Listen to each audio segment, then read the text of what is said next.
Discovery, go and throttle up.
Alright. Alright, that's enough. That's enough of that.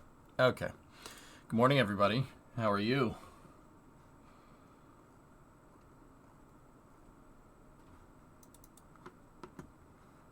More? Oh.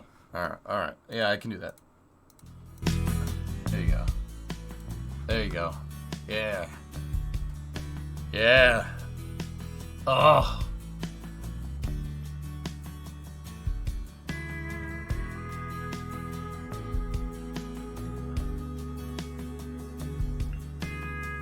I want to be on hold longer. Enough. Enough. Dude, what about this? I got this teed up from yesterday.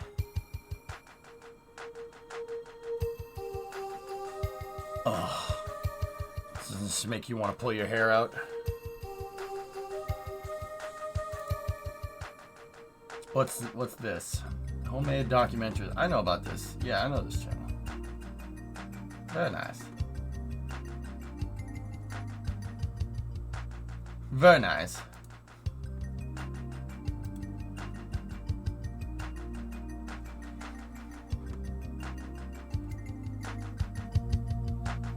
Oh. Okay, I can't do that. I can't do that.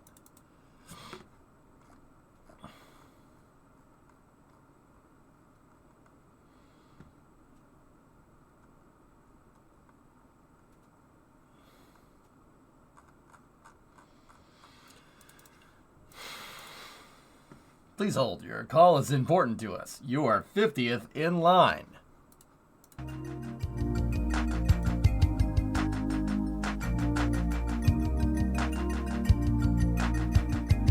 Your call is very important to us. Please stay on the line till additional operators are available.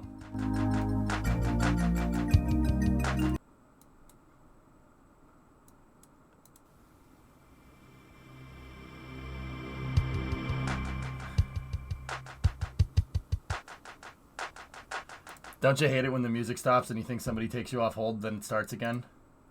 You know what I'm talking about? Hey, Sneaky, what's going on, man? Oh my god, it's really annoying. Music does that, like, it just stops and then it's just like, just starts up a different song. It's like, okay.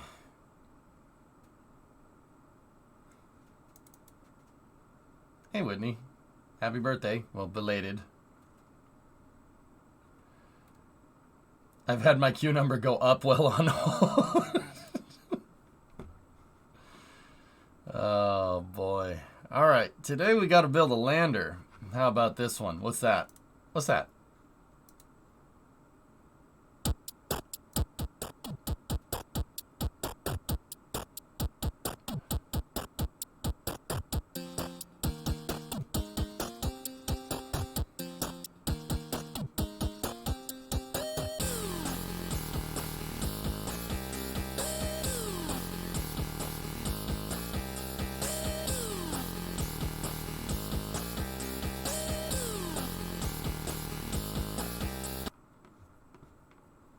I want to have boat trains. That's what he says, right?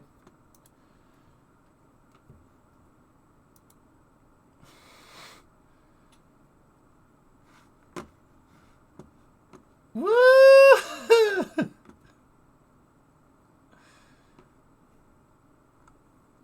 That was good. Anyway, all right.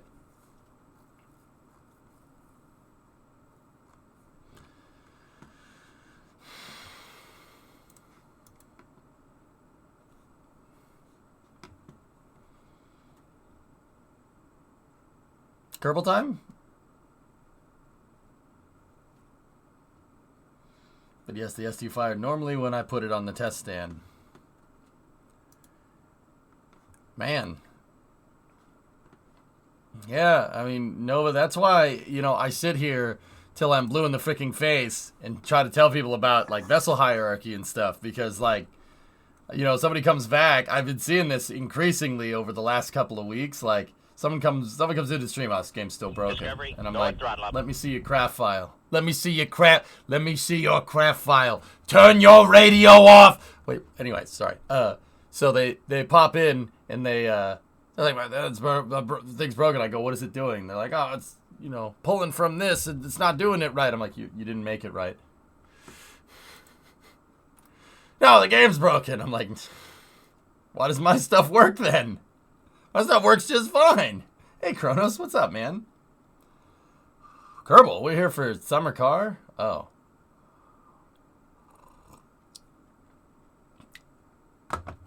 Oh, okay, Giffy.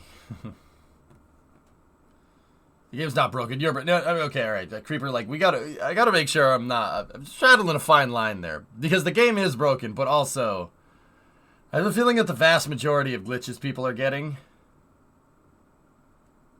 are literally the same things that happen in KSP1, and no one calls it a glitch then.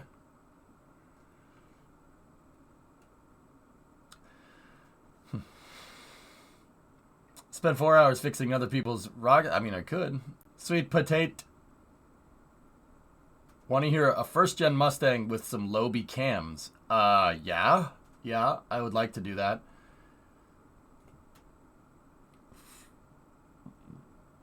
Oh, Minesweeper? Oh, we're playing Minesweeper? Dude. I love Minesweeper. Let me see. Oh,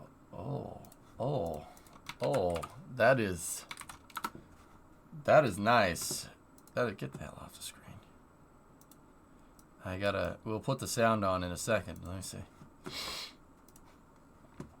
Let's see, what kind of motor is it?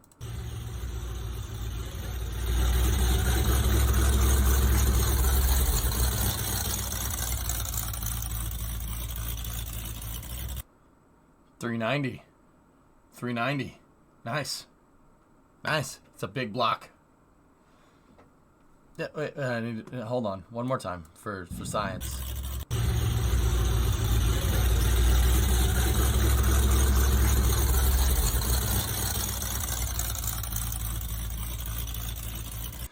So, yeah, that's a 390 cubic inches. There's a couple of different ways to tell. That's a Bullet clone. So that's it's a 67 Mustang with a blacked out grille and Krager tires. That's supposed to look like Steve McQueen's Bullet, right? Right? And it's also Highland green, which is my favorite color for any Mustang. The green just, it's a little darker than BRG, but it is, oh, hello. Hello. So you can tell because of the pitch that it's really deep. It's a big block. Big block. So 390 cubic inches. Also, you can tell because of the Bullet clone. The Bullet car had a 390 in it as well.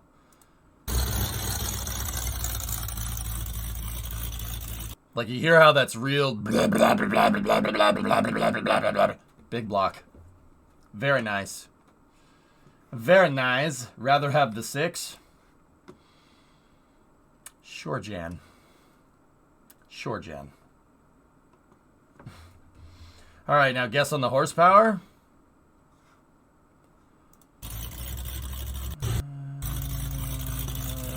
It's mild. It's a mild cam. Okay, so the tires are a dead giveaway. It's just running straight BFGs. Those aren't very thick boy tires.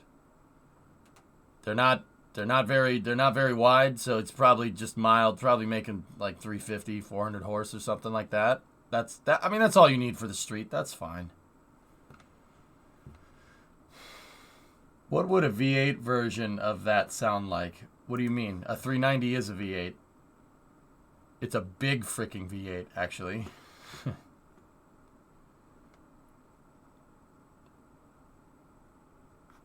Honest question. All right, okay. There's a fat turbo Supra in there. Ooh. Nice. Honest question. Do you think it's by design that ships want to fall apart if you use very simple build techniques? Kerbal being Kerbal. I feel like it's unintuitive to have to zoom inside of fuel tanks and other parts to strut through them. It's really up to the devs, Fun Pants. Doesn't bother me. I don't have no problems with it.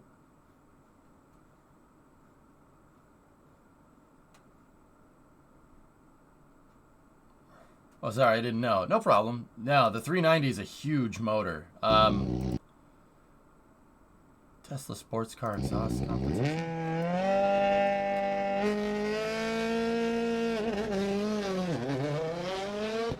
Did somebody just over... No, get that... No.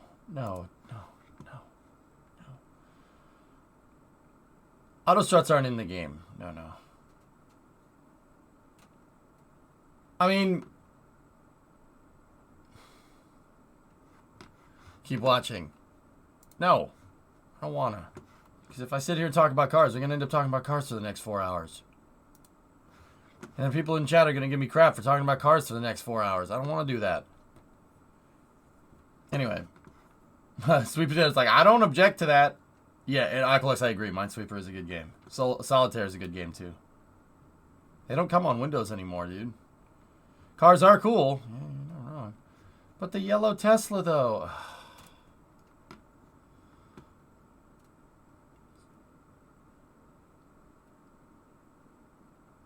Where is it? I don't see no yellow Tesla in here. Oh, there it is. Okay.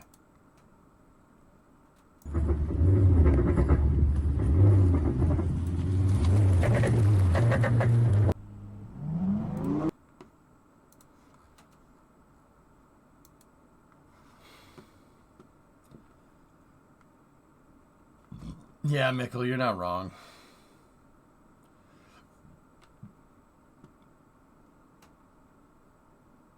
I think I understand the Kevin Bacon rule. The shorter the line between attachments are with parts, the less wobbly the vessel will be. Pretty much. Did you see the last F1 race? I mean, the parts that I was awake for. Do you think any team has a real chance to come close to gapping Red Bull? Nope. I mean, maybe by the end of the season when it's too late. I'll be honest with you, babyface, and I know F1 fans don't want to hear this. I had more fun watching Atlanta. I had more fun watching the NASCAR race. Sorry. I know it's kind of to admit, you know.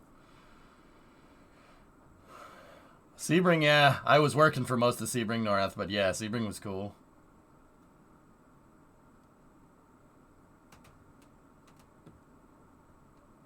Yeah, of course, yeah. It's just...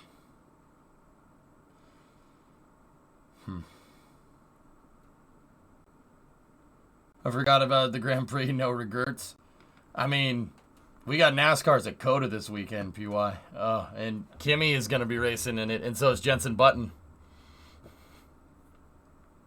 Nice. You were at Sebring, Jeff? Nice. You got sunburnt? All right. I'm totally oblivious towards NASCAR. I know. It's all good, man. It's all good. I had more fun watching that, dude. The Formula One race was kind of a snooze fest. I mean, maybe Aston Martin. Maybe. Ferrari and Mercedes seem to be floundering a little bit, and I'm not 100% sure why.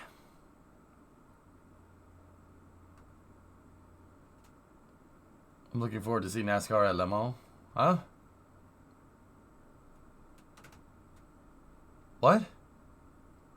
Wow.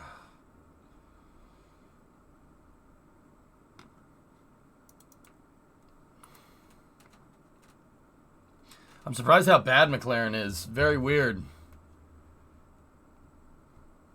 Zach's got to figure something out, because, yeah, they're in trouble, dude. Jensen's driving a NASCAR at Le Mans, Garage 56. COTA? COTA? COTA? Did I say Le Mans? I meant COTA.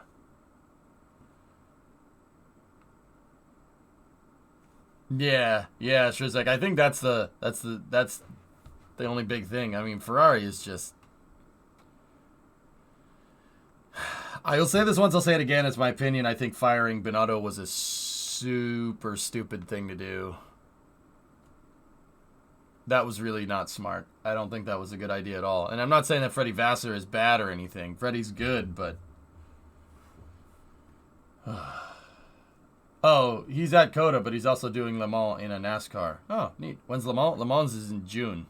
Second week of June. I'm looking forward to that, yeah. Yeah, it should be good. But you know what else I'm looking forward to, guys? How's this for a segue? Boom.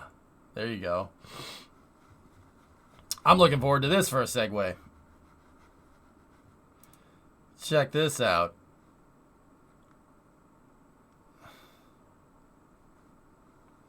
So Nate's gonna do an AMA on the Discord on Friday. Yes, on Friday from 9 to 10 a.m. Pedit, whatever Pedit means. I'm more of an edit kind of guy. And now a segue into story about segways. Noreth, I need more coffee. I need more coffee.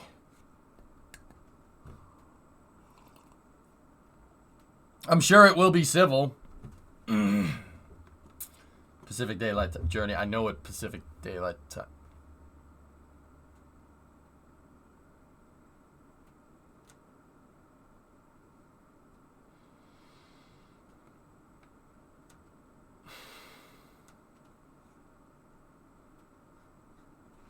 Okay.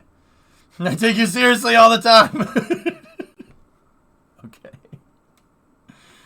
Okay. That will be a busy Discord. I bet he struggles to even see questions. Yeah. Yeah.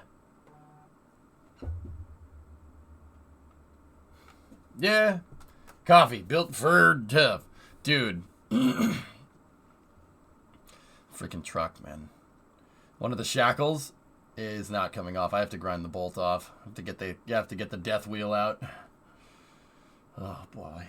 Those, yeah, trying to press out those bushings was a really stupid idea. I don't know why I thought I could do it. But yeah, there's that. So that's good. You know. Yeah, but I got all new rear suspension coming for the truck. It's not shipped yet, but when it ships, we'll work on it. Anyway, so we got an AMA with Nate. That's gonna be fun. It's gonna be a good time. Have you seen the latest derusters? Derusters.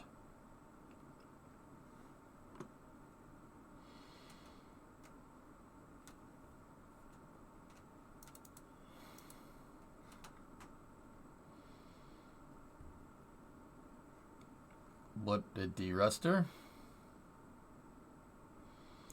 I forgot the 5-meter engine plate on the S2. Okay. Here, we'll load up Kerbal now. Finger time.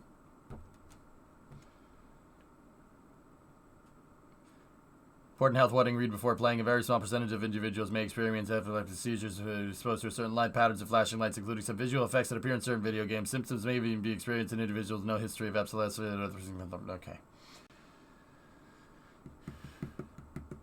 Will we see Duna today? I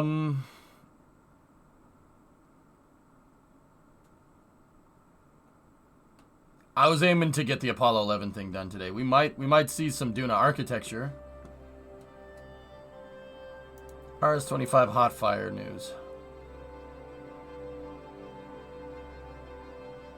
Ooh, engine test.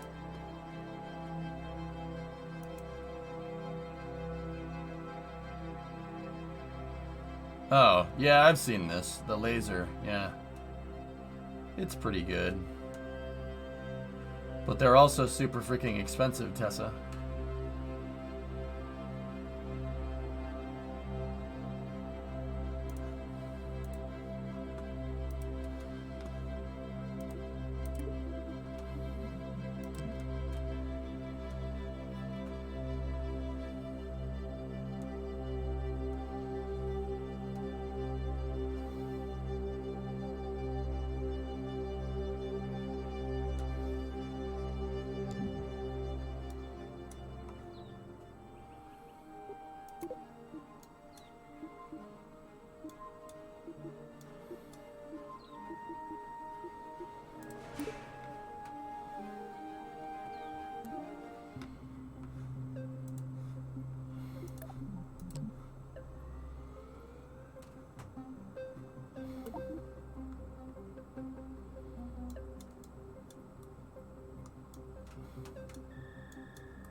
Oh, yes. Oh, yes. Look at it. Look at that. That's pretty good. Alright, so today, well, we launched this thing with basically 18 tons of payload inside of the payload bay back here. And, yeah. It's missing its own tower.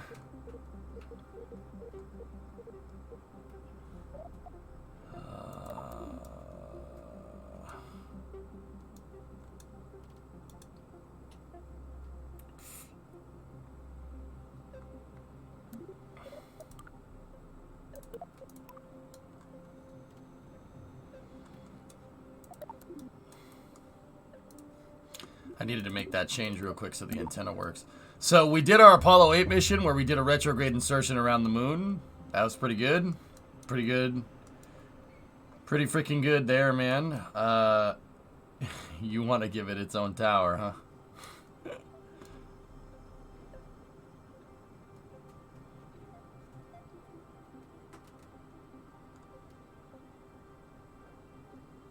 I mean, dude, we figured out a pretty good way to make a tower for this thing.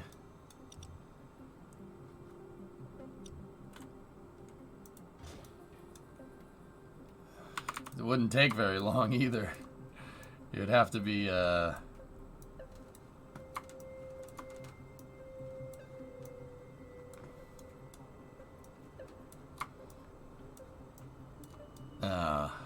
doesn't wanna.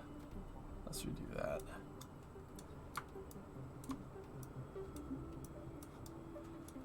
I'm not gonna build out a whole tower, dudes. Sorry. Right, but we could very clearly do that. I mean, I think that's the right size. It's not exact, but it's close.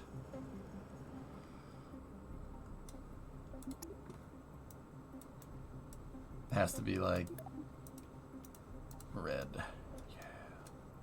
Nice.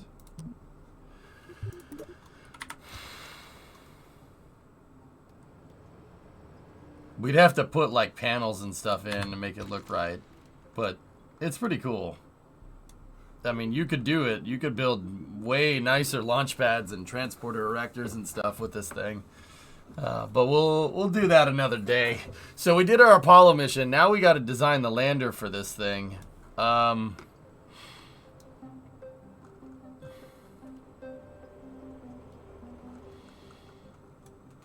If you didn't see this launch yesterday, here, let me show you. We'll start off with just a test launch. Just wanted to mess with you for a bit. I know you have a time constraint for this mission. Yep. 1 or 2 person limb. I would like to do 2 people.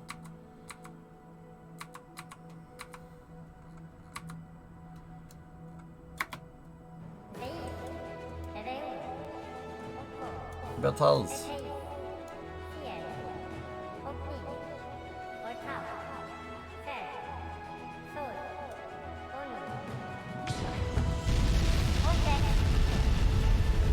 Oh yeah. Oh yeah.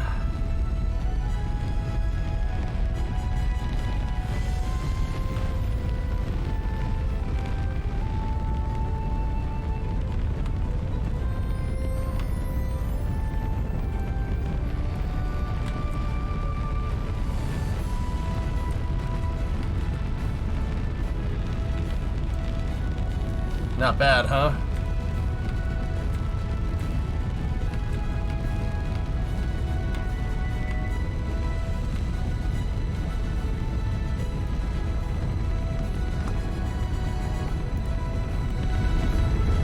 Turning that up, yeah.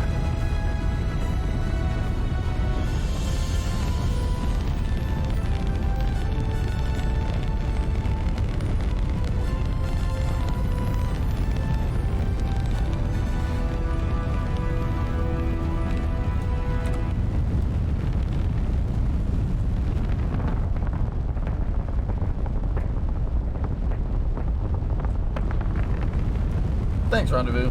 Yeah, it came out real good.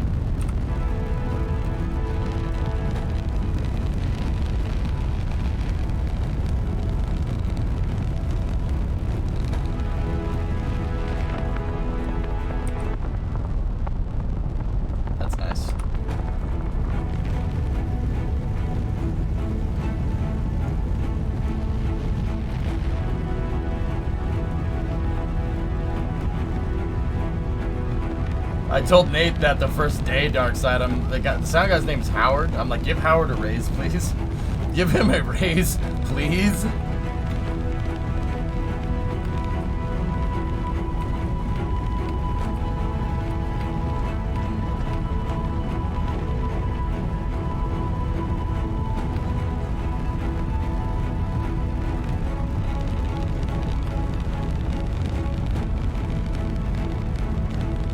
Okay, we're transonic.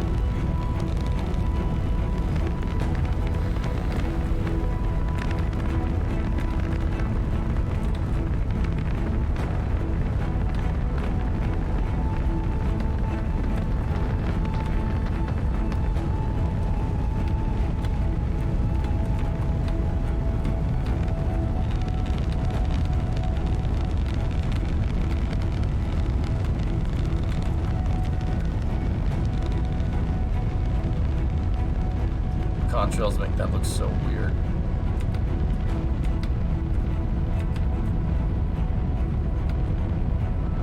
Okay, stand by for staging, shutting down the center motor to reduce G load on the stack.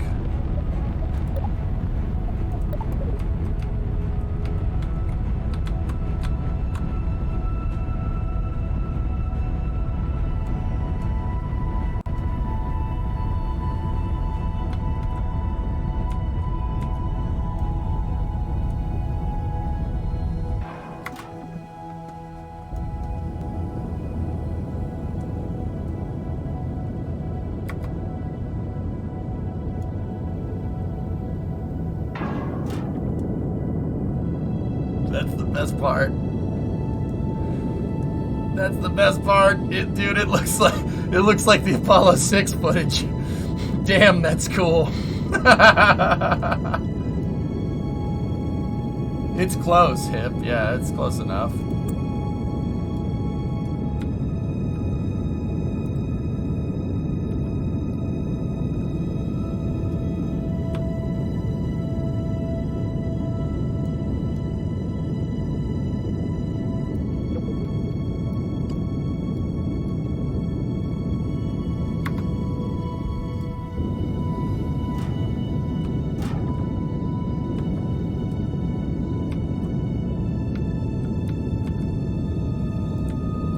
Not bad though, right?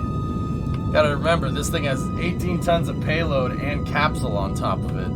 It's pretty good, man. You need a lander and a rover to drive around. I can do the lander. I don't think I'm gonna do a rover.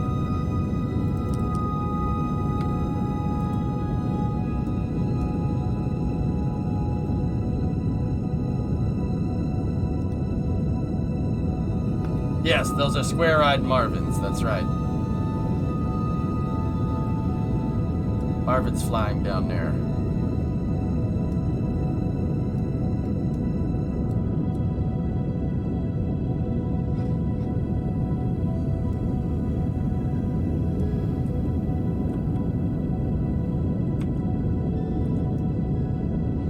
The lander started on Apollo 15, 16, and 17 had rovers.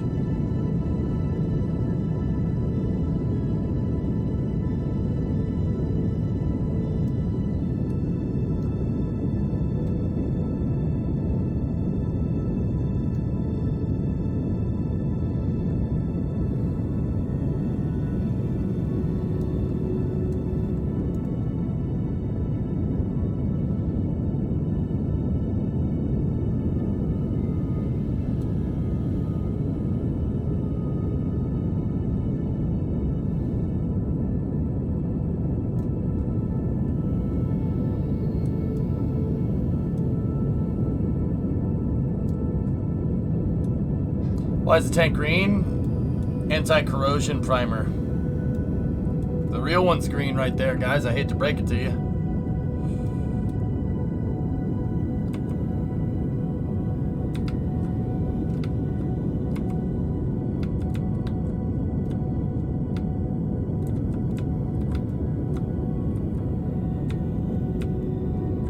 Salt the air, something like that.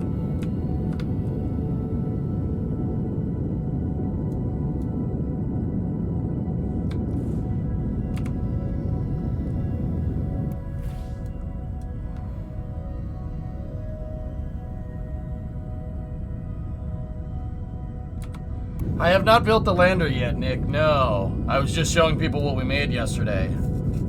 Our Saturn V is pretty good, man. It's pretty good. I was thinking of better ways to do it, though. Obviously, don't get me wrong. I'm not going to redo it. We got to complete the challenge. This is good enough.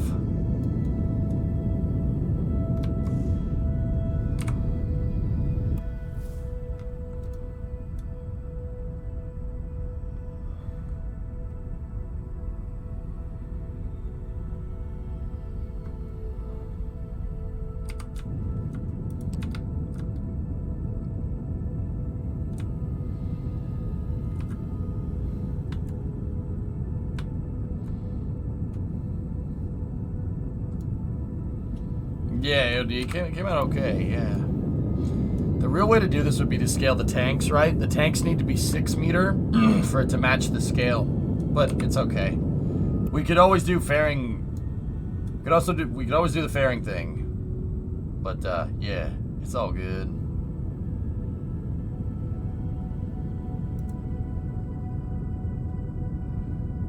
Stand by for Seco.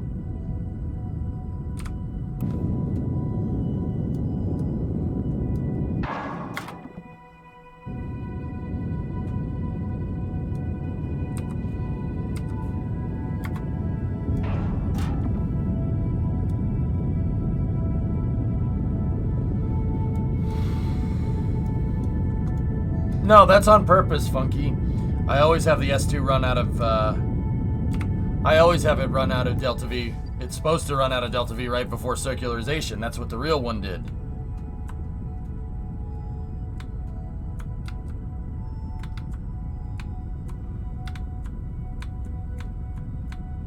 Yep.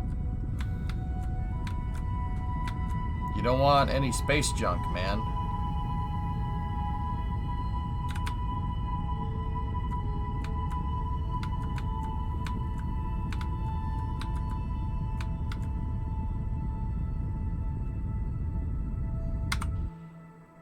There you go. So that's the Saturn V that we made.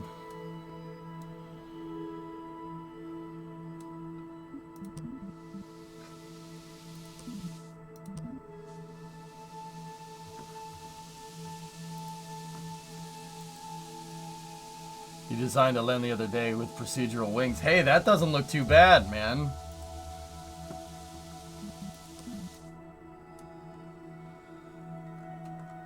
Now I just need to test something. Let's test separating.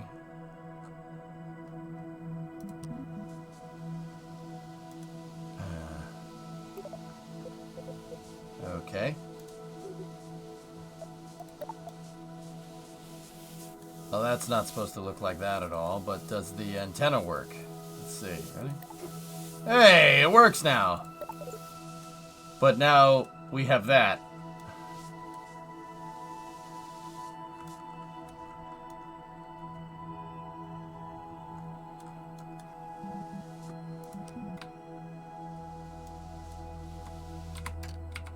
Can you go away?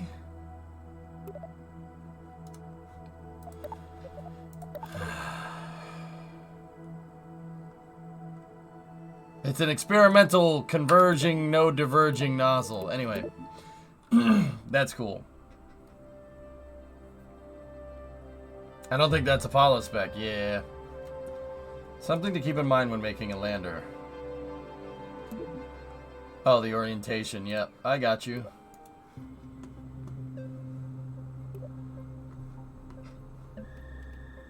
So, I tried to get that to work, right?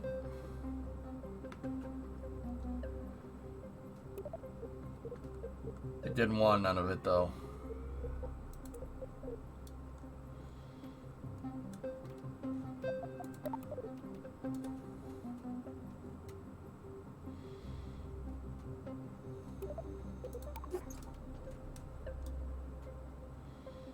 What the hell we should do about the antenna? Maybe if I started in the open position. Hold on, let me try something.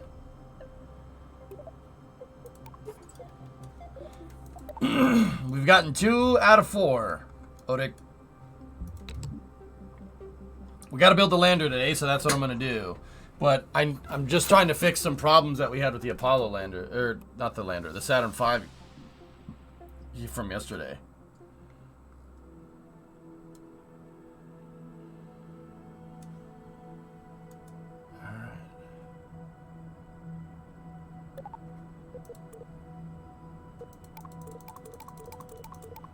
Okay. I guess it just doesn't want an antenna there. That's fine.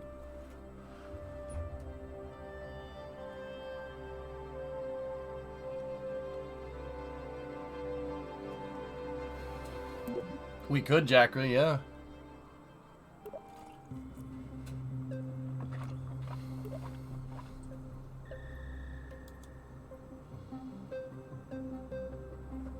Okay.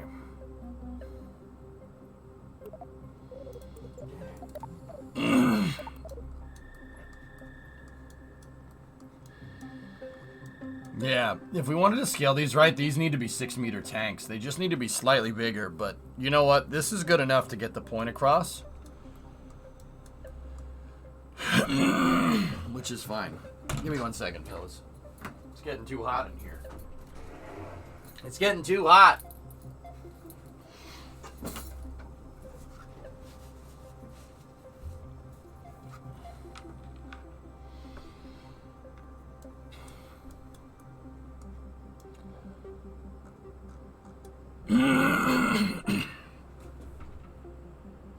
Clear the gunk out of the pipes. I'll do this while the mic's muted.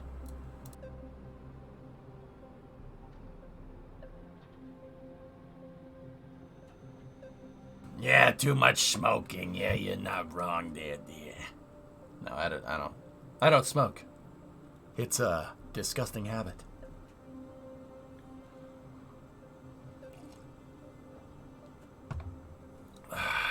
More coffee will make it better.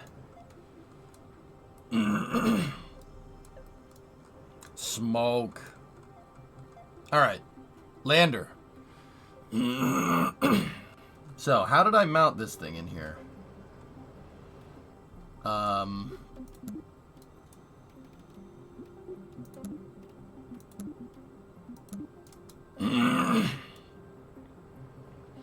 Okay, that's mounted in there like that.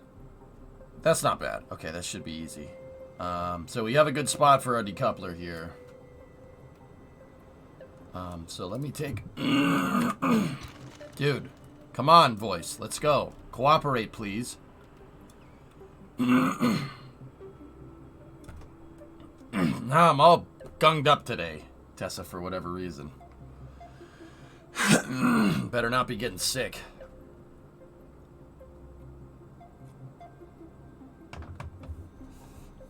I don't know where I would have gotten sick from, but whatever. I'm trying to recreate Apollo 11. Did the service module have any kind of SAS? Nope. Nope. J-Nick, the Apollo command service module has gyros, but the gyros aren't for attitude control. They're for inertial measurement. Meaning that they're using gyroscopes to measure acceleration. Yeah, no SAS. Mine doesn't have any probe core torque on it. Nothing. No torque from the capsule. I actually think I might have some of the probe core torque set on that thing. Maybe I think I may have forgot to disable it. But that's okay. I can still make it work with the RCS. Yep. Yeah, I gotta shut that off. No torque. But yeah, no SAS on that thing, dude. Yeah, it's all RCS.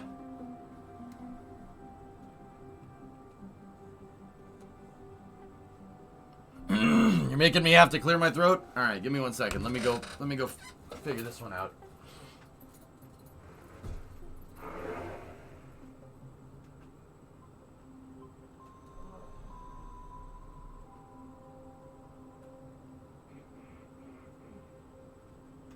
How now, brown cow? How now, brown cow? How now, brown cow? Unique, New York. Unique, New York. New York, unique. How now, Brown? Were the RCS nozzles shrouded during launch? Nope. The Human Torch was denied a bank loan.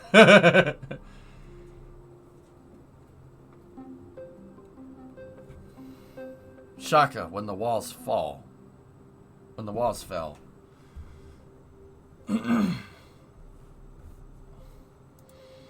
Chopsticks, his arms wide. Yeah, see, I'm trying to put the antenna back there where it should be, but it doesn't want to do it. But yeah, the RCS had FOD covers in it on the way up, but as you get up into the vacuum, they fall out. But yeah, they basically put a plug inside of the nozzle, and there's some residual pressure behind it, right? Because it's a nozzle. And then when the ambient pressure gets too low, the FOD cover just pops out. But yeah, that's it, dude. That's all they did. Yep. RCS was just on the outside.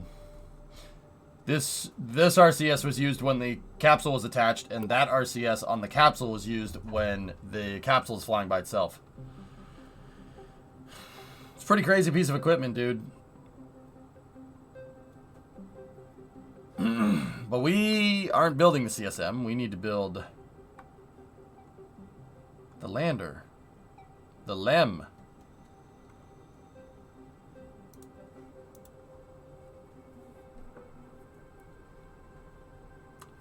Wow, after using your approach for making the S2, I actually know how to build it. My designs are Kraken-proof, Nova. You really have to screw up to get them to not work correctly. It's the Saturn V is like this, and then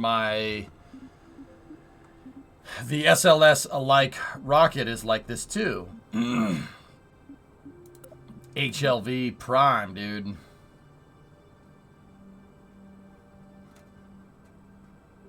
It's gonna take a second to load it.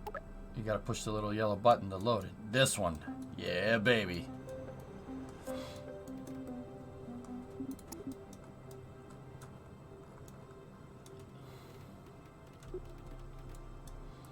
So, using only recycled aluminum? Yes. So, AOD, you like this one, dude. I, just like how I made some of the Saturn V tanks out of fairings, right? I took the... In KSP1, it basically did density calculations, right? So this thing is carrying the area or the volume that the LOX tank and the hydrogen tank take up are how it would be if it was Hydrolox. And I just kind of caked some methane tanks in there. Yeah. Just kind of caked some methane tanks in there. So it looks like it's using hydrogen, but it doesn't. See? I have 3 methane tanks there and 3 methane tanks there, and then this thing is the way it's... I did not click on that, to be honest with you. I did not click the mouse. That's good. Yeah, dude, I got our fuel proportions just right, so it flies pretty realistically. Yeah, see? And then I have the crossbar that holds the SRBs together. So this thing structurally acts like the real one. Oh, man. I don't know why I'm so jammed up today. But hey, it is what it is. No more stretch break or just launch it for channel points? No, channel points are distracting, man. Jacob, they drive me up the wall. I'm sorry. I'm sorry. I wish I was cool enough to not let it piss me off, but it does, and I don't like it. It's distracting, and I already get distracted enough. I don't need channel points making it worse. I don't like admitting that, but... So there's add time, and then you can put cool emotes on your emotes or whatever. Or something like that.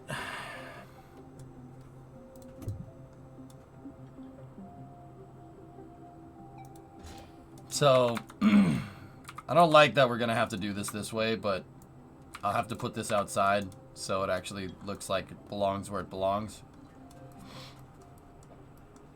And now we got to build that lander.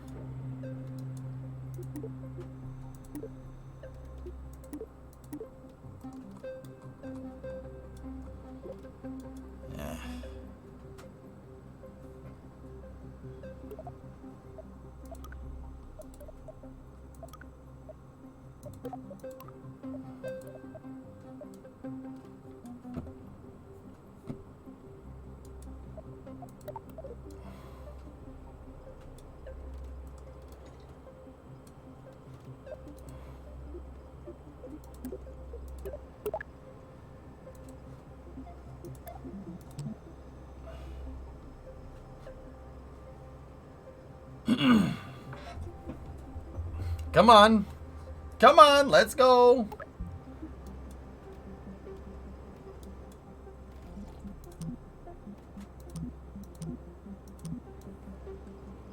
Why? Why do you hate me? Can you go away or something? Or just go away. I said go away. No shroud. Nothing. Nope. You're still there. It's not the nested fairings, ALX. It's the fairing. It's the engine plate. The engine plate does not get rid of that.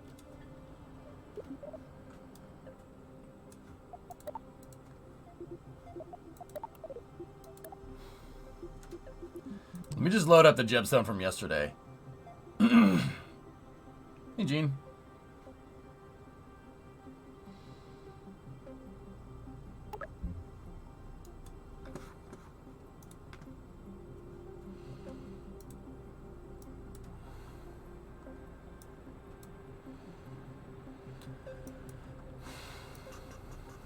Hang on 1 second, fellas.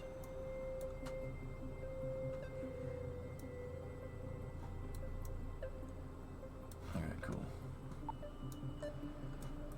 I thought that it was a fairing put inside a fairing that was breaking the opening animation. No, it's... I mean, the opening animation is still a little jank, obviously, but see, why is that there? Go away. It's the engine plate shroud. The engine plate shroud won't go away. I can enable it, I can disable it, the game just straight up doesn't care.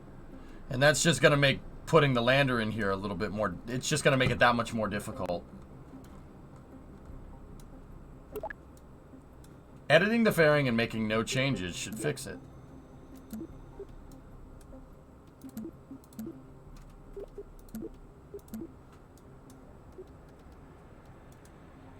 I'm not sure how changing the...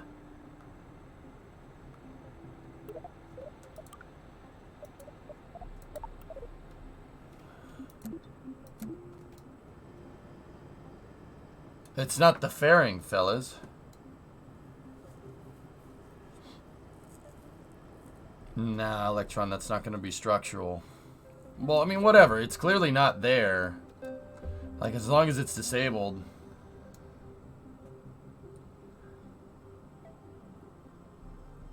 It needs negative reinforcement. You suck. I'm going to report a bug. You're defective. I hate you. Go away. Yeah. Yeah. Yeah. You suck, you stupid fairing. You're making me look stupid, panda jerk.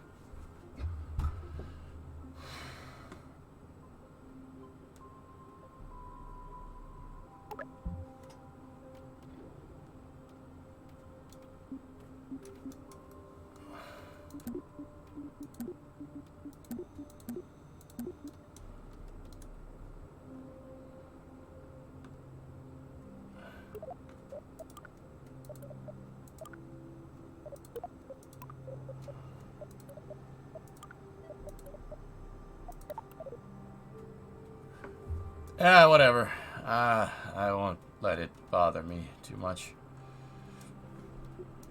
Okay, well, let's get to this. So, what I want to do is this. Let's get 4 of these bad boys.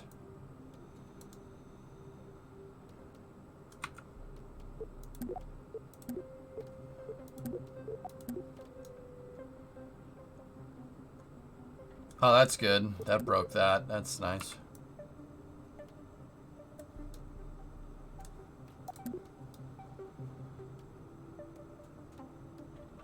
Cool. Alright, so let me take this off of the Saturn V. We're going to copy it. We will save this as it is, and then go to New.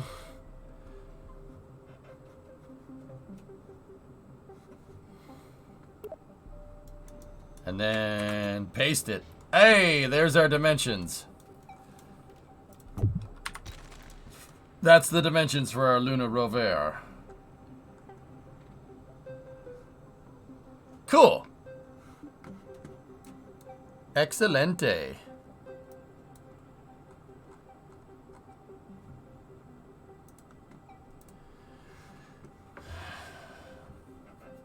somehow KSP2 is starting to pick up some positive reviews on Steam. Feels okay. Yeah, it's better now. It works just fine. You know? I need more coffee, dude. We're failing to launch today. We keep having auto-sequencer parameter configuration errors. More coffee will fix. Anybody know how many LEMs made it to the surface of the moon? 6. 6, dude. Yeah. Apollo 11, Apollo 12, Apollo 14, Apollo 15, Apollo 16, Apollo 17. Apollo. Pollo? Chicken? What? Thought it was 7. 13 never made it. Yeah, 13 never made it. What time is it in the U.S.? It's 1:06 p.m., Alex. Yeah, dude. Most of the attempts made it. Well, I mean, there's the thing. Like, are we talking about AOD? Are we talking about to the surface? Because to the surface, it's 6. To the moon, it's 8. Believe it or not. Apollo 13 made it to the free return trajectory around the moon, and then Apollo 10 did circularize, and they were in low lunar with the LEM, and it was a fully functioning LEM, but it just wasn't fueled. So yeah, if we go down here, yeah, check this out. There is a bunch of test articles and stuff that they built, because building a lunar lander is kind of nuts. LM9, the one that's at KSC, that one is real. That's a real LEM. You know it's real because it can't stand up on its legs. Lunar landers can't stand up. They can't stand up by themselves. They have to be anchored by the legs. It's hanging. That one's real. Yeah,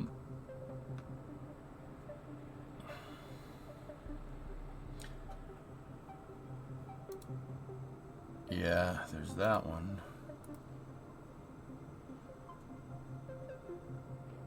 Yeah, the Cradle of Aviation Museum. That one is real. I'm not sure how they got that thing to sit up on its legs, because it really can't do that. But either way, yeah. The crazy part is that the LEM is actually pretty big. It's a pretty big piece of equipment. Like, if you look at, this is 16, so that's either Charlie Duke or John Young. I mean, it's not small. It's not a small piece of equipment when you think about it. I mean, you look at the car and look at Charlie or John next to it. It's pretty big. It's a big piece of equipment, dudes. Yeah, I'll bet you they reinforced it, because the thing is not designed to sit up on Earth. It can't do it. It's designed to be on the moon. See, that's 15 right there. Yeah.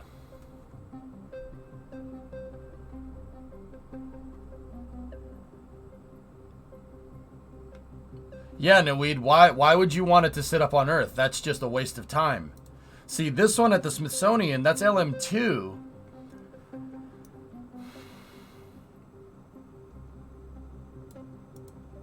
Yeah, see, that one is a test article.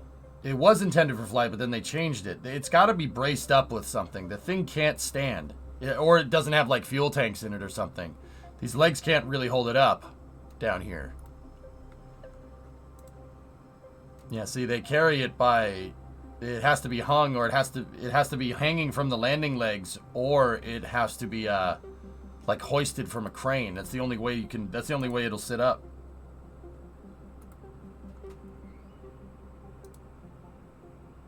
See, all the ones that are up in the air, that's how you know it's a real one. How'd the car get there? This thing? Oh, it deploys. Here. So the descent module is compartmentalized. There's actually a bunch of cargo compartments on it. It's that thing, the thing that says United States. This thing. Here.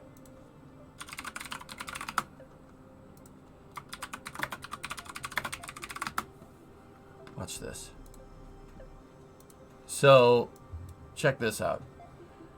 The rover just kind of deploys out of one of the cargo bays. Take a look. They flat packed the thing.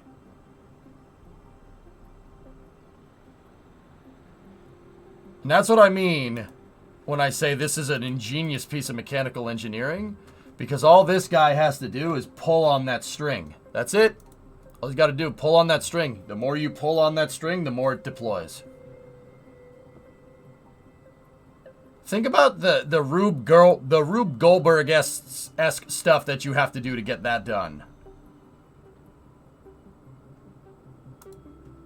Pretty crazy, right? What if the string broke? What if it broke? What if the string snapped?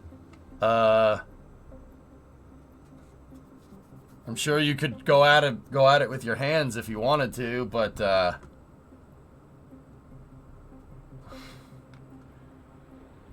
good fella, see that's kind of a logic trap there. What if the string broke? I don't think it would, because think about this. If you were engineering a single fault redundancy like that, right? If you're thinking about a single fault redundancy, meaning that you have to, the string is the only way to get the rover off of the limb, right? You'd want to make sure that doesn't break, right? You'd really want to make sure. If you're engineering for single fault redundancy, you 154 something. Make sure that it won't break. Something else will break before the string breaks. You know what I mean? Do you think you need more screens? No. Yeah, maybe.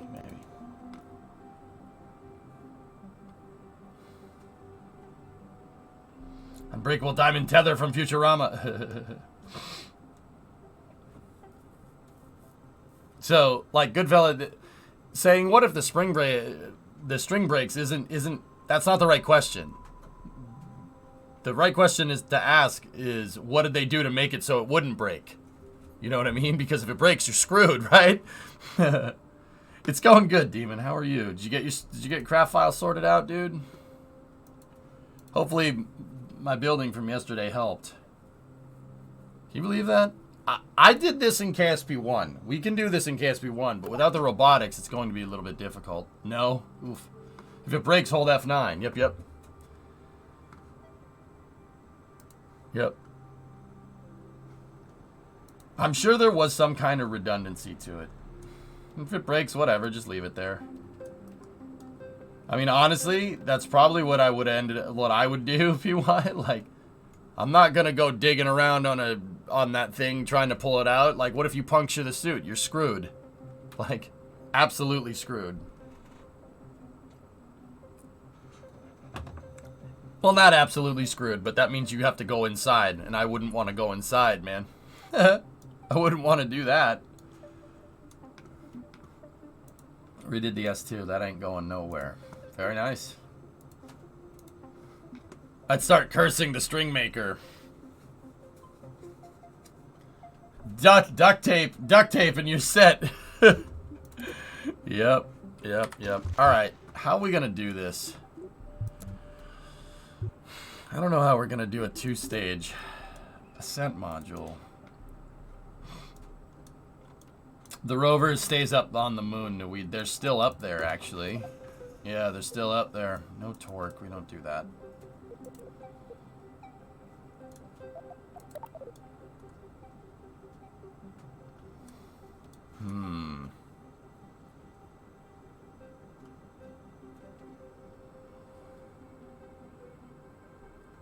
You think they still work? You'd probably need to change the batteries, but sure, why not? There's no reason why they shouldn't. I mean, that's one of the reasons why I think one of the Artemis missions should go to Apollo 17. They should go to Taurus Littrow and go to Apollo 17, pick up right where we left off, see if the rover works. You know, see if the damn thing works. Yeah, adversity. That's just the thing with the gold foil is still there. And the rover is still there. This gray thing is the only thing that comes back. It's a two-stage module. So the descent module takes the ascent module and the astronauts down, and the ascent module takes the astronauts back up. And anything that the descent module deploys stays there. Yeah, of course, Tessa, of course. I thought that was a given. That's pretty rad, dude.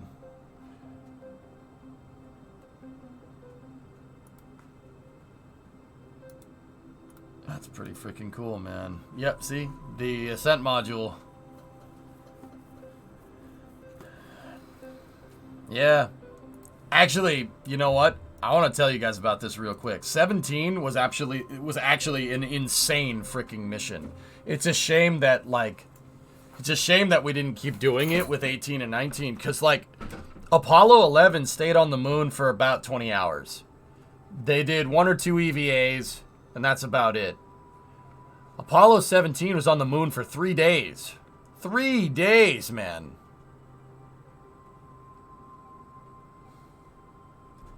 This is a STEM stream, Dean. We talk about space and space flight and play Kerbal. Did the Ascent module stay in orbit around the moon? Yeah, Ramsey, but most of them crashed onto the surface. Their lunar orbit is decaying because of precession.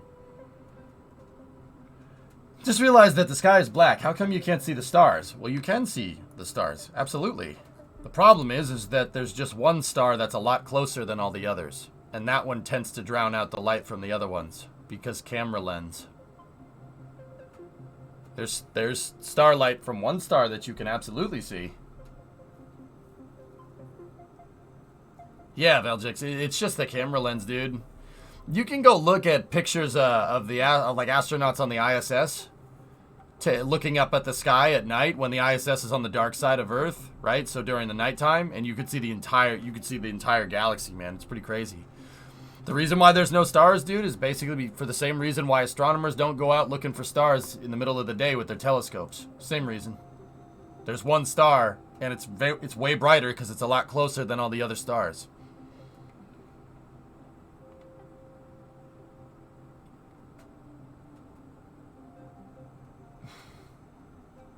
Damn sun, screwing up my view. And somebody asked, has anybody ever landed on the far side of the moon? No. Has anybody been on the moon at night? Nope. The daytime on the moon lasts about 2 weeks. I think it's 2 weeks. Yeah, it's 2 weeks.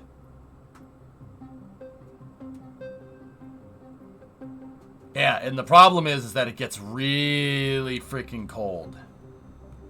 Would the astronauts be able to see stars at night? Sure, why not, Hip? Yeah, absolutely. Actually, the sky would be quite crisp. It would be very clear at the lunar night if we could find a way to survive that. I don't think the LEM would have been able to do it. But good questions, though. Yeah. Yeah, China has done it, Edmund. They landed on the far side of the moon. Yeah. Actually, fairly recently. But yeah, I think one of the Artemis missions should go back and land at Taurus Littrow next to this thing and see if the rover works. And check on all the ALSEP experiments. Bring some batteries. Hook that thing up, dude. Hook that thing up. See if you can drive around. It's free rover.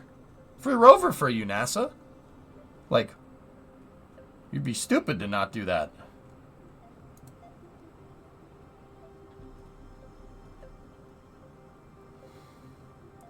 What would we gain from studying the descent stages of the LEMs given how long they've been on the surface? You answered your own question. Bring them jumper cables, that's right. Would be a good idea to test how 50-year-old tech had coped with... Yeah, exactly. Tao said that's exactly it. Yeah.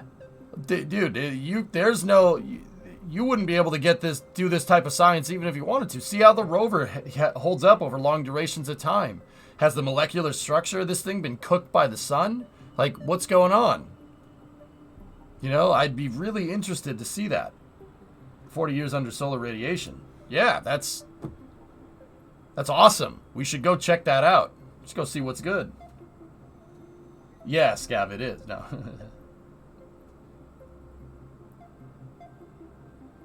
The flag is likely all white now. Yeah, it turned into a French flag. Oh well.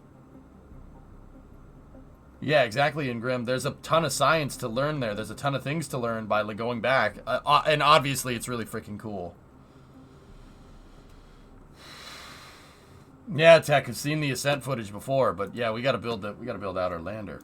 I don't know how I'm gonna do. I know you have. Sorry. Yeah, it's all good, man. I'd love to sit here and watch it, dude, but I have to build. Instead of talking about the lander, I gotta actually build the dang thing. That is not nice. I'm only kidding. Only kidding. Only kidding. Don't worry. If it wasn't for the French, the United States wouldn't exist. Believe me, I know my history.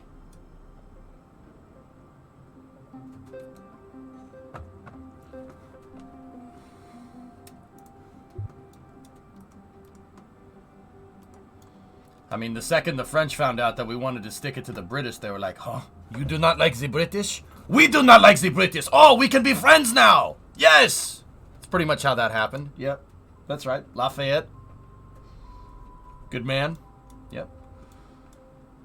You lose one war, people never let it go. It's all right. Yeah. People don't know also what the French did at the start of the 1800s. Yeah. Just saying.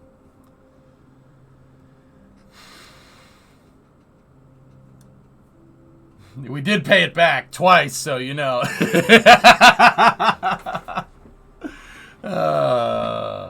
You do not like them? We do not like them. Oh, we can be friends now.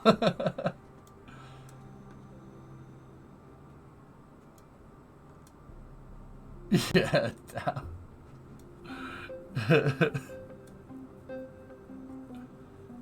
Yeah, no. I know my history. I'm just being a little cheeky, that's all.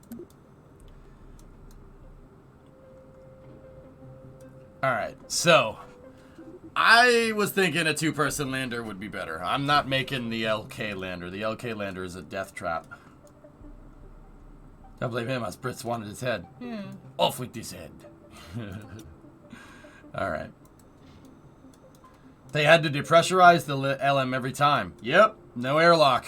No mass for that. We gave you guys a beautiful statue. It is nice. It is nice. I will say, it's very nice. Yeah, but you only escaped because we were too busy taking out Napoleon. Oh, yeah, you guys are the saviors of the world, aren't you? Sorry, man. Sorry. Oh, boy. I don't know, guys. Maybe we should go with the two-stage lander. I mean, actually, Tech, you know, I have use for that footage. Hold on. See, the LEM is two-stage. Check this out.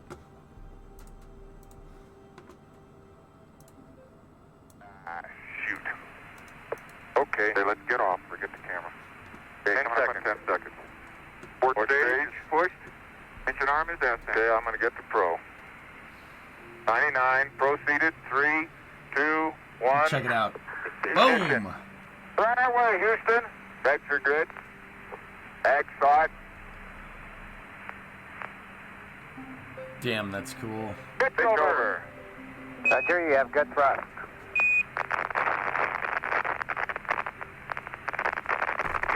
Oh, why did we stop doing that, man?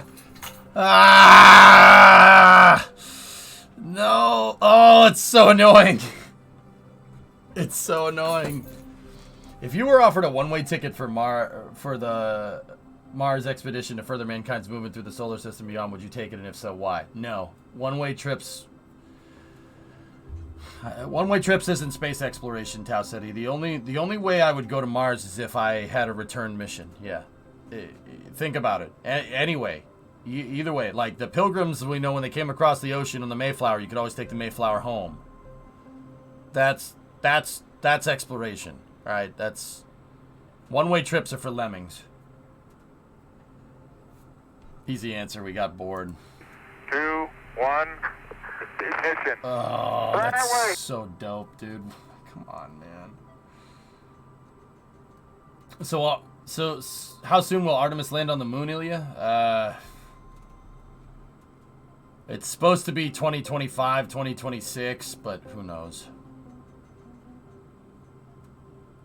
I've seen it, Bub. I've never played it, but I know what it is. Houston, that's your good. Ag side. But there was always an option to, Demon. That's what I'm getting Over. at. One-way trip is for lemmings, dude. That's that. Unless you're colonizing, right? But the first trips to Mars aren't going to be colonization missions. And if they are, we're out of our freaking mind. There's so many unknown unknowns, you're pretty much guaranteed death. 30 seconds. 308, your number. Tank coming through 1,500 feet.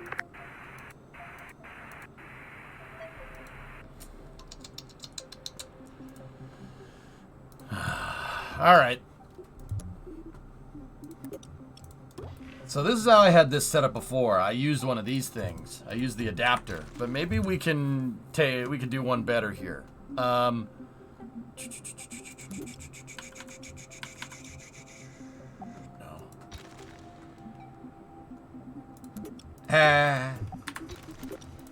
No, that's not right.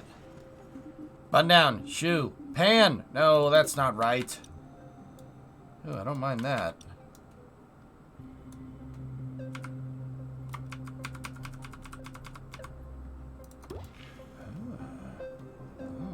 Momento.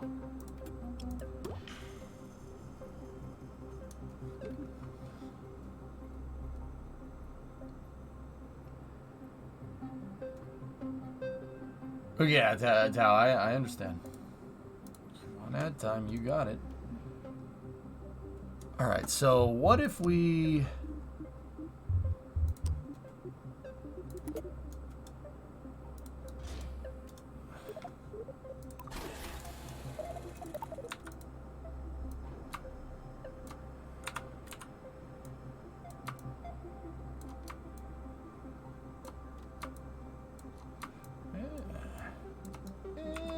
Yeah.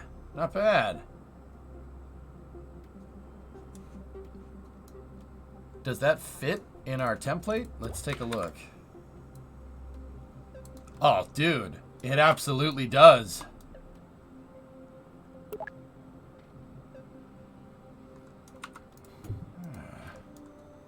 Huh. How are we gonna do a two-stage, though? How would we do that? How would we make that the descent module and make that an ascent module? I mean, we have a pretty damn high mass margin here. It can be 18 tons. We have a lot of power to work with here.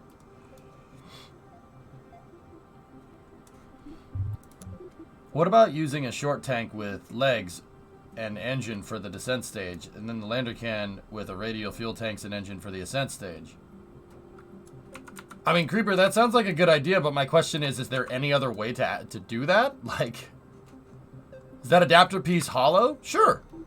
Well, what I was thinking is we could set this up exactly like the LEM. This is the architecture that the LEM has right here. Your liquid fuel and oxidizer tanks are right there. And then the engine's actually plugged up in the center like that. Like, Creepers, how else are we going to do this? I don't know if it's hollow on this side. So, yeah, I actually see what you're saying. But we could do something like this. And now we have a spot. Now we have a spot to put an engine. Monoprop engine for a second stage? I'm not sure we have the Delta V to do that, dude. What happens if we put a monoprop engine on here? How much Delta V is it? Not enough, dude. It's not enough. What happens if we just put one on there? 253. What's the TWR? 599.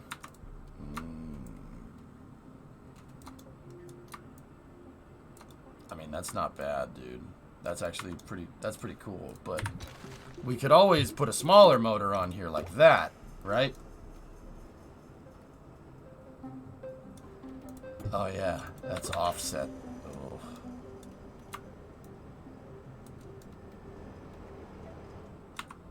Yikes.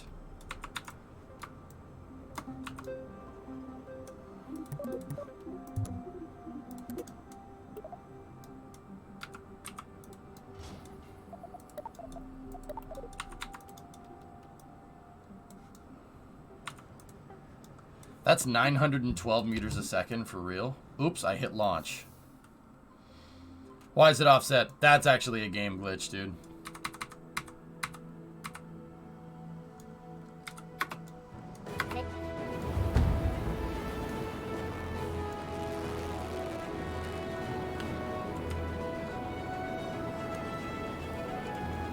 Discovery, go and throttle up.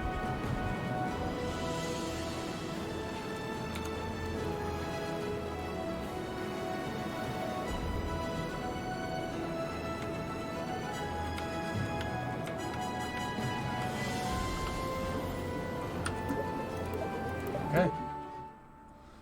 Monoprop center engine, but with a monoprop tank. Hey, Tech, tier 2, 43 months. Thanks for linking that footage, dude. Yeah, that actually ended up becoming pretty useful. What's more mass, though? LFO? Oh, we can check, dudes, here. So, our mass is 2.35, and that gives us 912 meters a second delta V. So, dump that. I don't know why you guys want to use a monoprop engine. Monoprop engines are garbage, but it's okay. They're just hot garbage.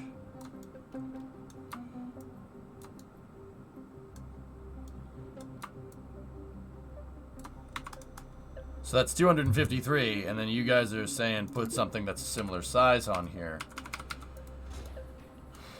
768 at 2.0 TWR. It's not as efficient, but it is enough. What's our overall mass? Yeah. Discovery, go and throttle up. Because we never use them. There's a reason for that, man. Does the engine gimbal? I don't know. Wow, 20 degrees. Yeah, absolutely.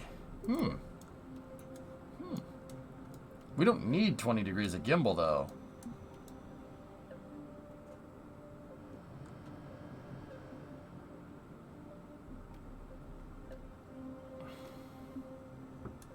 Discovery, go and throttle up. Hey, likes.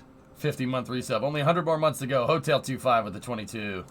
Thanks, guys. Thanks for all the resubs. I just wanted to tell you that I appreciate you.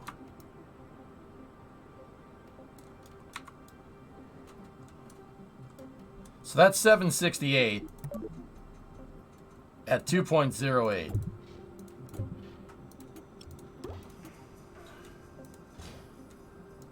That's 912 at 2.35. And you kind of get what you pay for, huh?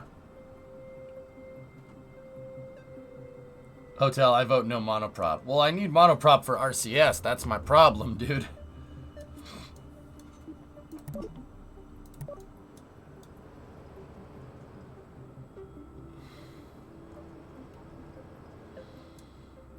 How do you like the game with the new update? It's fantastic, Djibouti. Yeah, amazing. Really good. Why no verniers? What are verniers going to do here?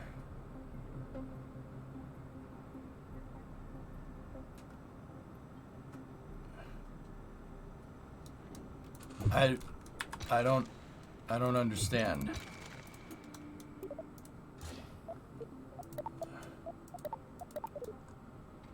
One fuel type don't need to lug monoprop.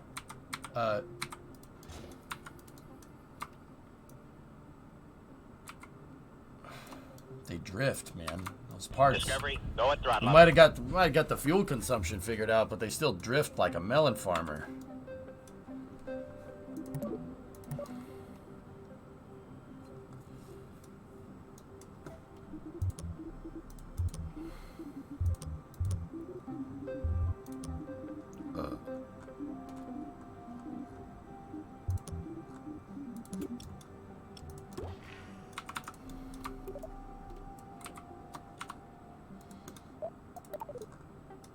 Hey, Vin. 47 months. KSP2 Hypo.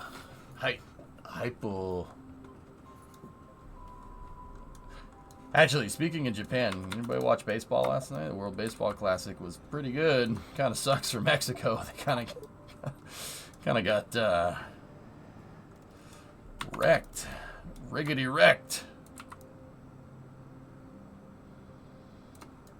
That is a not fun way to lose a baseball game. That's a not fun way of doing that.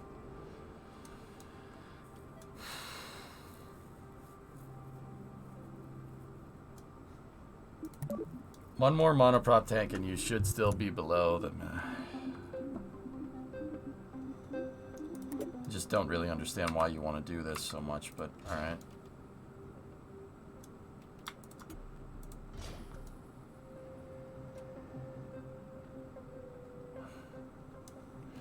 It does kind of stack up 1-to-1 though. Yeah.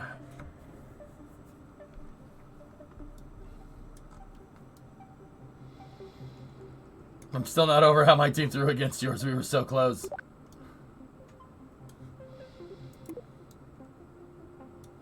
What about the radial MD tank? Did Saturn V use monoprop or liquid fuel? Dude, Eric, I'll be 100% honest with you. There is not many spacecrafts, to my recollection, that use monoprop ever. Ever. They all use liquid fuel and oxidizer. The liquid fuel and oxidizer comes in the forms of hypergolic propellants, monomethylhydrazine, nitrogen tetroxide. Nothing uses monoprop in real life. Everything is vernier thrusters. Everything. What does use monoprop in real life are satellites. Satellites use those. You're not going to get the best impulse there, but also at the same time, it's a simple system that doesn't weigh as much. So despite not getting the best impulse, you have a much simpler system. So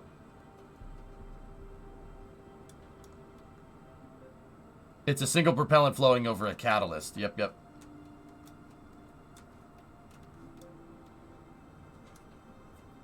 Soyuz uses monoprop? I don't think it does. I could be wrong, though.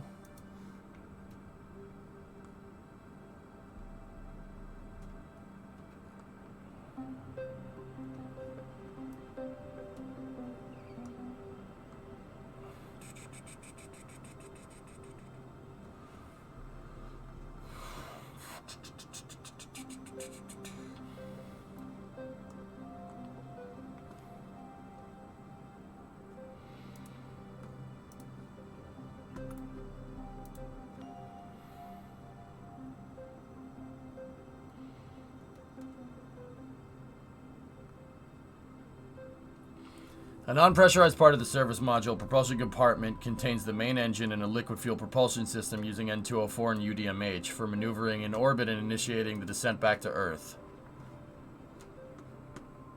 Monoprop. You think monoprop is a good choice. Yeah, it's N2O4 and UDMH, guys. What are you talking about? Unless this is wrong. It could be wrong, but...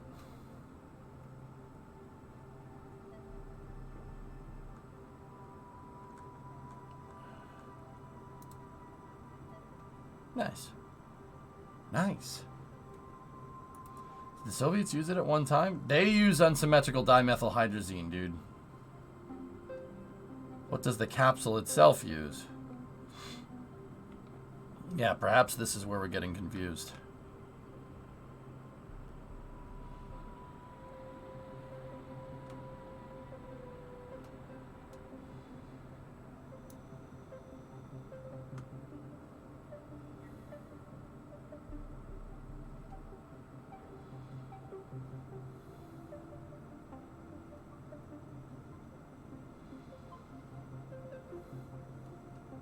Yeah, that's right. Soyuz has that oblong shape because technically a sphere is the best way to do it, but they went with this kind of milk jug shaped thing for better stability during ballistic reentry. Or so you don't get a ballistic reentry, excuse me. Scott answered this here. Here. Scott answered this here. Here. This is the peroxide fuel that it's used for its attitude control system on the descent module. It's not to do with corrosive fuels damaging tanks. That does happen, but it takes longer. The peroxide is used as attitude control. What you do is you pump this stuff over a heated catalyst, and it will decompose into oxygen and water. But peroxide just sitting around in a tank will naturally slowly decompose to water and oxygen over time. So as it sits there in orbit, it is slowly losing the fuel that it needs to control its attitude. Now, the peroxide attitude control system was initially controlled the entire spacecraft, but by this point, in modern Soyuz, it's just used for the descent module. The reason I think it's still used in the descent module is that there are people in there, and obviously oxygen and water are fine if you inhale it. There was an Apollo spacecraft which, coming down when it did a fuel dump of dinitrogen tetroxide and Aerozine 50, it was sucked back in through the into the air, and the crew got a dose of it and were out of commission for a while. So obviously peroxide is slightly better from this point of view. The rest of the spacecraft will use hypergolic fuels, UDMA. That's where we're getting confused. Yeah, that's where we're getting confused. It uses that to... They probably use it to save mass and because it's safer, I guess, but... Yeah, the surface module is using bipropellant. There's monopropellants are really few and far between on modern spacecraft, guys. Scott said that he's talking about the Apollo-Soyuz test project. ASTP came down and they got a good dose of hydrazine because it got sucked back through. That's why they sniff.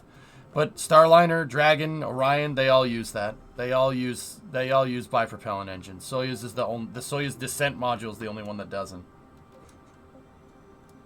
Mott Scanley.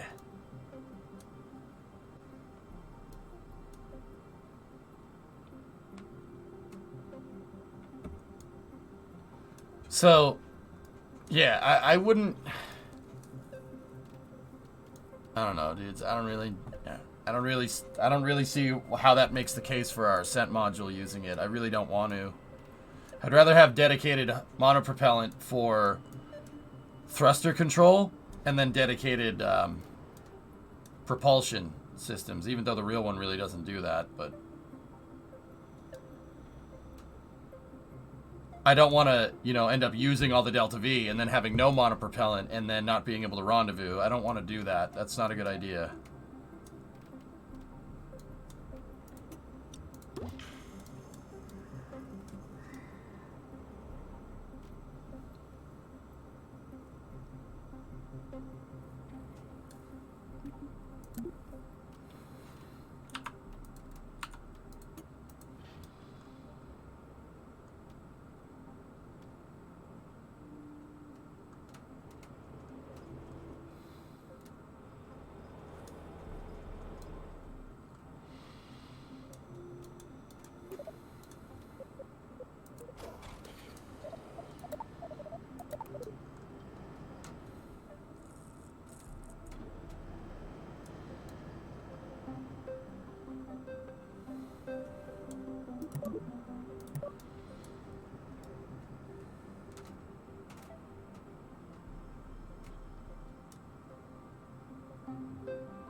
Dude, I don't know why I'm so damn tired today.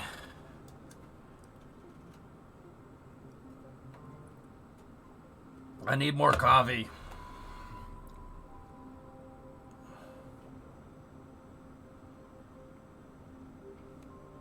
Hang on, I just got an email. Yes, an email. Spike them.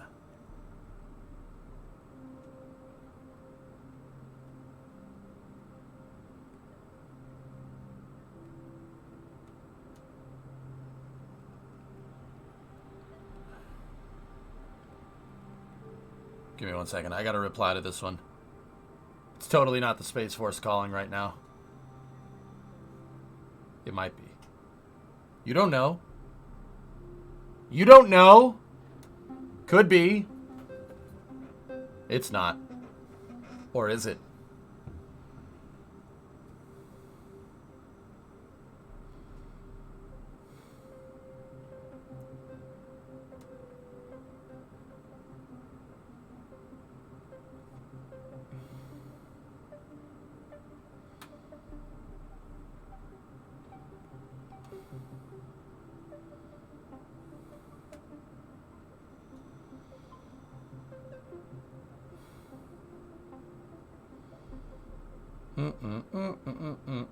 This is super professional of me, I know.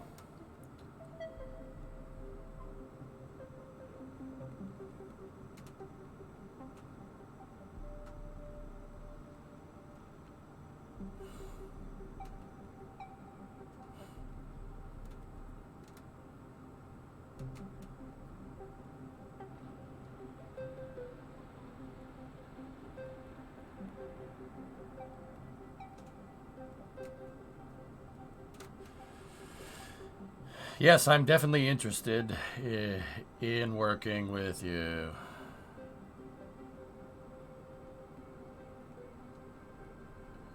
What? Hey, hey. Some messages just need to be answered right away, okay?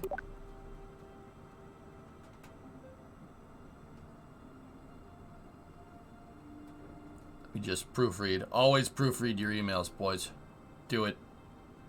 'Cause you know if you just look over it real quick and then send it, the second you send it, you're going to read it back and there's going to be you're going to be like, "Hey, I am buttface." It's like, "Oh, that's a great autocorrect. Lovely."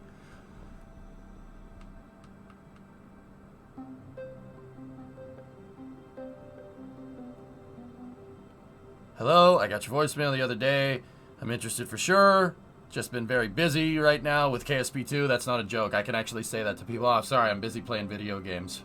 That actually works, dude. It works, because it's not bullcrap. It's not bullcrap. But yeah, sure, definitely interested in working with you. Excellent. Excellent. Excellent.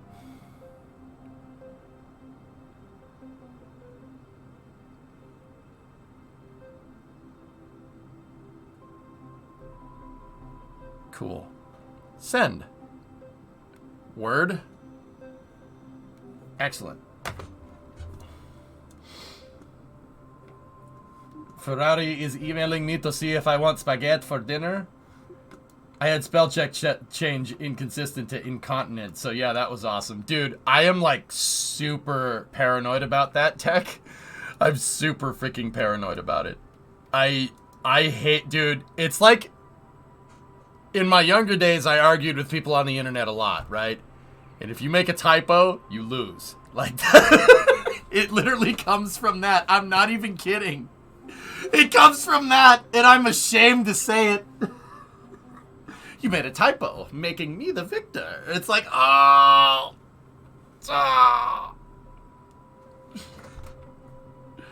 So I'm like super paranoid that A, I'm just not saying the same sentence like 3 or 4 times, dude. Like, hey, how you doing? I'd love to work with you. Yeah, I would definitely like to work with you on this project. Like, I am like terrible about this, dude. So I always look over I always check it like 3 or 4 times just to be absolutely sure, and then I say it out loud back. Just because I'm like so paranoid that something is I'm gonna type something stupid. Oh my goodness. I'm like, oh, I'm gonna say something dumb. The spelling error means you lose an argument. Means that you lose an argument is an argument to dumb people who think they're smart. Yeah, exactly. Yeah. Yeah, you're not wrong.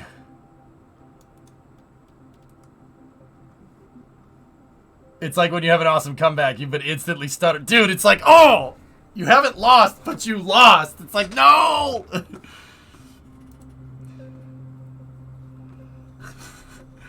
And, you know, like, I have to be, like, I like to be somewhat professional with my emails, right? Like, you know, there's a time and place for that, right? So it's like the same thing, dude. It's the same thing in my mind, and I'm probably not construing that correctly. Like, I fully acknowledge that I'm pretty sure that if you make a typo, someone's not really gonna care. But also, screw that. Screw that. Screw that. No way, man. No way, dude.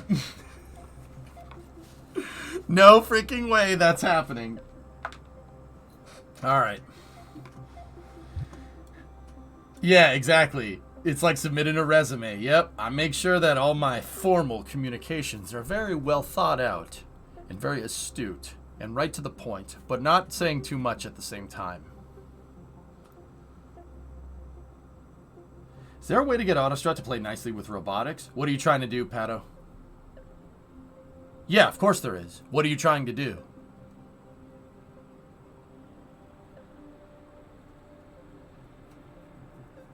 I have a stutter, so there's no victory for you. Oh, Yuri, that stinks. You don't stutter when you say let's go Blues, though. What's that about? What's that about, man? What's that about? Don't stutter when you try to stick it to Mr. Strimmer, man. Let's go Blues! Oh, crap. I jinxed it. All right, guys. I want liquid fuel and oxidizer. We probably don't need something too gnarly. Like, for an ascent module, we don't need something big. Something like this would do us right. And honestly, in KSP1, the sides of this lander can here and here are wide open, so it's actually an open compartment. The interior of this is actually just kind of a hallway, and then there's 2 seats left to right there. So I always don't mind like putting fuel tanks in the sides here of these things. It gives us 903 with 738 TWR, which is more than enough for the moon. But also, we got to make sure that that thing is centered. That's really important. ADHD, dyslexia, and a stutter do not mix. Yep. Yep. It's just something you got to work on, right? It's like, you know, let's just play. Let's just make this harder than it already is. Let's just make social interaction more difficult. Why not, right? Thanks, brain. Very cool. Do you have a beginner's guide to KSP2? Absolutely, Spartship. Exclamation point KSP2 tips in chat. Sure, man. What do you want to know? Or you can just pick my brain here. I'll answer a question anytime. Or at least if I notice it. Just got to make sure I don't have my head too far up my culo. You know what I mean? That's because for the last 30 years you've had your head up your culo. Would putting a panel help with the engine drift? Nah, Doom, it really doesn't. Physicsless parts just like to drift, dude. There's really not much we can do about it. You got up your difficulty level it. Yeah, right? It's like, oh, thanks. Thanks, guy. Very cool. Thanks for that one. How long ago did you get into rocketry, Corkle? So, dude, here's the thing. I've always liked rockets. Ever since I was a kid. I had models of the Saturn V, the shuttle, just like every other good old boy. I had models of B-17s growing up, stuff like that. I've always liked airplanes. Always liked stuff that flies. And I especially like things that go into space. The thing is, dude, is like, I really didn't start getting like super into it until like 2008, 2009, like after I graduated college. I used to watch shuttle launches off my back porch in Florida. It's pretty awesome, man. I'm strutting for a hinge for a helicopter and radial symmetry. You gotta lock the robotic, Pato. Locking the robotic will make the auto struts play nice. So I've always liked this stuff, and dude, the problem is that like every other teenager, I started, you know when you get to like 12, 13, 14, 15, you start getting very self-conscious. It's just puberty, right? Like, you just start getting super self-conscious about things, right? And that's not a good way to think, right? It's not really a good way to do that. You're not going to get very far if you tell yourself you can't do something. So I wrote it off. I was like, I love rockets and stuff. I used to, when I was like really young, 8, 9 years old, I'd watch Delta II launches and, like make a rocket out of a cardboard tube or whatever, right? Just pretend. Even in high school, I daydream with my pen that it's a rocket launching up into space, like, like. But I never thought I was smart enough for it, and Discovery. That's kind of true. But hey, Black 38-month resub. So that's why I didn't really get into it, Corkle. I didn't get into it until like after college. After college, I had this like coming to Jesus moment where I'm like, wait a minute. I just got a degree using CAD systems, right? Computer animation is what I went to school for. Like, that's not that far off from what I want to do. Like, not want to do, from what I really enjoy. 3D, you know, like it's... If I can understand how to manipulate a CAD system, right? And you guys have seen me mess around with Kerbal. I can really, really work the system to how I want, right? If I can do that, why the heck can't I learn spaceflight stuff, right? So, yeah, when I graduated college in 2008, I started just reading about it. I'm like, you know what? I want to learn. And, you know, I kind of convinced my brain, like, hey, if you're good enough to learn this, you should be able to learn this too. And, yeah, it turns out that, you know, writing yourself off like that is not really something that you should do. That's not really smart. So, yeah, 2008, 2009 would be it. But I've always liked rockets. It's interesting, dude. I've always had this kind of... not a kinship with rockets, it's just, you know, even in like college, dude, you know, I'd watch the shuttle launch, right? And then we'd go back and like watch, like I'd go back like later on like YouTube and go find the rocket, like pictures of the rocket, like pictures of the rocket launching, and I would always like play it over and over again and get so pumped up from watching it. Like, if that ain't like the universe telling you something, I don't know what is. Like, rockets always put me in a good mood. Every single freaking time. I watch a rocket launch and get really, really, really into it. Like, I mean, you guys have seen it, right? Like, you know, it's... Yeah, it's just one of those things. Like, you know, you don't recognize the opportunity until it kind of slaps you across the face. Like... And then this, you know, in 2012, my buddy gave me this game called Kerbal Space Program, and he's like, dude, play this game. It'll be the last video game you ever played.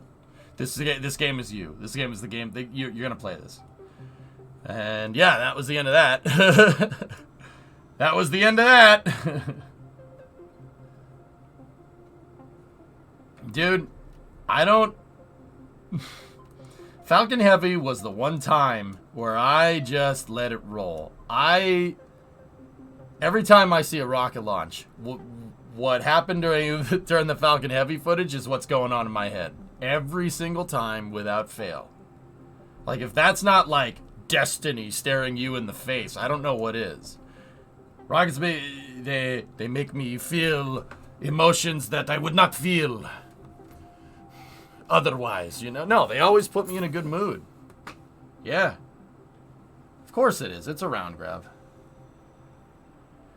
What if I can't lock the hinge? Pato, that means whatever you're loading up it's under load. Unless your target angle and your actual angle are the same thing, it won't lock. Yeah, gotta be careful with that. That's why I invented hybrid tech back a little while ago, because it helps unload the hydraulics. So, yeah, Corkle, yeah, I don't mean to go on a huge diatribe, and I could have just said 2008, but there's a good reason for it. Like, usually I try to address the next questions that are coming in this conversation. Well, why did you get into it after college? Why didn't you go to school for it? Well, the truth of the matter is that I didn't think I was smart enough to. Hey, Erudite, what's going on? Yeah, I didn't think I was smart enough. Don't write yourself off. Not a good idea. Doesn't end well. Like, I don't mean to get super real on you guys, but that's the truth. Thanks for going into detail. Yeah, don't write yourself off, dude. If you want to learn it, you'll learn it. It's that simple. College studying streams when?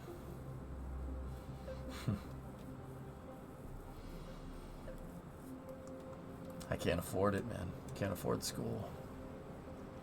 I have a freaking mortgage to pay. I think I've done pretty good for myself with the self-teaching, but yeah, you know. Just write it off. You know what? That's not a bad idea, man. To be 100% honest with you, that actually is a pretty smart idea, Aqualux. Like, but you can't write off what you don't have. That's the problem, man. But that's, dude, not the worst idea I've heard from you, man. You're not wrong.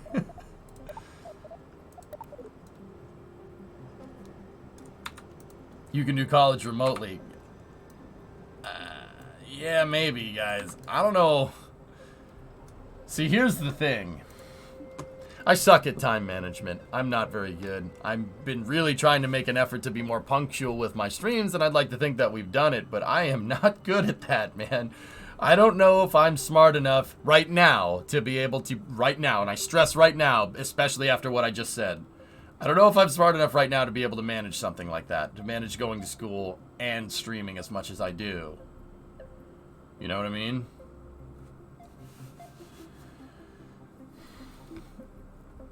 Because once again, I have to keep streaming. I have bills to pay just like everybody else.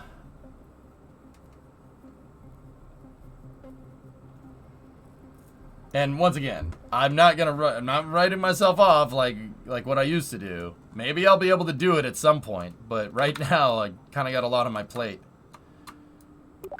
You know? No, Tessa, I'm not doing that. Yeah, spinning. There you go. Did you see the Dodge Demon 170 announcement yesterday? I didn't, Paul. No. Can't rely on the sugar mama for everything. Thanks, Bree. As if I wasn't feeling self-conscious about talking about being self-conscious. Thank you for making it worse. I appreciate it. Very cool.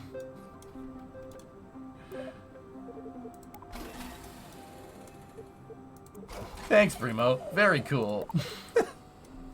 I love you? Yeah. Yeah. What's the decision on the Ascent motor? We can get away with the Spark. The Spark should have enough. Here, let's dump that real quick. That's 900 meters a second. Let's go into the trip planner. Kerbal to Mun.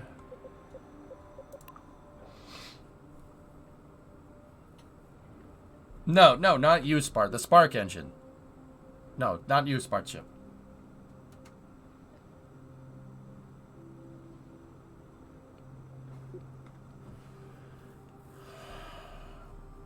So landing is 580. We have 900 on our Ascent module. We should be good. Oops, sorry. Don't worry about it, man. It's all good.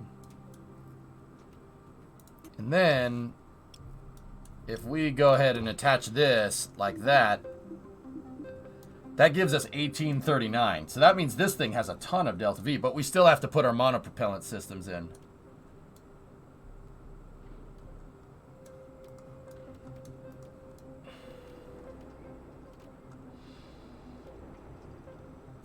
Tessa, you're not making this easier. You're not making this easier.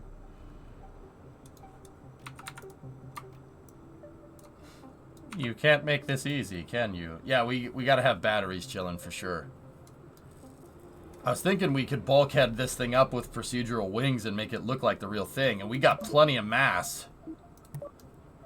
We got plenty of mass to get her done. Might not be the worst idea.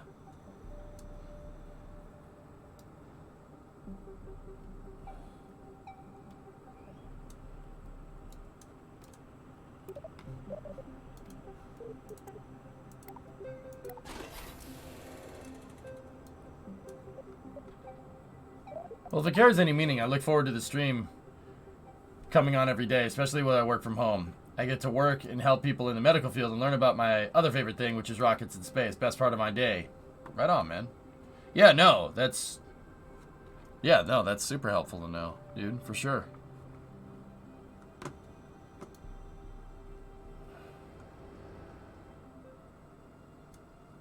Oh, man, now you guys got me thinking about it. You guys get now my brain's going to the real place real quick. I don't like getting real. I play video games. It's not real. Stop it. Stop it. Okay. Stop it.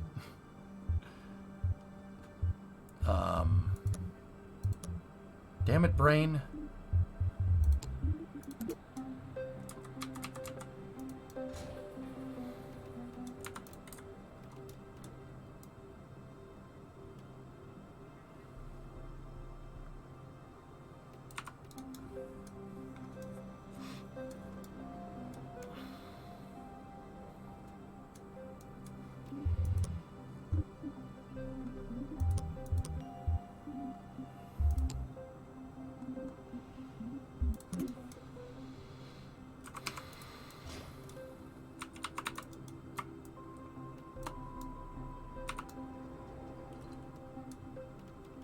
Nice.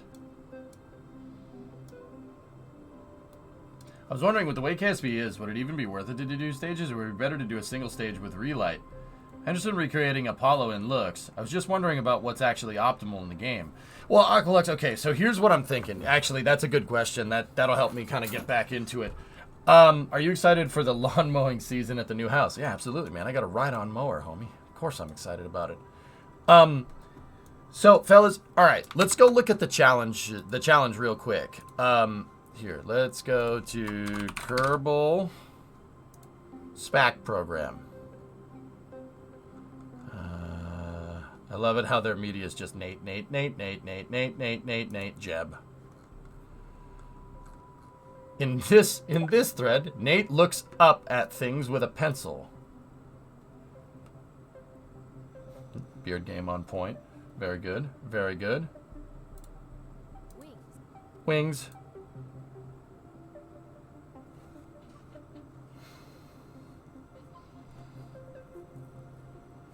Is that a number 4 pencil or number 2 pencil?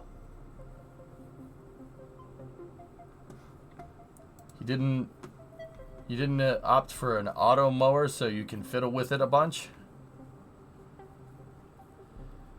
His YouTube thumbnail game is strong. It's a number 154 pencil. Oh, okay.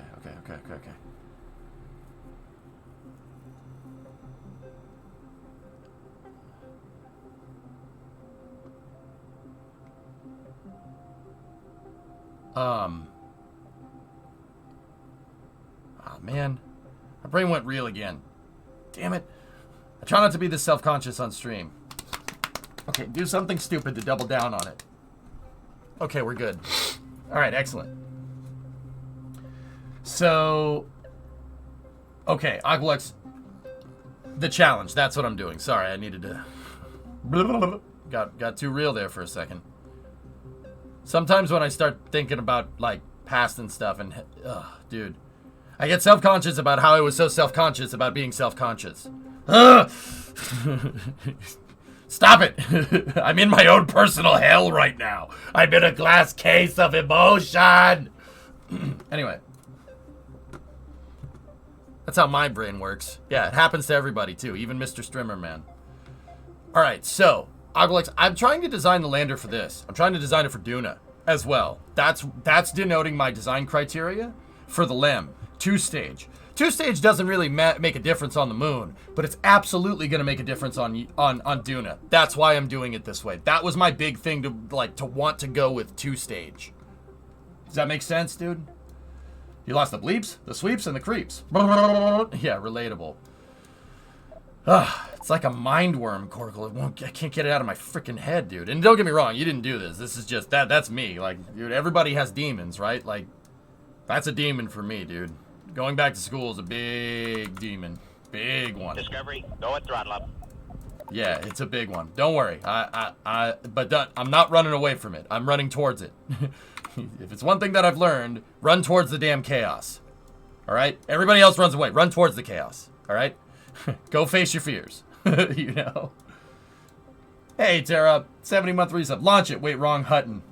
Ah, you made a typo, making me the victor. Things are so much simpler in college. Yeah, no, exactly. I'm scared I'm going to pull a Billy Madison. Oh, back to school to prove to Dad that I'm not a fool. I got my lunch packed up, my boots tied tight. I hope I don't get in a fight. Oh, back to school. To begin soon on the Fred. Hey. You guys want to see a rocket? What's up, kids? You want to see our rocket launch? All right, so yeah, Aqualux, that's like my principal design criteria, because I'm trying to design this to be able to do a Duna trip too. So if we're looking at down to the surface, it's 1450, right? So we can use parachutes on the way down in the descent module, right?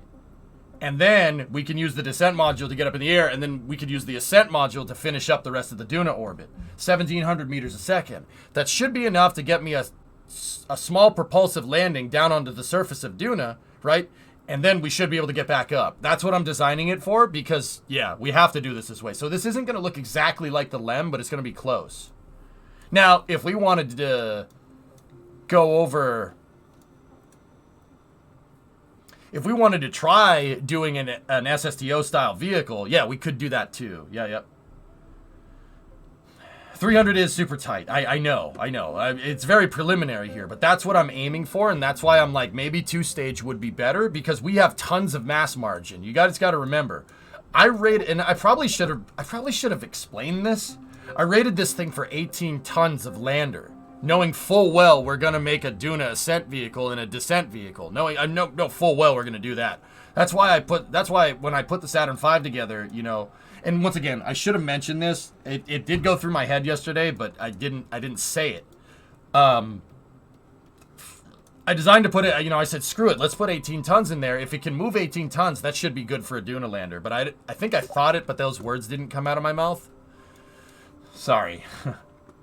Yeah, AOD, I uprated it. I mean, the LEM is not that heavy, dude. There's no way.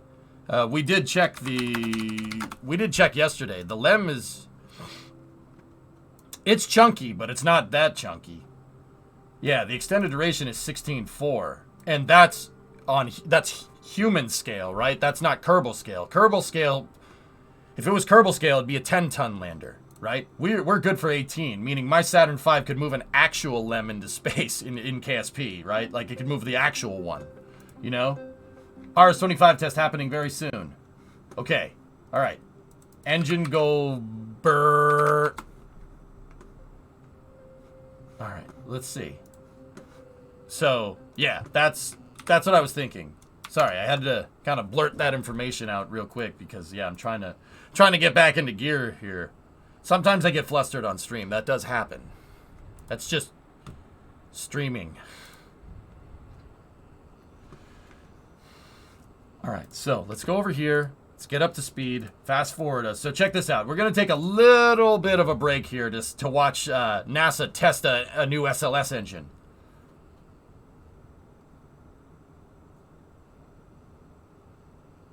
Yeah, Tessa, for sure. Yeah. Oh, there it goes. There it goes.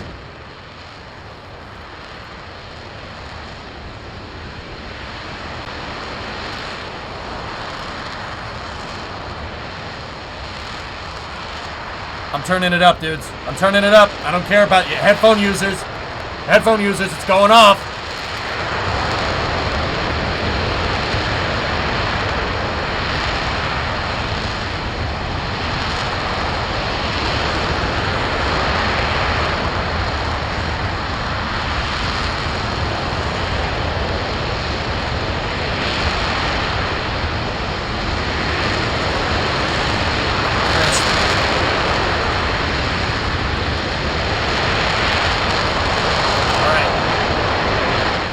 Watch. See the shock cone right there? So this is what happens is the atmosphere is impinging the gases coming out of the rocket engine. It's impinging it. So like the gases are trying to be accelerated out and they're really, really hot, so they want to expand, but the atmospheric pressure pushes them back in on themselves. They impinge back on themselves, right? And then the gases coming out of the engine hitting each other cause that shock cone. But the cool thing about it is that you can see the engine throttling up and down. When that shock cone moves more towards the rocket motor, that's how you know they throttled back. And if they would show it, I mean, that's a great shot, but I really wish they'd show it. But we could show them throttling back. If they're running a simulated ascent trajectory here, the engine should have throttled back. They should have gone into the throttle bucket right now, kind of mimicking max Q for SLS launch. Also, very big fog machine, yes. Horsto, the propellant here is hydrogen and oxygen. It's an RS-25E. That is a brand new RS-25. It was manufactured like a year ago.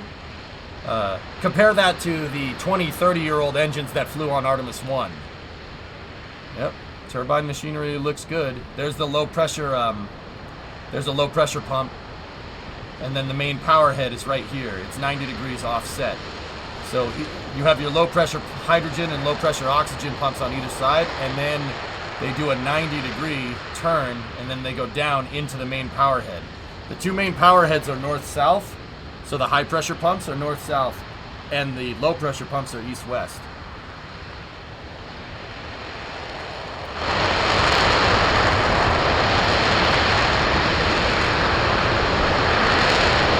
If we were to put an RS-25E on the shuttle, would it work? Yeah, I don't see why not. I mean, you'd have to modify it, Nova, but it would work better than like if we tried to put a Raptor engine on the back of one. I'm timing it right here, guys. I'm 10 seconds behind because they ignited it right before I could get my stopwatch ready. So we are at, right now, it's 3 minutes and 10 seconds. We're at 190 seconds.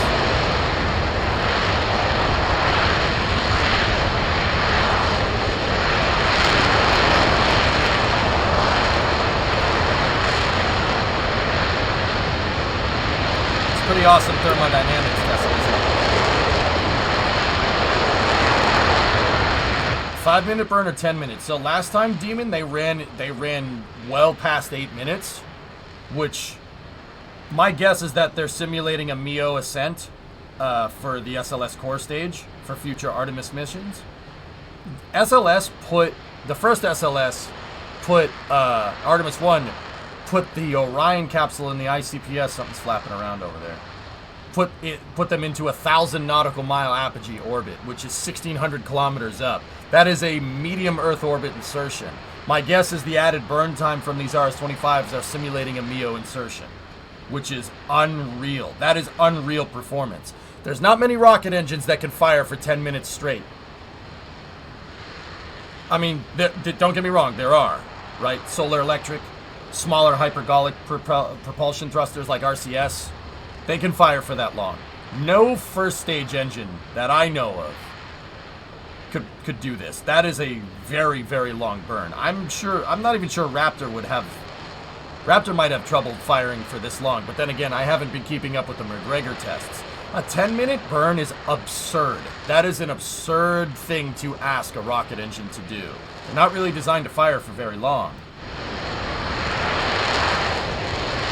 And that thing, yep, throttling back. They down throttled it. This is a strange ascent profile, whatever they're doing. We're 5 minutes in.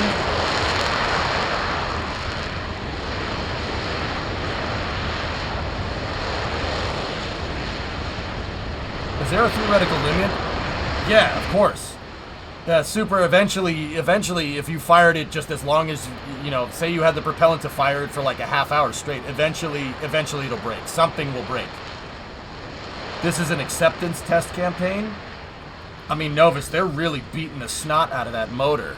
They're throttling it at 5 minutes in. That's throttling rocket engines, guys, especially shuttle motors. Shuttle motors don't really like being throttled up and down that much. You can do it. They can go to 100% down to 60, and then that's about it. If you try to go lower than 60, you'll start getting cavitation in the nozzle, and the nozzle will start wiggling around. And then it introduces a resonant vibration into the motor, and it causes it to blow up. They figured that out on the test stands in the 70s. Fuel rich? Josh, this engine is a fuel rich stage combustion. So if it was running fuel rich, you'd see orange flames, not clear blue. Clear blue meaning there's no emissions from this thing. Look, that is a deep throttle right there. They're beating the snot out of this engine, guys. That's an insanely deep throttle. This thing is down at 60% of rated thrust. That's absurd. Look, see what I'm talking about? See the flame? You're almost getting plume over expansion there. Almost. That thing is, look at it vibrate. Look at the thing moving around. Oh! Yo, that thing is on the ragged edge. Dude, that thing is like close to breaking. Whoa! You see the nozzle starting to move? It actually did it! That's freaking sick, dude! Did you see that the nozzle started shaking when they deep throttled it? It doesn't like, the shuttle engines don't like going below 60% throttle. They really don't. But if Novus was saying that this is acceptance testing, if it's acceptance testing, you're gonna push it to the ragged edge. Yeah, that's pretty nuts, dude. Oh, come on, give me that close-up shot again, man. Yeah, they're talking about a pin on one of the railings, guys. Have you ever seen catastrophic failure? Yeah, Wild, we have.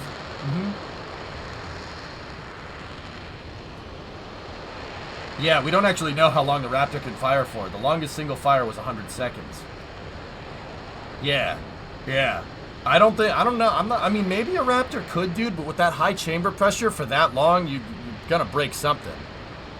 Okay, we're 8 minutes in.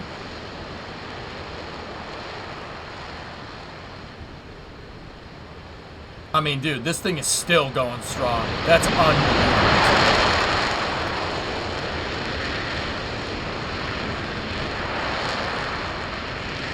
That dude, the shuttle engine, even for an old design, it's a damn good motor. Yeah, it creates a vacuum, Rares. Yep, the engine creates a vacuum. This whole thing turns into a giant carburetor. Seriously, all that gas getting pushed out creates a vacuum and the gas gets sucked in. That's why all the ice is coming down, or all the condensation is coming down off the motor. See, look at it shake again. Dude, it's just sitting there. It's sitting there at 60% throttle. Oh my goodness. 9 minutes in. Oh wow. They are kicking the trash out of this motor. I'm amazed it hasn't broken yet. That is a testament to the engineering. Holy crap. Is it survivable in this room? I wouldn't be standing there when that engine goes off hypersonic, no. Why would they need to fire it for 10 minutes? My guess, Pop, is, well, this is acceptance testing. But the reason why they want to squeeze more performance out of the shuttle motor is direct to medium Earth orbit insertion for SLS. If that core stage can push something to a thousand mile apogee, that's performance you're going to want to get. Remember, the more performance you can squeeze out of that core stage, the easier it'll be for the upper stage lander capsule to get out to the moon. More TWR and more performance on your first stage usually means more delta V. It isn't test of failure, Reagan, but we are 10 minutes in to this test. They shut it off right at 10 minutes. Holy crap. All right, now they'll purge down the motor. Wow, that was 10 minutes exactly. That's unbelievable, dude. Unfreaking real.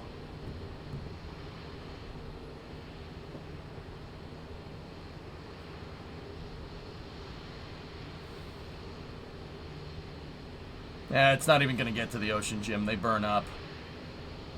They also shut it off from 60. They did that during the shuttle program, Aqualex. They throttled down the motors and then they shut them. But, dude, they had that thing throttling up and throttling down and throttling up and throttling down, and then they throttled it down and then they kept it.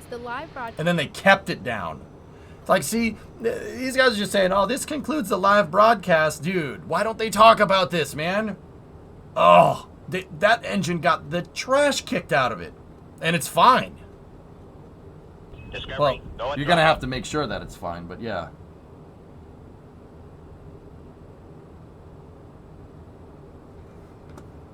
Gene, who did you just who just copied that? Let me see.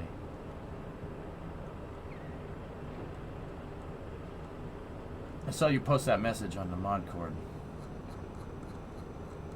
I appreciate the kind words. Who said that, dude?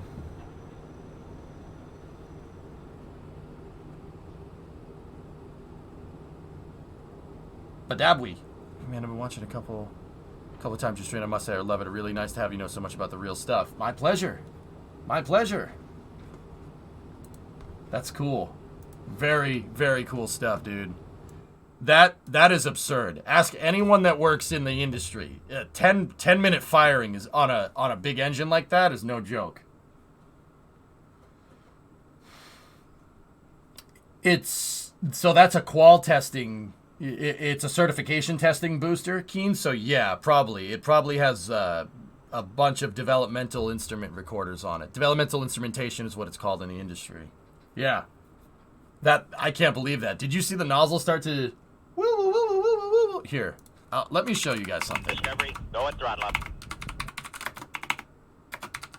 See what I mean? See what rocket engines do? I don't know why it does this. Dude, it just, yep, gets me, it puts me in a pretty good mood.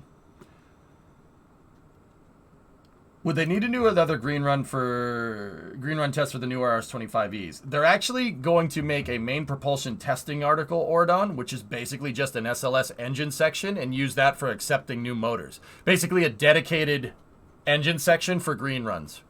Yeah, that's what they plan on doing. All right, here, watch this. Not as sleepy anymore? No, AOD. It's like, it's better than a cup of coffee, dude. I don't know what the hell that's about, man. See this? I don't know why that happens. It just does. It's freaking wild what that thing is doing. Yeah, Gene. Well, that's good. I appreciate the kind words that people say, and I feel bad that I missed some of it. I don't hate that, Aqualux. That's pretty cool. Here, watch this. So you guys want to see something cool? So this is a slow-mo of a shuttle engine going. Watch this. So you get a sequenced ignition. 1. And then 2. And then 3 over there.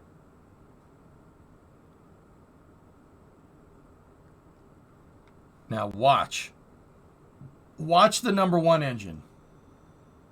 2, 3. There it is. 1, 2, and 3. That's how it went. I always forget. So watch. Yeah, exactly. Cool. Yeah, exactly. Cool enough. So watch.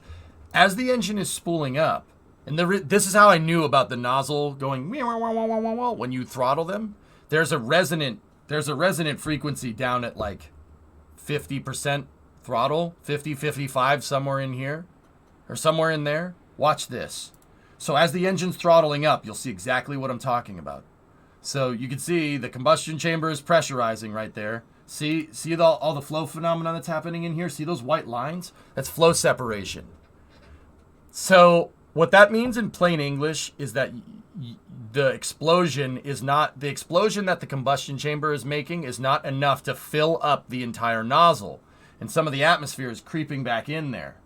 And so the explosion can only fill up the nozzle maybe to right here. Now watch what happens on this engine right here, right there. Look at what flow separation does to that nozzle. See it? See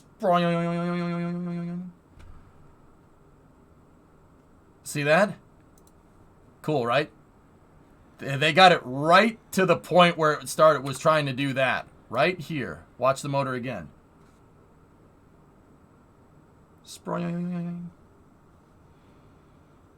Yeah, it doesn't. That's why you don't deep throttle the shuttle motor. That's why you don't do that. See that? Isn't that cool? They were right on the ragged edge. It was right at the point before that happens, and you started to see the nozzle oscillate a little bit.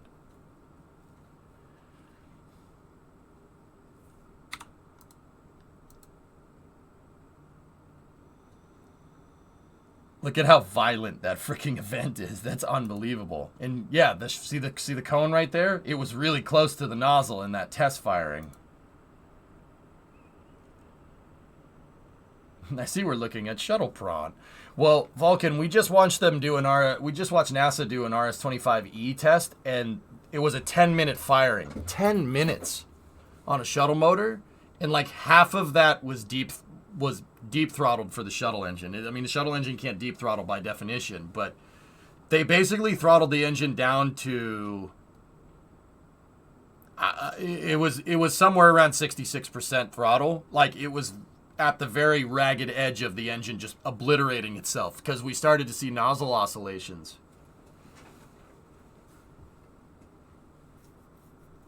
Yeah, Tech. Yeah, the Saturn one. Yeah, that means 7.5 million pounds of thrust going off all at once. Yeah. This kills the rocket engine. Yep. Yeah, that's not good for it.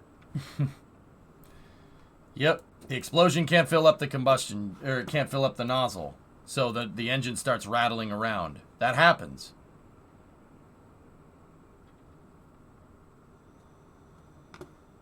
That's cool, man.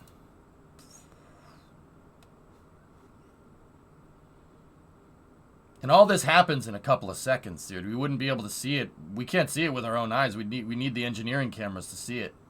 See, look, that engine is flapping around. This one,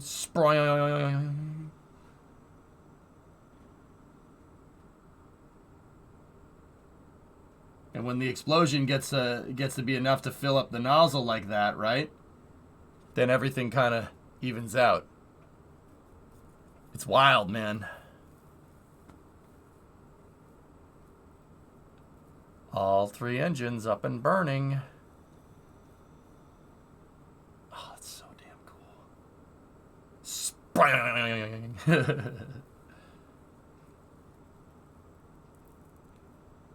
Yeah, that's freaking wild, dude. Okay. Okay, hold on. Just, if you'll excuse me for just a second here.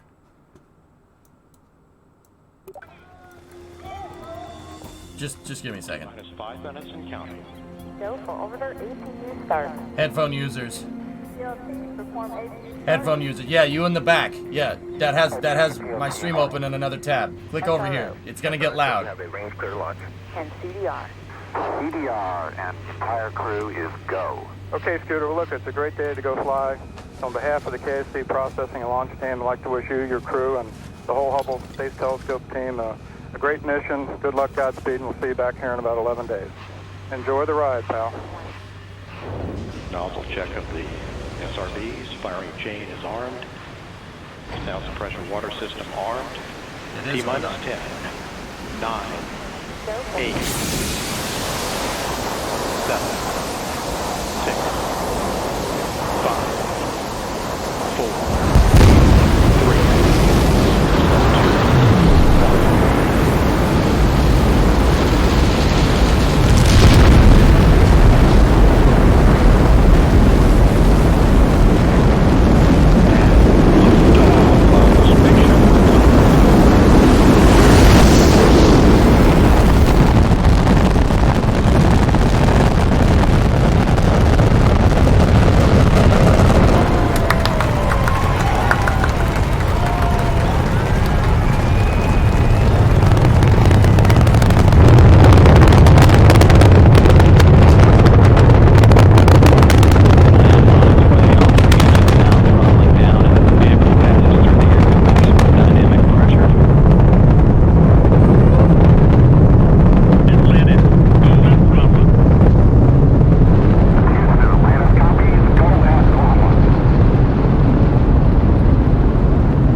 No, I'm good. I'm good.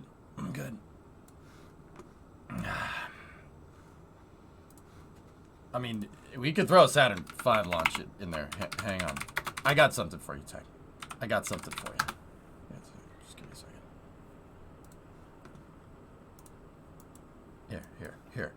Here. Just one.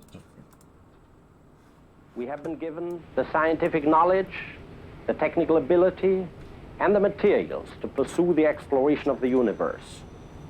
To ignore these great resources would be a corruption of a God-given ability.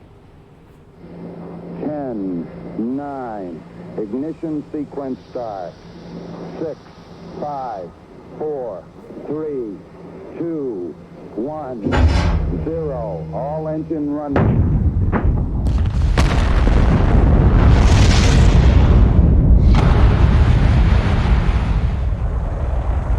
Haven't done this in a while.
soon.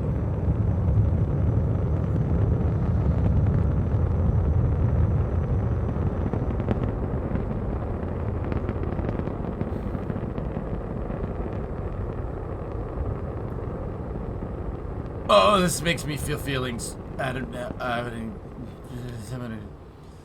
Whoa. Okay. Woo.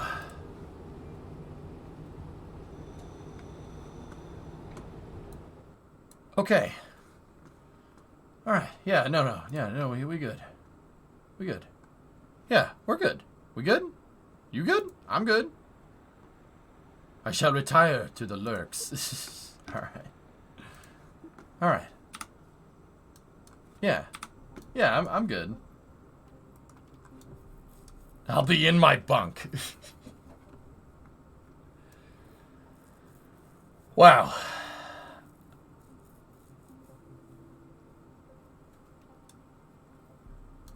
How does Super Heavy compare to Nova in terms of thrust? Super Heavy makes way more than Nova does. Nova had 8 F1 engines in the first stage. So that's about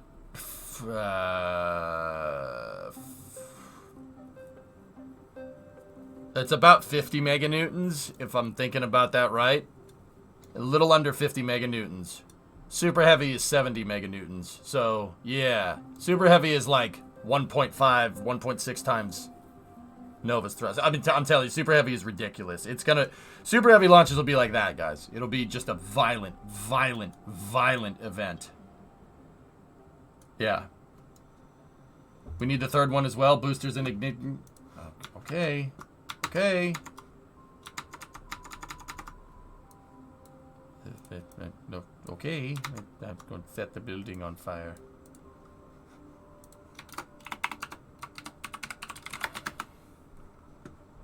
Discovery, go at throttle up. Let me find it.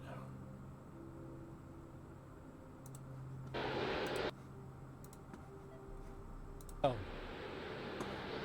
The 4 core stage RS-25 engines gimbaling around, testing the ability to steer the rocket into space. Yeah, Mickle, it happens. They will operate at 109% performance. Okay, Autonomous launch sequencer on board the rocket. It will take over command and control of the rocket. But the ALS will check, make sure there's no holds coming from the ground up until T-minus 2 seconds. Go for ALS. And we are go for ALS. The Space Launch System is now counting down to liftoff of Orion on its maiden voyage to the moon. Launch team can no longer recycle the count.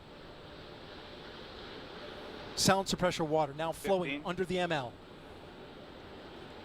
And here we go. 10. Hydrogen burn-off igniters initiated. 7, 6, 5. 4-stage engine start. 3, 2, 1. Boosters in ignition. Dude, And look liftoff at that of thing Artemis go. 1. We rise together. Yikes. Down to the moon and beyond.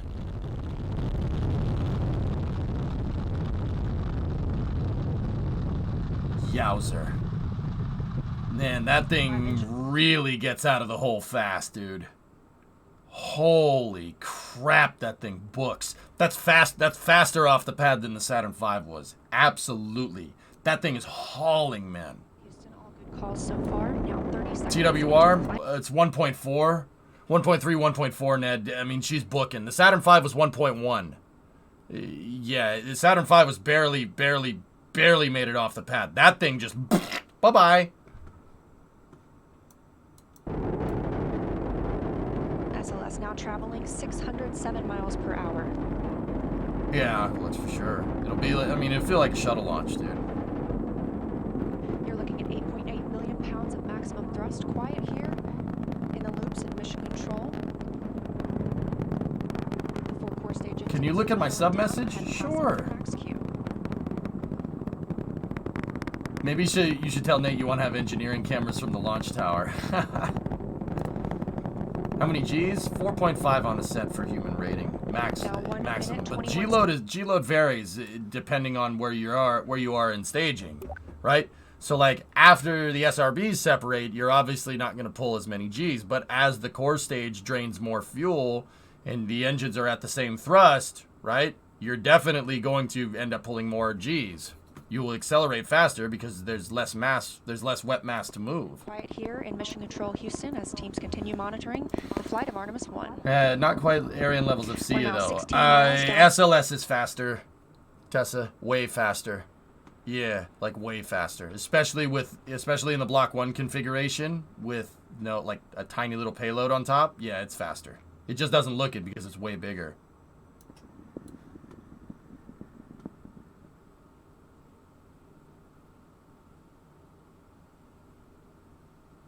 Confirmation that the solid rocket boosters have separated these 177-foot boosters. Now the core stage continues to power the flight of Orion, all four RS-25 engines firing, traveling over 3,400 miles per hour, 46 miles downrange. What a trip that was, dude. What a trip. What a freaking trip. I can't believe that. Unbelievable. Why is 4G max for humans? We can endure more than 4. I understand that 9 for prolonged periods is not doable. Why 4 max?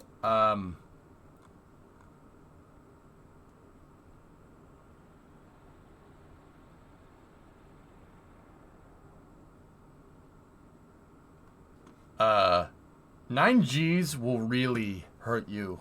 Yeah, you'll survive, but it'll really hurt.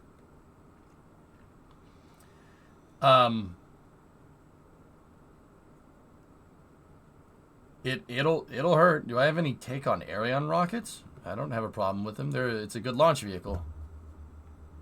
Why? Should I say something controversial? I mean, they're good rockets. Ariane, they're taking their time with Ariane 6, but when Ariane 6 gets going, it's going to be pretty good, man. Like, I mean, Doom, I wouldn't want to be on a rocket that's 9G sustained. You're going to feel that. It's going to cause damage. You'll start popping blood vessels and stuff. It's not, you don't want that. 4Gs is good enough that most people won't really feel that one later.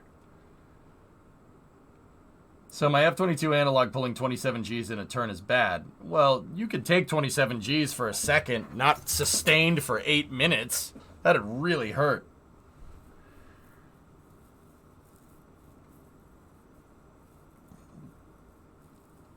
I mean, your 9G sustain will really hurt you. You'll be alive, but it'll hurt.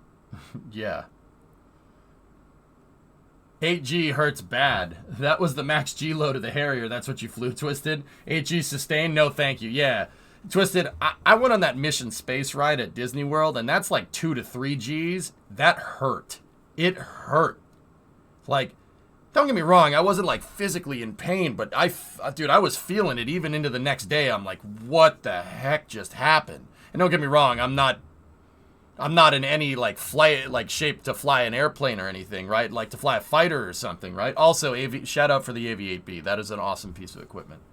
You know? Yeah, exactly, Val. I'm with you on that one, right?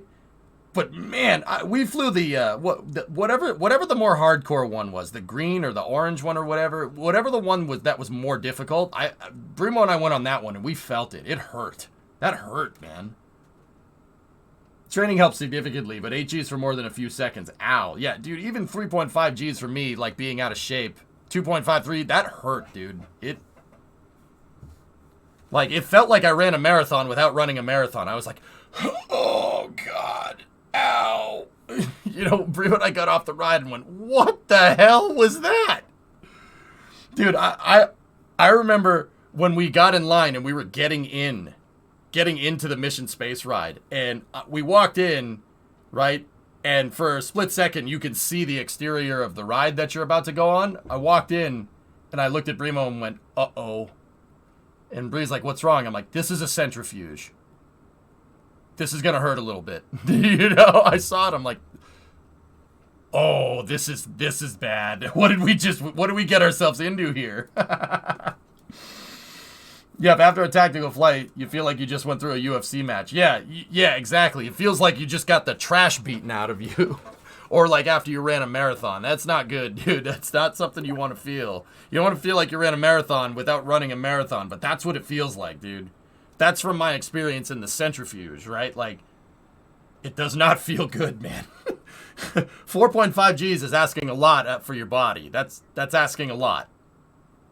And yeah, that's why we don't go above that. If you're pulling 9 Gs sustain on a launch, how much are you going to have to pull on a launch escape? Well, Aqualux, on a launch escape, you're going to pull 8 to 9. Sure, absolutely. Would you rather be dead?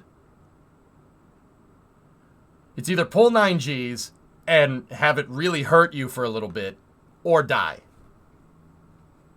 It's like an ejector seat. You don't want to eject unless you absolutely have to. You're going to feel it the next day. Would you rather be dead? So, see what I mean? Like, in Toulouse, they want to do a centrifuge simulator at Space City. All right, I guess it's going to be something. Whitney, it'll beat the snot out of you. Like, it hurt me. Even that Mission Space ride, I was like, oh. And like, Twisted, even in that ride, I was doing control breathing because I'm a nerd. I freaking was trying to do it. I probably did it wrong. I was holding my breath and I was trying to do that, and it did help a little bit, but I probably didn't do it right. I was trying to control breathe because that's what you got to do. You got to kind of make sure that the blood is going everywhere, or else, yeah, it doesn't feel good.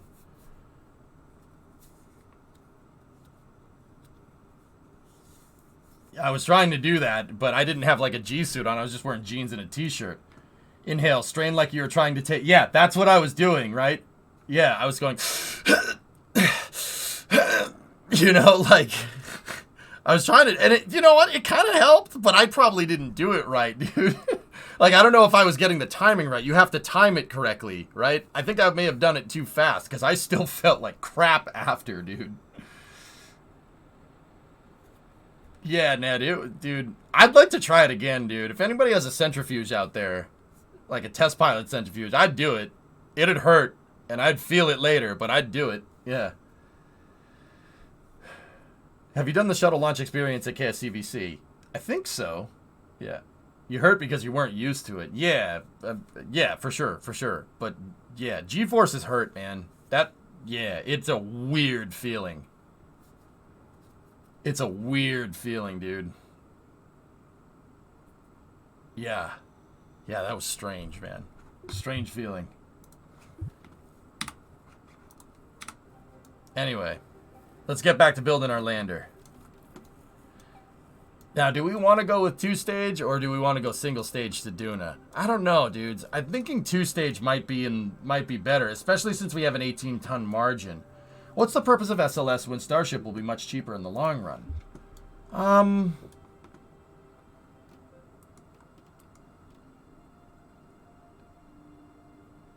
Well, here's the thing, dude. Starship is projected to be cheaper in the long run, Salt, right? And don't get me wrong, I'm not betting against Starship. I want Starship to work. But I think it would be better if NASA had their own capability to get to the moon on top of SpaceX. I wouldn't trust one single corporation having the ability to get people to the moon. In fact, I'm not really too big of a fan that NASA needs SpaceX to get to the surface of the moon. I think NASA should have their own lander. NASA should have their own way to the moon, and SpaceX should have their own way to the moon. Now, don't get me wrong; they shouldn't not work with each other. But I think that NASA having their own redundant capability and SpaceX having their own redundant capability is better, even if SpaceX is cheaper. I know people are going to be like, "What? Why? Why would you think that?" Well, I'm thinking about long-term sustainability. You don't want SpaceX to corner the market. You do not want them to corner the market on launches. In fact, the government won't allow them to do it. That's why they keep awarding ULA contracts, to the detriment of a lot of SpaceX fanboys. That's what people don't understand. You don't want one sole launch provider. We learned that the hard way with Challenger. So I don't think that SpaceX have like their own way to get to the moon. Like, don't get me wrong, they should, but them being the sole people to be able to get people to the moon, I don't think is a good idea. I mean, that's why with Commercial Crew, they awarded the contract to 2 commercial providers. I mean, SpaceX is kind of eating Starliner's lunch a little bit, but Starliner is a good craft. They just got to dial it in, right? So Blue's Blue Moon isn't a bad design in principle, but they shot themselves in the foot by highballing it, for sure. That was not the time to do that. Yep. And I'm not saying that private companies can't do it better either, Salt. They absolutely can. But now, if you look at history, right, look at the Apollo program. When the government, anytime someone has sole access to the moon, you're going to get stagnation, right? When the government when the Uncle Sam was the only people that could get to the surface of the moon, was the only entity who could get to the moon with NASA in the 60s, they pulled the plug on it. Why? Because there's no check to make sure that the program stays going. We did it. We went to the moon. All right, we're done. Right? If there's a corporation that can get to the surface of the moon, well, that makes NASA that's a check to make sure there's a check and balance there for better sustainability in my mind. Does that make sense? The problem with Starliner isn't Starliner. Aqualex, I said it was a good design. Don't read into that any more than, right? I'm very careful with my words, dude. I have to be, right? Sometimes I'm not. So, Salt, I even if Starship is cheaper, I still think we should use SLS, and I think NASA should build out SLS to be redundant to Starship. I think that's the most sustainable way forward. Now, I will fully acknowledge that is not the most cost-effective way forward. No. That's the most expensive way forward, especially with SLS flying. I'm not even going to sit here and pretend like that's not a thing. Oh, it's absolutely going to be more. It's absolutely going to be more expensive. But I'm looking for sustainability. If you look at history, the launch market, it's very easy for the launch market to stagnate. And just because SpaceX is just eating everybody's lunch and launching like crazy today doesn't mean that we couldn't get stagnation. I'm paranoid, dude. Super paranoid about that.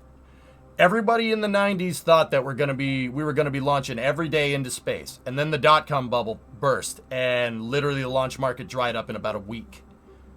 And that created so much stagnation that ULA needed to be made. There are other couple of reasons for that, but yeah, it's not good, man. The launch market can dry up like that overnight. Even now, I don't trust it. I don't trust it. Especially since there's so much, tech venture capital backed small sat providers right now. I don't trust it, bro. I don't trust it. NASA needs to have their own redundant capability because that's a way to help be more sustainable. Does that make sense?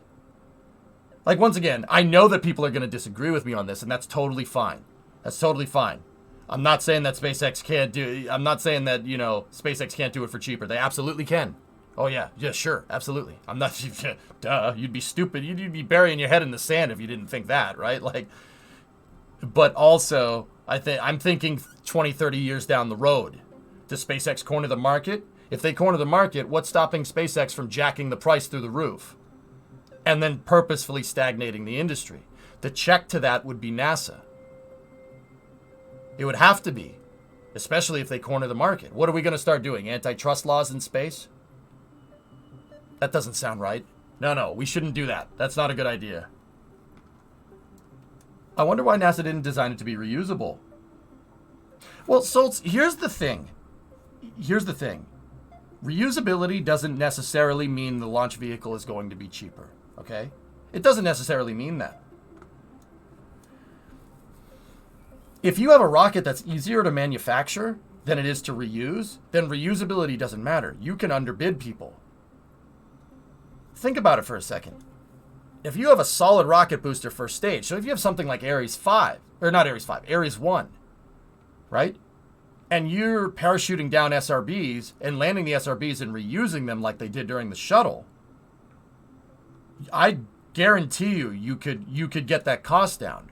The reason why you can get that cost down is because your first stage has one moving part, the nozzle. That's it.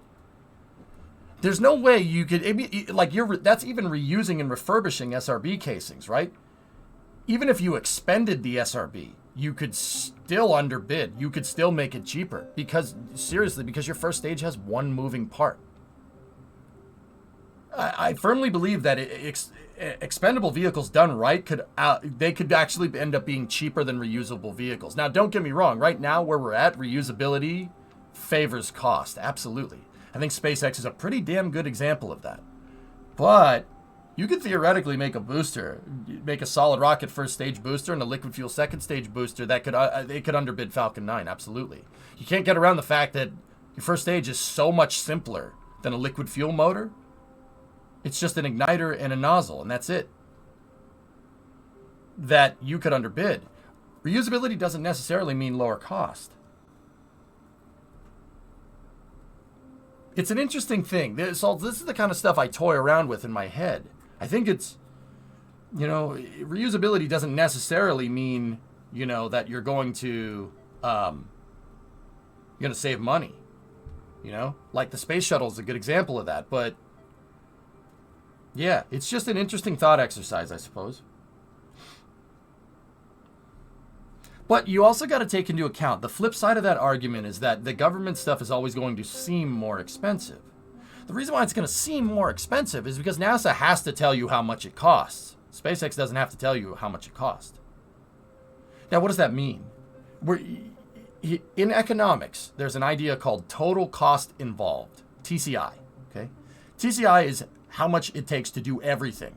So the prices that NASA give you per launch, on a per launch basis, right, are literally how much it takes to do everything, to buy the raw materials all the way to launching to the moon. It's the total cost involved.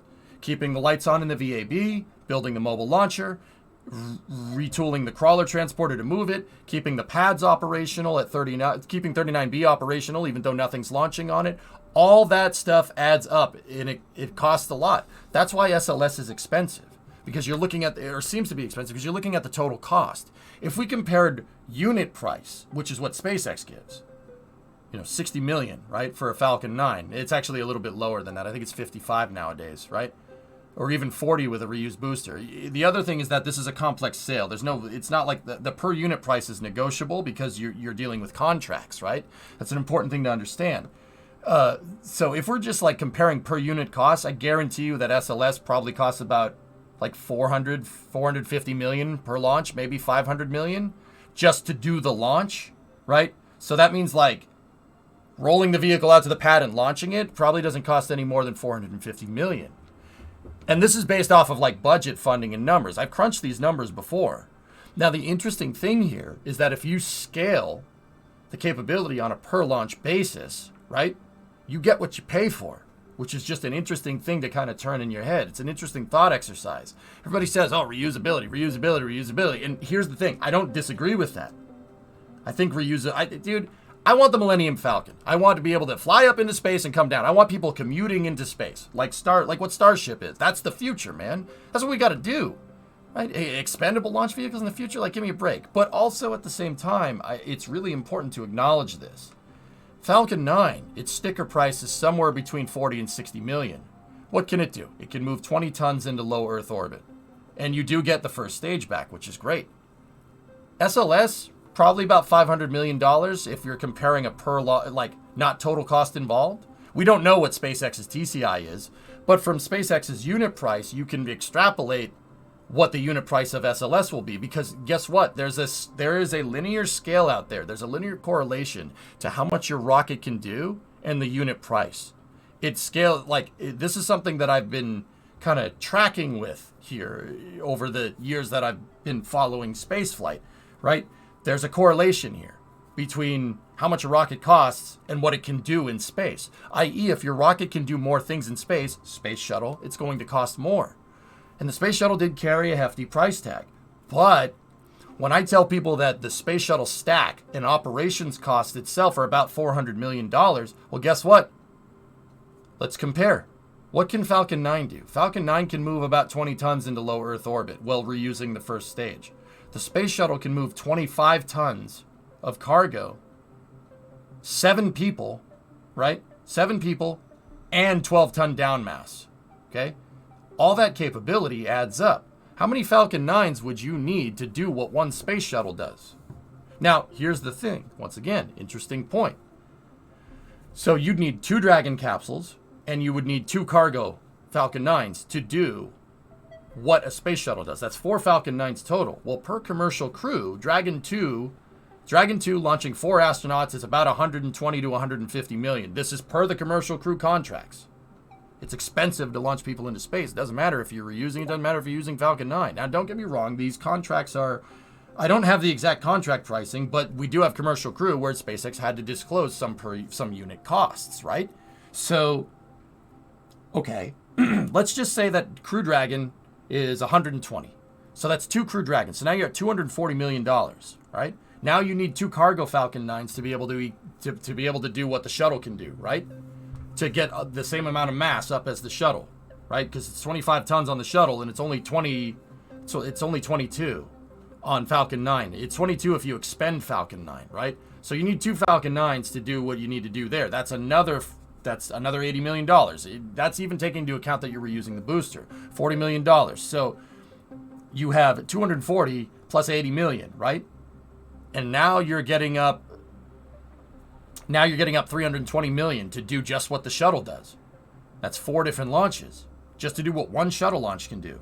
One shuttle launch costs about $420 million to launch it and fly the thing for a mission. Once again, comparing unit costs as opposed to total cost involved is an important thing to understand. 4 Falcon 9 launches, $320 million, are still cheap. It's still cheaper than the shuttle. Oh, absolutely. Way cheaper. Yeah, duh. But it doesn't do as much. Can Falcon 9 build a space station in space? Nope. Absolutely not.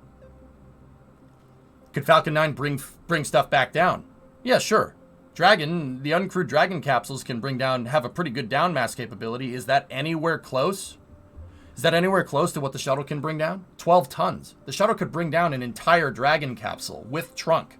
Easily. Probably 2 of them. See what I'm talking about with capability here?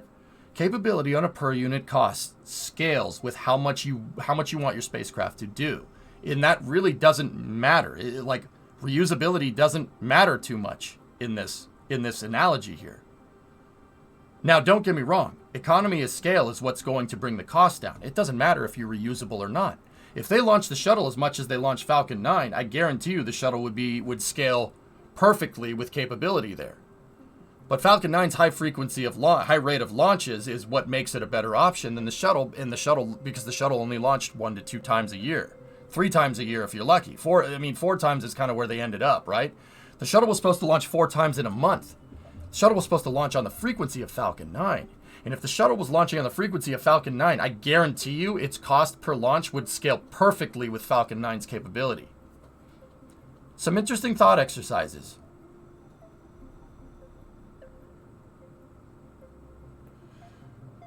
Reusability hedges against market dropouts. Absolutely, Aqualex. I firmly believe that reusability is the way to go. But one could make the case that an expendable rocket being way simpler, Ares 1, could put Falcon 9 out of business. If you did it right, sure, absolutely. Even with an expendable solid rocket first stage, the fact that the solid rocket first stage is so ridiculously simple could outweigh the reusability cost. It's possible. So yeah, Salty's great question, and I've crunched these numbers before. I've crunched them before many times, and don't get me wrong, I agree with you. I think that Starship is the way to go. We should be doing that more, and NASA should be doing that more. But the thing to understand is that NASA takes their time; they go slow. But the other thing to understand is that that's on purpose. It's more sustainable that way. You don't want to do something like the Apollo program where you get everything done in 10 years and then they cancel the program because, we don't need it anymore. It's intentionally slow by design to better that sustainability. I want that as a check to the commercial companies going faster. Does that make sense? So we get, us as taxpayers, especially me as a U.S. taxpayer, we end up getting the best of both worlds in that regard, right? We get the commercial companies going fast, but we also protect against long-term stagnation of the industry by having SLS go slow and be more expensive. I know, it seems ridiculous, right? But it does make sense.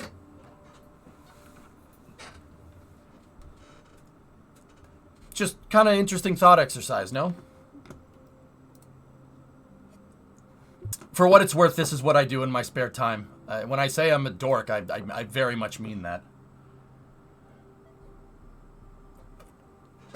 Full reuse might have a different outcome. Reagan, the entire overarching point that I'm trying to make is that it doesn't matter if it's expendable. It doesn't matter if it's reusable.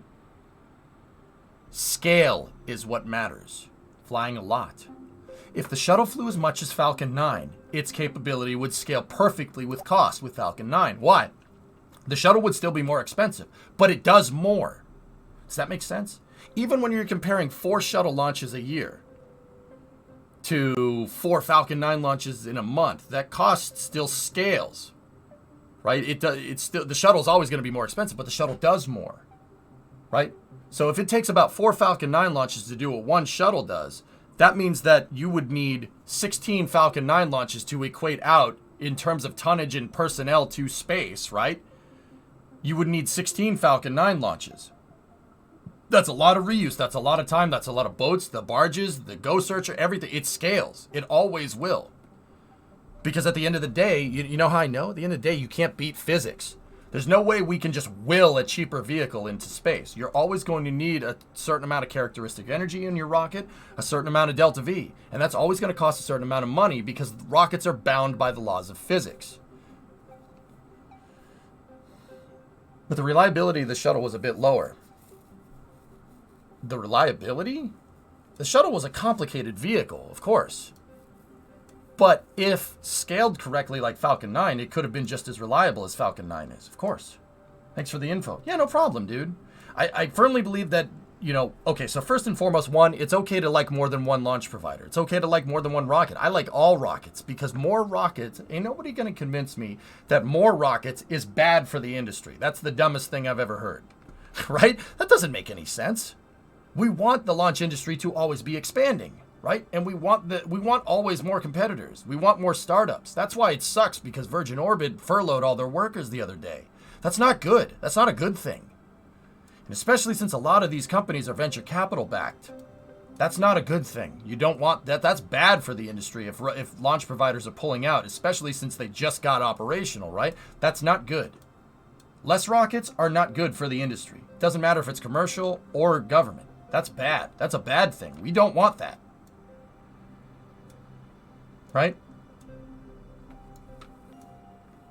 I forgot what the second point was, but you get the idea. I think I got the point across.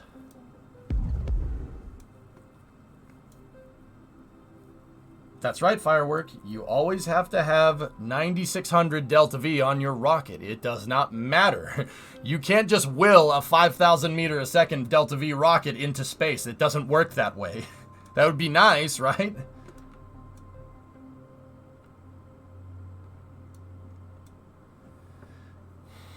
I don't think the launch market should keep expanding. I think orbital infrastructure like stations and such should.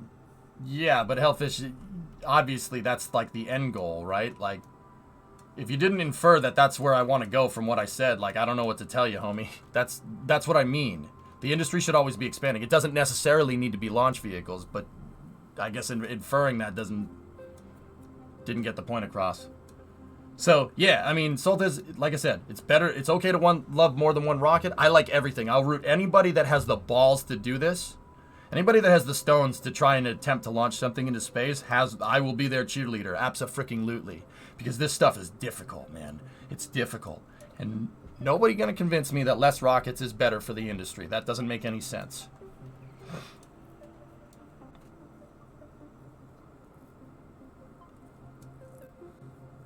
Right? But yeah, that's a good question, dude. And it's one that I won't shy away from. Because I hear everybody argue semantics about Starship versus SLS. When in reality, you know what, dude?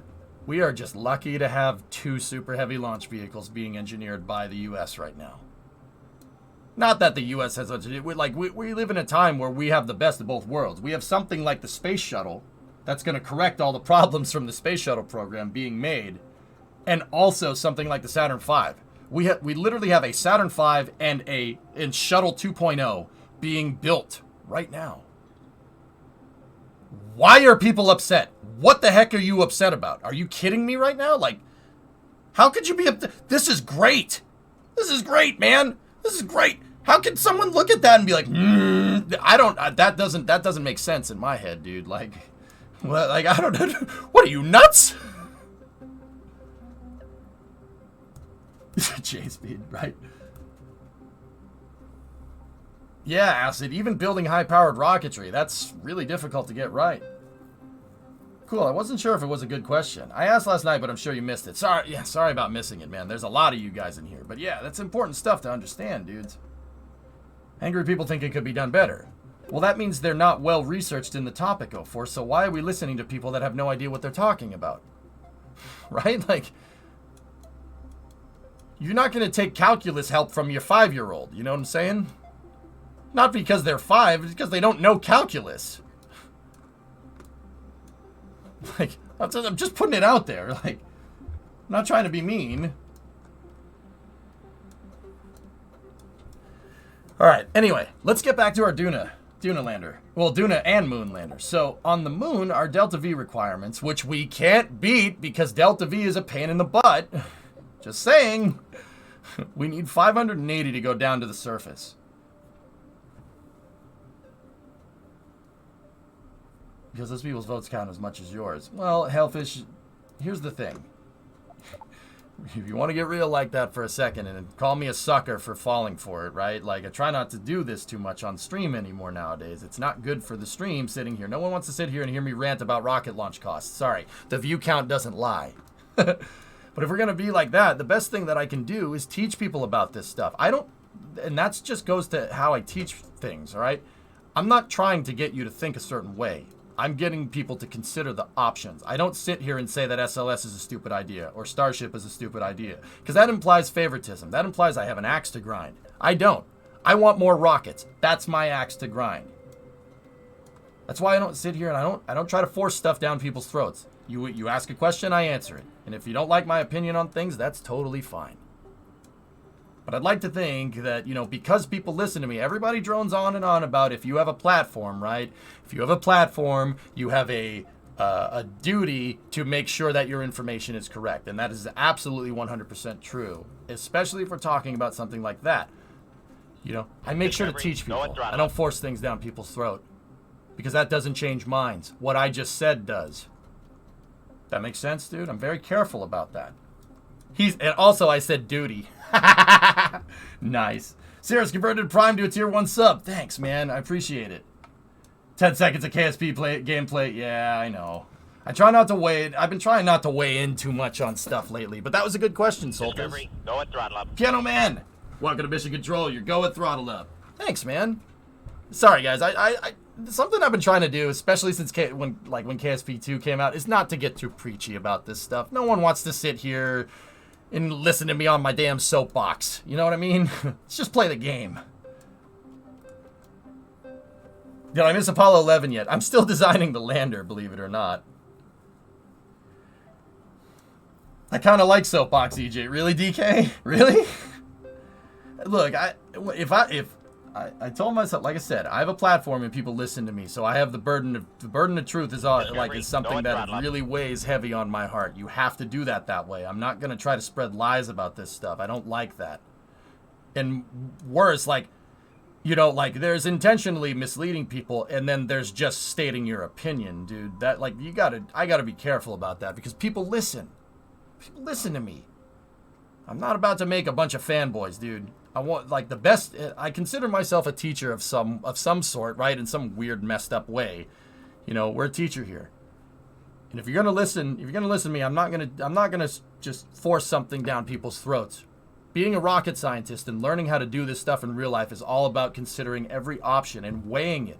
It's all about critical thinking. That's what I try to teach the most. Teach how to think. I'm not teaching you what to think. That's important. You know, it's very important to me. I really don't. But once again, I don't like talking about it because if you're just sitting here talking about how you do that all the time, you're not doing it. You know what I mean? So I'm going to zip it. We're going to flip the damn page and we're going to get back to working on our lander. It's what you hear and listen. It's what you hear and listen. Edge gonna give it to you. What? Think you could get it on your own? X gonna live it to you. Knock, knock. Open up the door. It's real. Anyway.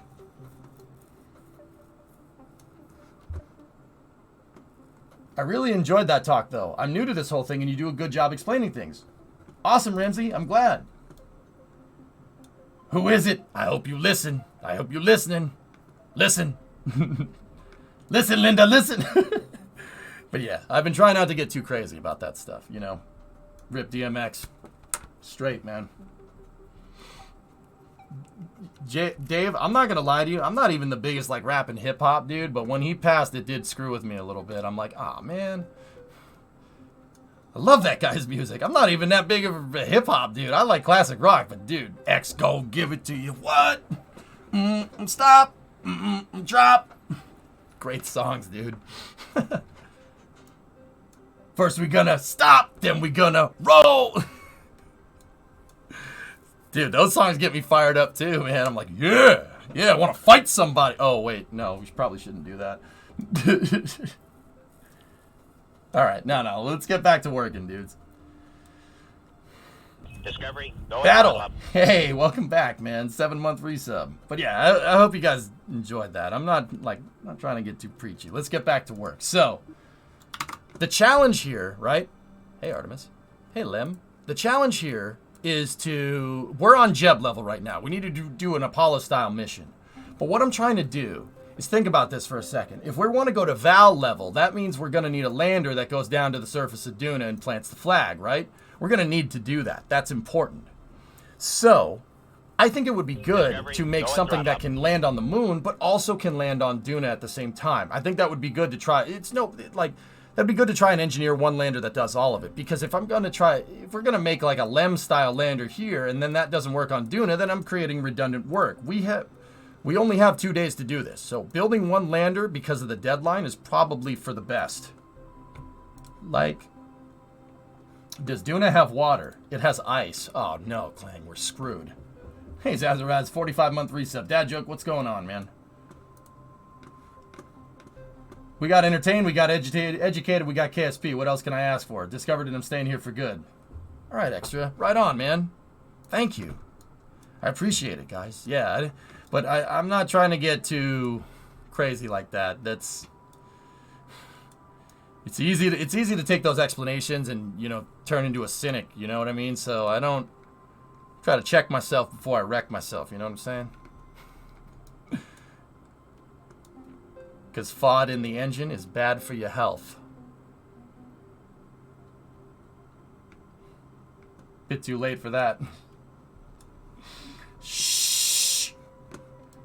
Thought on building a single stage that can do the whole mission on the moon and then add a descent stage for Mars. Aqualex, I was kind of going in that direction with this thing, dude. Maybe doing that. Maybe doing that way wouldn't be the worst idea. All right, so we're working on our lander. So, okay, if you're wondering what this is, that is my constraint. So that's what I can fit on my Saturn V. Basically, that is the widest point right there. And I'm trying to make sure that I can fit the lander in there. No, I know what you meant. You don't need to... I know what you meant, dude. It's all good. All good.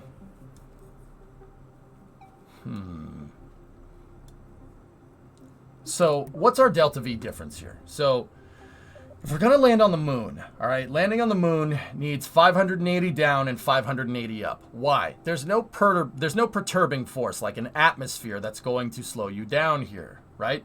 So, the moon needs 580 down, 580 up. Now, here's the thing, guys. If we're going to engineer this, so what's 580 times 2, right? So, that's 1,160, right? You don't want to engineer 1160 delta V into your design. That's a really bad idea. Why is it a bad idea? It's a bad idea because you never know if you're going to get your ascent right. You might not get the ascent completely perfect. I like to over-engineer in that regard. I think that's a very good thing to do. Right? So you give yourself a little bit of margin because you never know, like when you're coming down to land, you might do what Neil did during Apollo 11 and be like, nope, that landing site sucks. Let's go over here, right? You always want to engineer a little bit more margin. How much is it going to cost to do a little bit of a hop, right before you land on the moon? So always give yourself a little bit of margin here. Don't try to engineer something to 1160 delta V. You'll crash. You will crash or you won't make it back up into space. Okay? So my descent stage here, is 1700, the way that it is. If we separate that, it's 821. But this, I'd like to think that we're picking up on the stage here. And that means that this stage right here has 1700 delta V. I think that's right. And then on top of that, I have 821. Aqualux, I was kind of moving in that direction with this design. to be honest with you. See, but I'm not sure if our delta V calculation is compounding here or not. That's when we got a little bit sidetracked a second ago. That's what I was trying to think about in my head. Talking about rockets over here, Spain, the guys at PLD Space are attempting their first launch. Yeah, I'm familiar with PLD Space. Yeah, I'm familiar. I've heard of them before. I haven't covered them too much, I mean, because I haven't launched anything, but soon, though. Extra. Vamos a espacio. Por favor.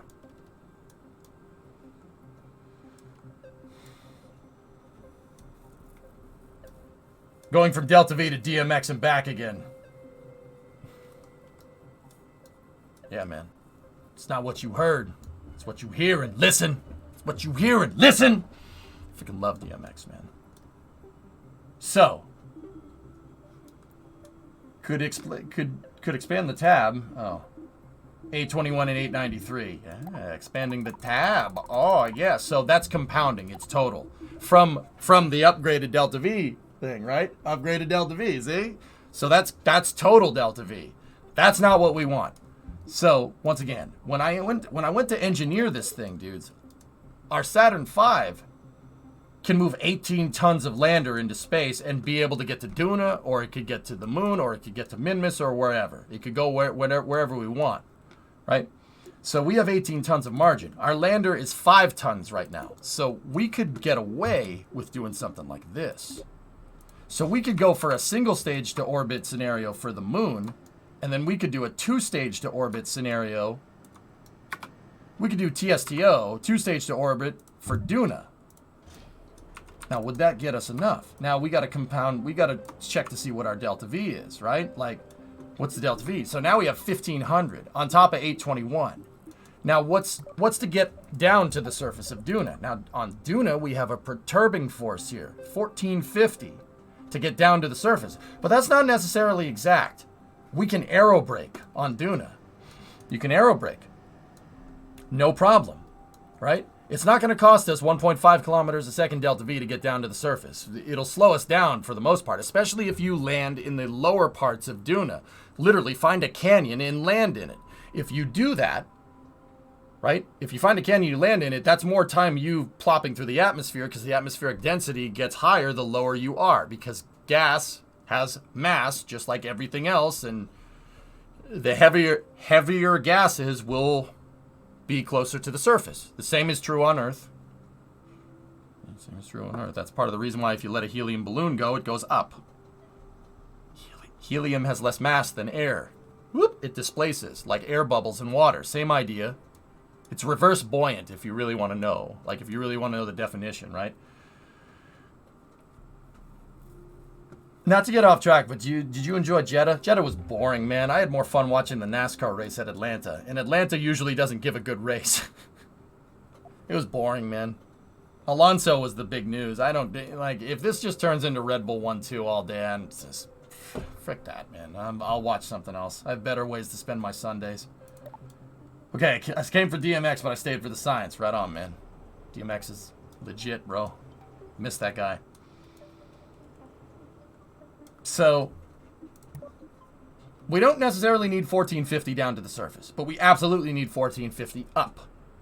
So, if you look at this lander right here that we just kind of threw together is 1500 on the way down. That's way above the 1160 that's required here. It's way above the 1160 that's required to go down to the surface of the moon and back. Right? So we have 1500 coming from that stage and 800 coming from the second stage. That's quite good.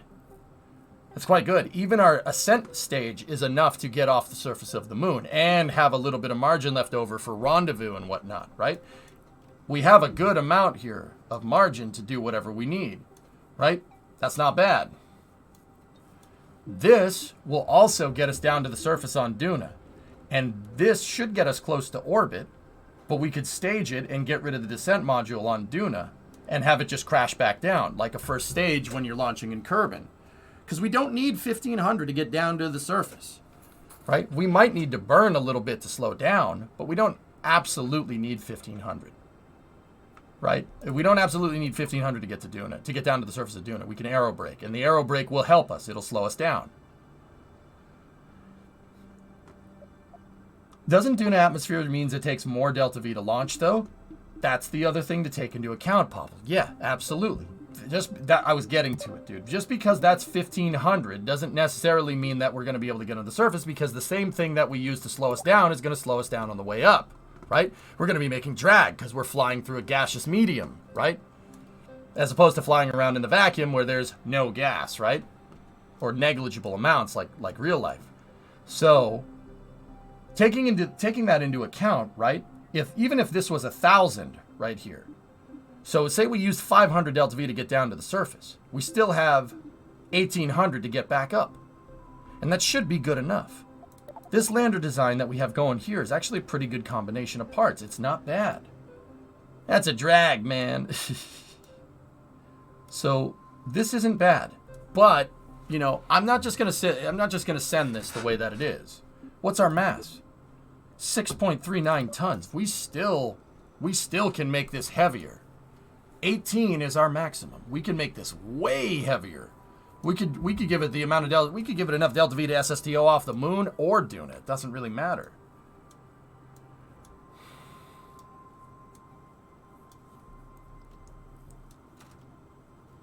Is it worth it to put the nose cone for the meaningful extra delta V? On Duna extra, not really. Not really. Or no, that can RCS provide any extra meaningful delta V? Sorry, I got you and Matosi's questions confused. Matosi, I wouldn't put it. You don't need to put a nose cone on it. The Duna's atmosphere is very thin. It's very thin. It's not like Kerbal, that's for sure. Not like Kerbin. So extra, can the RCS provide any meaningful delta V? Absolutely, sure. If we put monoprop tanks on this thing as well for our maneuvering around. But there's a couple of other things that we have to take into account here, fellas. Some things to just consider. Okay? So, the CSM, right? The CSM is riding above this on the Saturn V. Let's just say our mass simulator here is the command service module, right? We separate, it flips around, attaches to the lander, and then we pluck the lander off of the stage, just like what they did during Apollo. Okay, so now let's go through the phases of the mission here. So the CSM is going to fire. It's going to circularize us around the moon. 2 Kerbals get into our lander, and then we go down to the surface, right? Okay, so we go down to the surface. We definitely have enough delta V to single stage off the moon. That's no problem. And in fact, we have enough delta V to do multiple hops, and then we could stage and go around on the moon, which isn't exactly like Apollo 11, but it's close enough. Now, here's what I mean about considering the mission profile. If we single stage to orbit this thing, right, and we get it back up, how are we going to rendezvous it with the command service module? Our RCS, especially with the descent module on here, is not balanced. That's something to take into account when you look at the LEM, right? When you look at the excursion module, the one from Apollo, it only has RCS on the ascent module. The descent stage doesn't have any RCS. Why? Well, it doesn't need it. What's the descent module rendezvousing with? It ain't rendezvousing with anything. You don't need to. The CSM already did the rendezvousing and moved this thing around in space, no problem, right? So the descent module doesn't need RCS. Why would you do that? You don't need that. You go down to the surface with this thing, right? And then the ascent module, when you launch the ascent module back up into space, the RCS, being only on this, is enough to steer this thing in the right direction when you're on the moon. And then when you separate and leave the descent module down, now your RCS is perfectly balanced around the ascent module, so the ascent module can re-rendezvous with the service module. See that? There was no need to put in Apollo in real life, there was no need to put RCS on the descent module. Why would you do that? That's just needless complication. Because when the lander module when the LEM has the ascent and descent module attached, you're not rendezvousing with anything. You're undocking from something, which means you only need forward and back RCS to work correctly, which is why this has forward and back RCS. That works just fine when you're separating from something, and then you maneuver it around and you go to land. It's good for pitch, yaw, and roll, and that's about it. And then up and down. You can't translate with the LEM like that. You couldn't do it, because you're way far off your center of mass, because the descent module is way, way more mass than your ascent module, right? So, what do we do now? If we make this so it can SSTO on the moon, how do we balance our ascent? How do we do that? you could cut down the LEM for the moon mission by reducing the number of fuel tanks in the descent module. Well, Synerd, we could do that, but my idea was to be able to make a lander that could hop around on the moon. We won't necessarily do an Apollo 11 style mission. We could hop around. Or I could do a more precise landing at something and plant a flag there, right? For instance, there should be, if we target the longitude and latitude of where Apollo 11 landed and try to land there on Mun, there should be something there. At least there was in KSP-1. I don't know about KSP-2, right? Did the lunar module do the docking, though? This command module did not have a docking targeting system on it, and the crew in the lunar module did. Not having the controls facing in parallel with the LM's docking port. Wasn't the CSM pilot doing the docking maneuver? I'm not sure, Calsom. You'd have to refresh my memory on that one.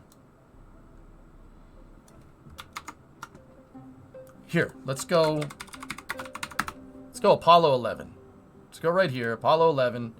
Let's go mission. Lunar ascent.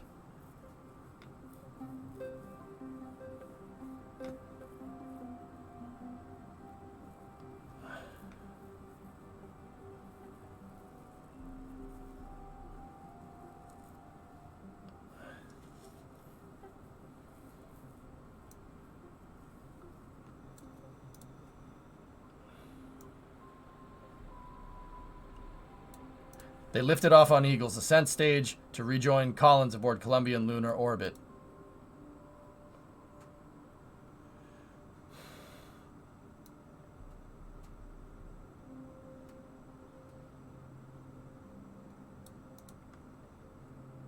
Yeah, this really... Eagle rendezvoused with Columbia at 21:24 UTC on July 21st, and the two docked at 21:35.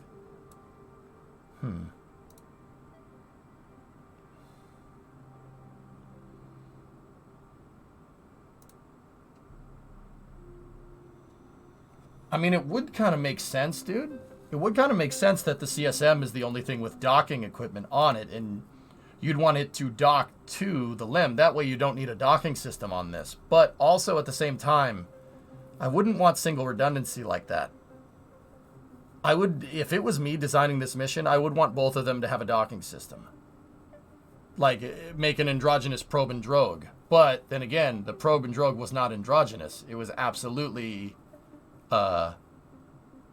like you had male and female ports there, so interesting.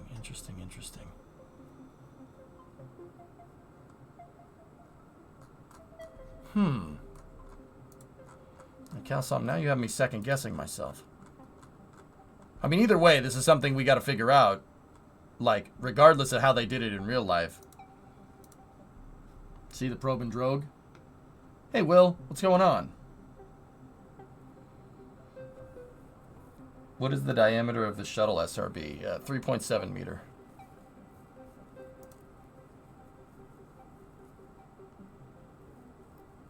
Plus, they needed the RCS on both vessels to control attitude anyways. Yeah, and if you were doing manual docking, it doesn't really matter too much.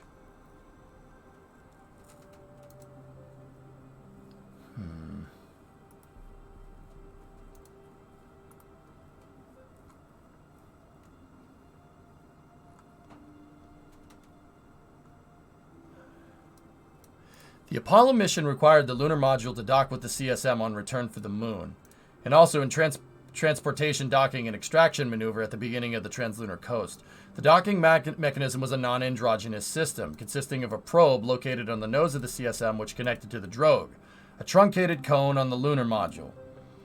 The probe was extended like a scissor jack to capture the drogue on initial contact, known as soft docking. Then the probe was retracted to pull the vehicles together and establish a firm connection known as hard docking. They still do soft and hard docking today, but it's not with probe and drogue. It's with an androgynous docking system called the IDSS, International Docking System Standard.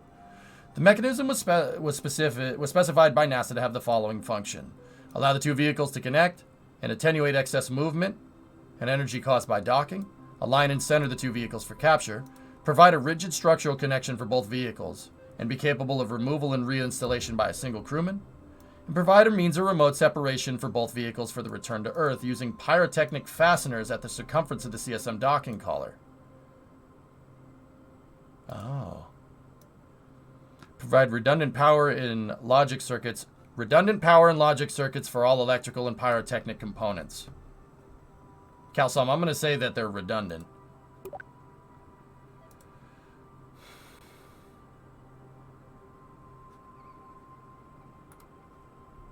But we can do some research here.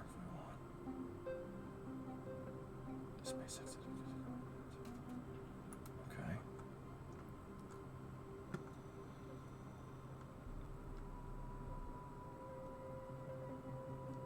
No fuel lines. Not many docking ports do that, chillin'. No. The control panel? What a nightmare? This isn't too bad, dude. Not too bad.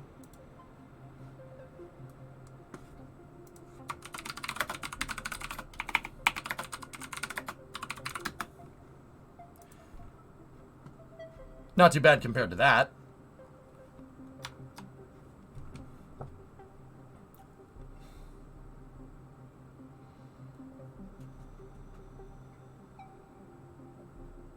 Good luck getting that to work. I couldn't fly that. I know a lot about that thing. I still couldn't, but still probably wouldn't be able to get it right. This is actually not too bad. But yeah, guys, these are like aircraft controls. The thing about aircraft controls is that there's no... And just basically flight controls in general. On any airplane, spacecraft, whatever. They're always really intuitive. Because what you're doing is already hard. There's no reason to make the user experience for this any harder than it needs to be. Flying in space is already difficult, right? So actually most of this stuff is pretty straightforward, to be honest with you. You see how each one of these is kind of on its own panel?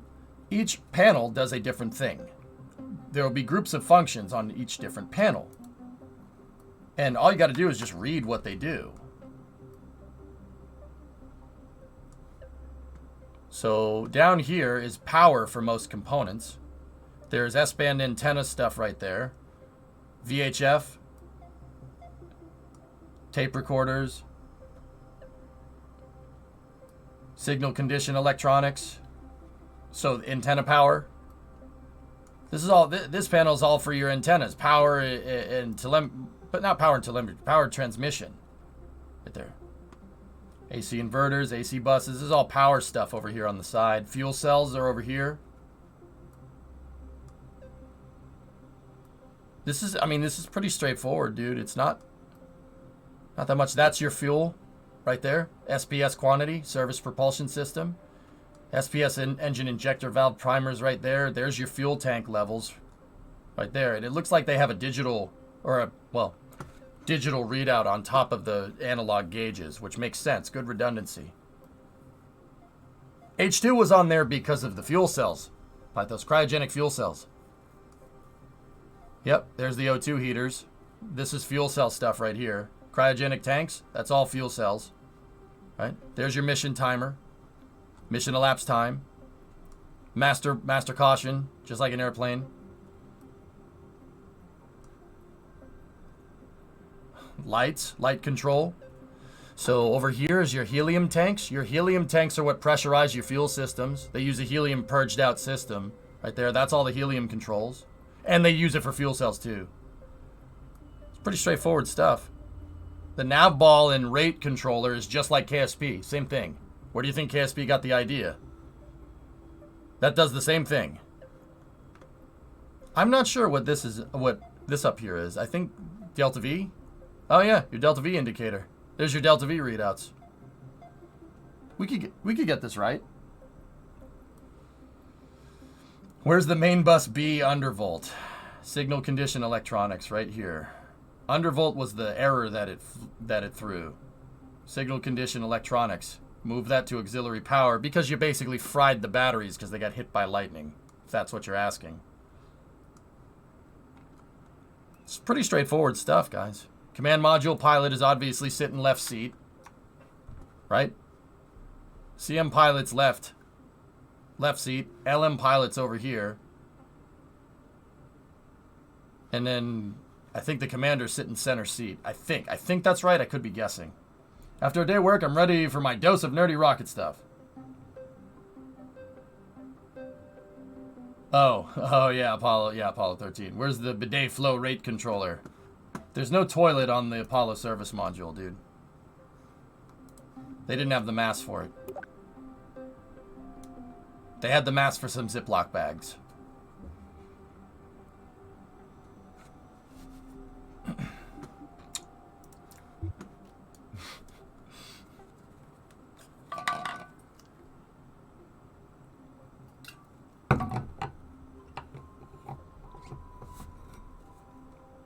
I found this video on the LEM and the CSM docking. Looks like the CSM would do the docking, but the LEM could align itself with the CSM. Okay. Yeah, alright, that makes sense. Discovery. How does the nav ball work with up and down?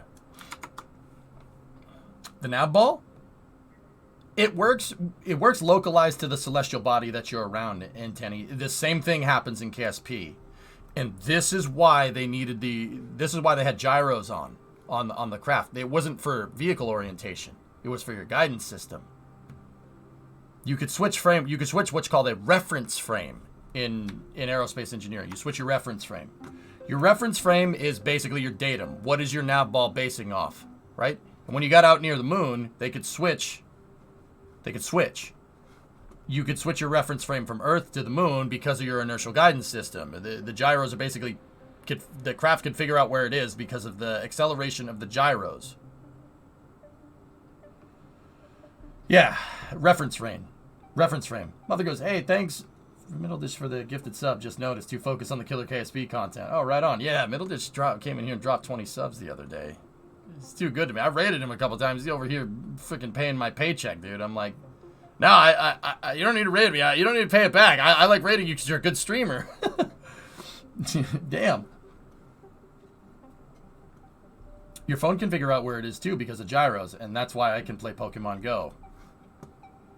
Yeah, but Eric, did you ever think about that the Apollo's guidance system is the reason why you can do that? Seriously. What did computers look like before the Apollo program? Computers looked like something that a bunch of freaking tubes, like the internet, a series of tubes that took up an entire freaking room. In fact, most early ICBM guidance systems were radio controlled.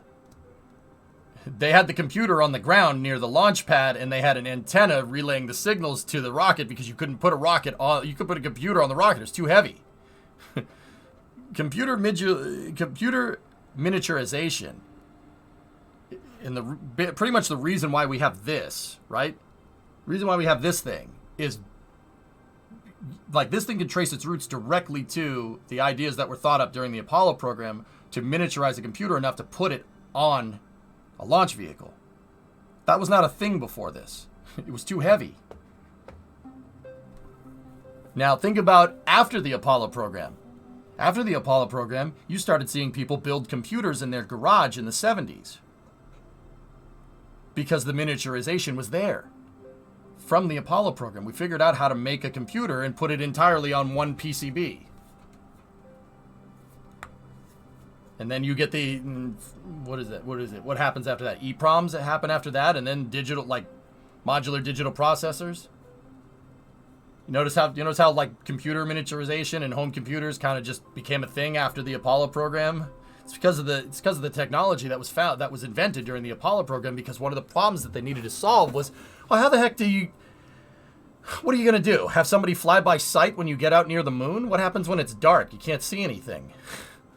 The computer needs to know, it needs to have a reference frame. And that is like a super big deal. You can't navigate to the moon. I mean, you could do it without computers. Sure, why not?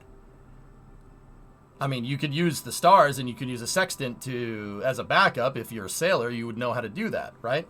But the precision required for the Apollo program warranted a digital flight computer. And that digital flight computer and resulting miniaturization of electronics is the reason why you have something like your smartphone and the reason why you can go play Pokemon Go. That's where that stuff was thought up.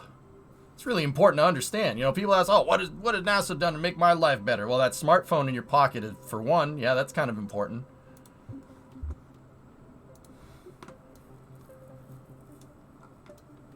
Yeah, that's right, Ando, right?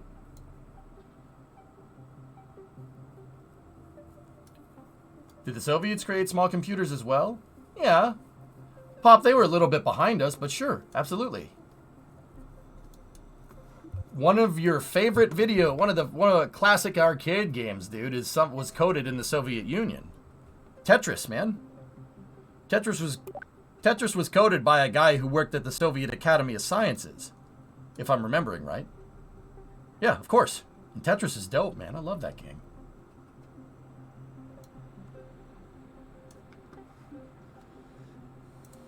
Did making a custom two-person lander not work out? Zonic, I think this is much better. This is a much more simpler way of doing it. That's right, Lintella. Yep, Alexei Pachtanov. That's his name. Yep. Can't wait for Tetris the movie. That's right. Yeah, they're going to make a movie about that. It's actually a super interesting story about Alexei and other people bringing Tetris to market. Yeah. He did get royally screwed. Yeah.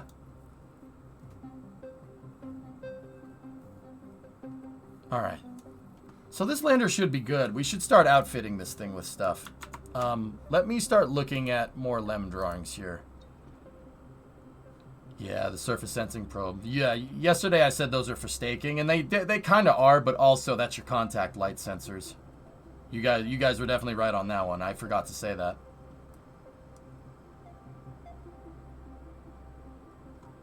I'm wondering which one of these vehicles has the fuel cells on it, because there's no solar panels. Obviously, you need fuel cells. I think that the descent module has the fuel cells on it, if I'm remembering right.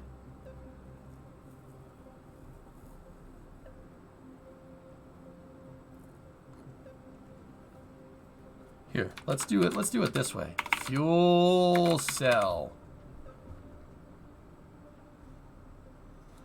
Power was to initially be provided by fuel cells built by Pratt & Whitney, similar to the CSM, but in March 1965, these were discarded in favor of an all-battery design.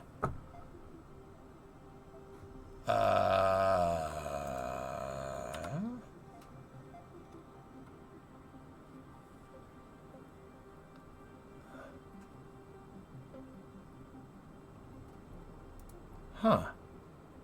All battery design. Oof.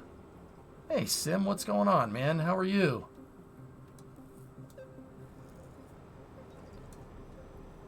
Fewer moving parts, for sure. And mass considerations, absolutely.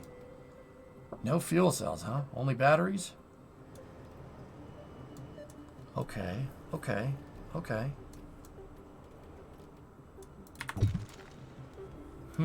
Let's think about this. How are we gonna do that?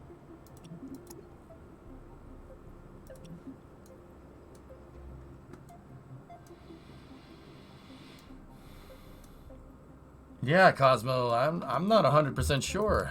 What the heck? I mean, all batteries. Okay, I suppose we could do that. Jeez.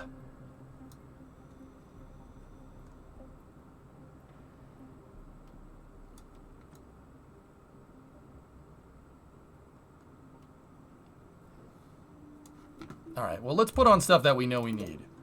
We know we need an S-band antenna. Okay, so I'm going to put the S-band on the top.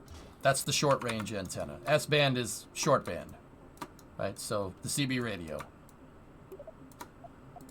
We know we're going to need that up there.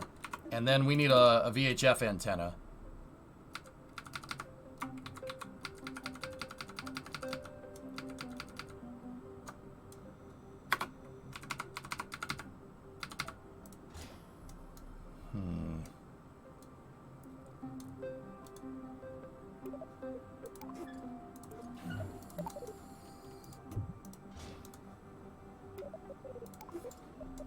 In reality, the VHF antenna on the Ascent module is directional. You can change its direction, but yeah.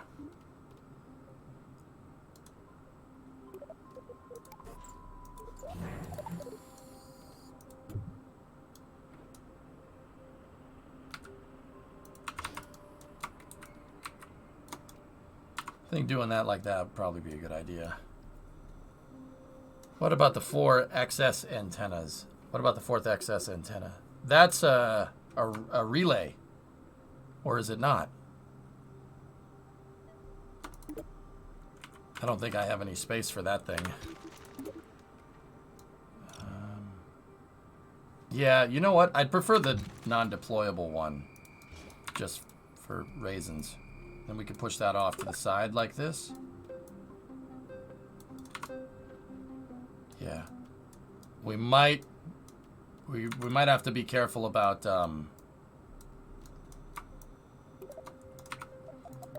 requirements here because the antenna is right next to the docking port. So I might have to just move the thing down a little bit because once again the front of the CSM is going to be here. So we might, I mean, we have space to work with on our vertical axis here. So we might, you know what might be a good idea? Taking this thing and putting a spacer on there.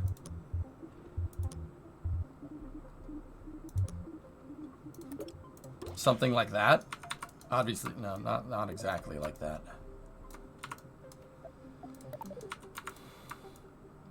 Just something to get that up and away from the antenna because I'm worried about the shroud that's on our Saturn V not being able to fit. Ain't gonna fit like that.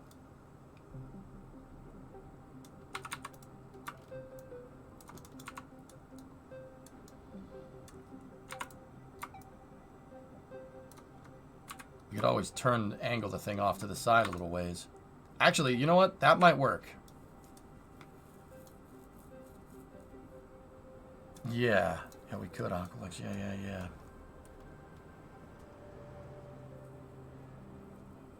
Alright, the batteries, dude. Batteries, how are we gonna do that? I'm worried about my thrust transform, too. This might be blocked thrust. Having the engine... I just want the nozzle sticking out, but if you look where the thrust transform is, it's actually inside of there. That might register as the engine shooting against that structural thing. In fact, you know what?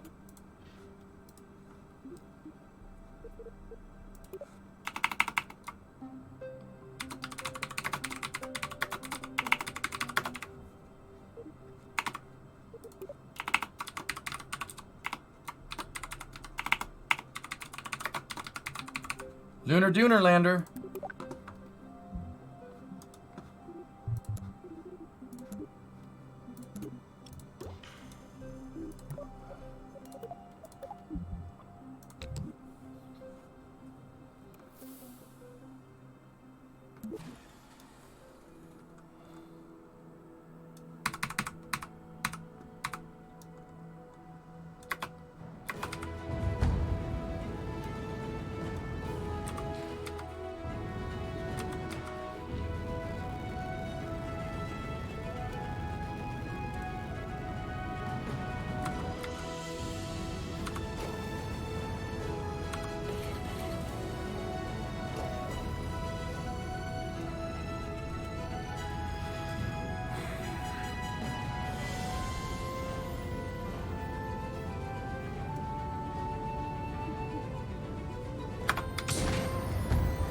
Yep, it's making thrust.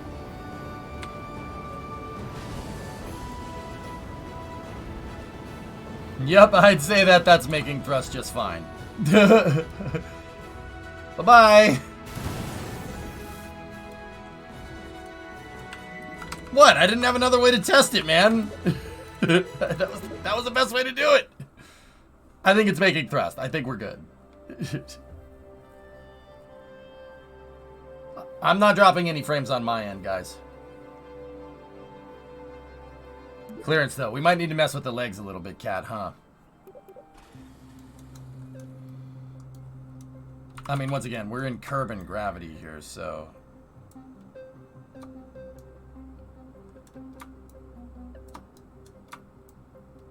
Might be able to get away with doing something like this.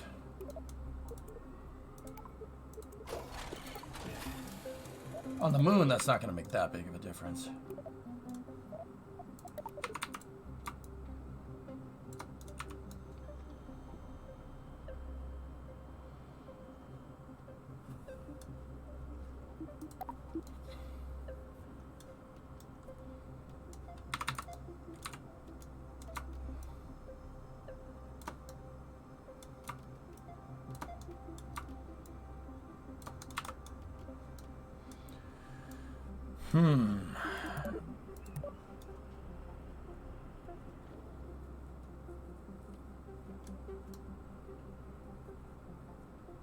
Actually, we should put a probe core on this thing. So we have control of the thing even when the Kerbals are out of it. We want to have remote control. But we don't need a big freaking probe core, but...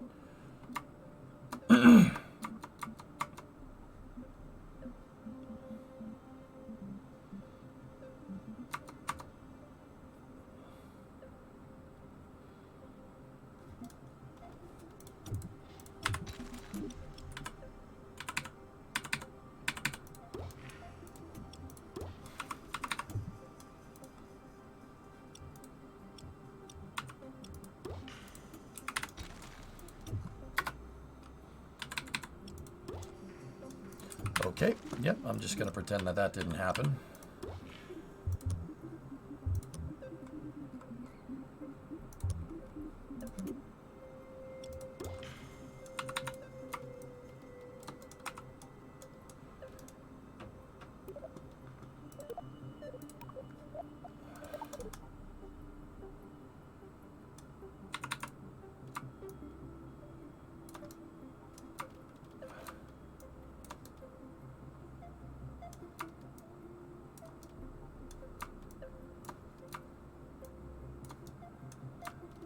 Got to make sure the parabolic dish is out of the way. There we go.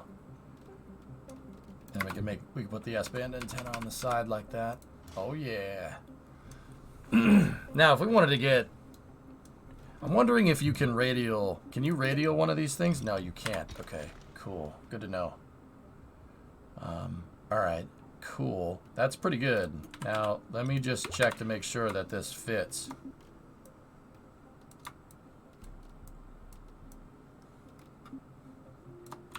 Okay. Let me just check to make sure that this fits.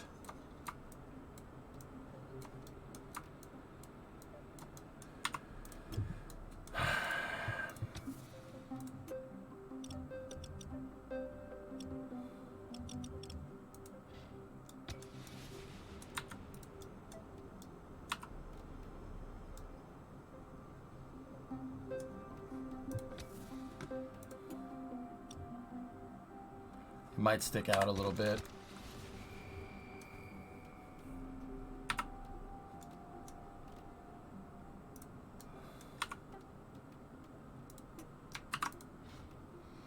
Let's just double check. Let's go over here and we'll go into my Saturn V.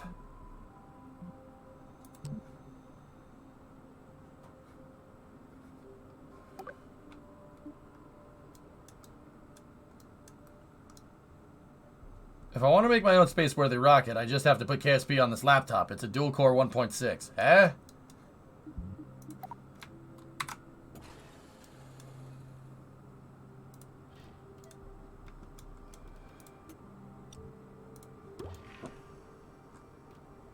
Oh, no way. Oh, crap. Crapo. Yeah, the 2D perspective thing is awesome, dude. It's one of my favorite parts about this.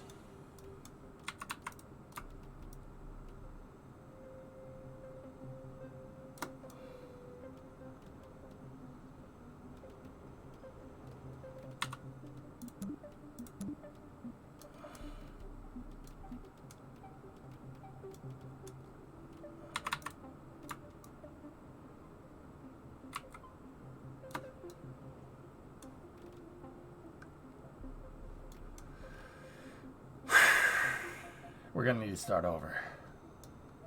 It's not, it doesn't fit. Ain't gonna fit like that.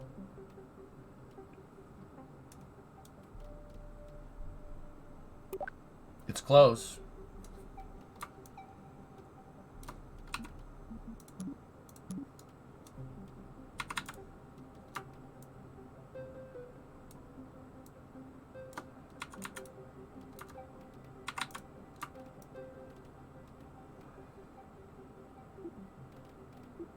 Clipping decouplers is not that big of a deal. But yeah, that's what we're dealing with right now.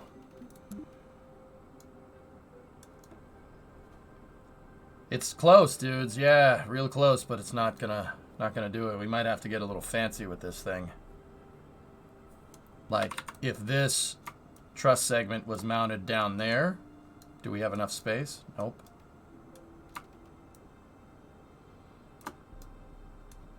Yeah. Alright. This is no good. Not good. Not gonna fit. Ain't gonna fit like that, man.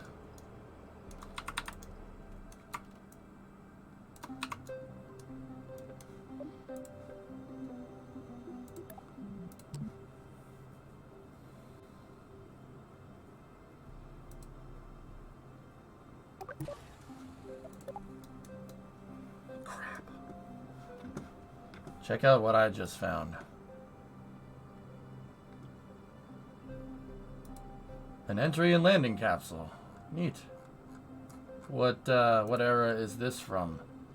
65. Alright, well, gotta redesign the stupid thing anyway, so let's take a look.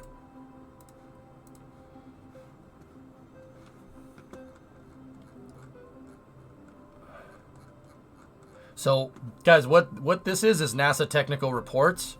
You guys want to really get into the nitty-gritty of how stuff is designed, go on NASA technical reports. This is basically the archive of all public domain or public resource NASA projects. You can really get into crazy things about how this thing works. Yeah, this is a technical memorandum about Mars entry, descent, and landing. Oh. It's broketed.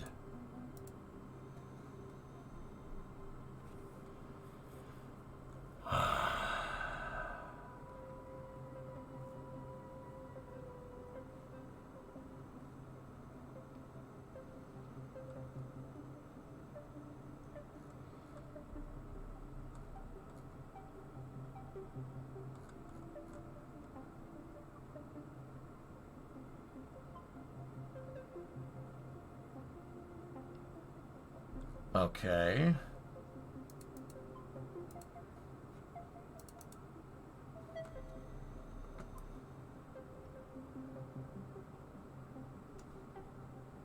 So that's just entry and landing. That's not ascent, dude. Yeah, it looks like they have a pod with a service module, like a tiny service module attached to it. Which is funny because that's basically what... You know what this is?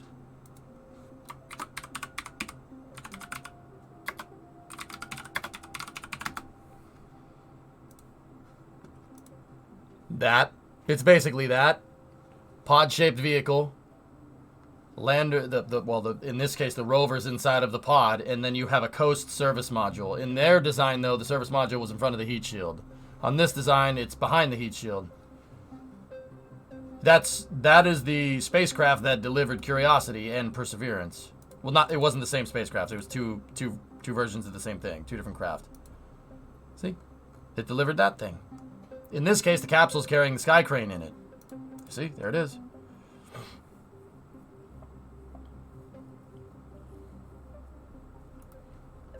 Yep. See, the sky crane and the rover go inside of the aero shell with the heat shield in front of it and the service module behind it. It's basically the same thing. It's interesting because this is done by JPL.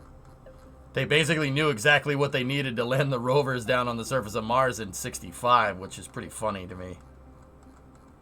That's actually really cool. Not so much helpful in this regard, but it still is awesome to see. Alright, so that design is not going to do us any good. We don't have the space. The stupid lander... The lander glass is in the way, guys, so we have to make our descent module smaller. And we have to make it thinner. What if you capsize it? This thing being upside down is not a good idea. How are we going to pull it off of the S4B? I don't want to do that way.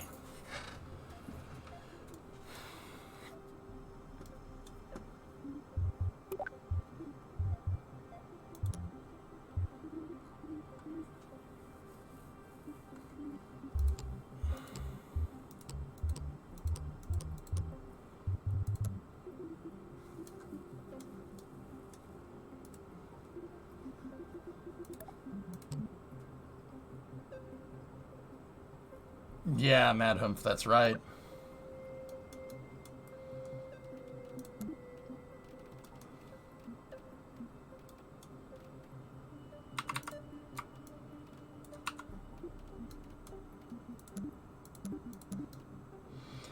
Yeah, that's not working. Didn't want to try it upside down? No. Nah, that's not good mission architecture, fellas.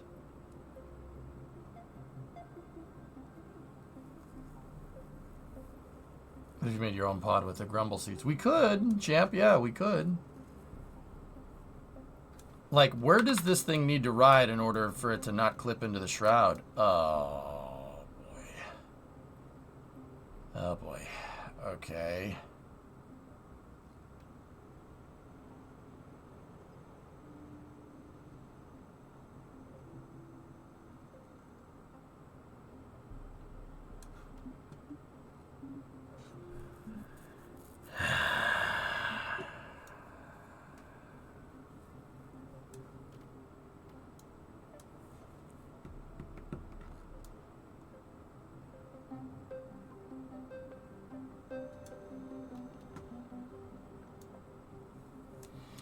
Not necessarily Novus, but, yeah.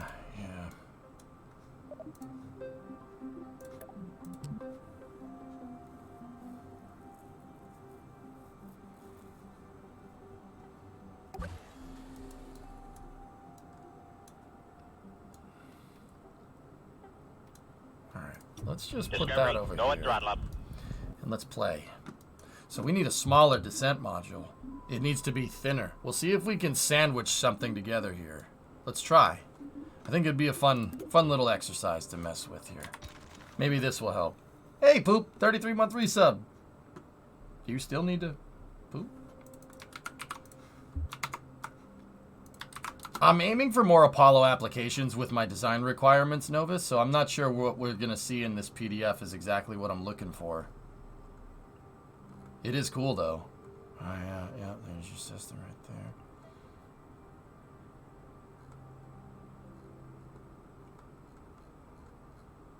Cool.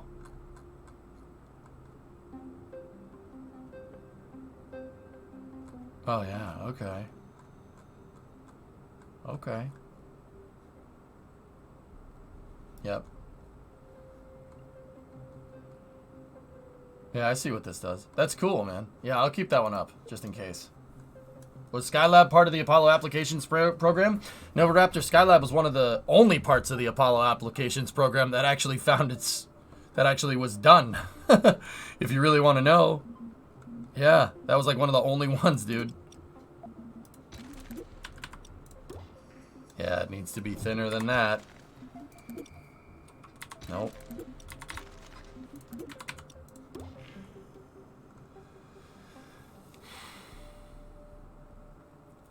Yeah, I mean, maybe... I get what you guys are saying about turning the lander can upside down. Can we do a reversed control point from that? Yeah, we could. We could flip the lander can upside down and give ourselves a little bit more space. That might be what we have to do, dudes. The challenge does not say it has to be a 2 Kerbal lander. Well, so, you know, my whole kind of spin on doing the challenges here was to... my whole kind of spin on it was to do the Apollo missions. Do the Apollo missions. So make something like a 2-stage lander. That's something that kind of looks like the LEM. And then use that technology to go to Duna. Go to the Duna with Apollo stuff. That was the idea.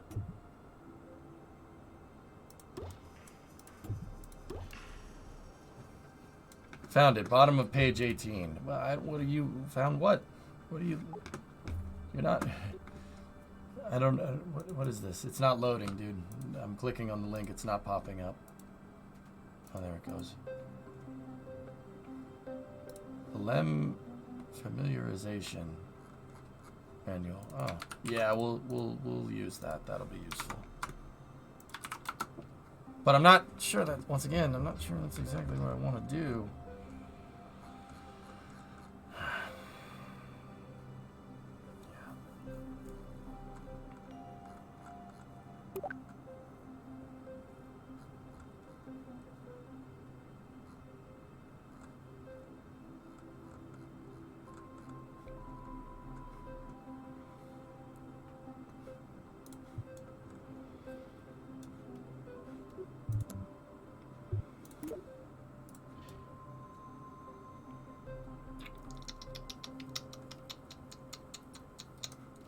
shame. I like that descent module too. That's a really good. I might save that one for a later design. Besides, the Mark 1 looks right.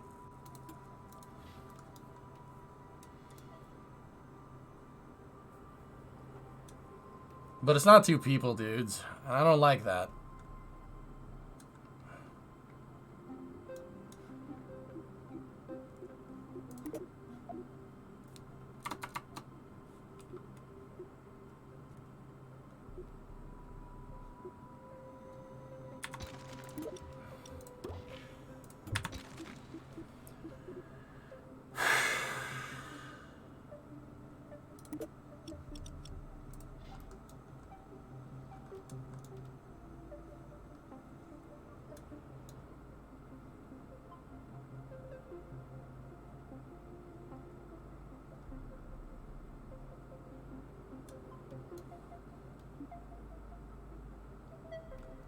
Yeah, Bomb. I really wish they had the Making History parts as well.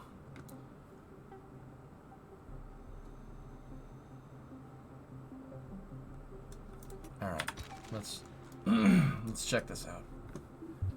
I need a structural piece that's basically a big disc, kind of like a decoupler. We're looking for something like that.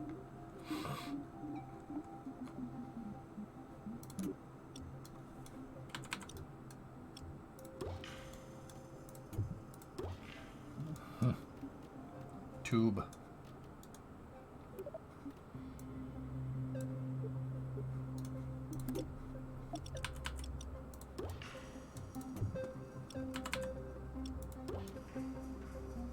Tube.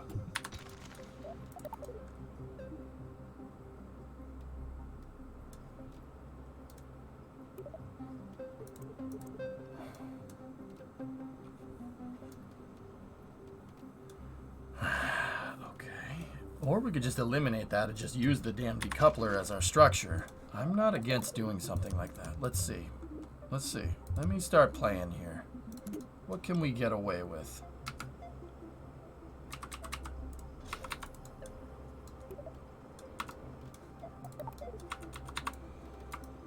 We'll make our own damn structure.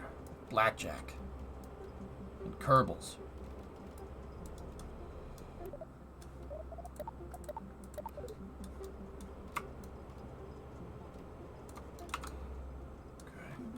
That one's not gonna work exactly how I want. No. No.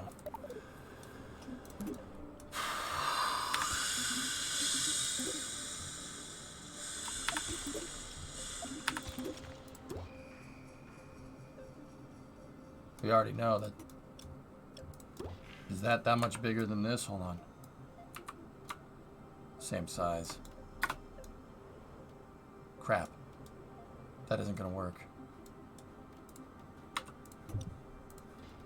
Dang it. I liked what I had. Get rid of these. I hate these things.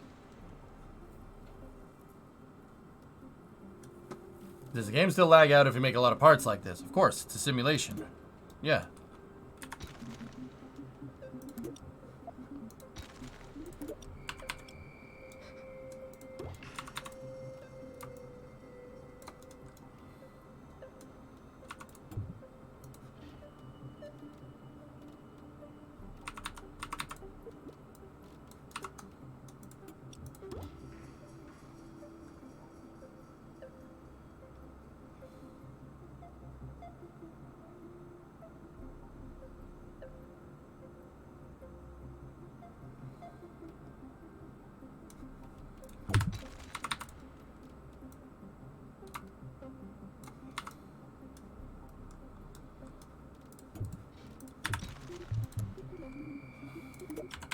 Try this. Now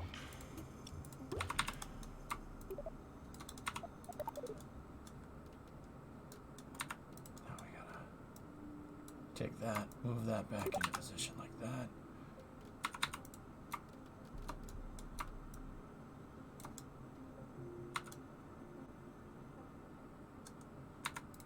Might clip a little bit. There we go. Cool. Now take take the short range antenna. There we go. Move the antenna up like that. Cool. Now it's all anchored together, but we got to make sure that we're centered here as well, like that. There we go. Should be nice and balanced there. Hey, Cats, what's going on? What are you saying about Kerbals?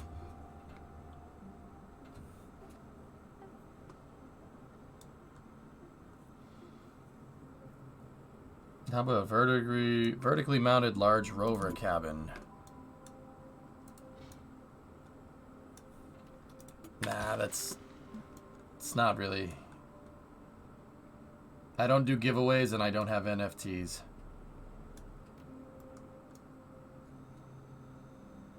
No, none of that.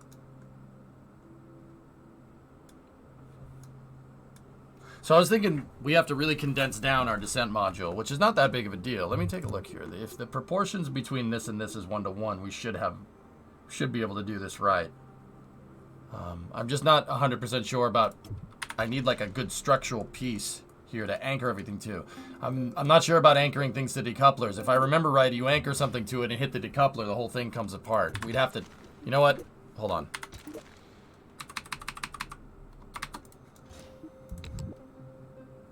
Hey, J-Dog, what's going on?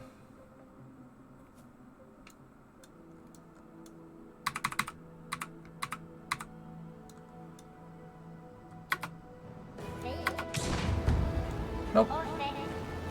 No, it doesn't.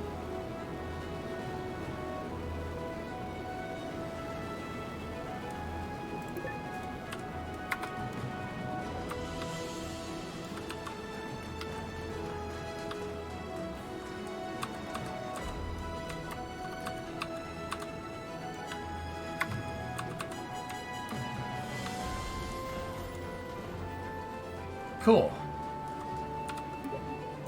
Neato. Excellent. The game's stuck on the loading screen. How can I fix this? You broke something. Well, the game broke something. Restart the game. Alper. Yeah. Okay, so that actually does work. So that means we can use the decoupler for structure, which is good. So I have a trick here. So if that's the case, let's do this. Put this thing in 6x symmetry, right? And then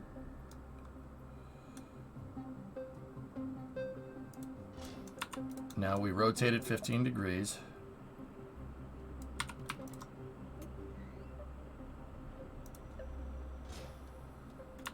Now we rotate it 15 degrees again.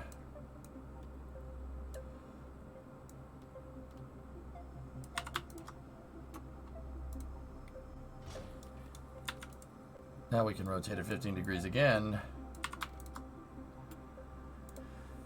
It does look cool, but you know what? I came up with a better idea. Instead of putting these this way, we can always put the other tanks sideways. And we can make a lower profile module doing something like this.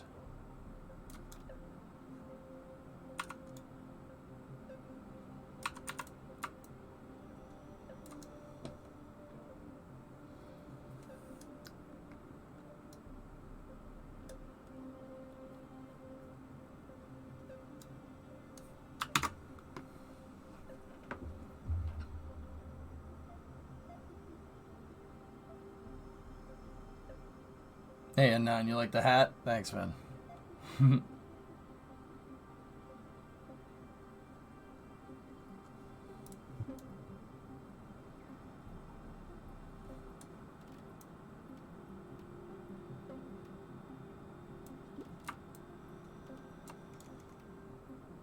No.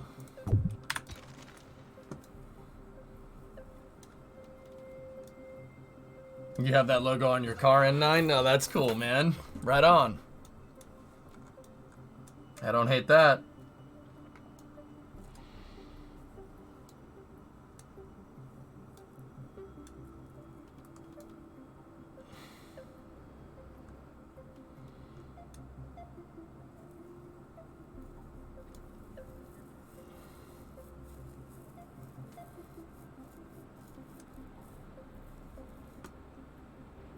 Yeah, it's in the sides of the lander can. We know from Kerbal 1 that there's actually empty space right there. So, yeah, I don't mind clipping it. That's no problem.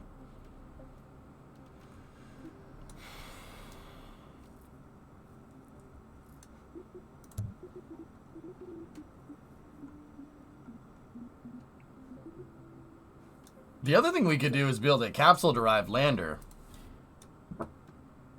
I mean, that can hold 3, but we'll make it so it can hold 2 by putting, like, fuel tanks in the center or something, and then giving it a descent stage. That could work, if we wanted to do that. That's not really Apollo style, though. That would be like what I would try to do now.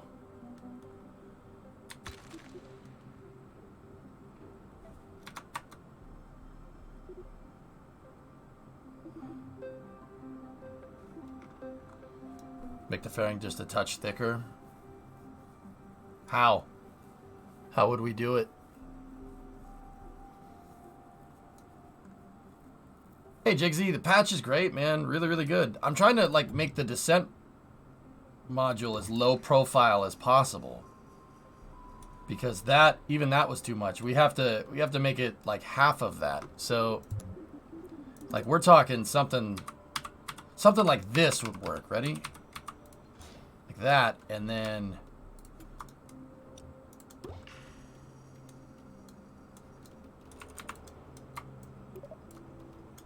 like, space is at an absolute premium here, but...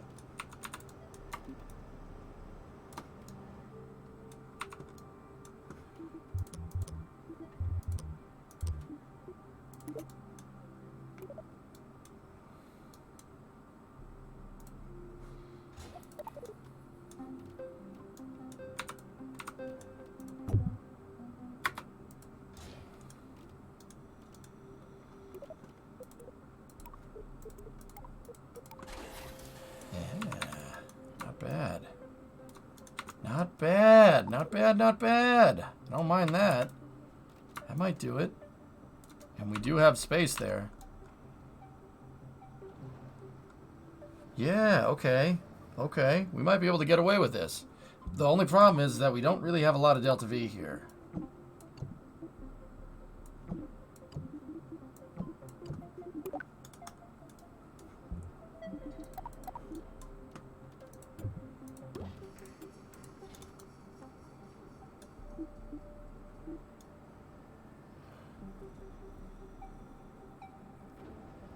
Yeah, Gene, I would rather move the fuel tanks and keep the legs where they are.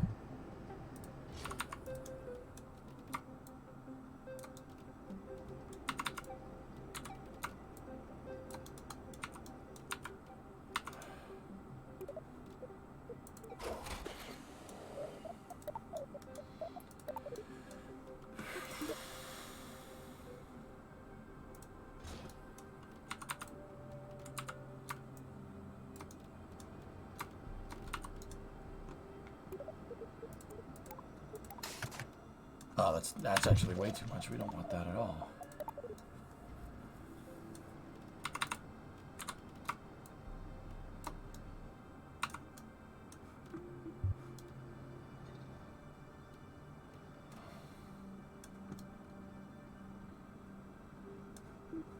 Yeah, the only thing I'm kind of worried about is that it's not giving us a good Delta V reading. I think that's because we attached the fuel tanks to the decoupler and there's no fuel crossfeed, so we're not getting any reading there. So we might need to put some kind of structural piece on the decoupler, which is why I was like, oh, tube. Tube might do it. Tube.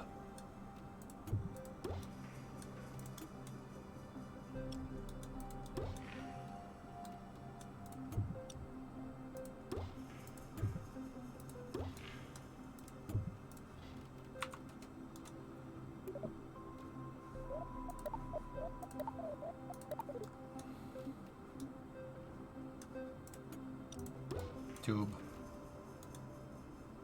Hey, Adam, what's going on, man? Tube.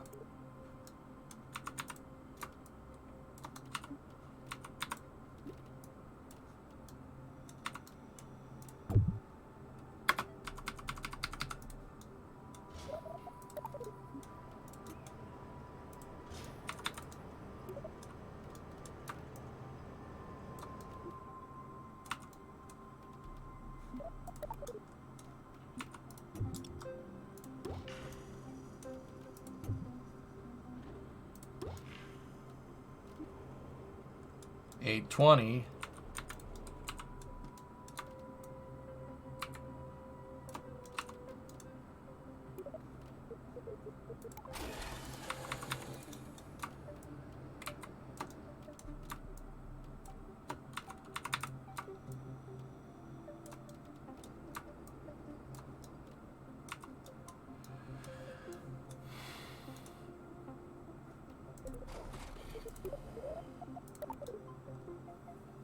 That might do it, dudes. It might be enough. And, you know, the decoupler is part of the structure, so we can get away with it there. And then we're gonna need batteries and whatnot. A lot of batteries. Do we have space in here for them? Hold on, let me go down here like this. Yeah, we do. We have space in there. Go around the engine that's sticking out. That's no problem.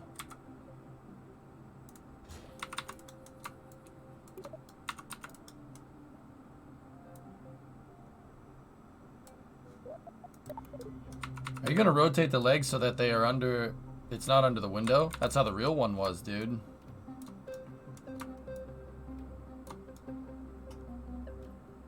Yeah, believe it or not, the real one was done that way.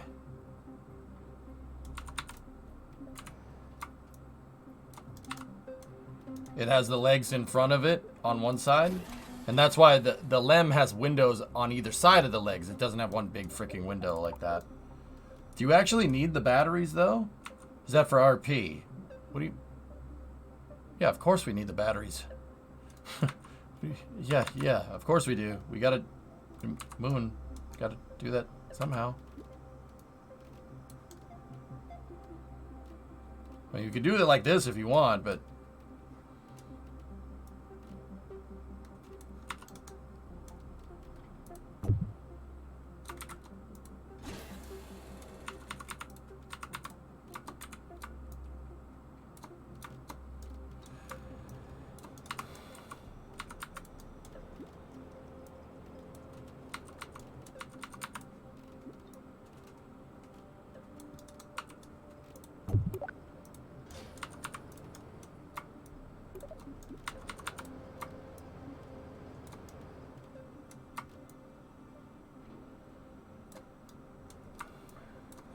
Make sure those don't clip into the batteries too hard up there. They don't? Excellent. Simply the question, but why do you not use the inline battery on top of the lander? Realism, is there another reason? The lander can has batteries in it, guys, already. It has its own electrical charge. Yeah. It's the real, so okay. The real one doesn't have any fuel cells on it. I didn't know that. I thought there was fuel cells in the descent module. No, it's all battery powered. The fuel cells on the CSM actually charge the batteries on this thing. That does make sense, actually. I mean, you're not going to be down on the moon for a long time, so the thing that you want, you know, generate electrical power, right? You'd want that on the CSM. That makes sense. I'm just wondering how the heck they got a LEM to stay down on the surface for 3 days under straight battery power. That's actually pretty damn impressive, dude. What kind of batteries were these guys using? That's like just genuinely wondering about that. Because Apollo 17 was down there for 3 days. And we were just reading that the LEM doesn't have any fuel cells. It just has batteries. Silver ones. Oh. Yeah. AA batteries. Yeah, AA batteries.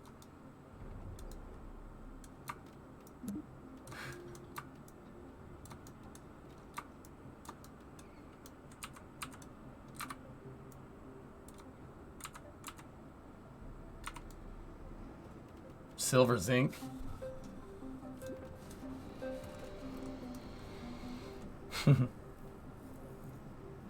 They put the Energizer Bunny on a hamster wheel.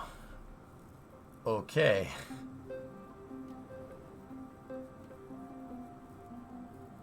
Was there a fuel tank for the ascent stage? Yeah, of course, Rycross. See that thing bulging out the side? That's the fuel tank, or one of them. That's a liquid fuel tank. Oxidizer tank is on the other side.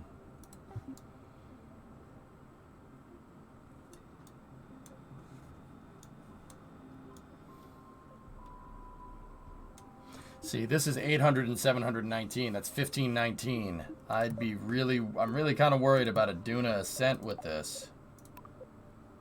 I mean, this is good enough for the moon. Easily good enough for the moon. So maybe we make some like modifications to this lander later, but this is good. This is not a bad design. I don't mind doing this like low profile descent module. Actually, it's kind of cool. Cool little engineering challenge.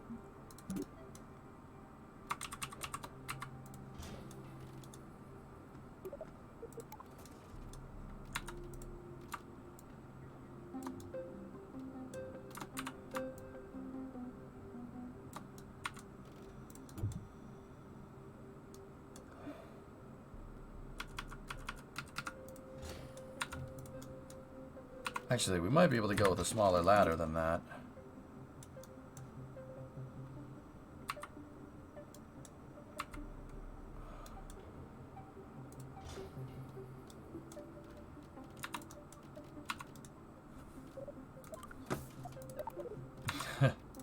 Yeah, I don't think that's going to work. Not upside down, it's not. Like that, though. Down the side of the landing leg. Not a bad way to do that.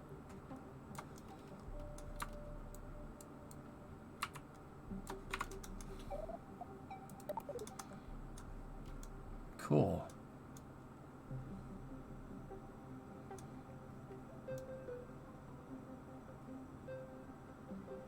Interesting core. The ascent stage had 5. Well, I have 6 in my design, and that should be enough. I'm just wondering if we're going to have to be sparing with monopropellant and stuff. But yeah, this should be good, dudes. That should work. It'll work for doing the Apollo 11 challenge. I'm not sure how well this is going to work for Duna. We might have to put parachutes on it or something. All right, so dump that for a moment. Center of mass. Make sure that the RCS is on the COM. So we can translate around. Perfect. All right, now take this. We know we applied it to the right point because it's bent.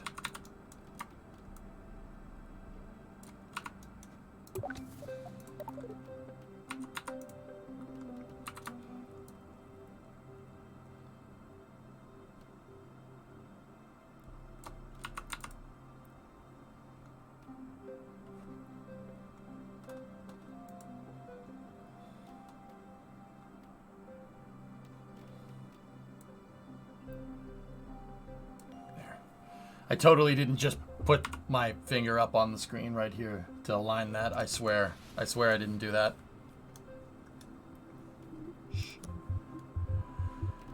Yeah, like I said, I'm a little worried about our Delta V here.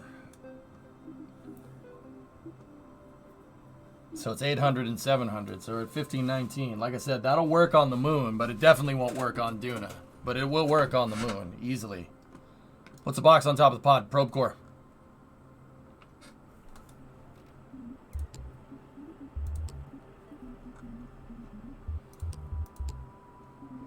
And just because I made that dang freaking mistake last time.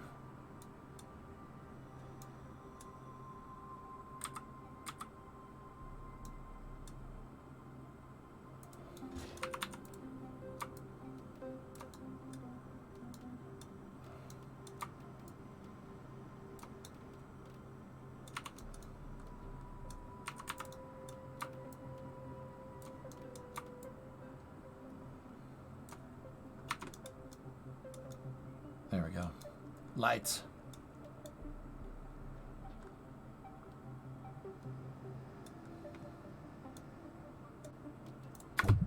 Actually, we could put the lights downward facing on the insides of the legs. That's actually kind of cool. That look good. Yeah, Gene, we're gonna have to be careful with this lander here. Might have to take 2 on our Duna mission. One to test land and the other one to actually land. Or not land, you know? Okay. Alright.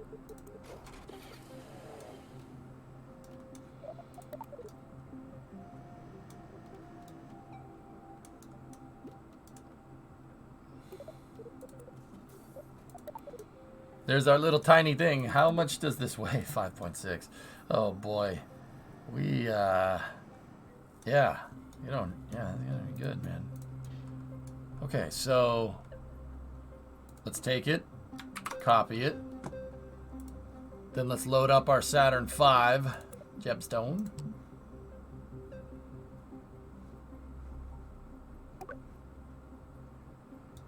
Yeah, I hope the thing freaking fits.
Oh my god. You know what? I'm about to just say roll with it. Let's do it.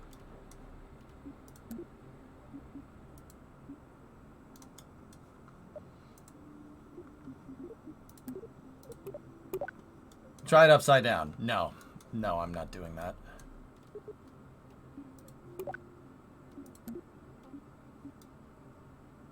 No, no, no. No, we're not doing that. It just sticks out a smidge, guys. It's not that big of a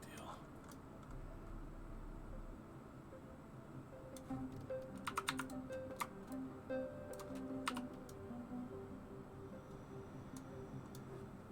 Yeah. Also, offsetting the whole thing. Actually, somebody did say that. We could do that. I wouldn't mind doing that. Offsetting the whole thing.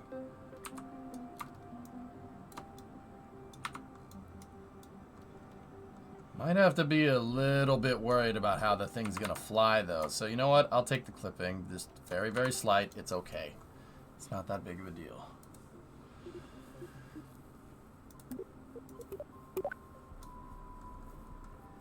We are gonna have to redesign a Mars lander, though. The Mars lander is gonna have to be a little bit different.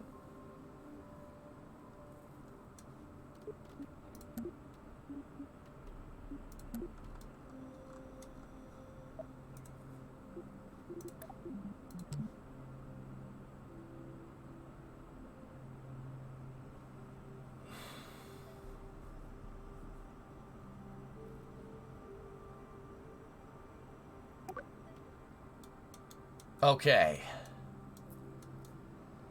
Gotta stage it.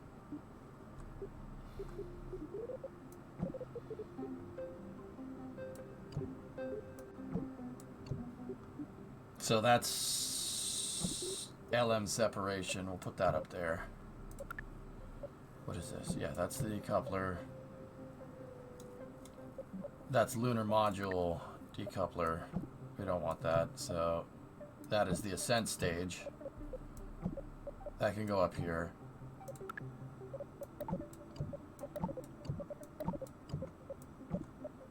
I love the sound effects. They're so nice.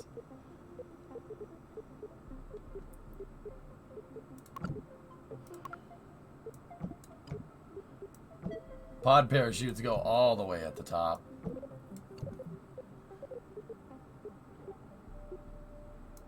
Service module jettison goes up there.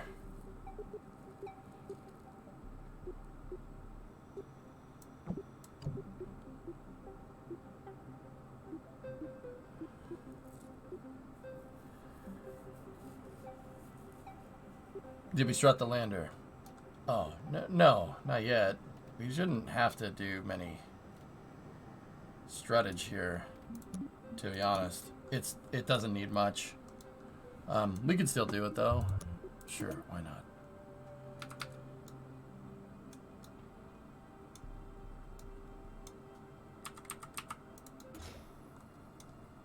Just bypass everything and clamp right down.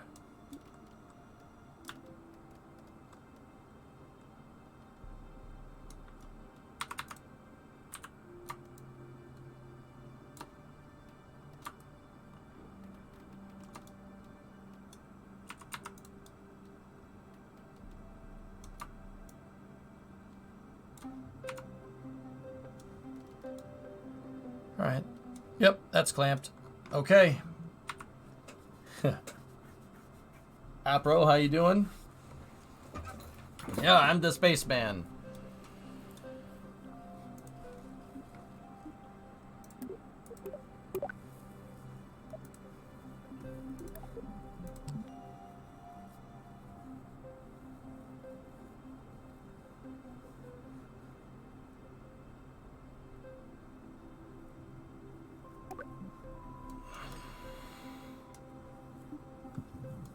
Okay, test flight time.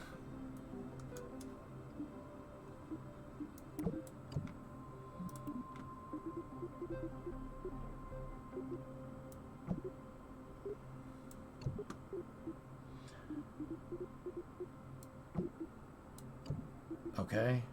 First stage ignition, first stage separation, second stage ignition, launch escape jettison, third stage separation, third stage ignition,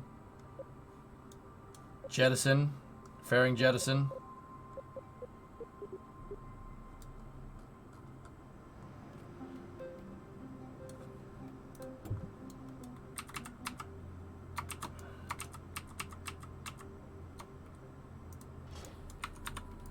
Decided this stupid antenna needs to go on the side because it wasn't deploying it right. So, gonna have to roll like that. That's okay. Okay. Fairing jettison, surface propulsion ignition, lander separation, descent stage ignition. Okay, we're good from there. It's not wrong, Doom. Yeah, no, it's fine. What a wonderful looking birthday candle. Yeah.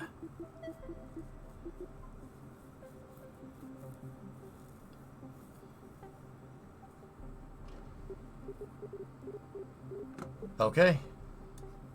Get all the Kerbals off. I'm just gonna do a test flight, make sure that the vehicle dynamics are okay. And we'll go for it, dudes. You guys ready?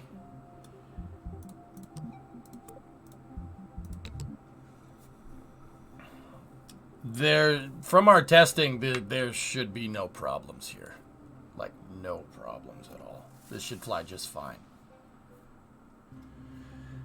The abort button? I've already tested the launch escape system. We did that a long time ago.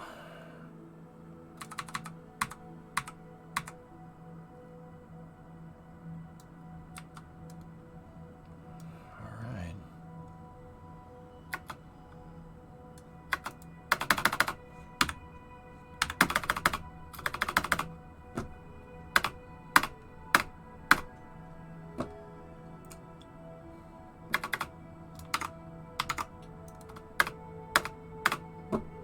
Spacebar isn't working.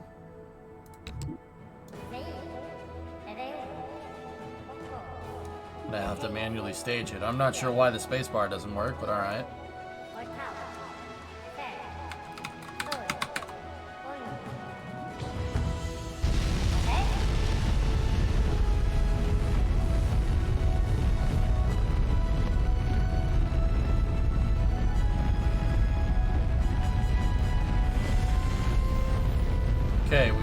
tower.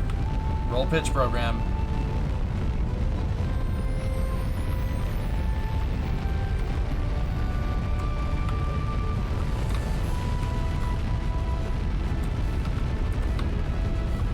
Roll pitch program, mode 1 alpha.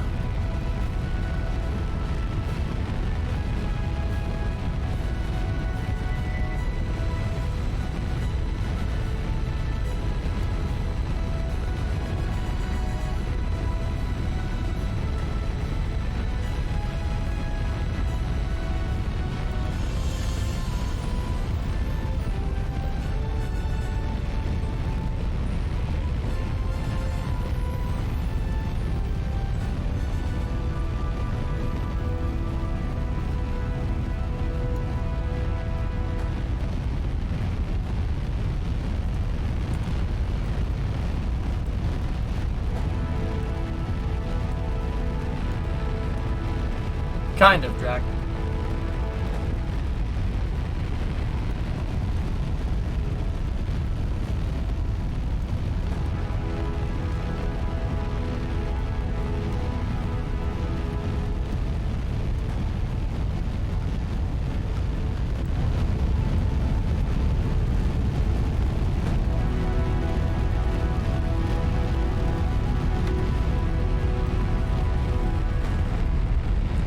Throttling back for maximum dynamic pressure.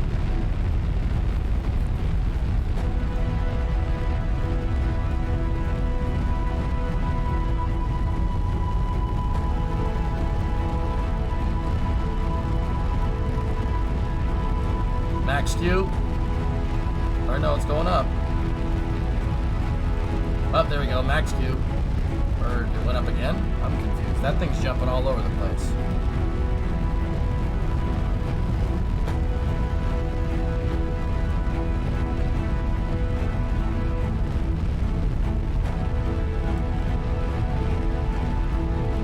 Max K.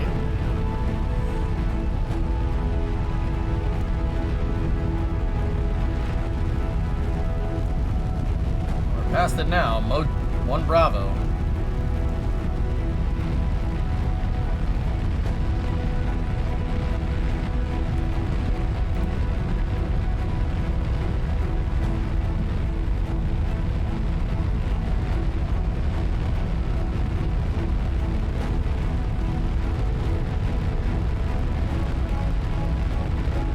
Discovery, go and throttle up.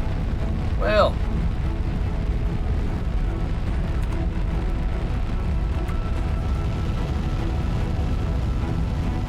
Vehicle supersonic.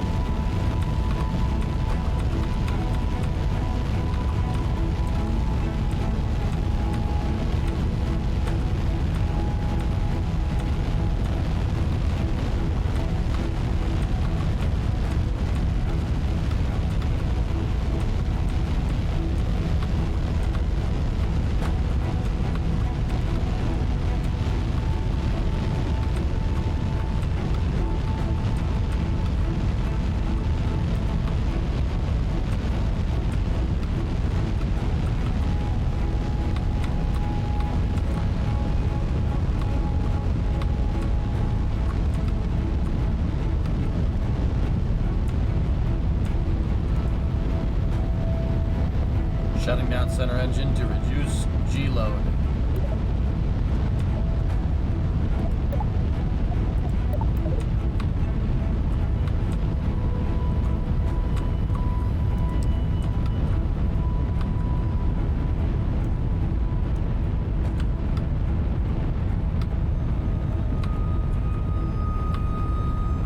I hate the controls. I can't stand them. I really wish it didn't do that. It's really confusing when you look at this thing. I'm traveling in this direction. The contrails are going that way, though.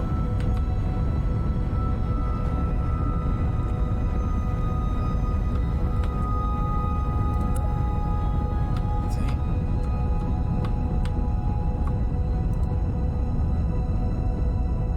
Stand by for staging.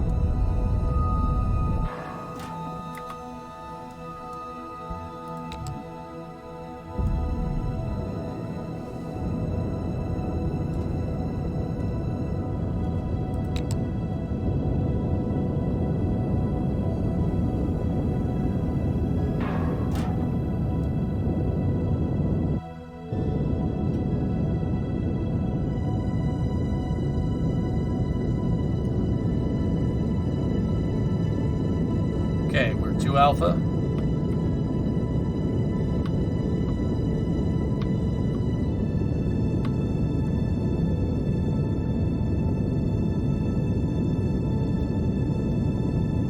Stupid contrails, you made me look bad. Oh, go, go, go, go, go, go. Ah!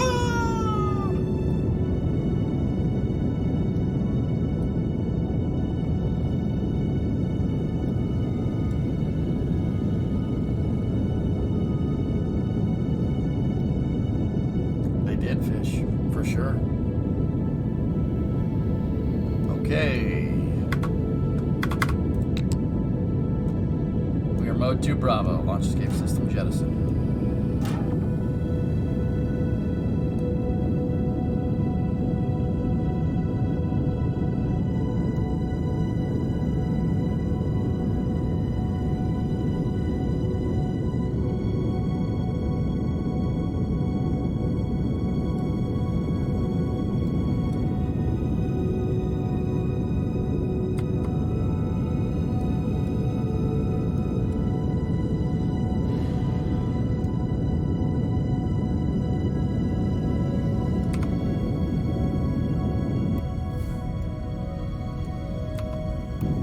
Yeah, as well. It's not bad. It's not bad. She looks okay.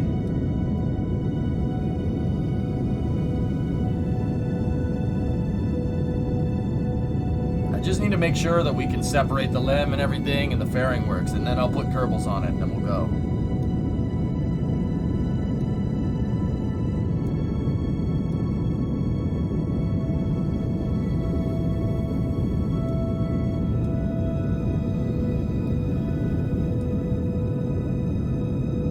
Yes, Joho. Soyuz MS-10 used its launch escape system.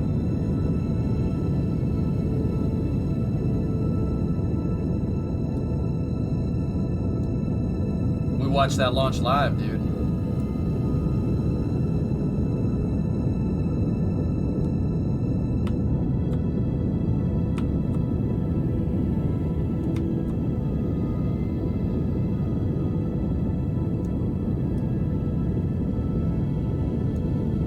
Yeah, it was a little scary.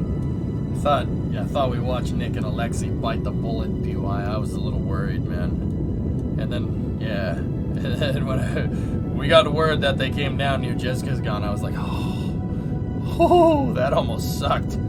Yeah, that was short flight. What? Love it. Just doesn't get. He's like, yeah, that was a short trip. All right, well, we'll launch later. Ballistic re-entry, budgie. Yeah. Scary. Scary, man.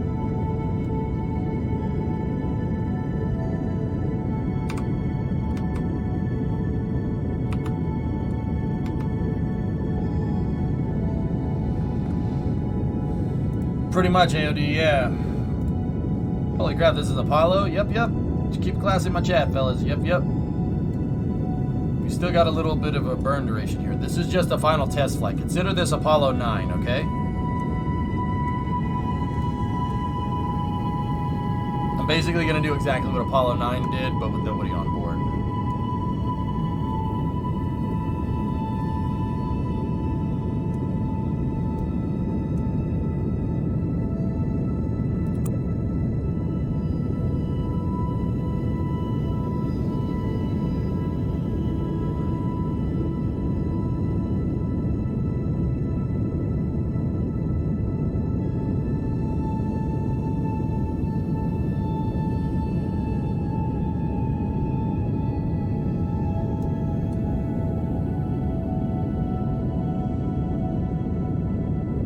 Everything's still looking good here. Yeah, stage burns a little while, dude. The S2 did this in real life. It wasn't the highest TWR second stage, but then again, this stage had a lot of stuff to move. Man, do you like the Saturn V? Thank you. I could do, dude, after, you know, like when you build something, you build it and you're like, I could make that better. Yeah, I actually figured out a better way to do this. But maybe we'll work on that after, you know? We'll work on that after the challenge is completed. This one is good enough. It gets the point across enough.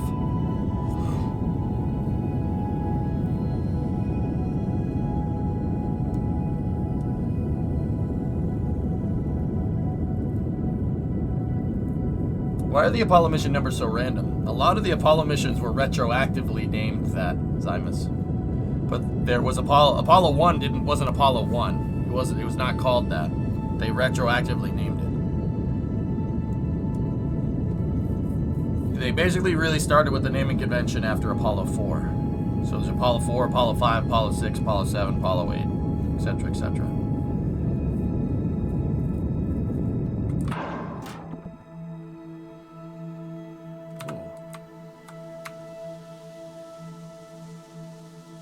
With the lighter lander, second stage got us pretty much into space. We gotta back up a little bit.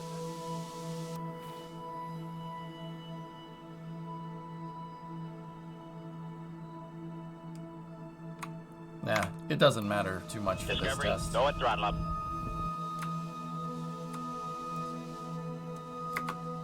Let's just make sure that the separator systems work.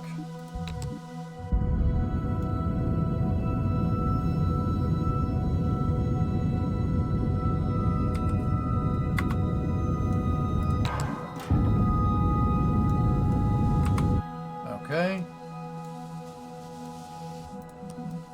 I'm just going to make sure the rest of the separation systems are doing what we need them to do.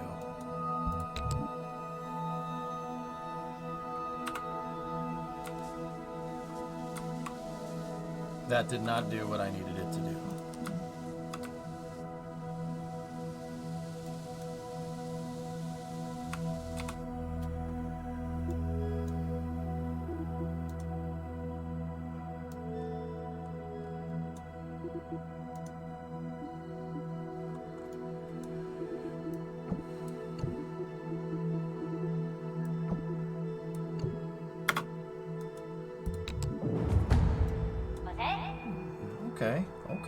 Okay. That's not bad. Bye. Alright, I guess I'll see you later.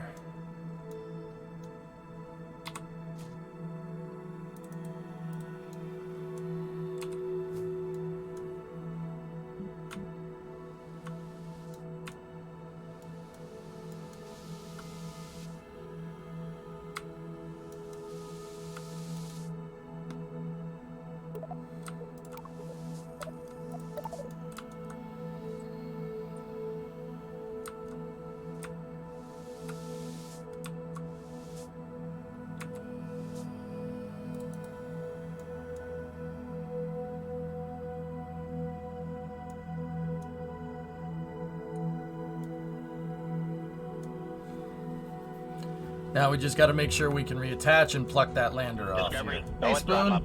36 months. Happy 3 years. Right on, man.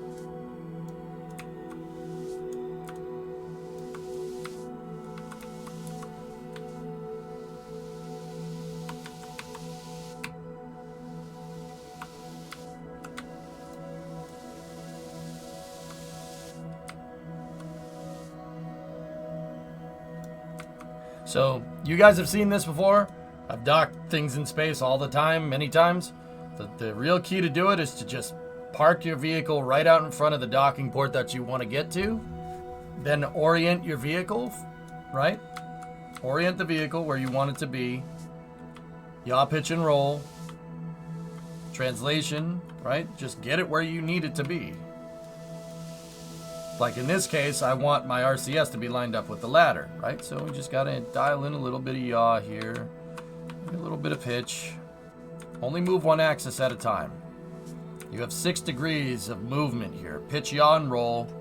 Translate up, down. Translate forward, back. Translate left, right.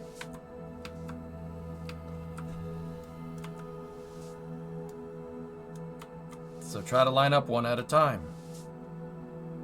And then, when you think you're aligned and good to go, just go forward. No targeting mode, no docking mode, nothing. You don't need any of that. I mean, it makes it easier. The target indicator makes it easier, but I don't need that either. I can see my relative velocity. It's pretty easy to spot. And then you might need to do some adjustments here and there. You know. This is where the targeting view would come in handy here, but see, I can just look at the nav ball, dude. I don't need any of that. Just make the adjustments. Just check left, right, check forward, back. I don't even have SAS on. I don't need it. I don't need it. I definitely don't need it. And then right when you get close, just slow down a little bit. Make sure you're aligned again. And easy.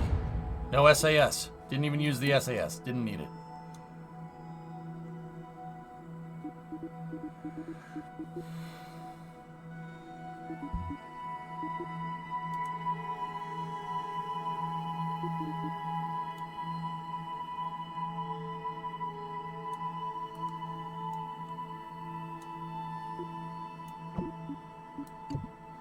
Now, can we pluck this?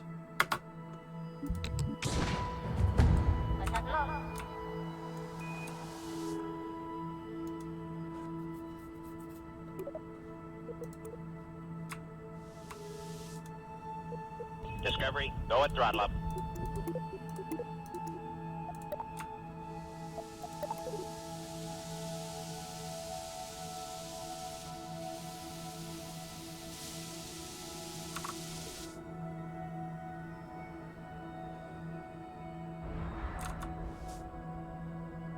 We're stuck.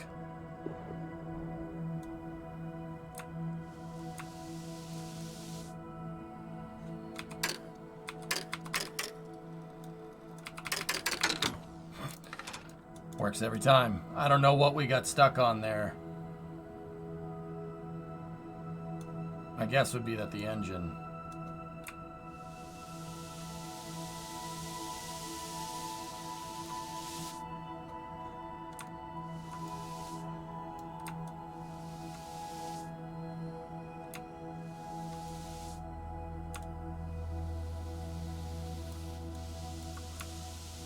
Okay, cool. Yeah, I'm okay with that.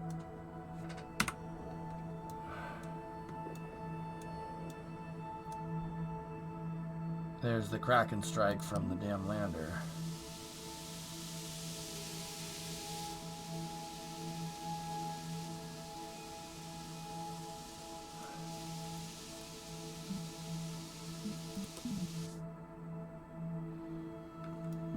%60 of the time, it works every time. I'm not sure what got hung up there, but we can always time warp to get it to separate right.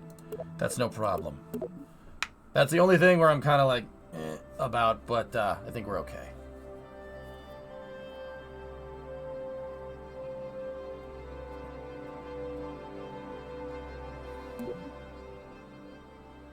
All right, guys. Next challenge. Let's go. Yeah, let's put some Kerbals in this thing. Who wants to fly? Jebus wants to fly. Levis and Werlong.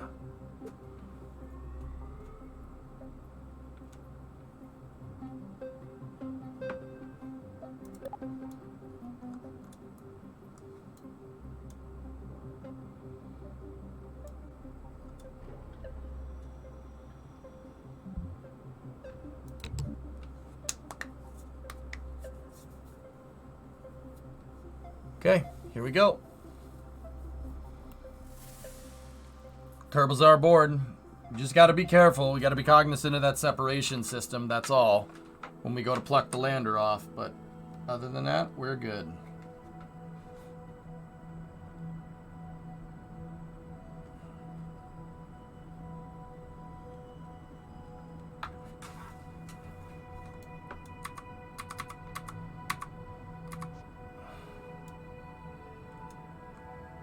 Don't be nervous. Nervous?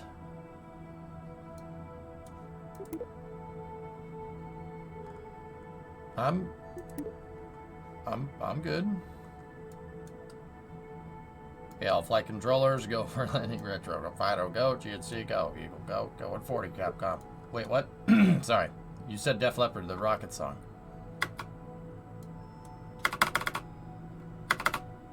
Spacebar doesn't work. I'm gonna restart the game. I'm not sure why my spacebar key is not working. We'll get that going here in a moment. Satellite of love, rocket, yeah. Such a good song.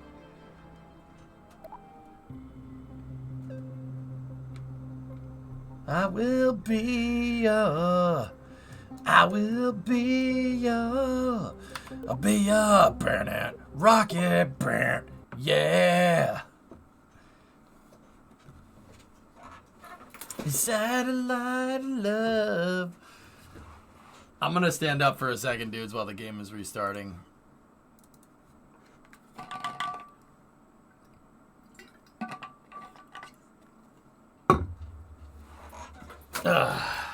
Not enough space in that bar? Yeah.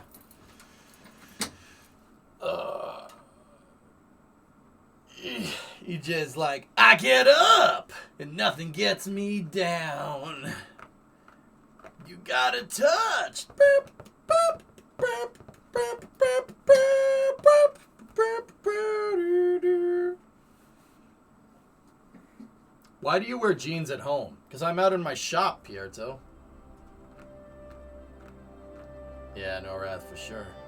And I know, baby, just how you feel. You've got to roll with the punches and get to what's real. Guys, can't you see me standing here? I got my back against the chair, okay? It's not a record machine, all right?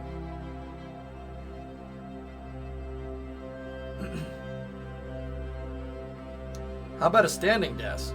We got them at work and I use it quite frequently. No. I don't like standing desks.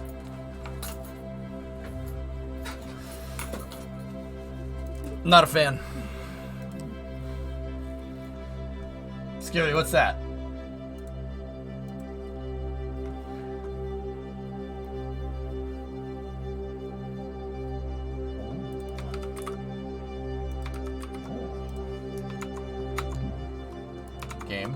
Game. Yeah. Yeah, what do we got here?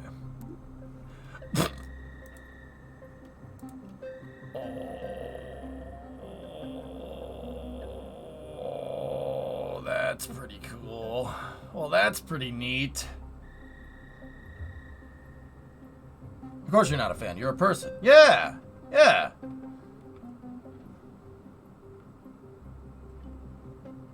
Yeah, I have my jeans because I'm out in the shop, guys. Yeah, that's really it. I got the jeans because of the shop. Yeah, the GT3 Mustang. Yeah. Speaking of cars, the new Doge. Yeah, chat, before we launch, I was talking about a Dodge Demon or something. Demon 170. What's this about? Oh. Oh.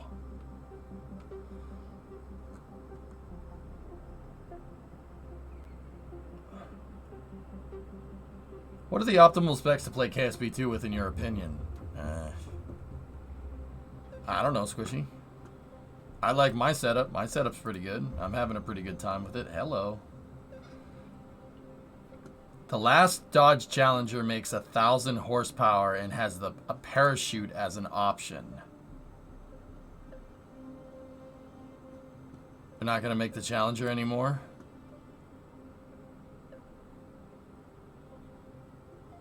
The Demon 170 is 1.6 seconds 0 to 60. Oh my goodness. 1,000 horse. Man. Alright. Okay.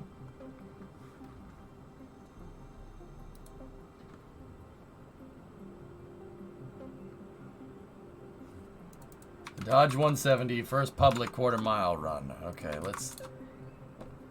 The Demon 170 launches at over 2 Gs. Okay. Alright. Did they...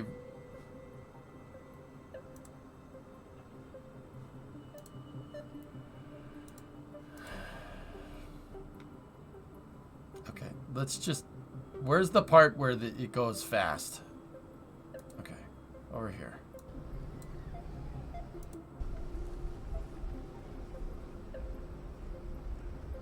It's a car. Why would you move it by helicopter?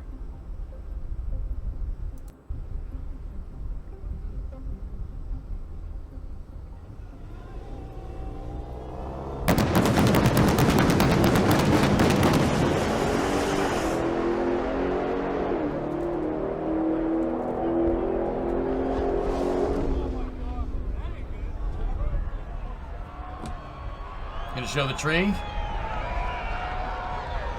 Up. Up.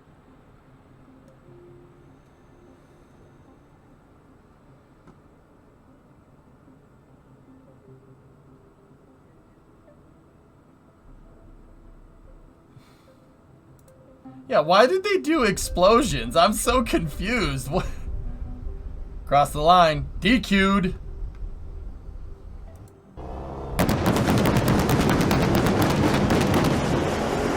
Pretty quick. I really wish they showed... What was the time? What was the... They didn't even show the time.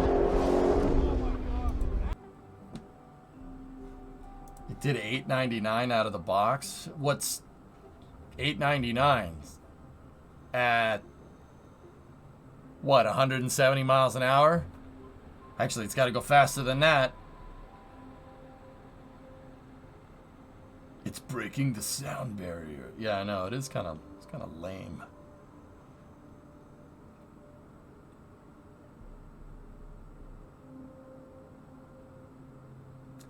I'm guessing it's called the 170 because that's the speed at a quarter.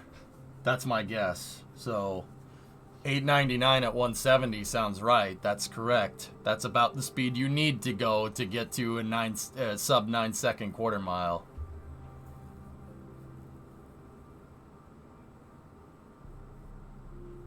Yeah, it's got 1,000 horsepower, man.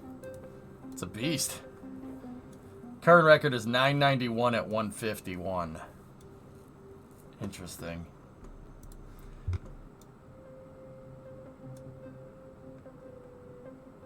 Dude, the explosions. Why explosions? Like, why don't you just get like a binaural mic and just put that behind the car when it launches and just pipe that through the PA? Like, explosions. It's like, oh god. Like, I mean, somebody said it. You guys said it right. Like, we watch the rocket launches, and then you see that, and you're just like, explosions. What? 891, okay. 891 at 151, okay. Yeah, Gene, like...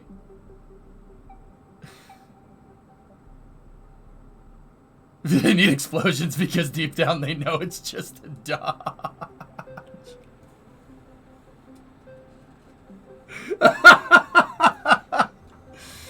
Oh my god.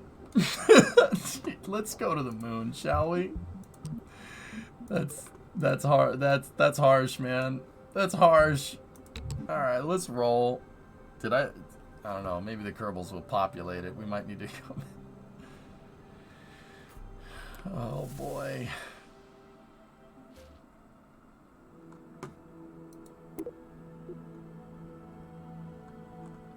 Oh no, Bill's in the damn lander. Bill's in the damn lander again. Yeah, right, Gene? I think that car is cool, but...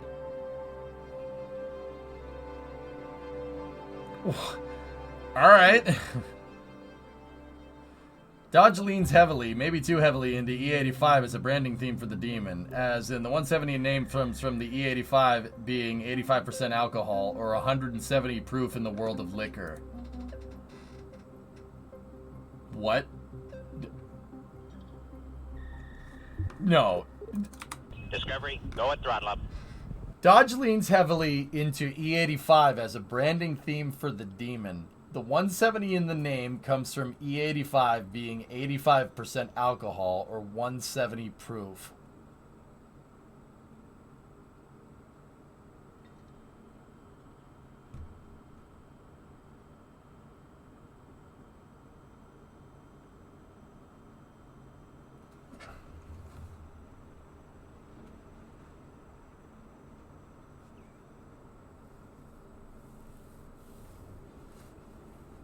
Guys, why are we naming something that you drive around with a name that's referenced from alcohol? Why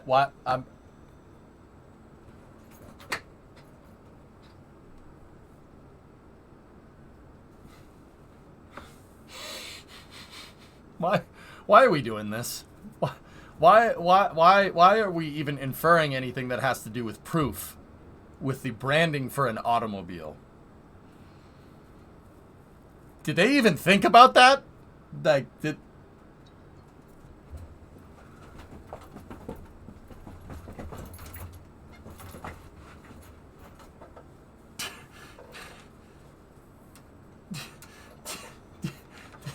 Because Mark... Who are you marketing to this to? Oh, my fuel's 170 proof. I'm going to drink it and drive. Like, what?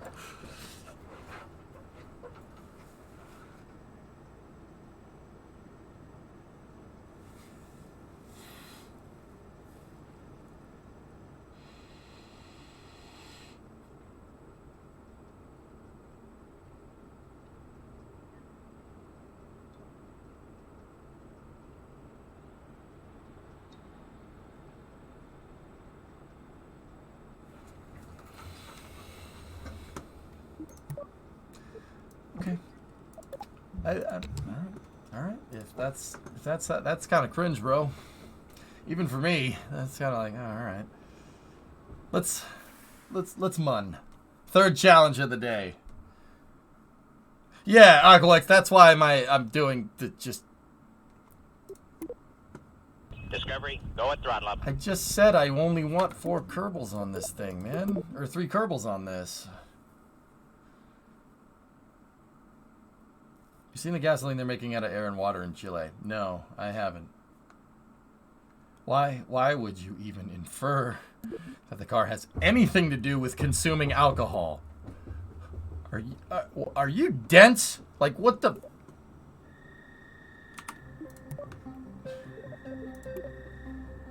Okay. Just 3 Kerbals. There we go.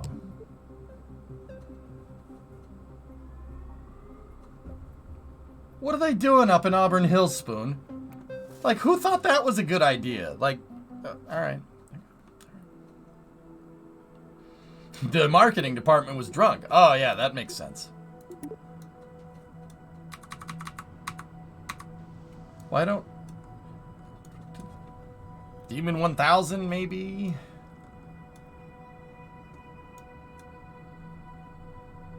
Yeah, I know about moonshine with NASCAR. Like, I get it. I get it. But also, it's like, okay. All right. Here we go.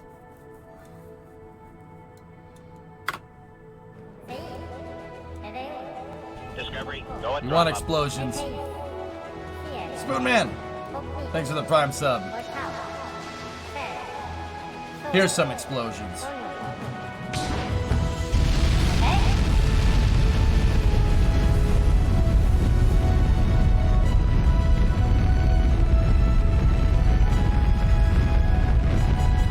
Cleared the tower. Go for roll program. Roll pitch program.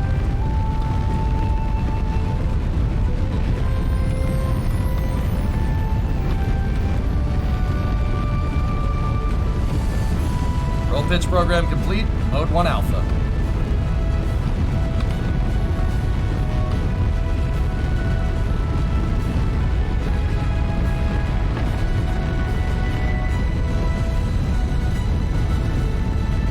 When I orbit a vessel, it's constantly spinning and twisting. You have landing gear on it, Ray?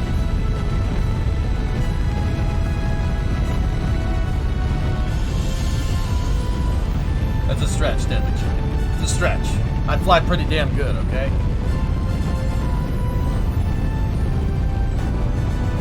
Yeah, Donica, of course they have. Frames are great. This is just a heavy rocket. That's why it's going slow. Frames are fine. No gear, it's a station core. Physics-less parts, Ray.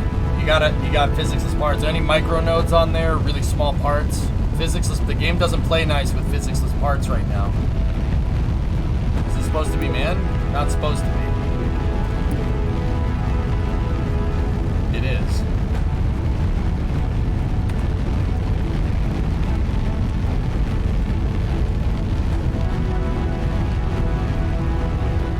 Game doesn't play nice with physics-less parts.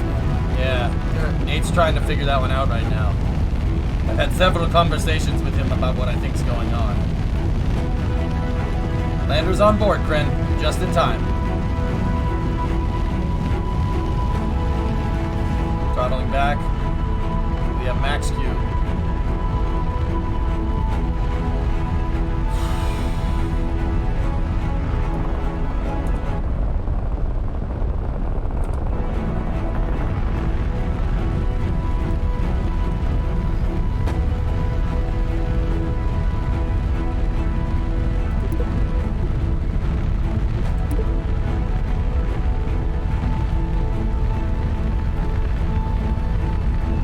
Throttling back up.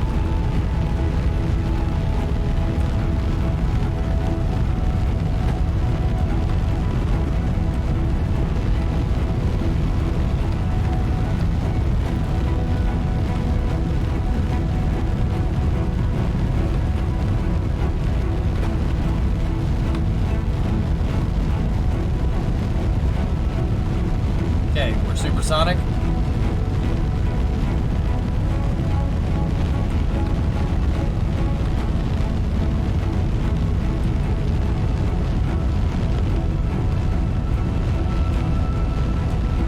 Shut that off.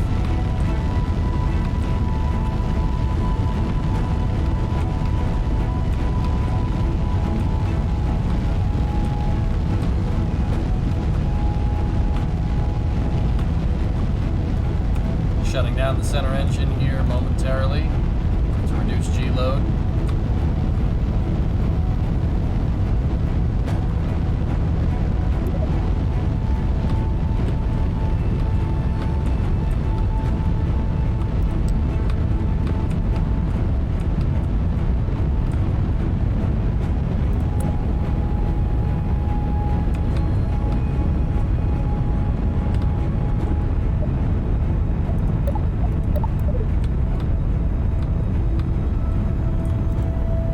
Center engine shutdown confirmed. Stand by for staging.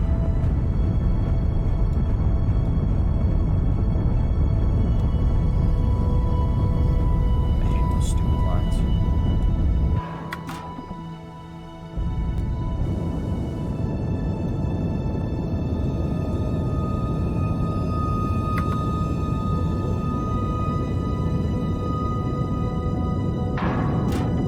Good stage separation.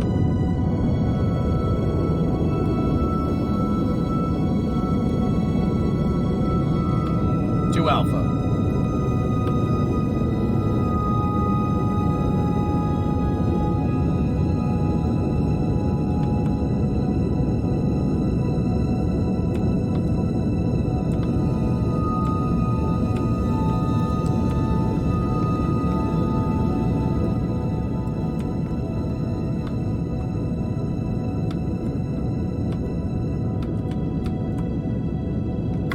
Alias jettison. 2 Bravo.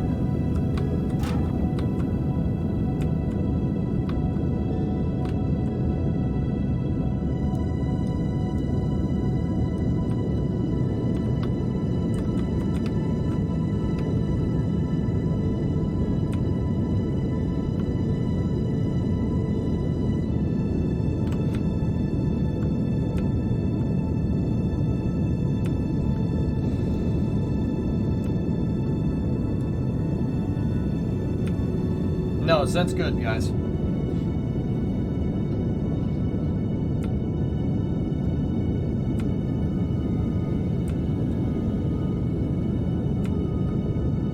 Angle of attack, guys. It's the ascent. We were on a little bit of a lofted trajectory there, but it's okay. I'm compensating for it now. We should end up in like 100 by 100 orbit, something like that.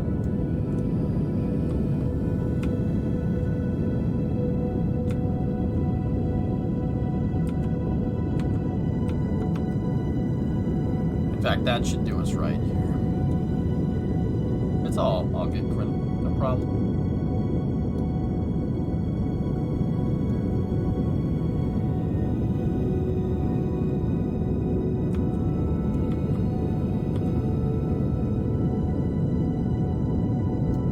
I wish, Shitzy. Yeah.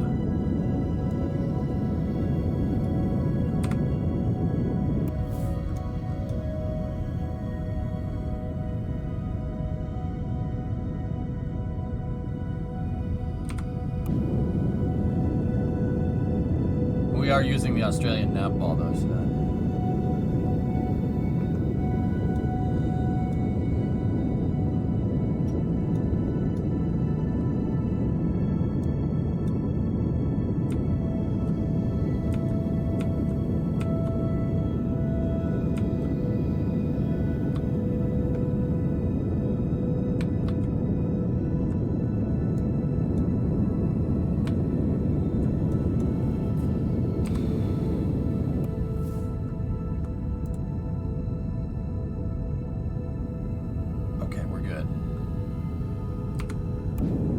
this second stage takes a long time. It's a long burn. Yeah.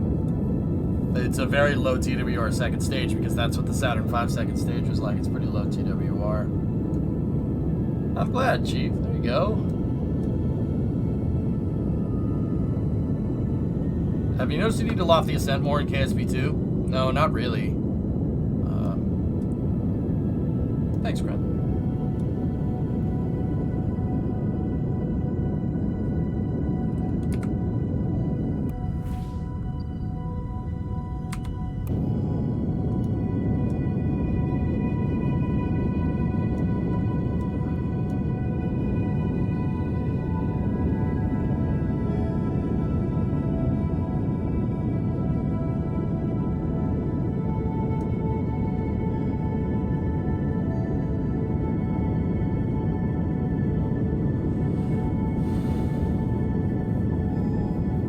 Any tips to not destroy your craft when undocking? Troopa, there's 1,000 different things that can make the craft explode when you undock, dude.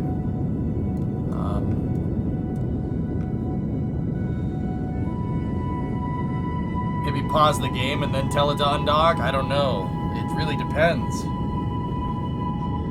And somebody asked actually a second ago, do I only make real life rockets that work like in real life? No. I've built my own stuff before. It's just, it's better. I find that, you know, building something like something that people can recognize really is good. That's a good thing. You know, like, and the challenge called for a Saturn V. I mean, I could have done this with my Yarek rocket, my Kraken-proof rocket. We could have done it with that. All right, stand by for Seco. Second stage engine cutoff, 89 by 15. Go for third stage separation. Stand by for ignition.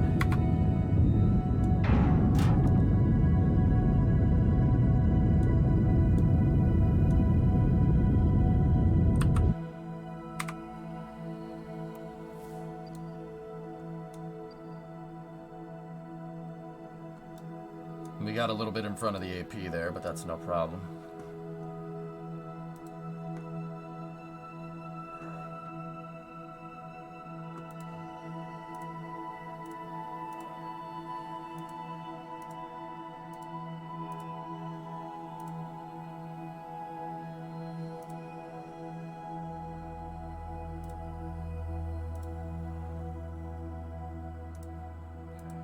Sorry, I needed to clean up the tabs there. Okay, we're good.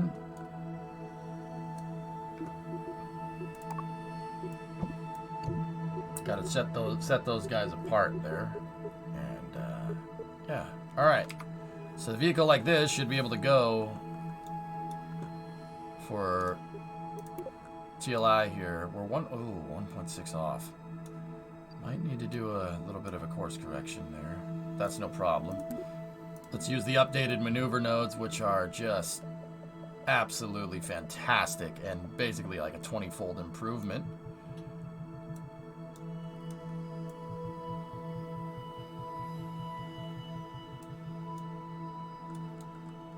Okay, let's aim for an impact with our second stage, and then we'll do a couple mid-course corrections and call it a day.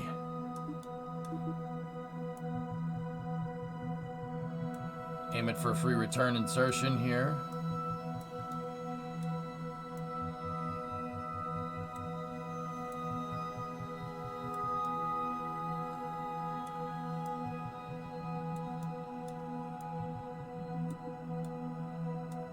Nope. Not what I want at all.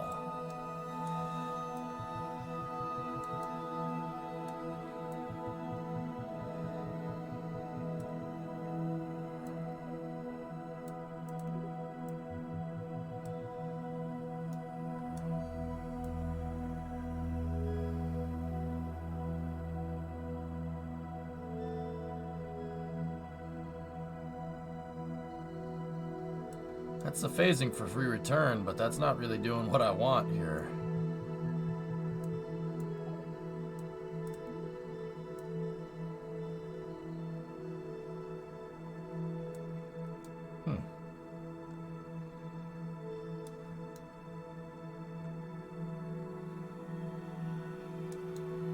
Not really in good phase here, dudes, to be honest with you.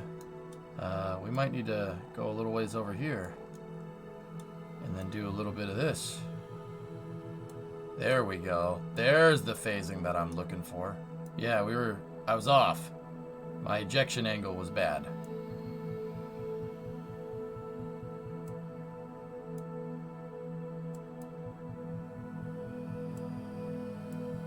Still bad.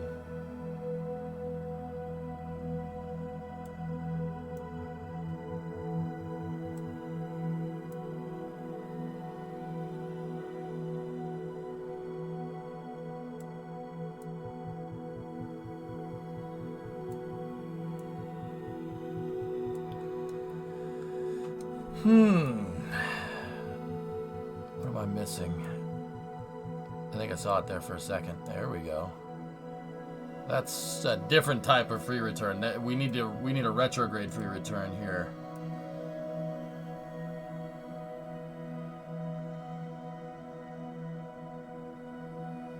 That's it right there.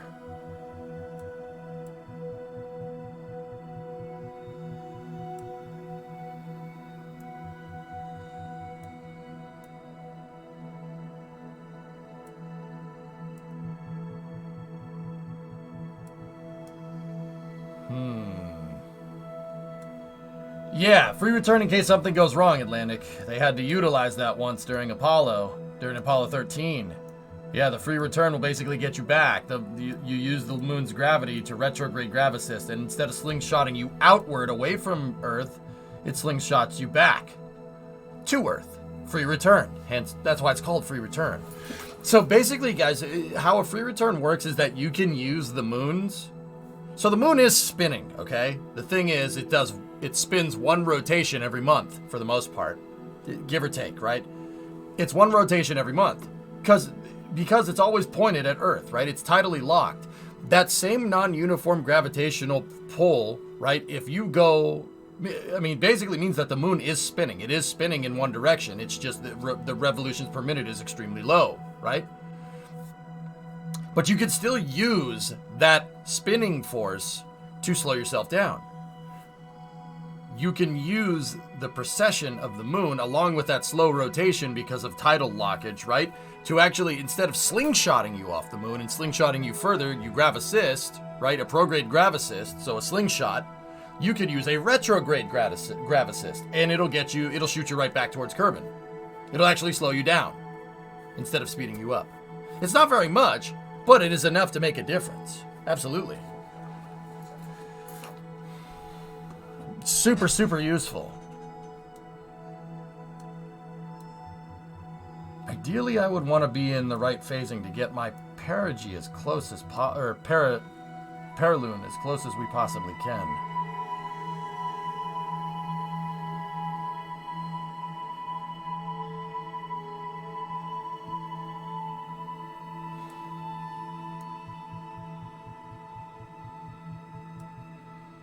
Yeah, that's basically how we got to set this up. All right, cool.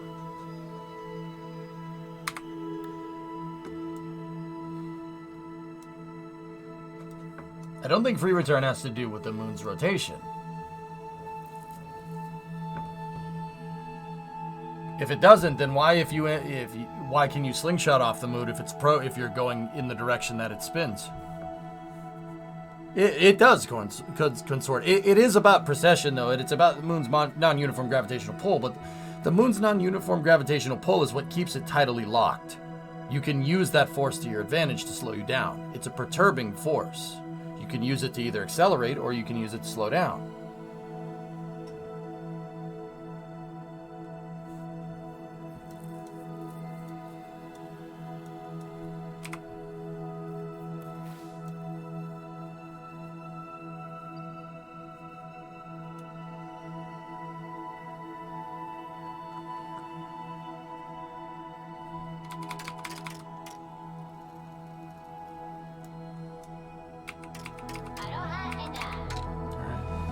Let's go. Translunar injection. Let's do this.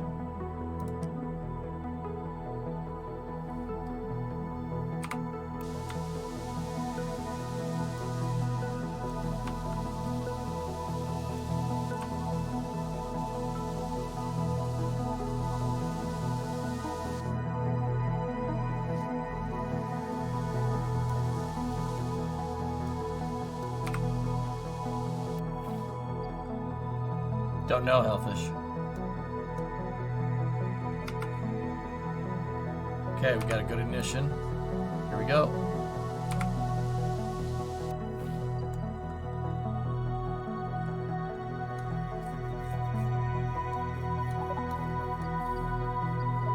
The lander RCS is on. I see it.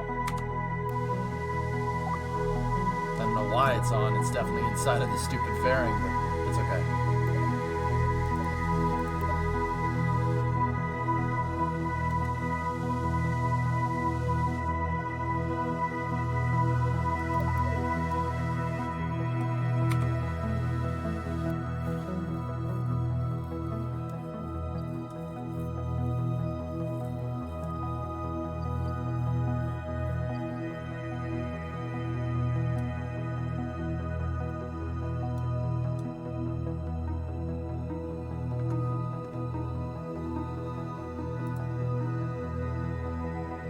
It's happening. Nice, Bandit. Very nice.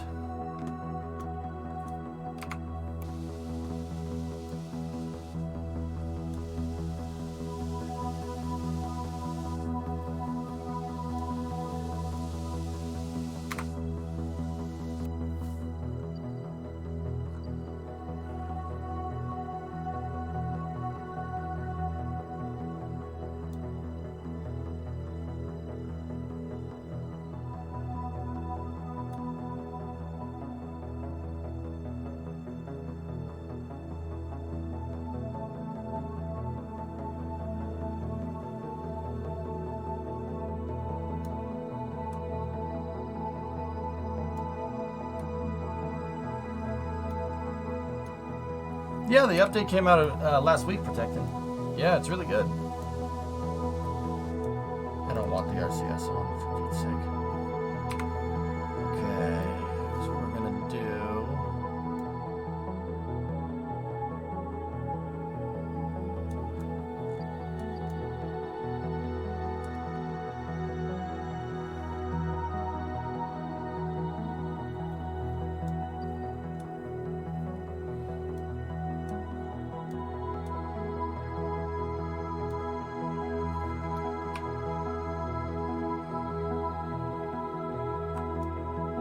Okay, stand by for Seco.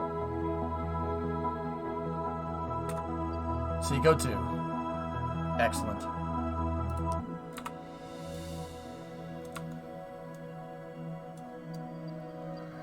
Gonna make a little bit of a course correction here.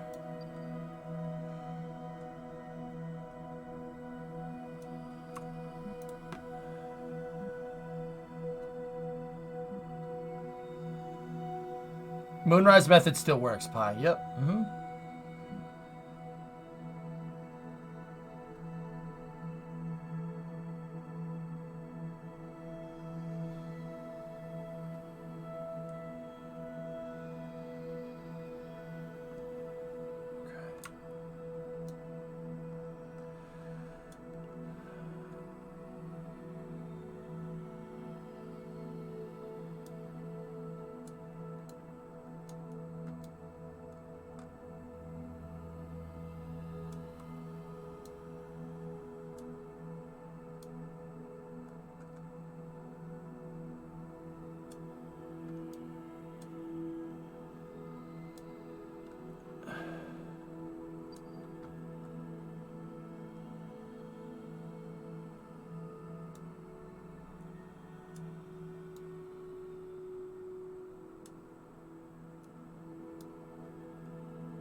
So what I'm doing is using the RCS here to just dial my orbit in for an impact.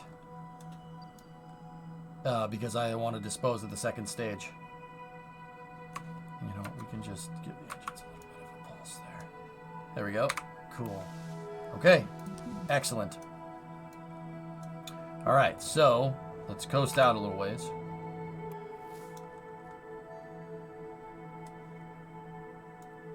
Our ascending node's way off.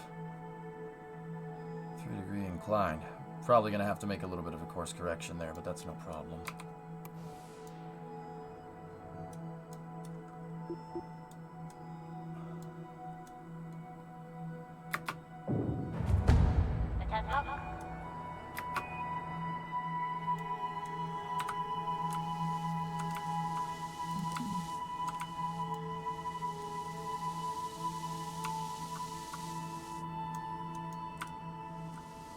Okay, now we plucked the lander off here.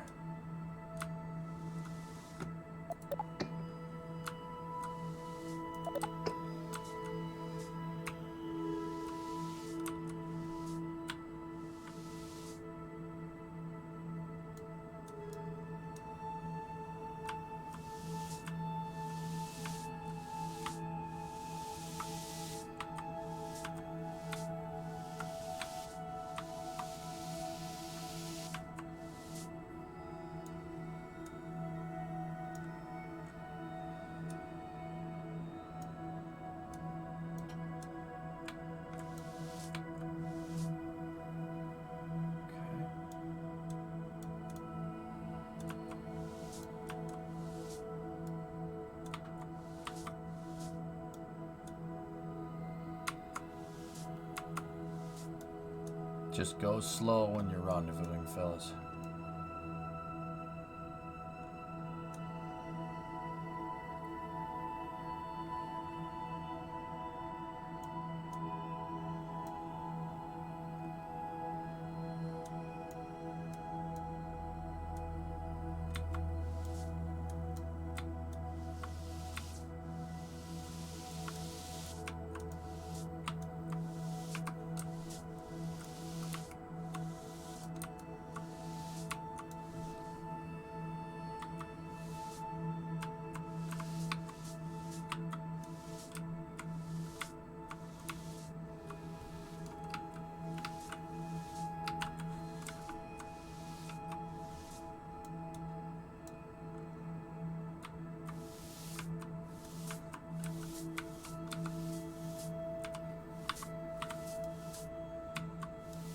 Okay, let's dial it in.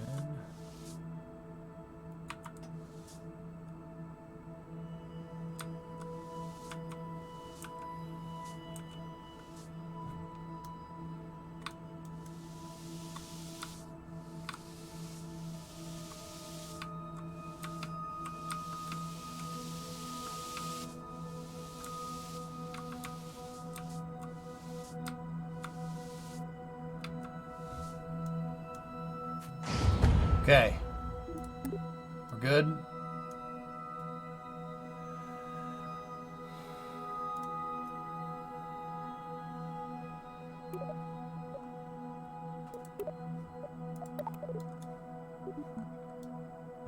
Okay, so now what we got to do is hit the decoupler here.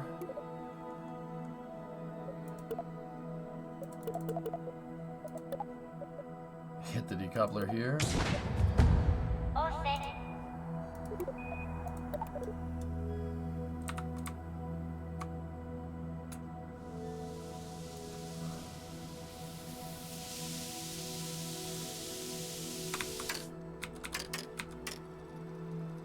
I don't know why it gets stuck. It has the clearance, but it's okay.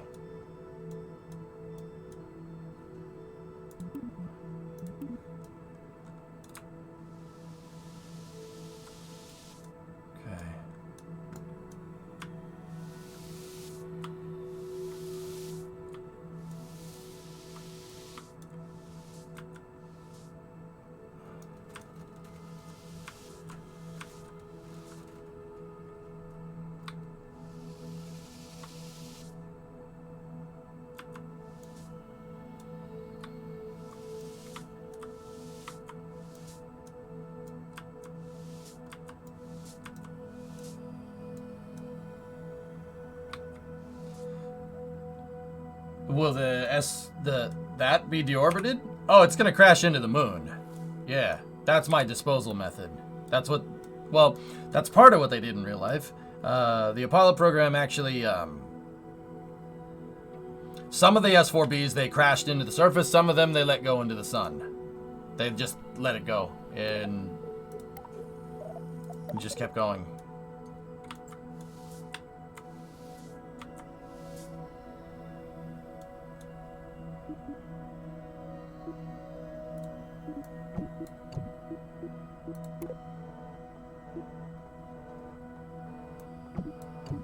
Literally the worst time. Hang on one second, I got a phone call. Yeah, you're on stream, what's up? Do you want anything from the grocery store?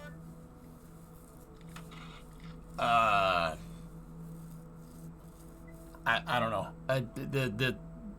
I'm in the middle of something. I can't recall anything off the top of my head. Alright, I just wanted to ask because I was gone, that's all. Yeah, I don't know. I don't have my shirt, though, but What? my key. It's on my coat. Well, put it in your coat. Well, I don't know where it is before I can put it in my coat. Well, find it. Love you. Love you. Bye. I don't know, man. I'm trying to do spaceflight right now. I have to go look in the kitchen. I hate that question. I hate that question so freaking much. I hate that question so much because I don't know. I don't know what food we need. You know how I don't know? I'm not in the kitchen. I can't see what food we need because you have to be in the kitchen because that's where food that's where the food is. Like, I don't know, man. What do you want? Like, I don't know. I don't know. How am I supposed to answer the pizza? Yeah, let's go with pizza. Yeah, we'll call it a day. All right.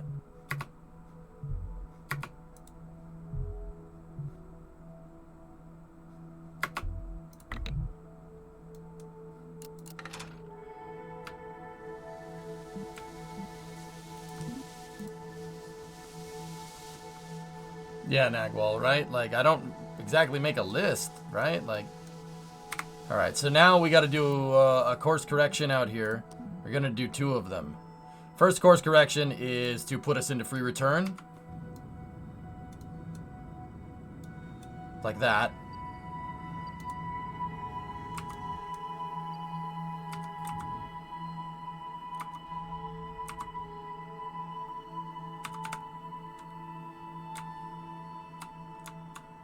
Okay, we're into free return. And then the second course correction is going to need to be an inclination change, but it doesn't want me to do that. Yeah, there we go.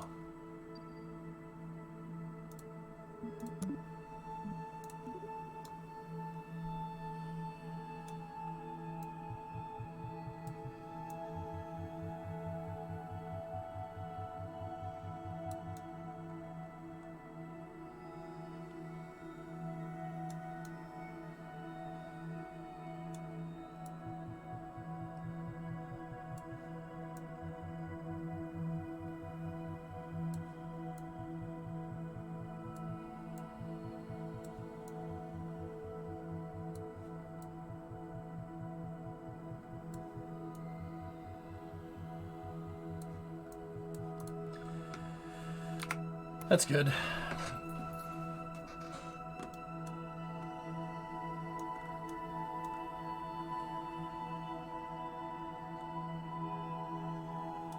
I love you, Click. Now talk smack about you. Brimo knows I'm just kidding. She knows I'm just kidding. Or she doesn't, in which case, Poj, I'm screwed. I'm screwed. Oh, I got plenty of beer, man. I don't ask my lady to go get beer for me. I just go get beer. If that, you know, makes any difference. Alright, let's time warp out here. We got to do a slight inclination change.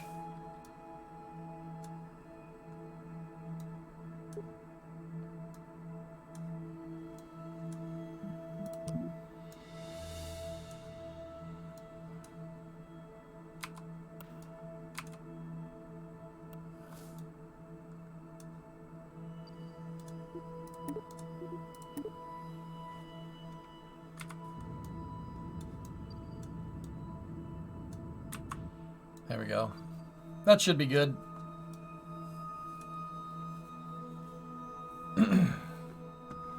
You want add time? Okay. All right, here we go.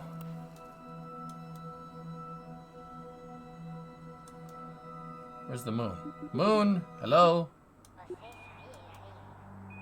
Moon. Well, I clicked on add time and it says, whoops, couldn't start that. Let's try again later. Couldn't start an ad this time. Try again later. I'm sure that's good. I'm sure there's nothing weird about that at all.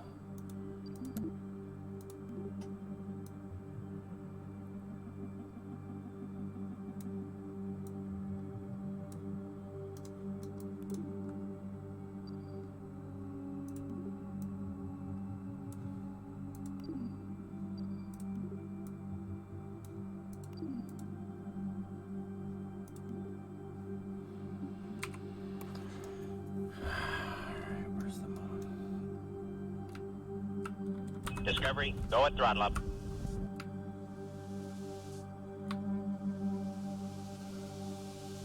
Shotzi gifted us up to Mickle. Thank you.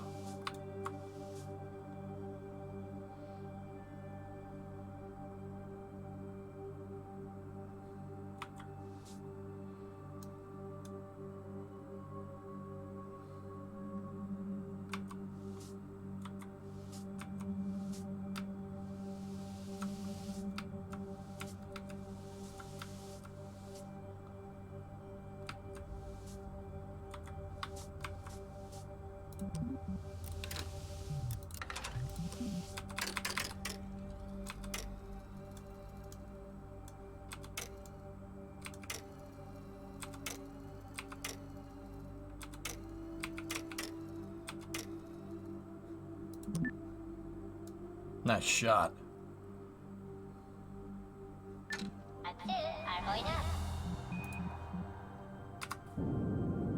We are good for capture.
Almost done with the burn.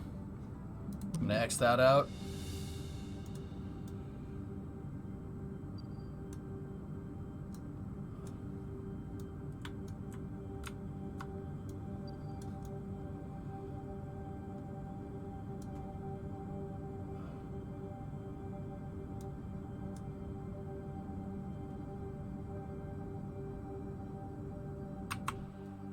Okay, we've captured the moon.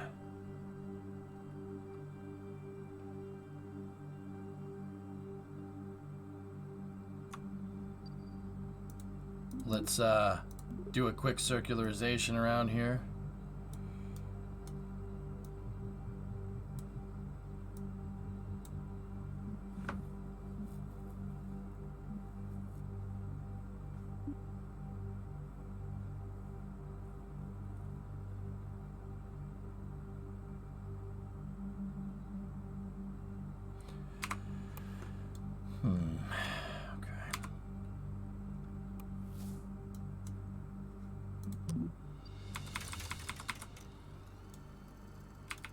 Oh, there goes the second stage. I forgot about that.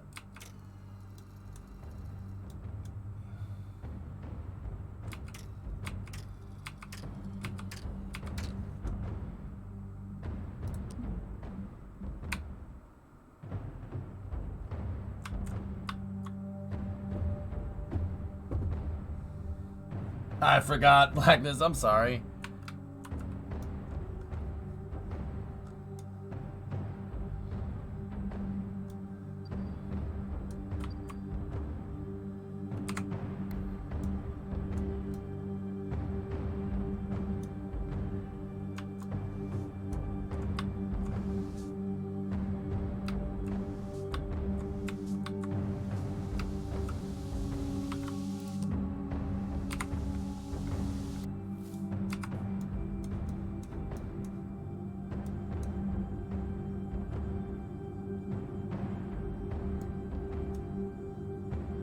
Circularizing down at 50.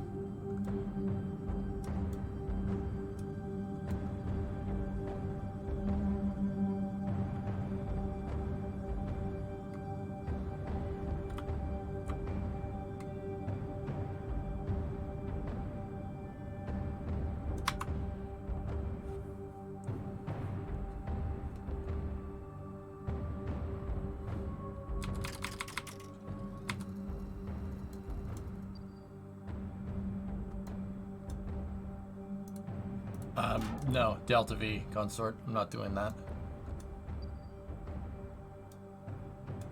Discovery, go at throttle up.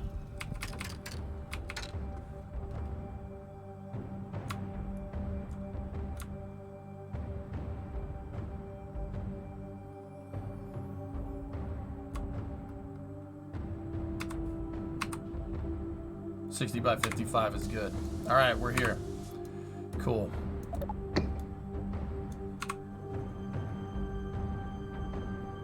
Yoinks.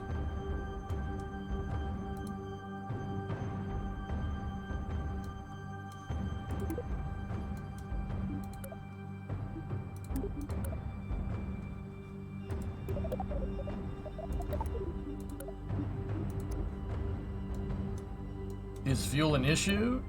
If I did what you just said, yeah. Yes, it is. All right. Let's separate.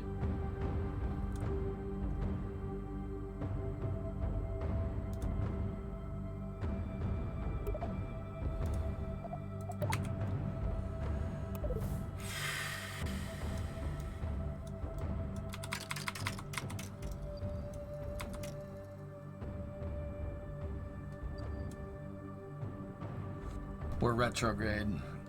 I probably should have done the course correction to get out of free return. I wasn't thinking, I was thinking like Apollo 8, but it's okay. Should be within the margins.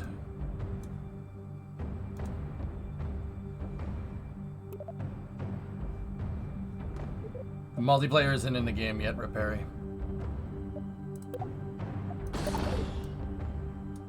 Okay.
Okay.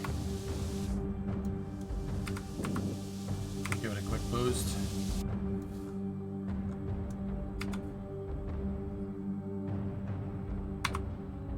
Okay. Alright, we're go for PDI. Powered descent initiation. Shut that off. Yes, just makes me want to piss freaking water propellant everywhere.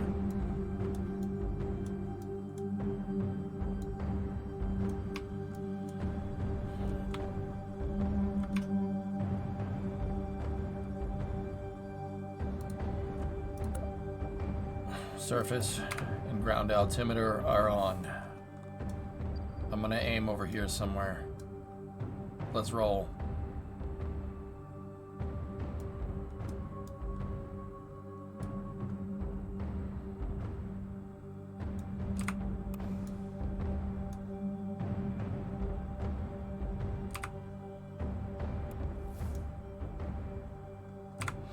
Here we go. Good for PDI.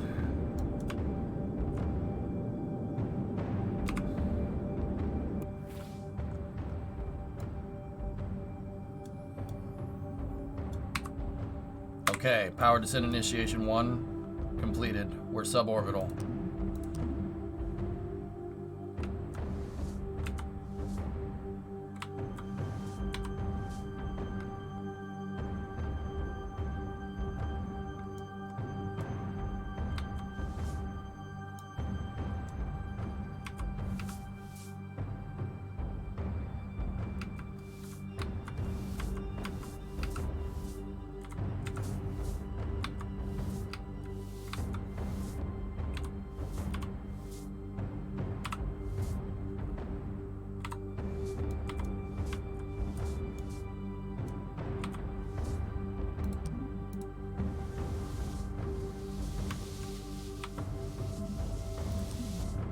Okay.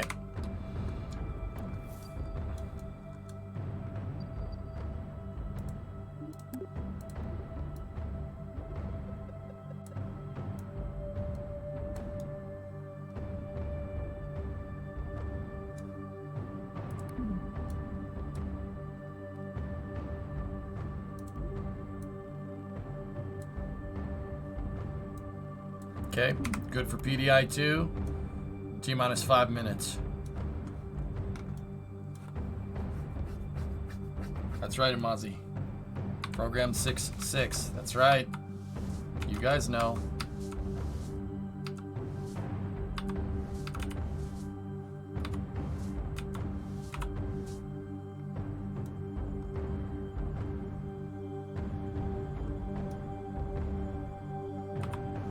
I should get a heart rate monitor for me right now, Fun Pants. I'm probably at 80, 90. This is normal for me. I'm a little worried about our Delta V because we're retrograde. But my Delta V overestimations on the lander in the first place should be okay. This shouldn't be too hard. It's not going to cost an extra 300 meters a second Delta V to get into a retrograde orbit. So I was a little worried about that, but if anything, that's what's making me a little nervous. But as long as we do a pretty textbook landing, we should be fine.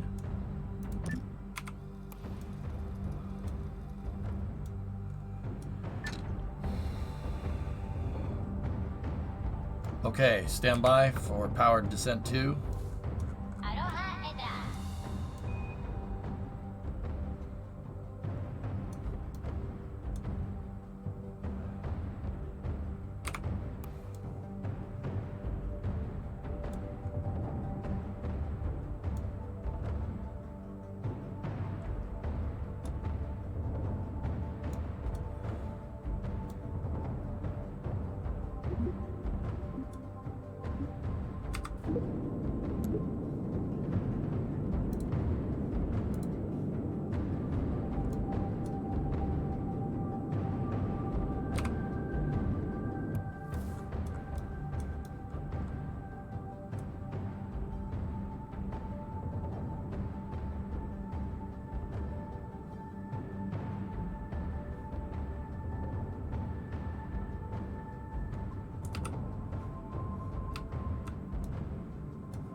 antenna's weighing me down a little bit, guys. It threw me off. Just a smidge. But we should be okay.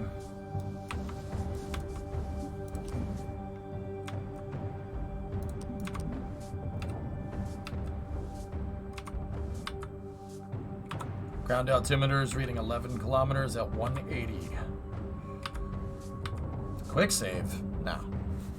No. Quick save.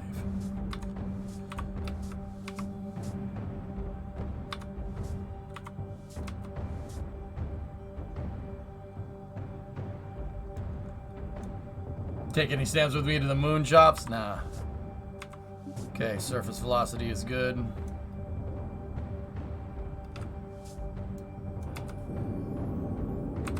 Whoa. We're asymmetric. It's the damn antenna. It's okay. SAS can help us. 5 kilometers.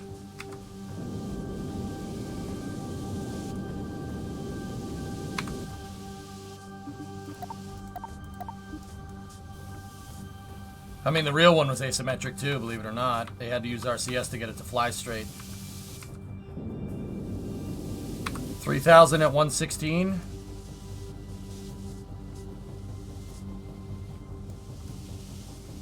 $2,000 at 126.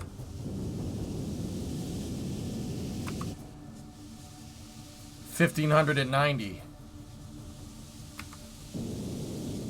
1,000 at 77.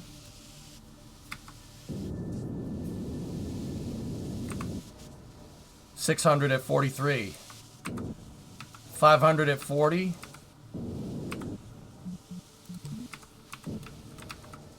$300 at 28.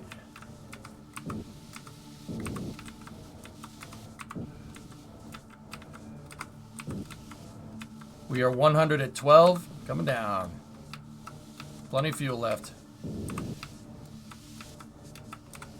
30 at 9. Hover.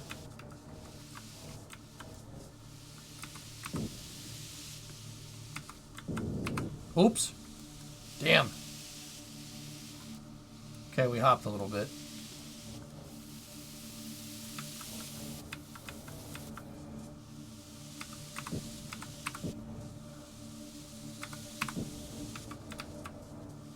Okay, contact light. Houston, Tranquility Base here. The Eagle has landed.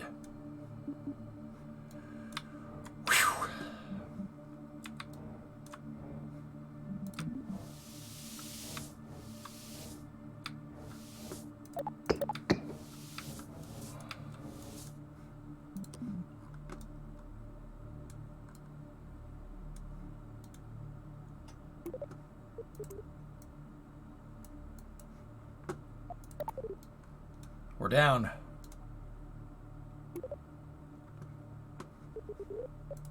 You're almost out of RCS. Thanks for letting me know you can read, Jim. I appreciate it. You must have missed the whole asymmetric part thing. I got it, dude. Yeah, no, we're good. I got a little squirrely at the end. I fat fingered the Z key when I meant to hit shift. But we're good. Plenty of fuel left over. All right, Jibbus, get down here.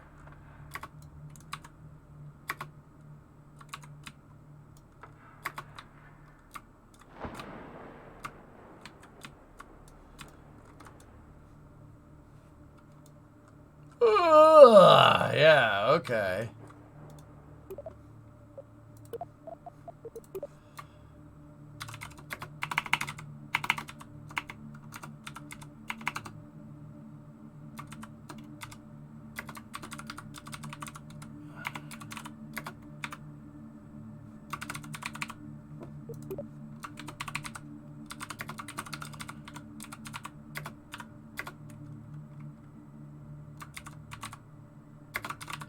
Weekly Challenge 3, Jeb level. Plant that flag.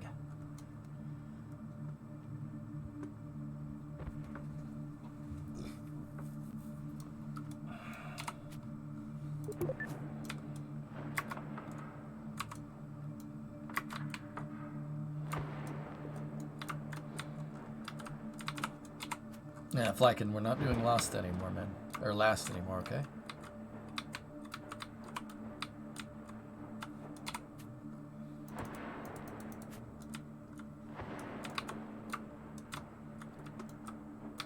Yeah, Dragon, I don't know. We might not need it.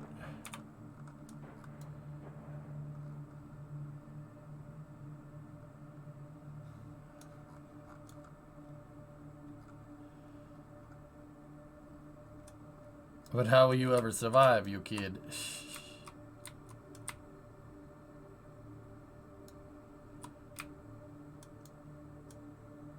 Nice. Free looking clip below the ground.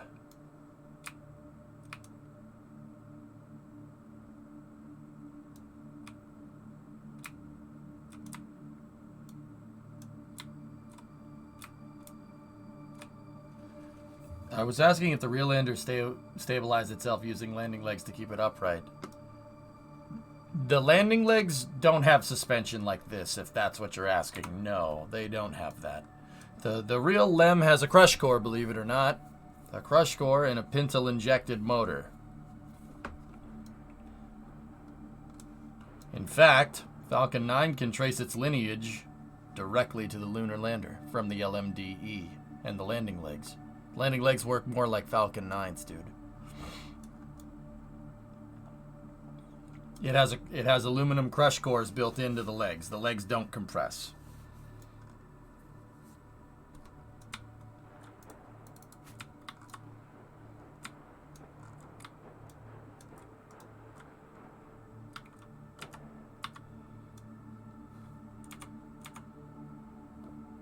I didn't know they had little rockets in the legs. How did you get that from what I said? How did you get that from what I just told you? Honest question.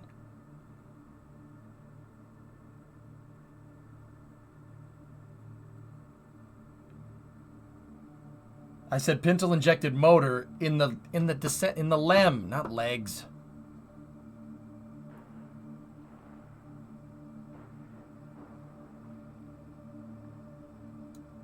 The pintle-injected motor, the LMDE. The Merlin 1D can trace its routes directly to the LMDE. They use the same type of injector for throttle ability because landing. True story.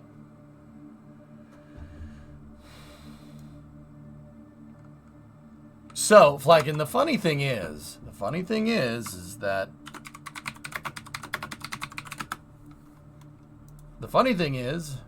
the LK spacecraft does have rockets in the legs. The Soviet spacecraft that they were going to use to land on the moon, that absolutely has rocket engines in the legs. See them? Interesting that you bring that up, just on a side note. See? It has rocket engines in the legs, and when the thing, if it ever had made it, when it was going to contact the moon, the contact ignition circuit would ignite these things to force the thing into the ground to make sure that it didn't bounce. So, you were half right.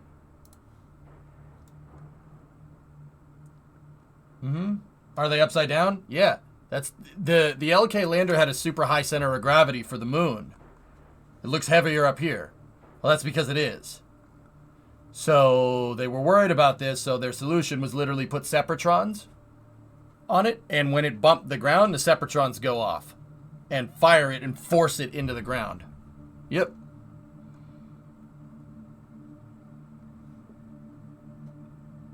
Those look more leg adjacent. Don't you say that. Don't you dare say that. They're not there. They're attached to the legs. For the love of God, Mason, cherish it. You gotta cherish it. You do. Anyway.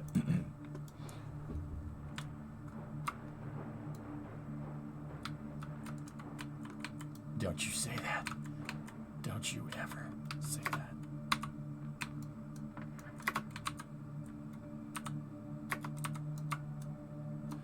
You got a banana, Mason. You don't need no snack pack. Well, this is good.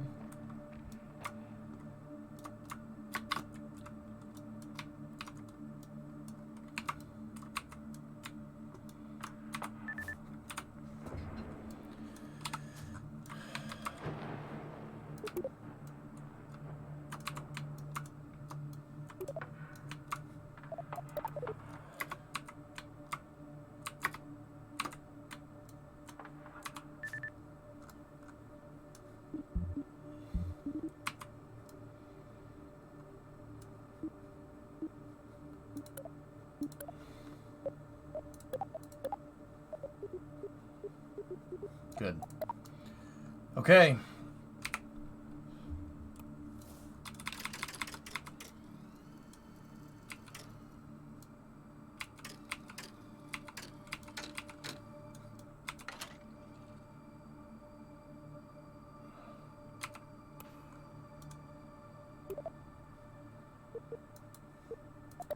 Okay, here we go.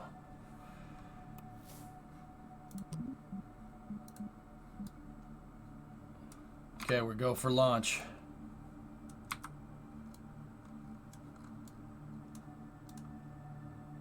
Just make sure that that never causes any problems.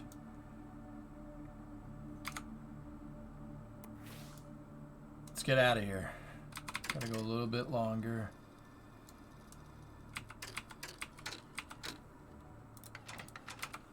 Let's do this. That's good. T-minus 10, 9, 8, 7, 6, 5, 4, 3, 2, 1.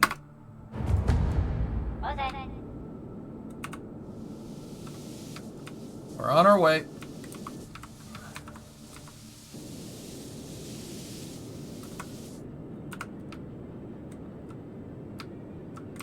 Well, that's not good.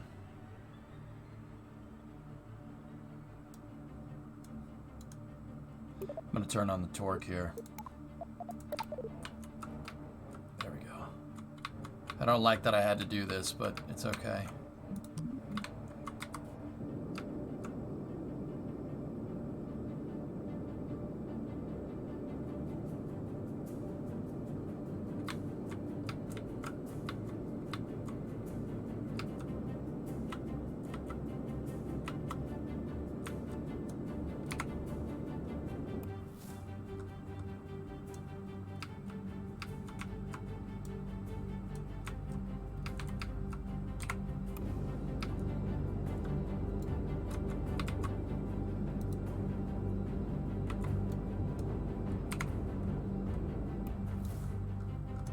Oh, it's not showing my trajectory. Crap.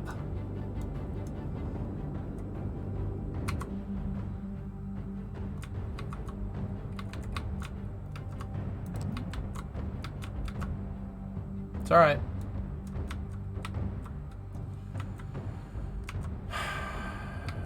We have more. See, this is why you plan for having more Delta V. I still have the numbers down there, so...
Yeah, that screwing around, landing sideways and stuff, and doing that little flip maneuver on the way up didn't do me any favors. Also, that's what I was talking about with retrograde. It was close.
Max, we'll get it.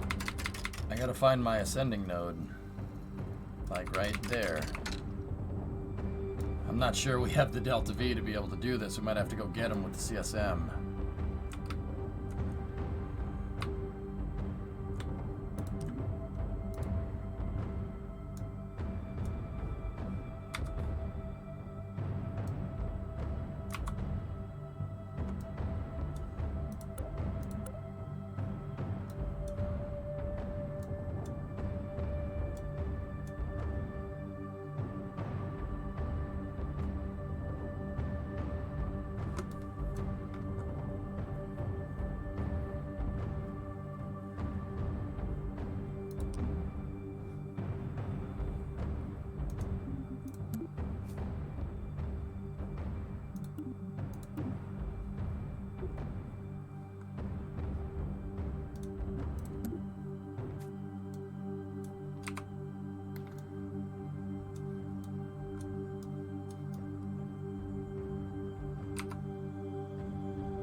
Oh no. No, no, no, no, no, no, no, no, no, no, no, no, no, no, no, no, no, no. That's an orbit. No, absolutely not. Why is it falling towards the ground?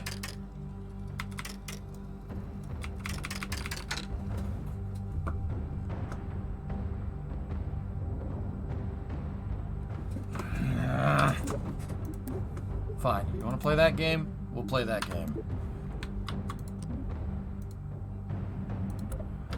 Discovery, go at throttle up.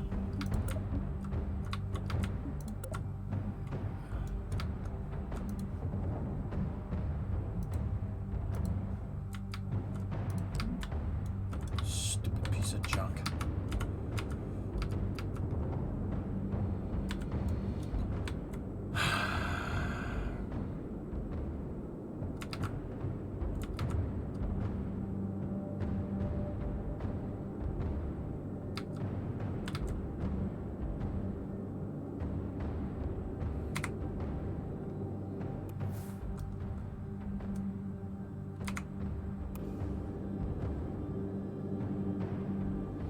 It lost all the speed. Yeah, it lost all the speed because the game thinks it's on the ground, guys. So it didn't assign it any speed. I switched vehicles, right? Switched vehicles to try and reset the trajectory.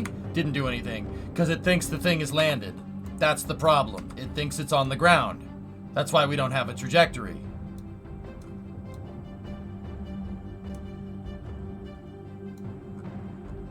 So I turned infinite prop on because if the game wants to take Delta V away from me, I'm going to give myself free Delta V back.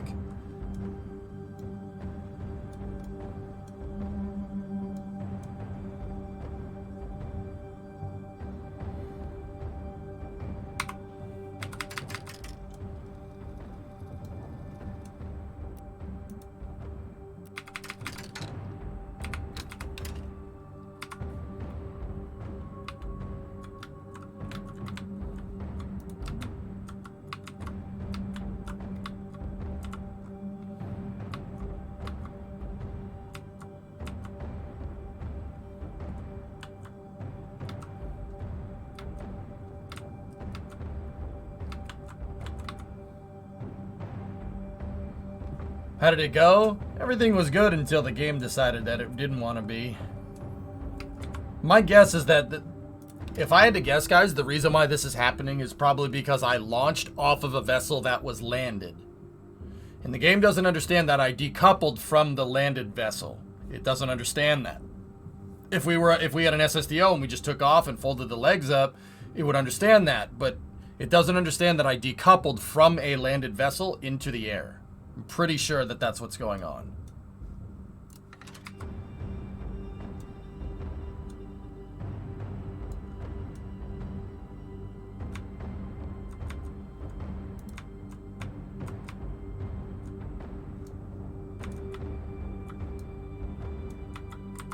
Did I put idiot.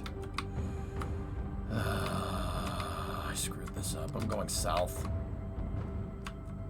I was thinking 180 degree flight azimuth, not 180 degree on the heading. This is all screwed up.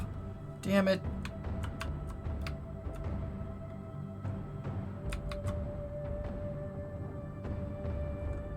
Yeah, I know, BY. It's a guess. Yeah, if they know about it, then there's no use in reporting it. They know about it already, so not that big of a deal. Just kind of sucks, but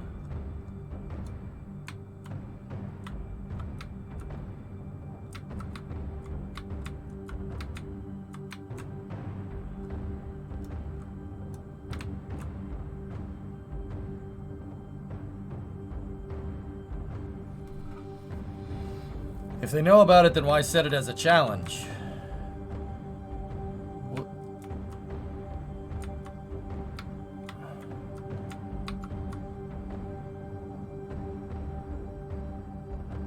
You were thinking the same.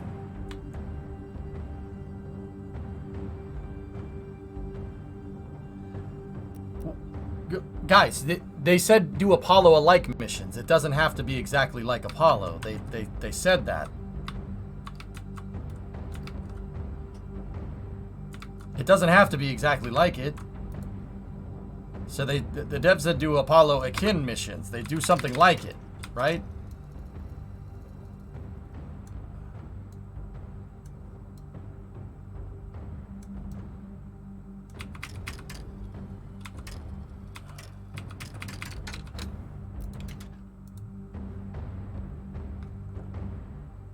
Will it count? Yeah, of course this counts. I could have gotten it to rendezvous back. We had the Delta V to do it.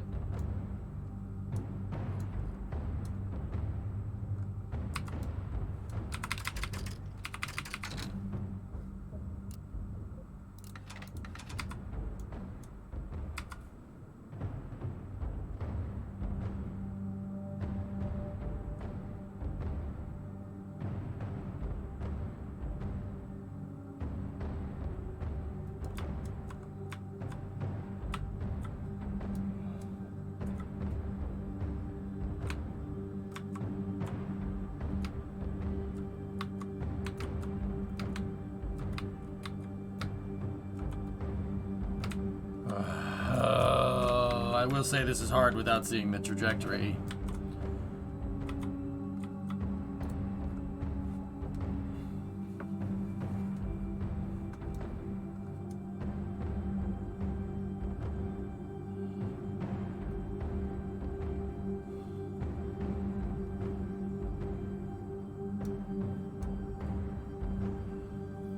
Let it land.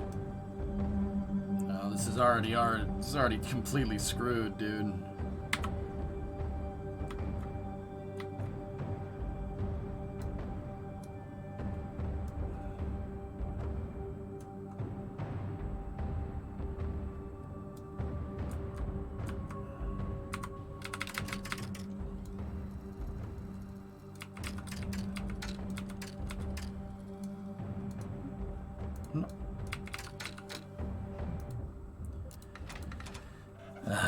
Sucks.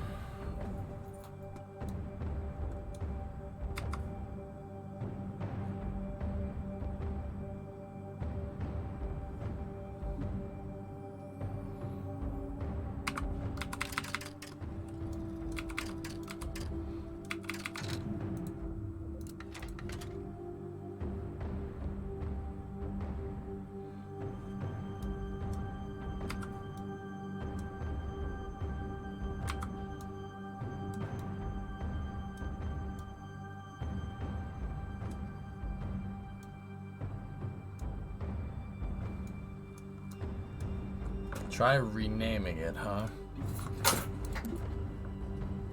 How do we rename stuff? We'd have to go into the tracking station to do that. I'll drop the quick save here. There's the landing site. That's where we were. We were down there a second ago before this thing decided to just completely screw us up.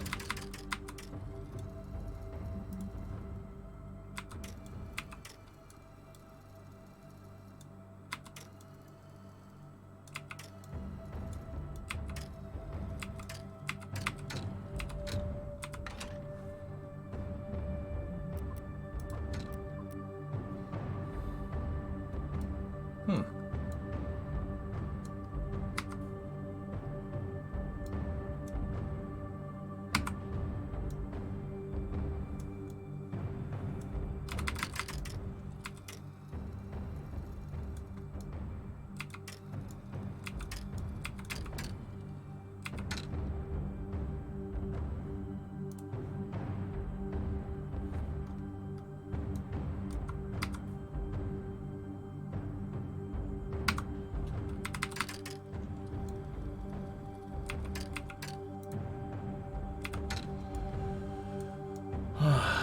This is difficult, man.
My God, what the hell?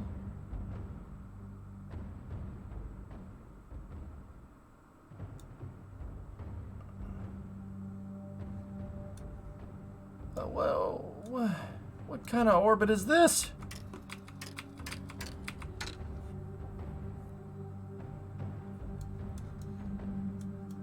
It put me inclined. I don't...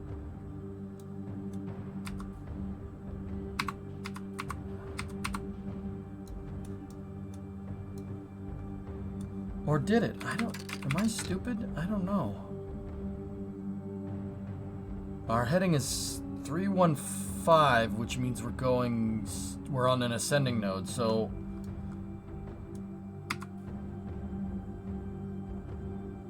Fire the engine right there. Okay.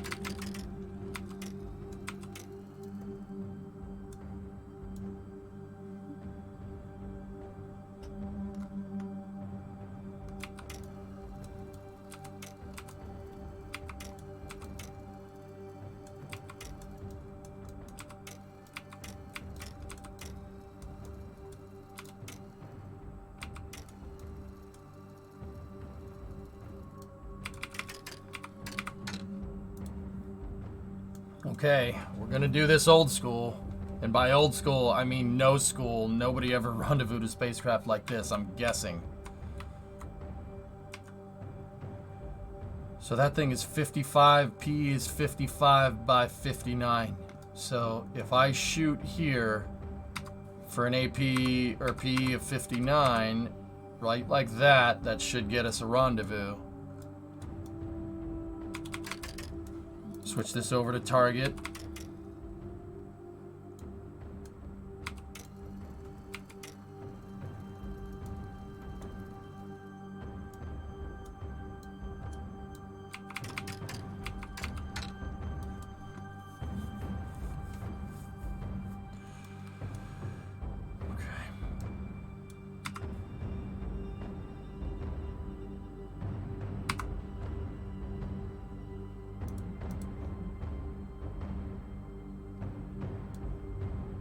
That's close enough.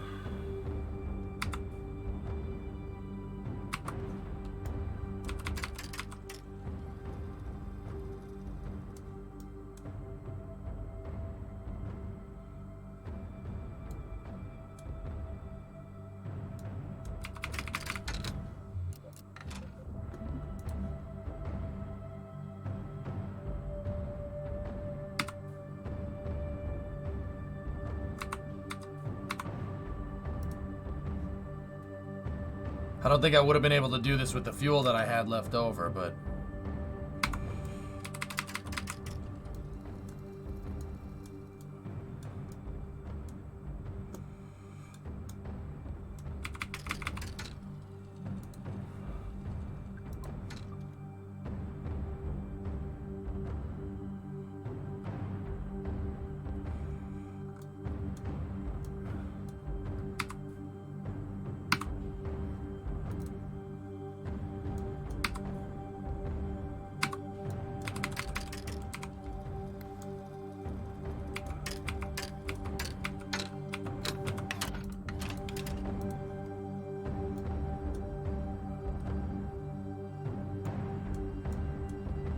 for it.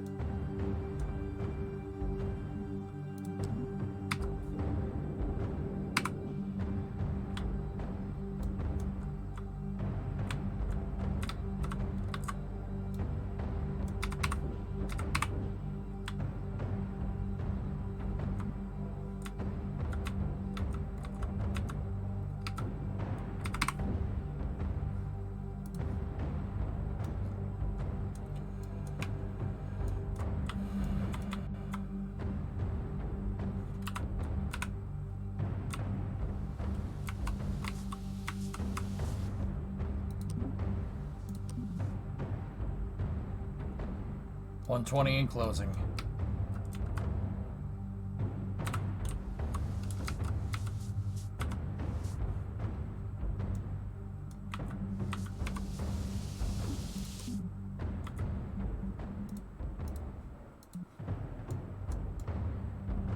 $40 in closing, 5.2 close speed.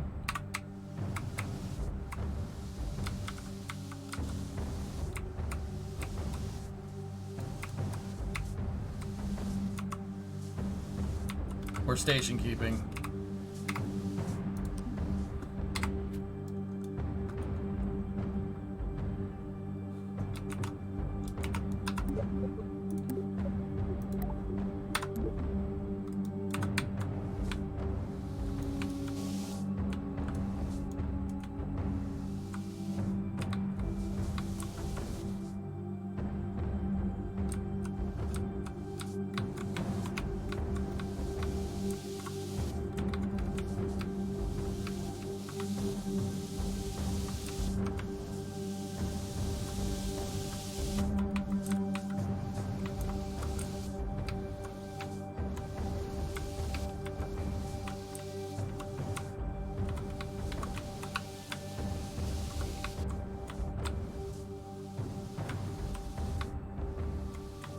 Alright, just get in here real quick. We're 20 meters. Just needed to reconfigure the spacecraft here for a second.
Just the rates, sun in my eyes.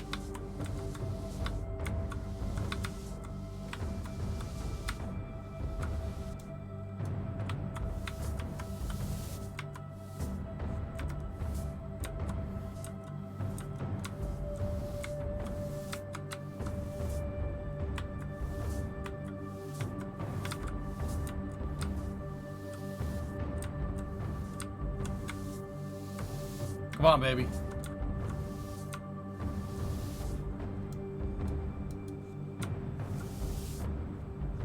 The hell?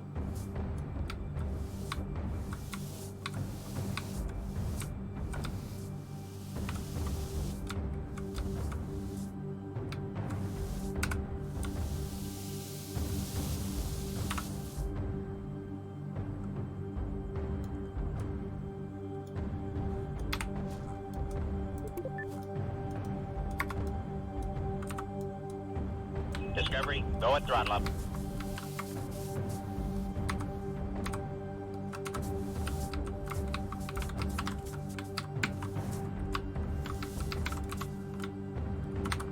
Thanks to the subs. Victory, what's going on? Get the frick away from this thing. That thing is totally broken.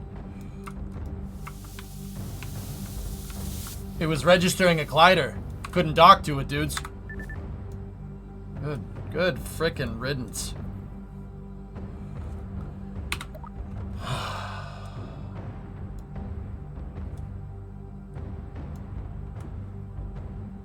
I'm telling you, it's the landing legs, Big Sig. I think the landing legs have something to do with it. Could be wrong, though. Alright.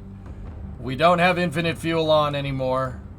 Let's get the frick out of here. That thing is so broken. In fact, what I'm going to do...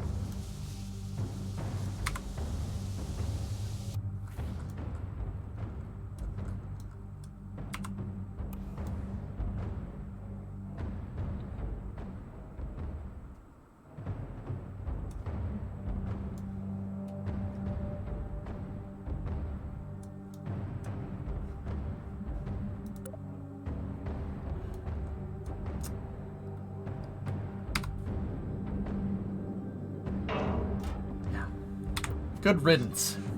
Get out of my life. Good frickin' riddance, dude.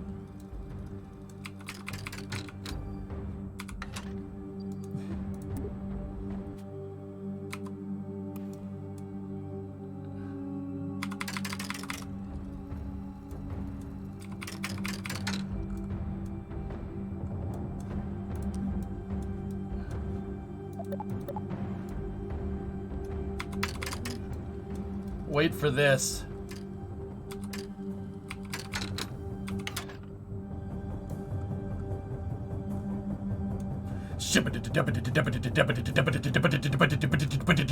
Boom! Get the frick out of my life. Why won't you die?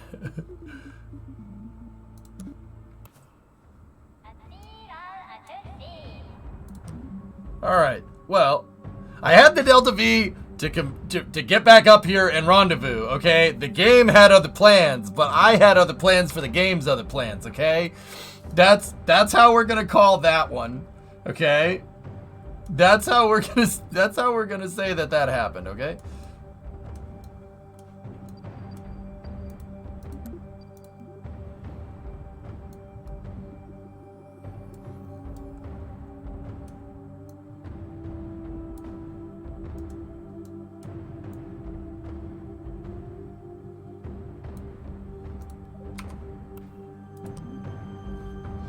Jeepers.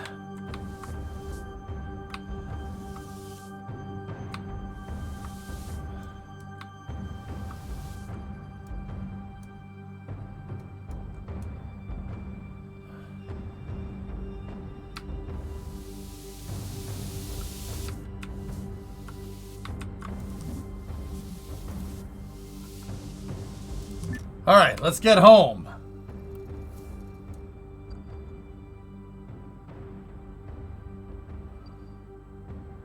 Oh, nice, Creeper. Are they scheduled to launch on the same day?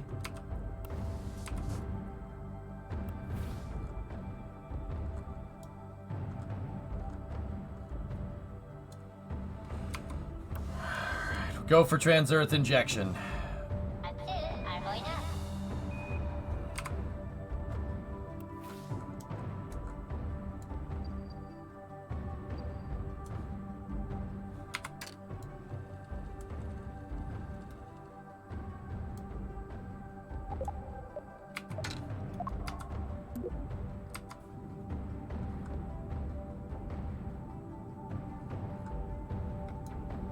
Kerbal injection.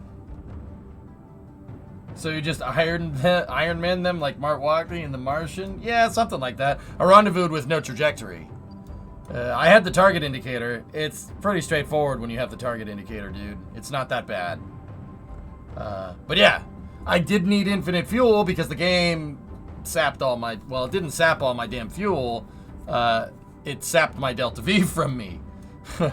It decided I wasn't in orbit when we had enough Delta V to get back into orbit. So, you know, that's good. So I got my Delta V back, and then we rendezvoused with it because the game decided to stop the thing. Either way, good mission. We're all right. Get rid of that.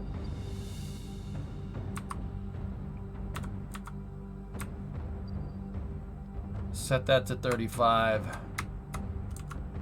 we are good to go.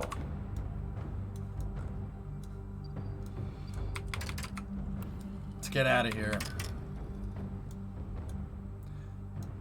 SSTO lander would have been better. The game seems to favor an SSTO lander right now, just because you're less likely to get glitches.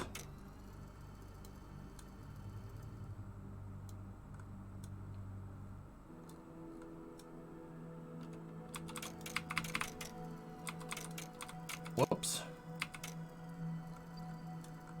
Can you time warp to... or not? I don't... This game, though.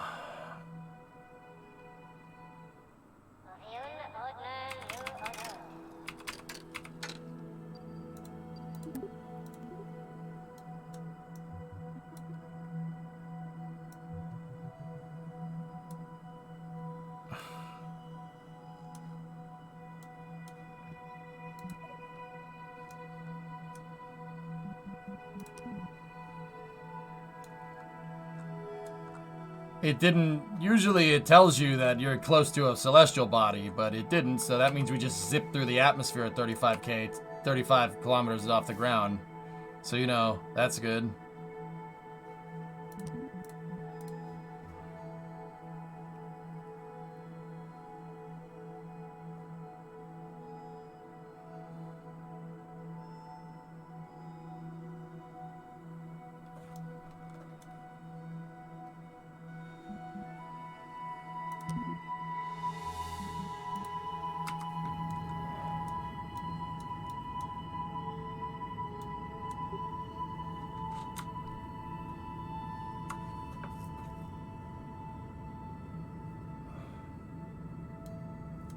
We're gonna use up all the SM's fuel just to get us right into the right trajectory. We had a lunar grav assist there.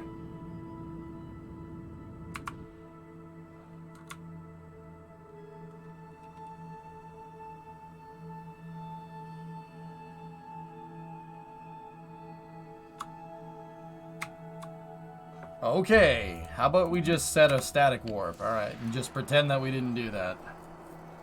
See, that's what I mean, guys. That's why I always engineer my stuff to have extra fuel. Always. Always. Discovery, go at Because throttle up. you never know what the Kraken's gonna throw at you. You just never know. Can you explain, if it is not too long, how to navigate in KSP2? Exclamation point KSP2 tips tell you about... I talk all about rendezvous and orbital mechanics and how it works. Yeah, just use that. Edawise, 16-month resub. Thank you.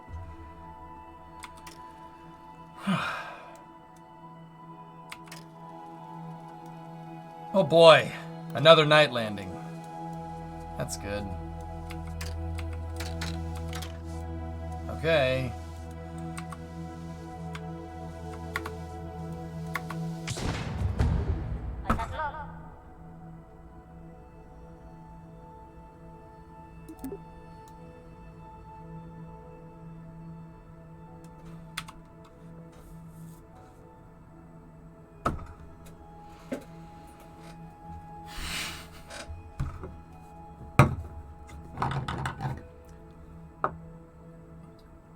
Well, I went to jettison the service module, and I guess it stirred the tanks or something.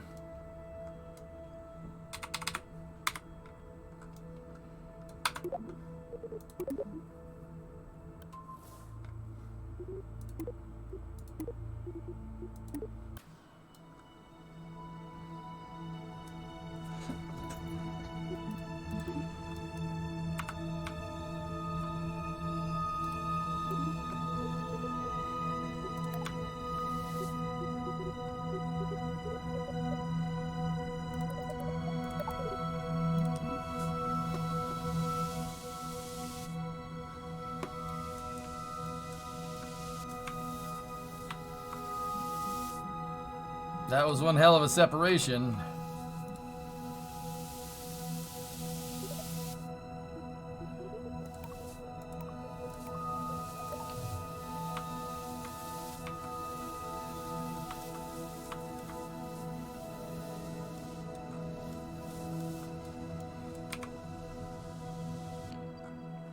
It was just, yeah, it was a nod to Apollo 13.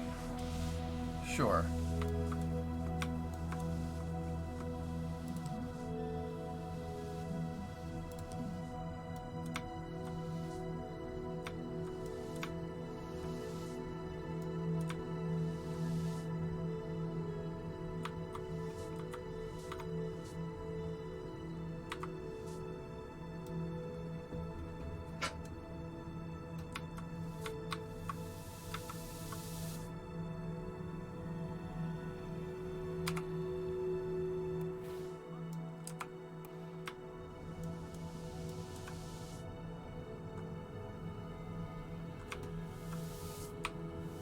Discovery, go at throttle up. How you guys doing? They're doing all right. Hello, Sancha. Your name is Johnny Cash. I hate landing in the dark. Night landings. I hate night landings. Looks like we are over water, though, from what I can tell, which is good.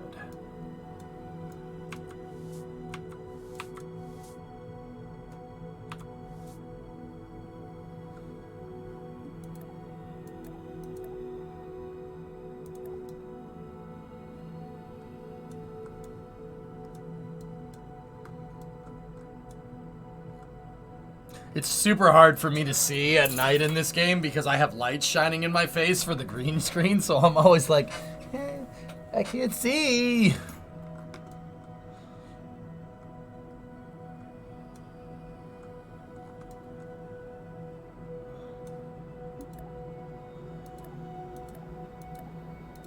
Okay, we're over water.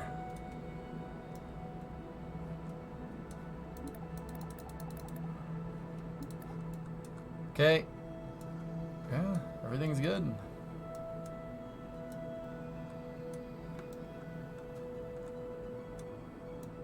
Is it not possible to increase the gamma? Oh, sure I could increase the gamma supercraft, but then it wouldn't look right for you guys. I'd get 1,000 people say, why is it so bright? Why is it so bright? Why is it so bright?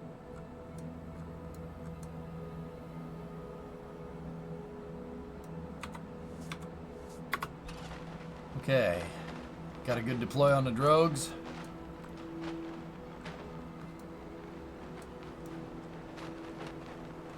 Turn up your screen, then the brightness would reflect against my face. Aqualex, I've played this game before, guys. This is the best way to do it. Trust me on that one.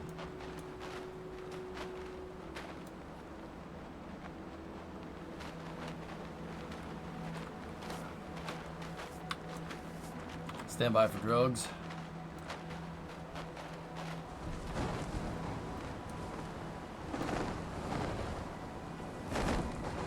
I have green screen backlights, Neo, but it's not just about backlighting the green screen. That's what it would look like if we were just using backlighting right now. Close, but also not exactly what we're looking for.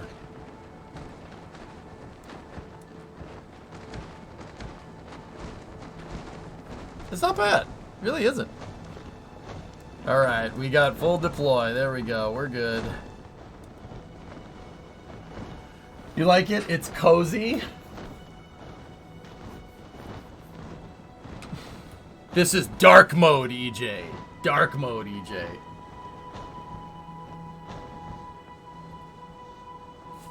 I don't like this at all. I can see the screens a lot better, but...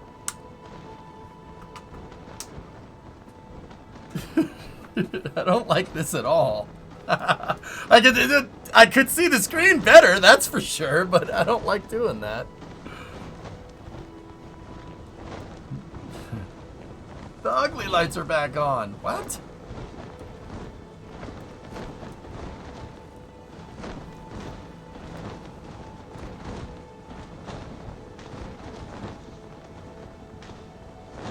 Yeah, Saber, I mean, it makes sense.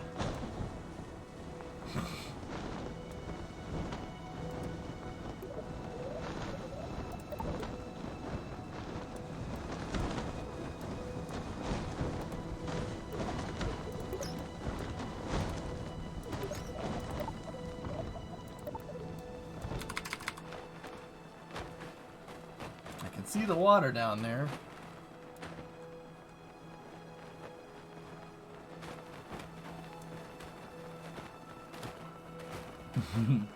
Urban, they just like giving me crap. Chat likes finding solutions. Even when there's no problem to solve.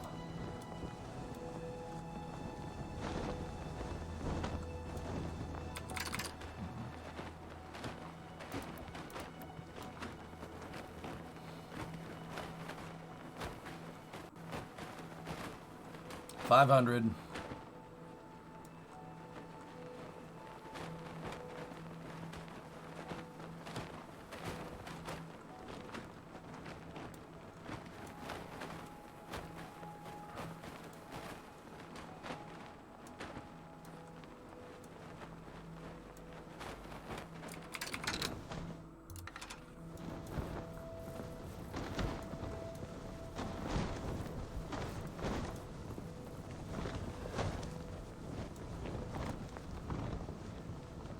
$20, $10, touchdown.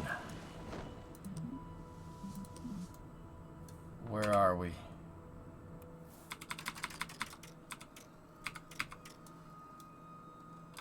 Oh, we're near Kerbal. Nice. I know where we are. We're by Crater Lake.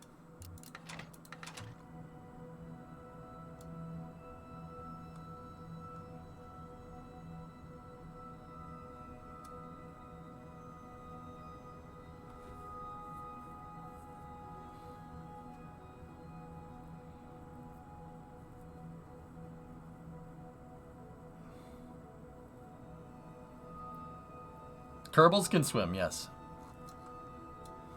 All right. Cool beans. Cover vessel. There we go. That's Jeb level done.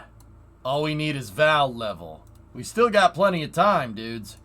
So let's start. Let's go over to the Space Center. Hello. Okay.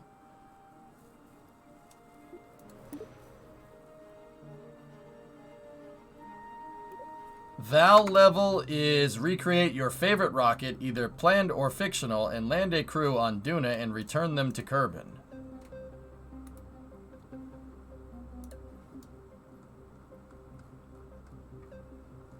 So am I going to do Nova? Ooh, I don't know.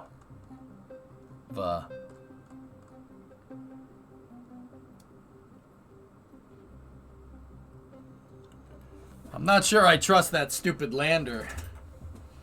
The shuttle? Create N1? No, I don't make junk, PY.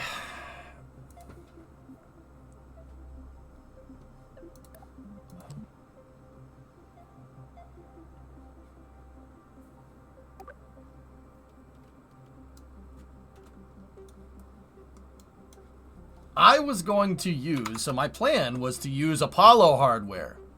I already, because I knew to do 7, 8, and 11, right? To do that, we would need a Saturn V, and we would also need a Saturn 1B. I got a Saturn 1B and a Saturn V teed up, ready to go. I'm thinking, you know, use this. Use these and do some Apollo applications program stuff. I don't know how, and I don't know what exactly we'd make, but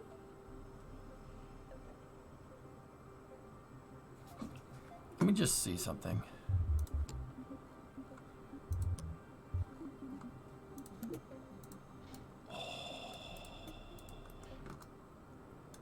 Nice.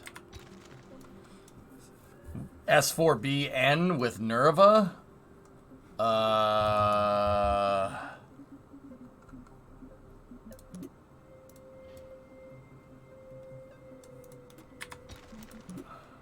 We could do that. I mean, yikes. All right.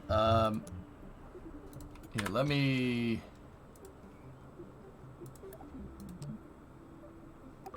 I was thinking some Apollo application stuff like that would actually be a pretty damn good idea.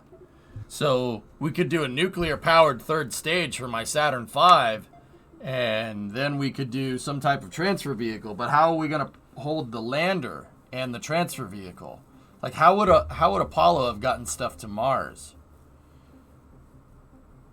We would need something like Skylab, and we would need an S4B attached to it, but that doesn't leave us much options for a lander or anything. I'm not sure how we would do that. Well, AOD, yeah, we're going to have to do a couple of different launches, right? What would the 1B be used for? Well, in this scenario, we'd need a cargo Saturn V hip. Cargo Saturn V.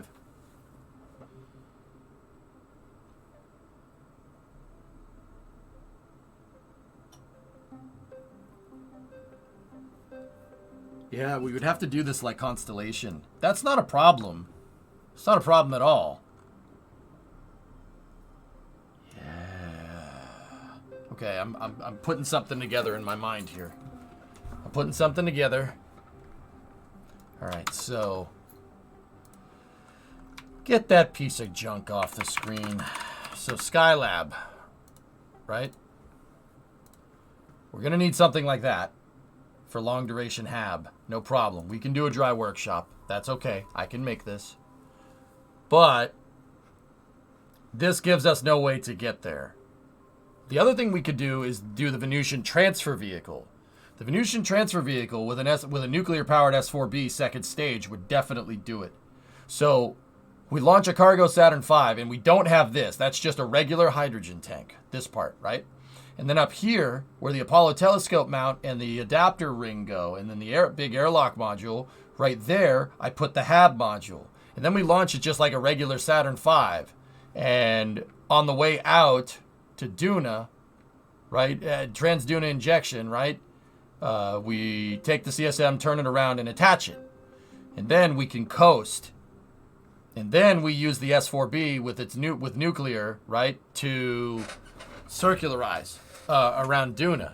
Simultaneously, what we could do is launch a regular cargo Saturn V, right? Just a regular cargo Saturn V, and then we could just put a lander on it and send that also to Duna as well. And then the lander would circularize, and then the HAB module would circularize, and we could go pluck the lander off and use it. It would be a Duna orbit rendezvous. We could do that, or I could try to send it all as one vehicle. Yeah, it would be DOR. We could do that. Constellation. That's like an idea from Constellation. You've never seen a cargo Saturn V?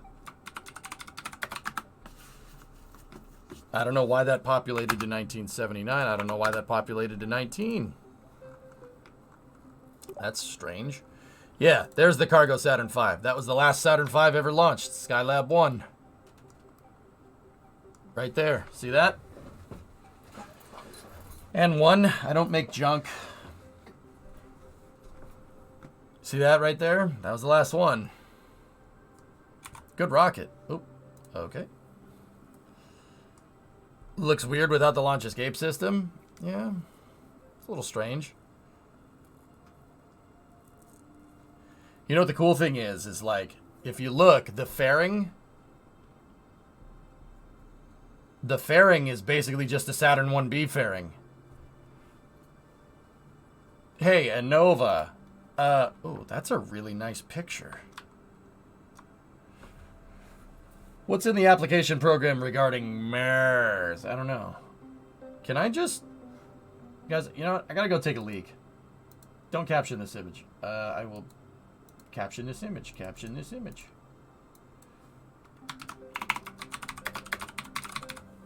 I'll be right back a second and we'll work on the architecture. There we go.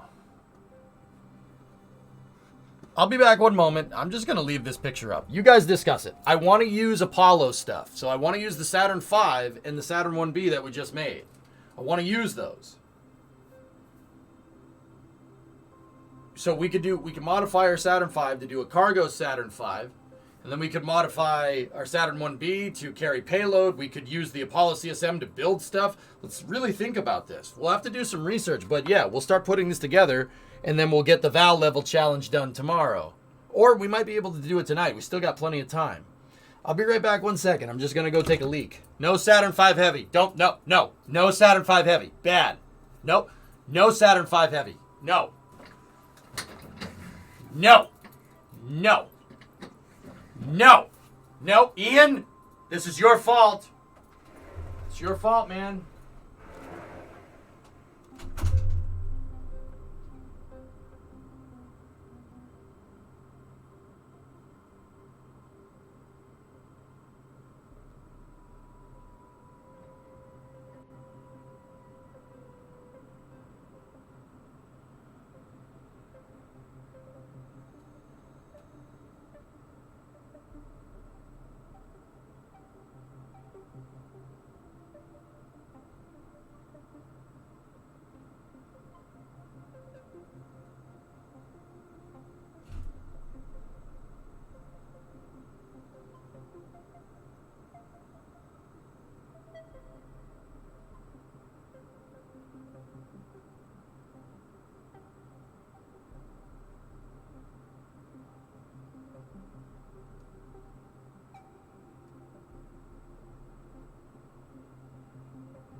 Waste tanks evacuated. Pew, pew, pew, pew, pew, pew.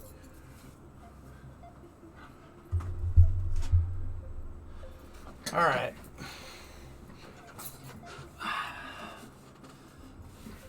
Chet has made a decision. Saturn 8 Nova Heavy.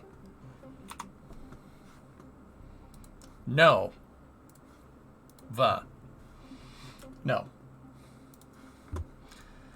N1 and Sea Dragon. I think I'll go with doing Apollo stuff. That's fine. Alright, well, let's take a look over here. Let me set this like this, and then we put a nuclear engine on it. How much delta V does that make? 6,700. Alright, what happens if we put 18 tons of cargo on it?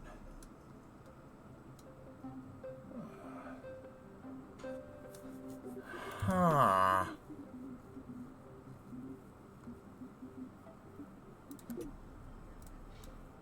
Yeah.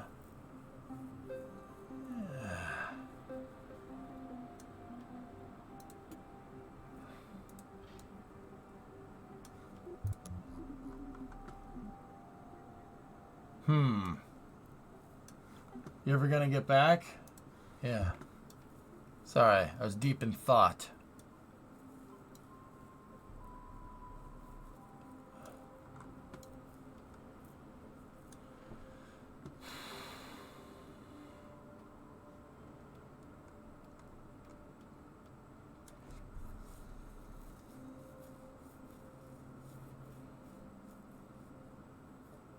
What about Dinosaur, an Apollo-based mission? Why would I do Dinosaur? Like, we gotta remember, Alias, like, yeah, dude, I kind of would like to do that, but also at the same time, we only have a day to go to Duna.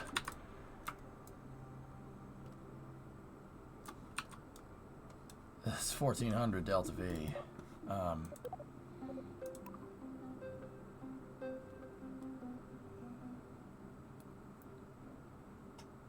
I mean, it's enough. That would get 18 tons to Duna. But is it going to get 18 tons back from Duna? From Duner? What if we put something like the hab module on it? Actually, just on a side note, let's do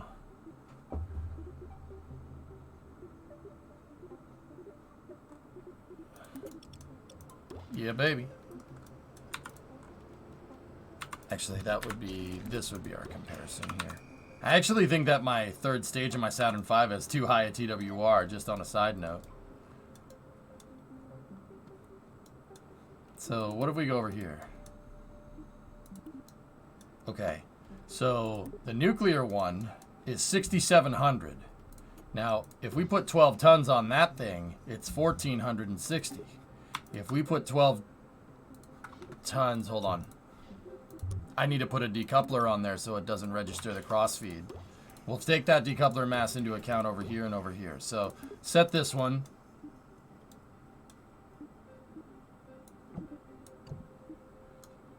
$1,440. What about you?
How's...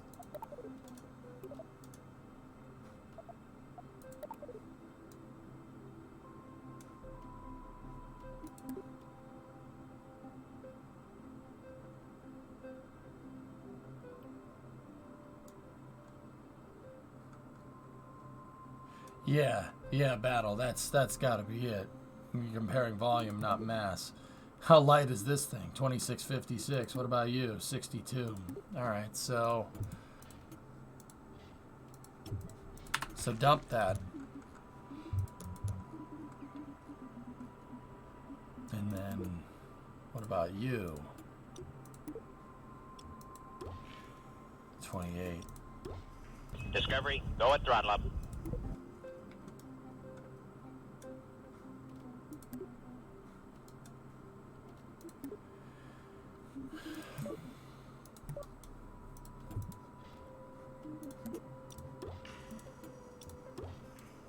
I do believe that would be around the same mass. Actually, it's not. Oh my goodness. Let's go like that. Fricking hydrogen, am I right?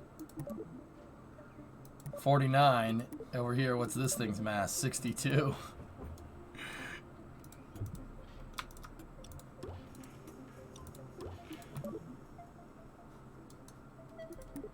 $58. There's your equivalent.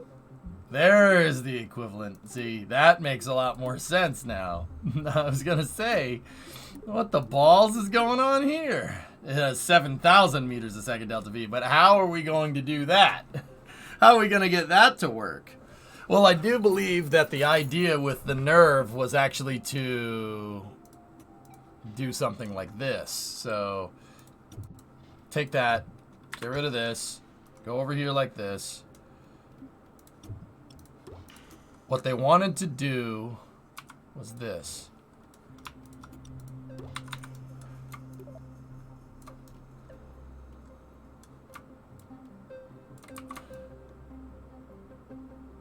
They wanted to duct tape 3 of these things together.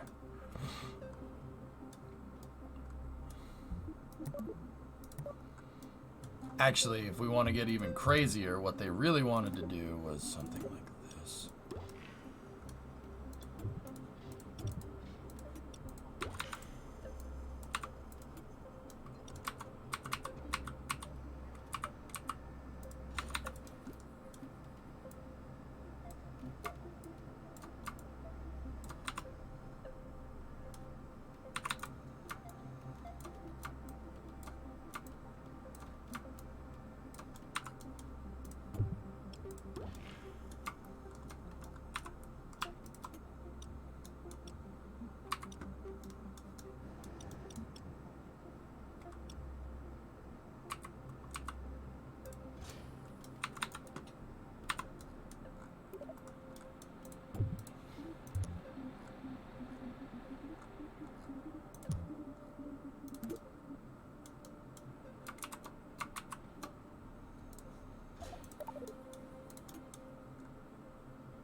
Per NewSat images, construction of the GS1 test stand at LC36 has started. The box is where the stand is, and the blue lines are the concrete stands for piping.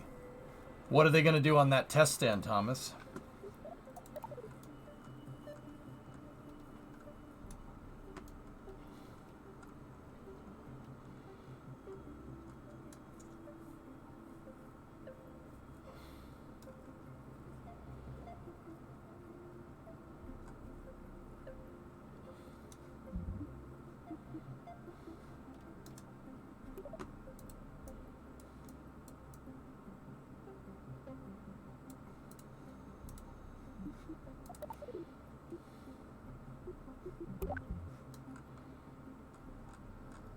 Not sure. Yeah.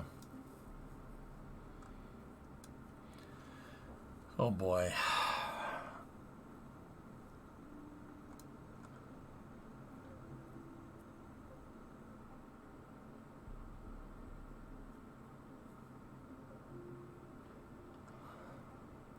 I'm thinking, guys. I'm thinking.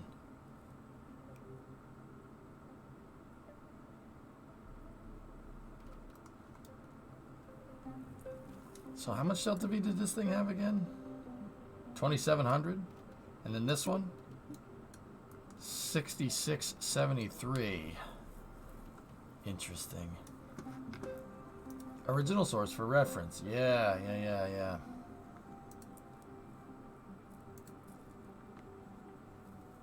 Yeah.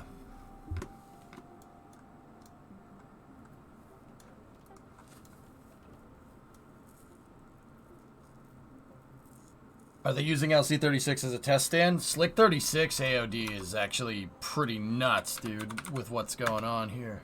Take a look.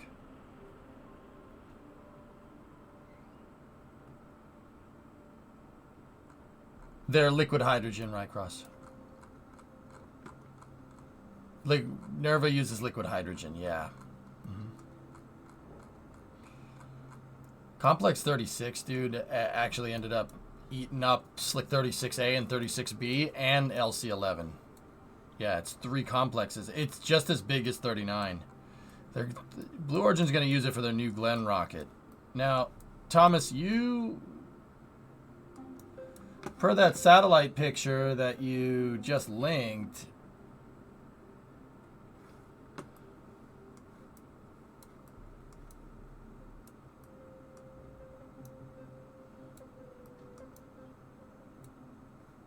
what they're building is right here. They're building some kind of testing stand right there. Hey, Shen, thanks for the raid. Ground control to Major Derp. Yes, Major Derp reporting. Shen, thanks for the raid, man. How are you? What's going on, Shenry Raiders? How are you guys?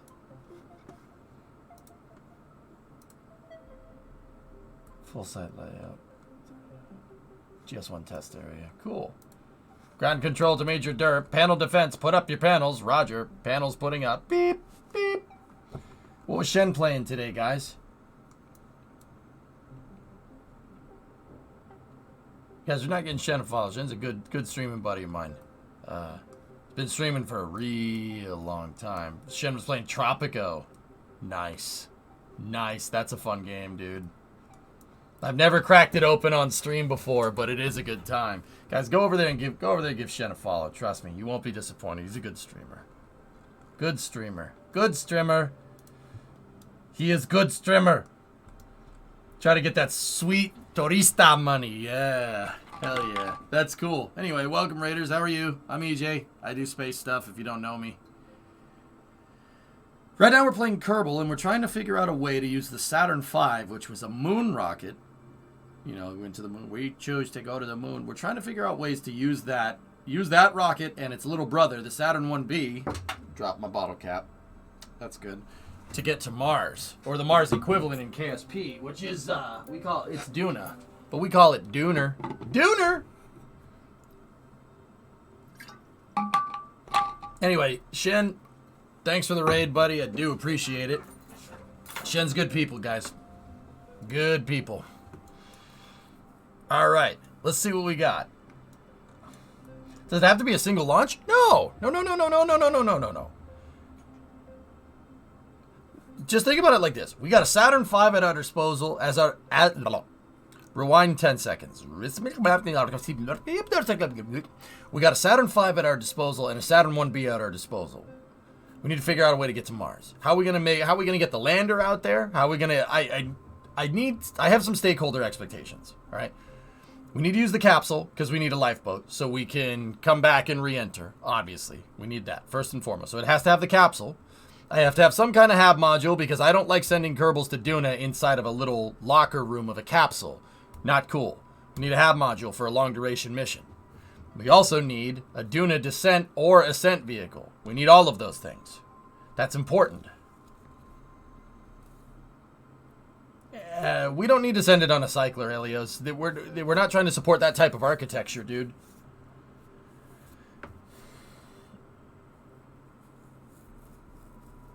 Put it together in space. Yeah, there you go. There you go. Now we're talking. Now we're talking.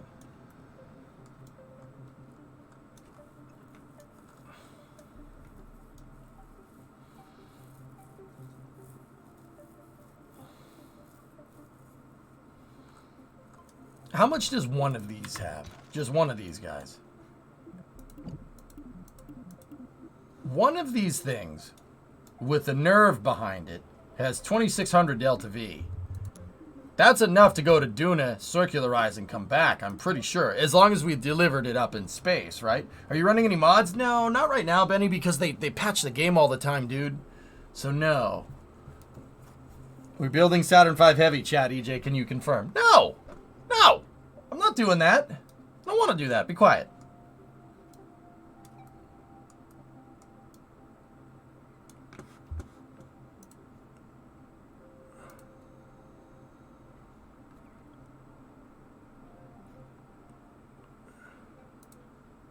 Discovery, go and throttle up.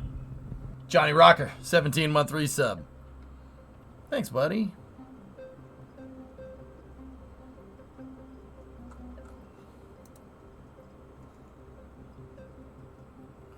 Give me 1 second, dudes. Just got to check something real quick.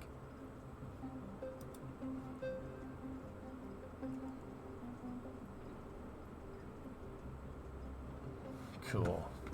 Cool. All right, so we could do something like this. That's fine. Send this. Okay, so your thoughts. Send the CSM plus HAB up on an S4B.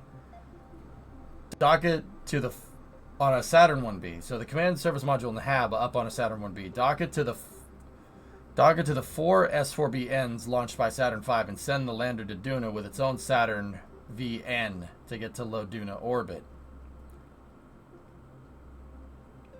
Ian, I was thinking something kind of like that, dude. But I don't think we need 4 S4BNs, to be honest with you. Look at this thing. All right, take a look. 2600 Delta V with 18 tons of payload. There's no way our lander is weighing 18 tons. But what I'm seeing here is one Saturn V launch with the S4BN, right? One, or what, kind of an elongated version of it, right? And then one Saturn V launch with an S4B. So one Saturn V launch with an S4BN and the HAB module, another one with the lander, send them in tandem constellation style, right? And then, but on the second one, launch Saturn 1B with the HAB module and then attach that there. And then have the lander on orbit in our disposal, just go use the CSM to go to the lander, pluck the lander off the nuclear stage, right? And then land, right? And then come back up, get into CSM. CSM attaches back to HAB module goes home. Doesn't have to be complicated, dude. Or the other way that we could do it is have a docking ring on it and make it so the lander can dock to the side of our Skylab-ish thing.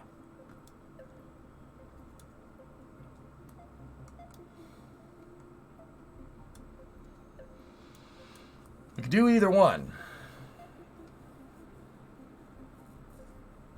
The third way, which I think would be kind of cool, is have a Skylab style module, right? And then couple this to it, couple a S4BN to the Skylab module. And on our Skylab module, have a spot for the lander. Instead of an Apollo telescope mount, you have the lander. And the lander could K-Tech out to the side, right? And then you could pluck the CSN on it and send a Skylab where instead of the Apollo telescope mount, right, you have the lander right there, and then you send it. Oh, that would be stupid. I mean, it could work. That's not the worst idea. Is there room, though? Yeah, AOD, we have room for that. That's no problem.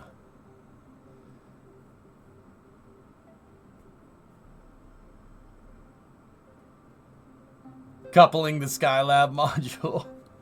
Coupling the Skylab module with an S4BN. All right, so what is that going to look like? Here. So let's pretend that that's our S4BN, right? And then our Skylab module would be something like that, right? With that attached to the front.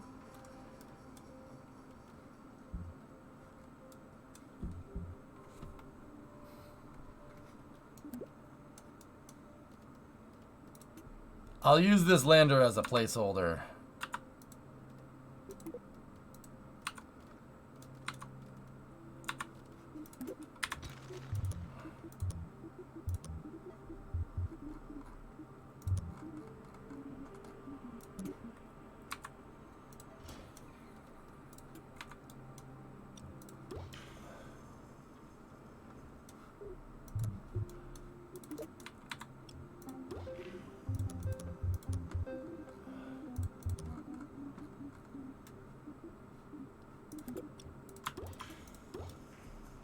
Kind of like that.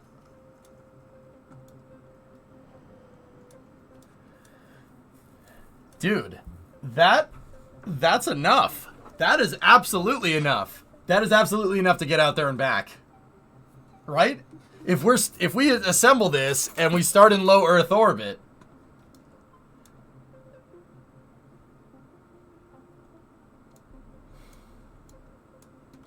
no, that's what we need. Right there.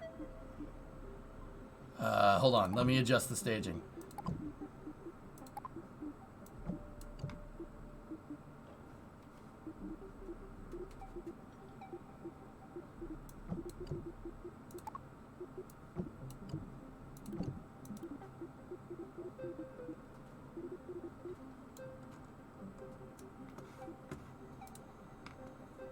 My dashboard won't let me run ads right now. 2020. It's broken.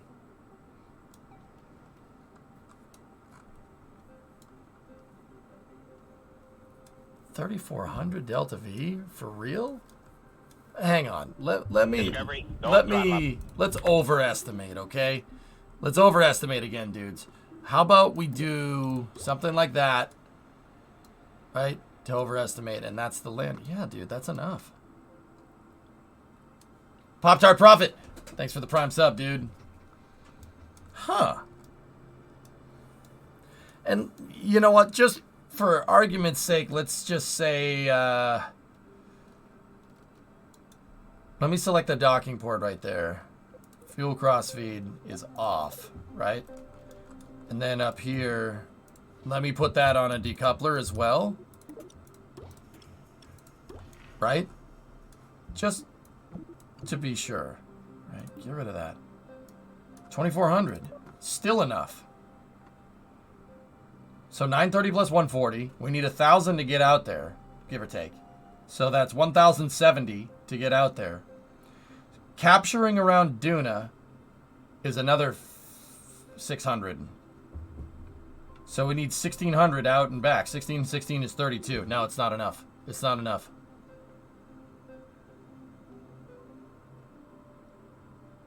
But then again,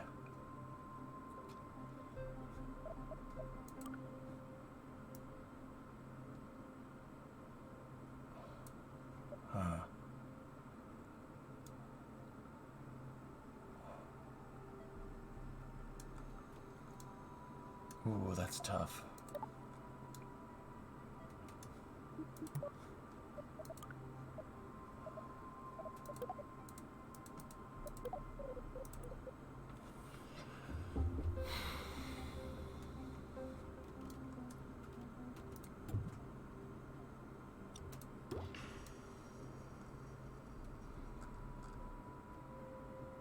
Yeah, if we thrashed the vehicle thingy and just re-entered with the capsule from Transduna injection, that shouldn't be too big of a deal. I mean, that lander's just a placeholder, dudes, to be honest. But, yeah, that's not bad. 2,400 is not the worst. We'd have to work on a special docking coupling mechanism for this. That's important. And also, from what I can tell, the Nerve does not have any gimbal. It has no gimbal. So we're going to need attitude control systems and stuff, which means RCS, which means I'm almost like halfway inclined to do that.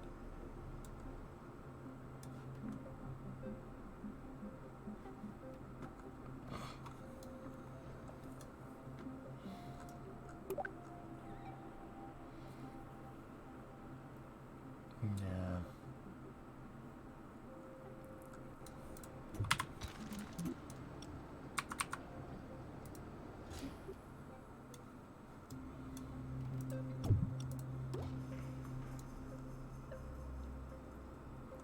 The Swerve has gimbal, yes.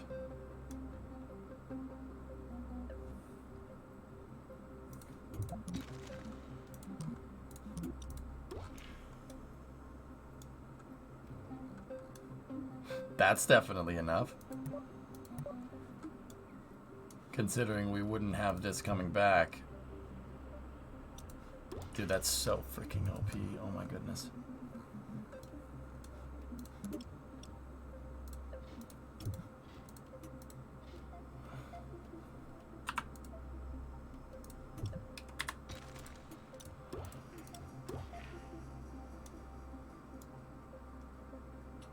Wowzers. Well, you can try it if you want, Gene. I don't really want to run ads, man. Well, that's definitely enough. The transfer vehicles that we were using to get to Duna before, that's definitely enough. The capsule on top have an engine. It's just a placeholder, AOD. It's just a placeholder, bud. Don't worry about it. Yeah, there you go. Jeez. Alright, get that out of here.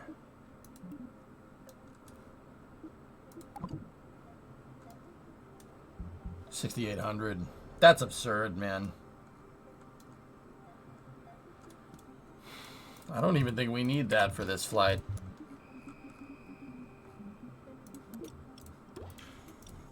Something like that with the nerve right behind it, dude, would be pretty good. And then, you know, we could do the structural piece to make it look right. Does it even fit? Nope. That looks terrible.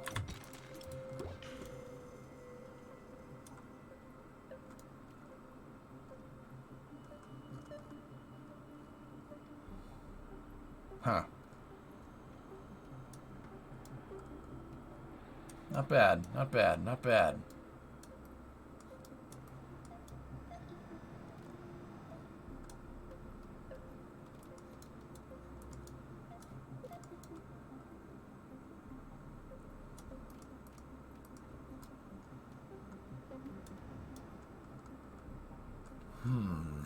Okay. This is something to kind of ponder, dudes, huh? Did I just say ponder? Yeah, I did. Ponder. Okay. This is something to kind of noodle on. Yeah, interesting, interesting, interesting, interesting, interesting.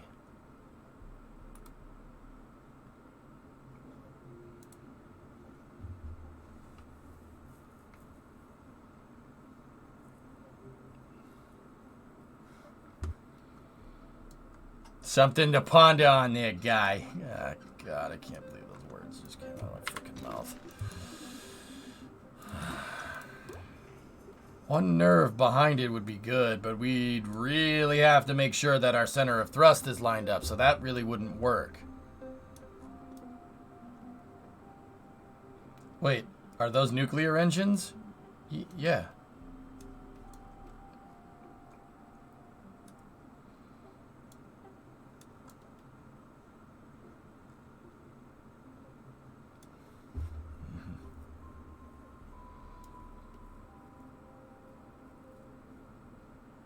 Two cargo Saturn V's and a Saturn 1B.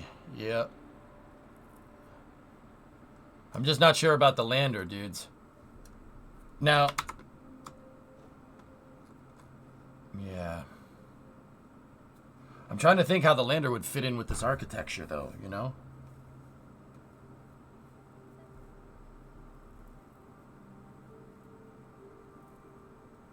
Two-part landers, you could have parts on opposite sides.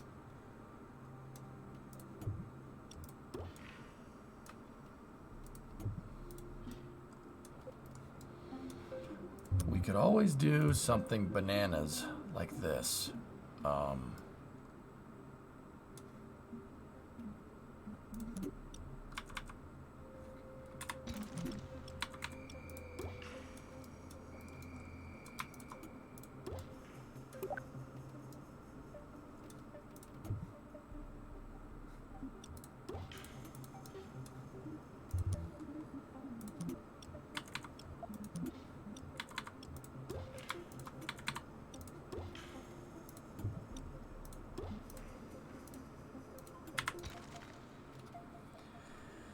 And then put a docking port right here and line up the lander's center of mass in there. And then we could launch all that in one shot. I'm just not sure how that's going to fit onto my Saturn V, especially with its instrumentation unit. I'm not 100% sure how that's going to all come together. But that's a way that could do it. You know? We could make it work that way.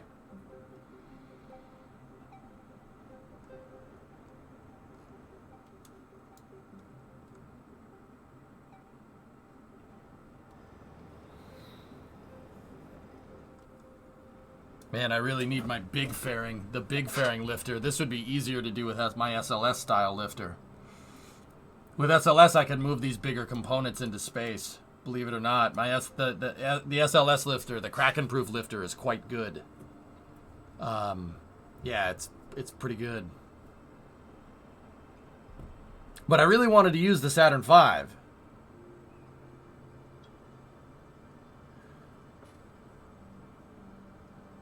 We could dump the truss sections once we get to Lunar and redock the Nerva to the Hab once the lander is out of the way. Those things don't weigh anything, Gene. It's not worth the mission, dude. What am I trying to say? It's not like that's just extra mission operations. That's just going to complicate things. They're 260 kilos, man. They weigh nothing. It's nothing. It's inconsequential amounts of mass, dude. Put SRBs on Saturn V. Well, kind of where I'm at, dudes. Where I'm at is if we go and look at my Saturn V. So this is kind of something I never saw the engineers solve. Like, because we never got that far in the Apollo program. The instrumentation, the probe core is right here. That's the Saturn V instrumentation unit. Meaning we have to have that, and it's a 375 core.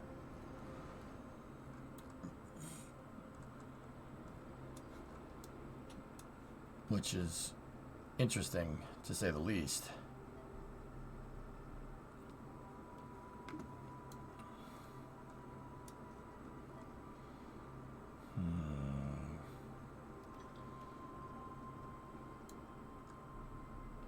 We could always make that go a little bit taller, but then if we made it run a little bit taller, it would look weird.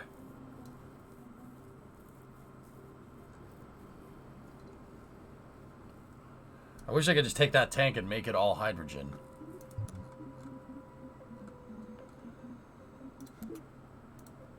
Once again, that's the tank that we were looking for, but what is that with a Nerva behind it?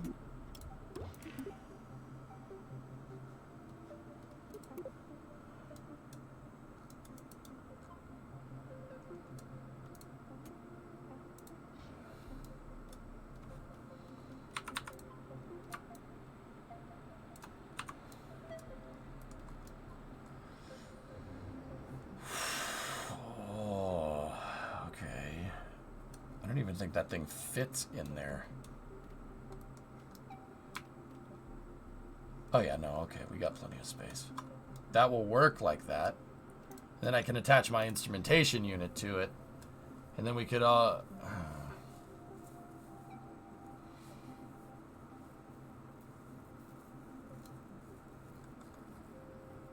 would look so strange.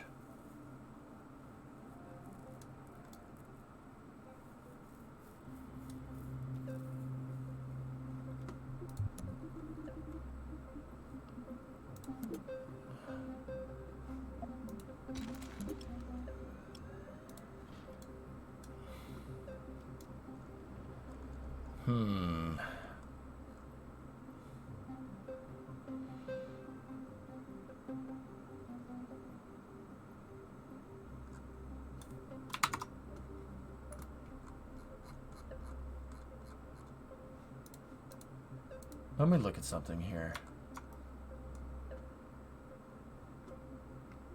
Skylab didn't have a curved adapter right there. It had a straight adapter up to a Saturn 1B style fairing, so it had this fairing extension piece on it.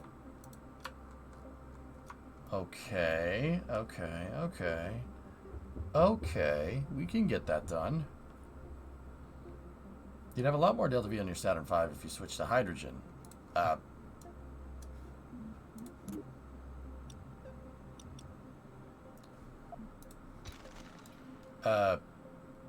I know. Yeah, I know I would, dude. Yeah. I'm just thinking about stuff. Just bear with me here, okay?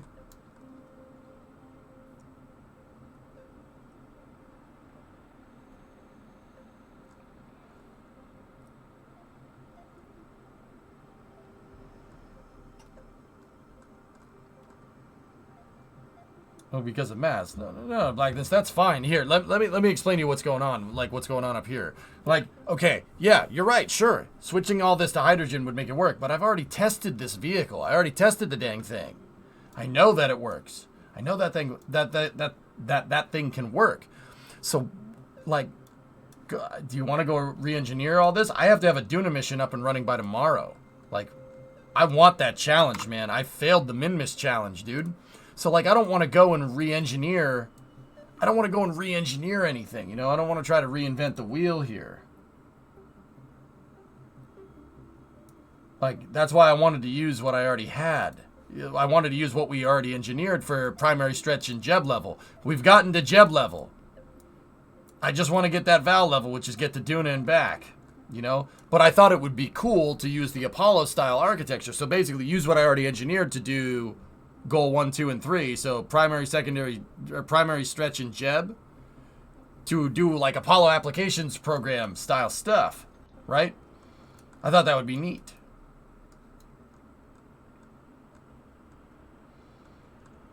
You know, so like I don't want to go re-engineering the launch vehicle. The launch vehicle works just fine. It's just going to look a little bit strange with these big hydrogen tanks up top like this. It's going to look weird.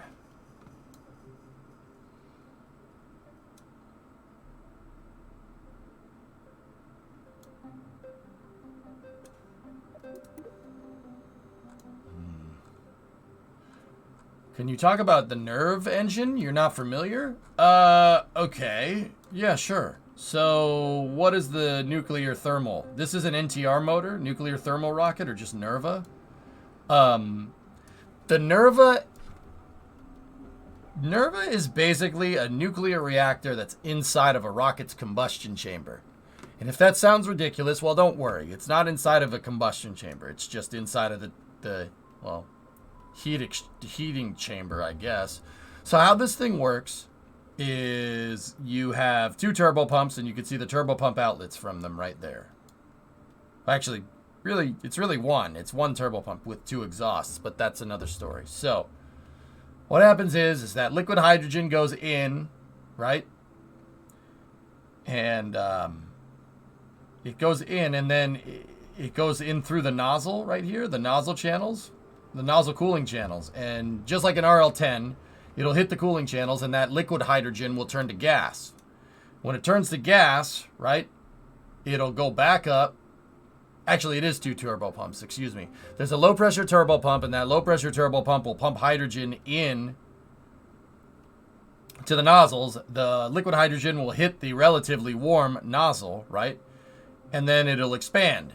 And when it expands like crazy, right, it's driving a second turbine. And that turbine is driving a second pump, right?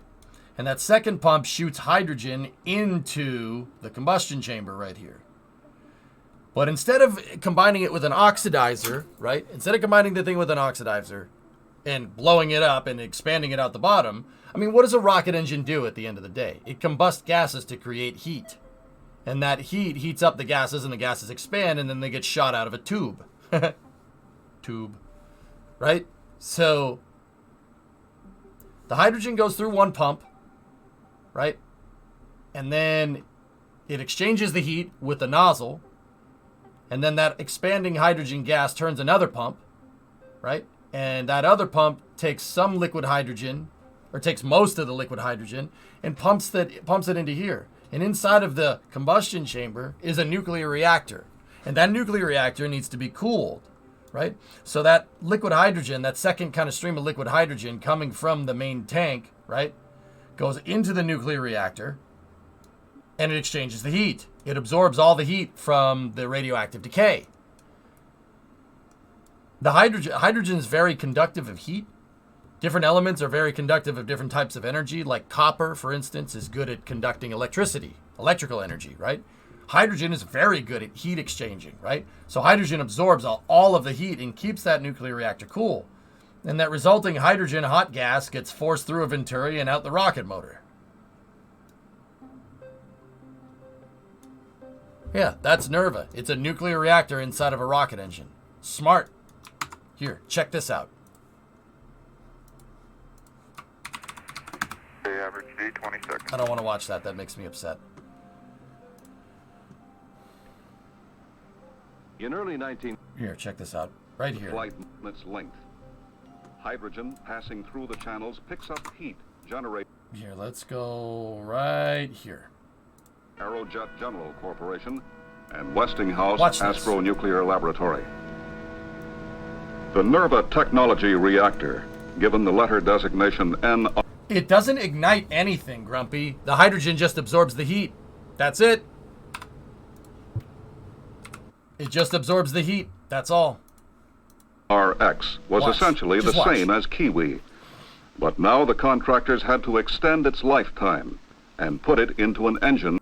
So, Antani, what happens when you run out of hydrogen? Do you discard the core? There's a way. So it uses radial control rods to control the neutron flux. You just watch. Trust me, this will explain it better than I did. But this is where I learned it from. So, configuration. Discovery. Here is how the nuclear rocket engine will work. The reactor is a solid core, heat exchange type, cylindrical in shape. Fission of uranium atoms in the core is the source of heat.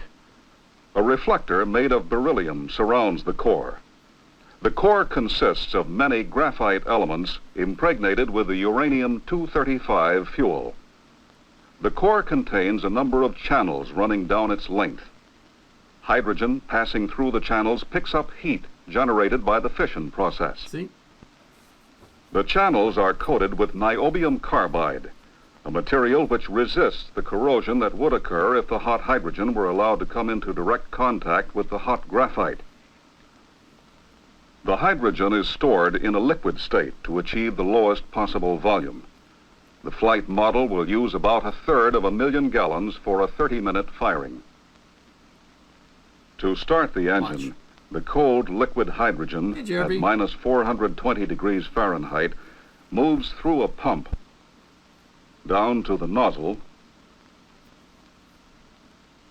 through internal passages in the nozzle walls, and back up inside the reactor pressure shell and reflector.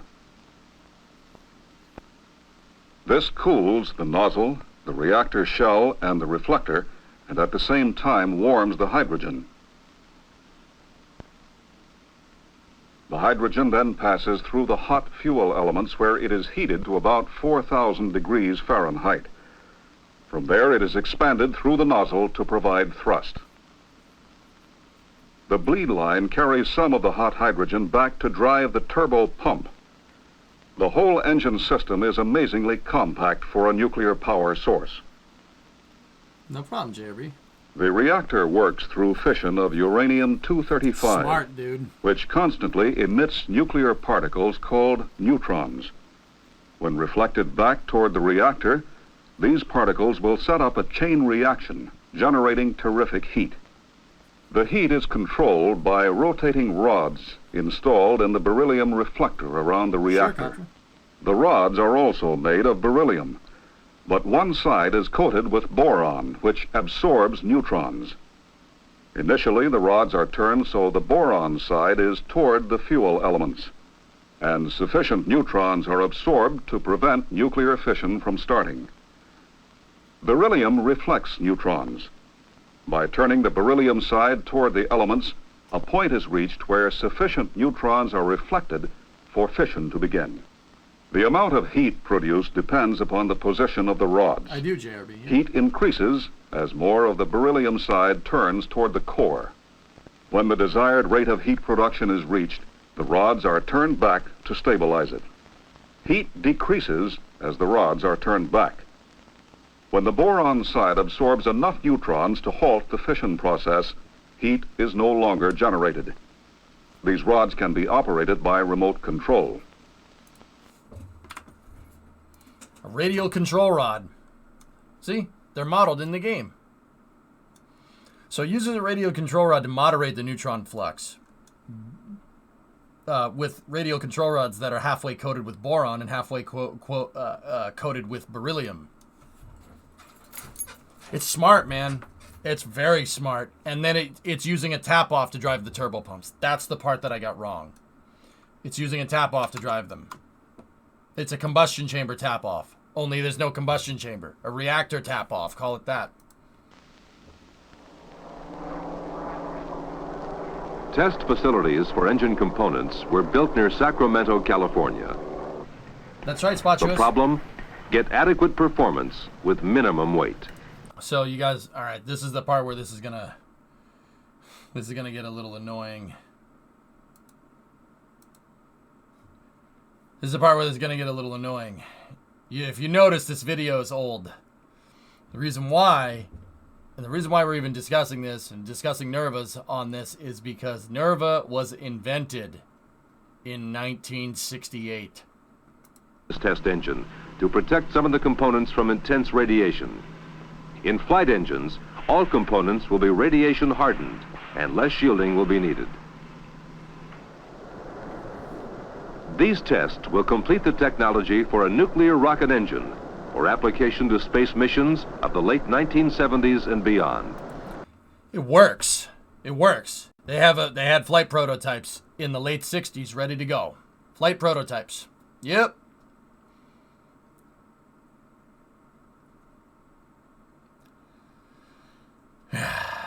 And then they canceled it. So the idea was the Saturn V was going to get a nuclear-powered third stage instead of the S-4B.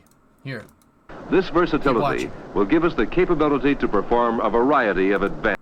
Is the hydrogen exhaust radioactive? Yeah. But the decay is very, very, very, very quickly. So it decays. It's actually just, it's fine. It's not, you're not spewing radiation into the... You're not spewing radioactive isotopes with a high half-life into the atmosphere, Hip. That's a good question. That hydrogen, that irradiated hydrogen that's coming out of the exhaust is has a very, very small or short half-life. So it decays really, really fast. Advanced missions. Someday, a manned trip to Mars and return may become the mission assignment. Exactly how it would be carried out depends upon a number of factors. But here is one way it might be done with nuclear rocket propulsion, using the technology developed for earlier missions. Using several Saturn V launch vehicles, components of the huge spacecraft would be placed into Earth orbit and assembled. Separate nuclear stages might be provided for each major step of the mission. The first stage might consist of 3 clustered rockets for departure from Earth orbit. Discovery, go at throttle. 2 other nuclear stages consisting of 1 engine each would be used in the vicinity of Mars. The first stage cluster fires to accelerate the spacecraft to the velocity needed to get to Mars in the time that was decided upon, say 200 days. At burnout, the first stage cluster is jettisoned and goes into orbit around the Sun. Mid-course correction is made by chemical rockets.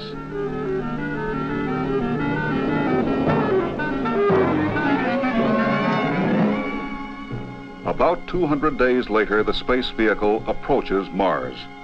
There it is slowed down by a single nuclear rocket and enters an orbit around the planet. The used second stage is put into a higher Mars orbit than the space vehicle.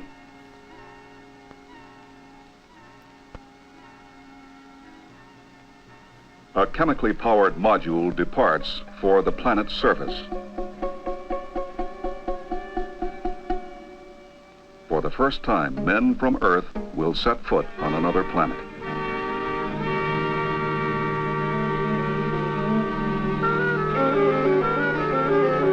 Apple, nice.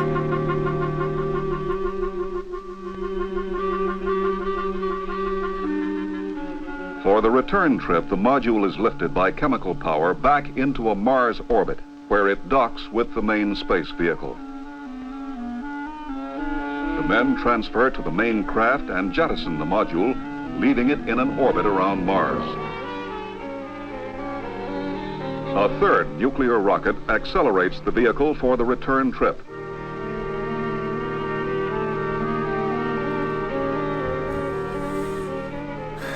And it is jettisoned.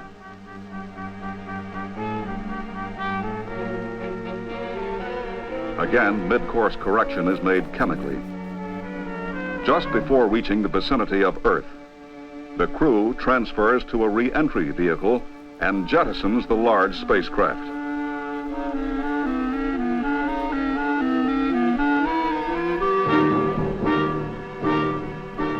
Chemical rockets slow down the vehicle to re-entry speed, and they are jettisoned.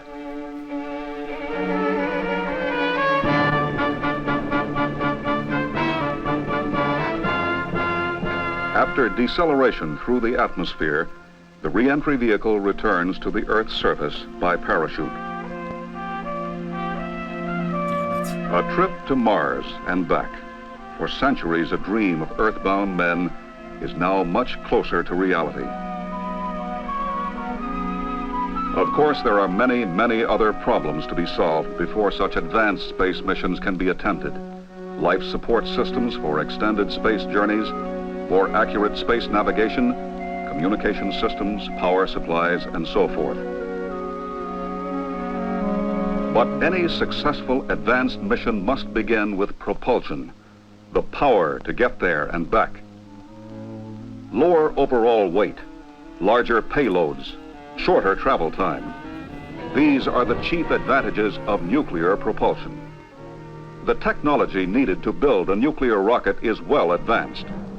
It will be available when this nation determines its next great objective in space.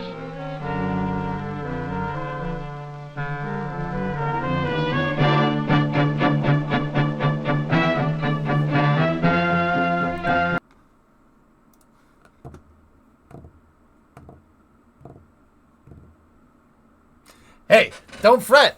Seriously, you'll see SLS with a nuclear-powered upper stage in our lifetime. I'm serious. NASA reactivated the NERVA program in 2017, guys. No need to be upset. I'm serious. I'm serious. Now think about that for a second. Think about SLS with a nuclear-powered third stage. EUS with a nuke. Oh. Oh. Oh. Oh, wow, cool background. Thanks, Dominic. Right on. Yeah. Yes, but I want it now. I know, dude. Me too. Me too. Me too, man. Me too. Aren't nervous just flying Chernobyls? No. No. No. Not even close. Yeah. They brought back the NERVA program. It was reactivated in 2017 under the 2017 Transitional Authorization Act, which was part of Space Policy Directive 3. Oh yeah, the NERVA program's back. NASA's putting money into it. And a company in Huntsville was selected as a prime contractor for it, BWX Technologies. And believe it or not, Blue Origin, from what I hear, this could be wrong information, they're also working on nuclear propulsion. So, what happened to the original NERVA? I'm not sure, Jim. I'm not sure. I haven't heard much, Hellfish, no, which means they're working. Didn't we do that twice in World War II? U.S. with a nuke. Okay, that's a terrible joke. All right. I would think we'd use a molten salt reactor instead of running solid fuel. More energy from less fuel.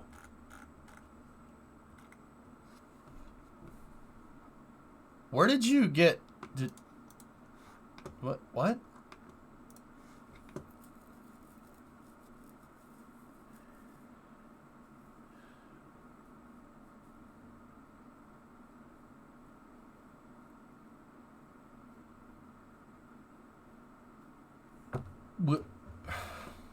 What is this obsession that people have with molten salt reactors? Every time I talk about nukes, someone's like, "Oh, molten salt, man. It's the molten salt." What about aerospikes? What?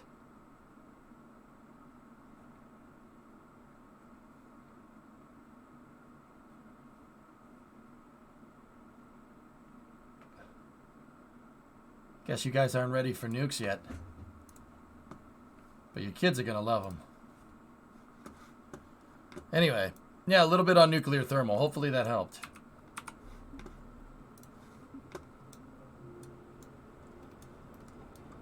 I guess you guys aren't ready for that yet. Any developments with aerospikes? What? Wait, okay, Chief. Any developments with aerospikes? Are you talking about aerospikes in the application of nuclear engines? Because you just said aerospikes, and I said, I don't know what you're talking about, and then you asked the same question again. What are you talking about, man? Give me some context. Are you just talking about what you want to talk about, or does it have to do like a nuclear aerospike? I'm confused. Help me out, man. Help me out.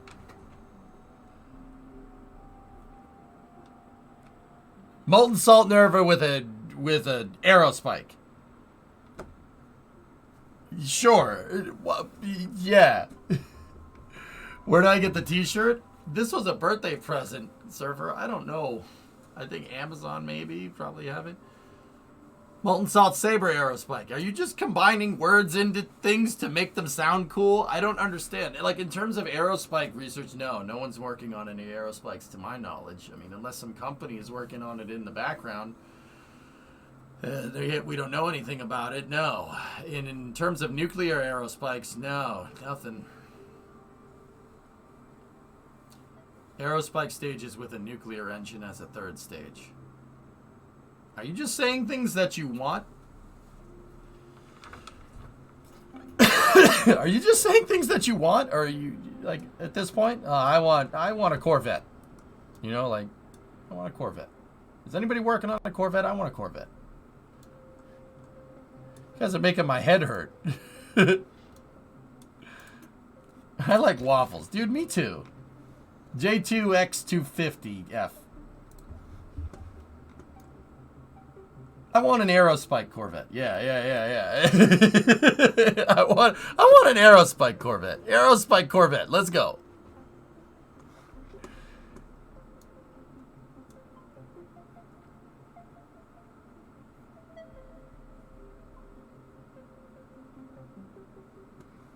Oglex, my question is why is everybody so incessant on taking nuclear power? Oh, molten salt reactors, molten salt reactors. We want molten salt reactors. So, all right, let's take an already difficult thing to do and let's make it more difficult.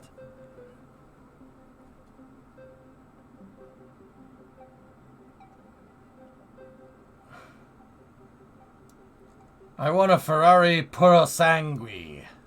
I mean, me too, man. You were saying some time ago that aerospikes could be extremely efficient in putting cargo into low Earth orbit. If you're using an SSTO, yeah, sure, absolutely.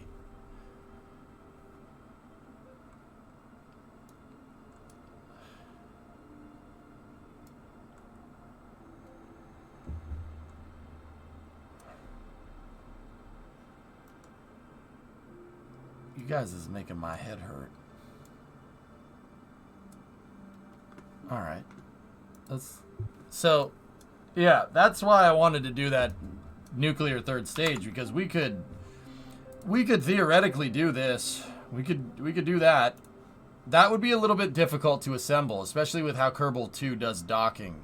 There's no way to precisely line anything up, guys. So, I mean, I'm not sure how that's gonna work, you know?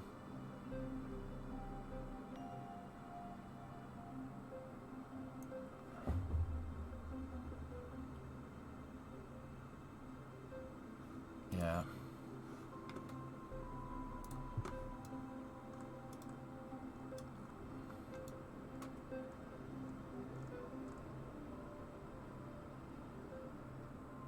Japan is up 2-1.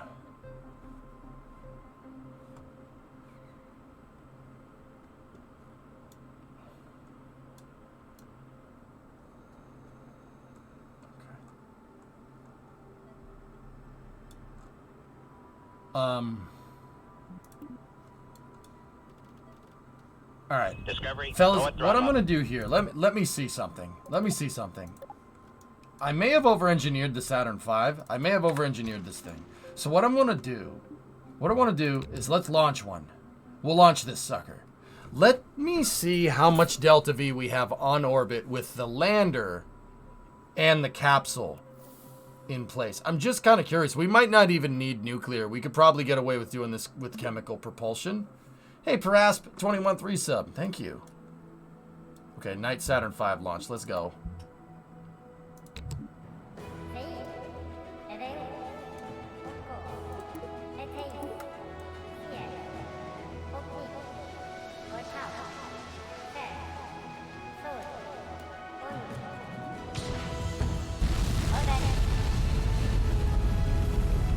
Very nice.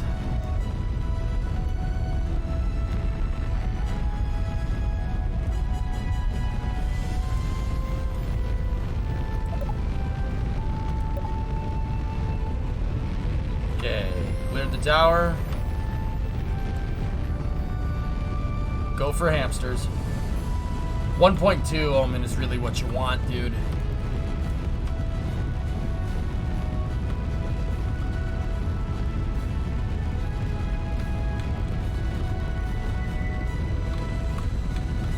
Roll pitch program.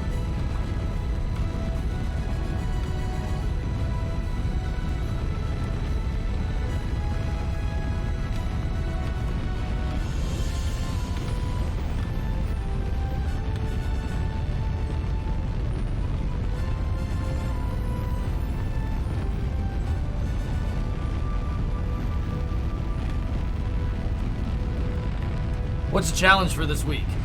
The challenges are doing Apollo-esque stuff. So doing Apollo 7, Apollo 8, and then Apollo 11, and then landing on Duna and coming back. I'm not sure what Val level has to do with Apollo, but...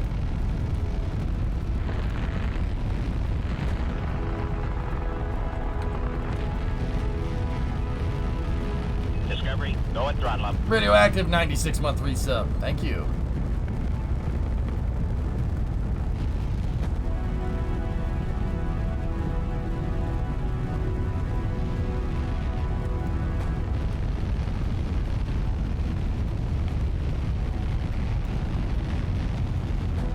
Oh, hi, Cassie.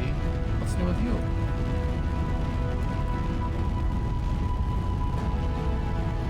Thanks, Odin.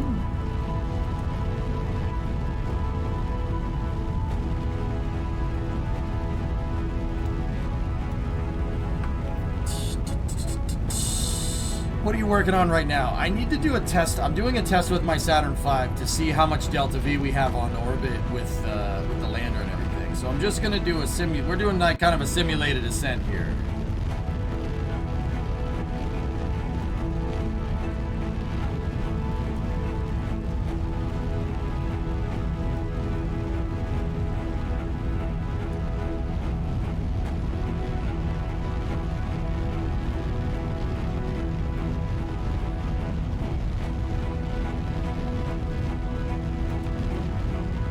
Okay, Max Q, Mode 1 Bravo.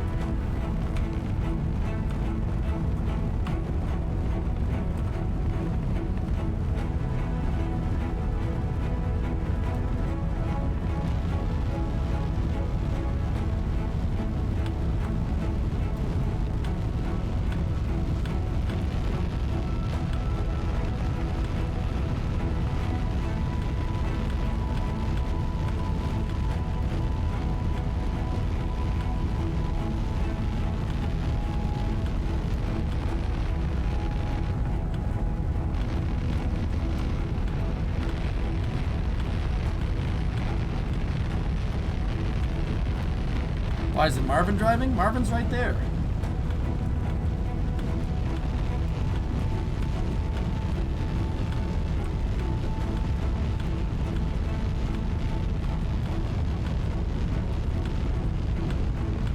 Yeah, see, square-eyed Marvin.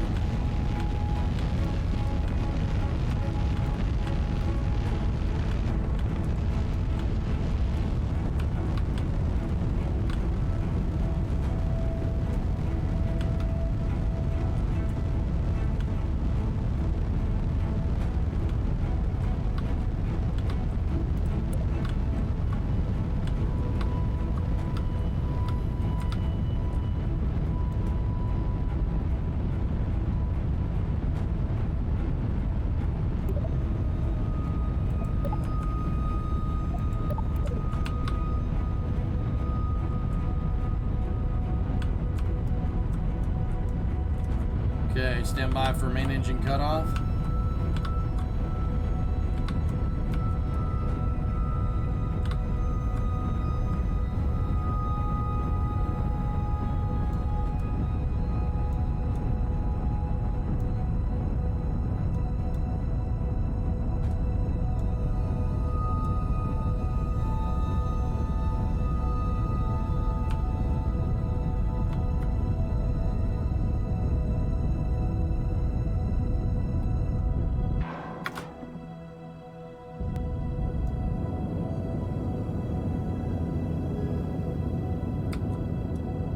Second stage ignition.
I'm sorry. Sometimes I just don't feel the need to commentate. Just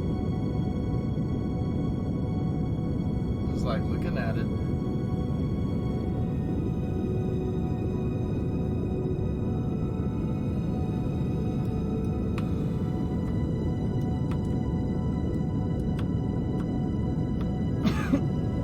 Yeah, there's 5 of them, right?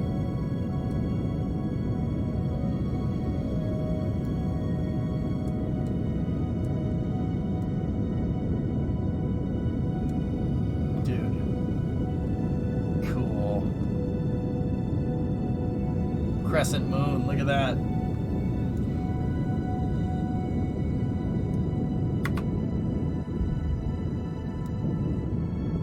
Two Alpha. Or 2 Bravo.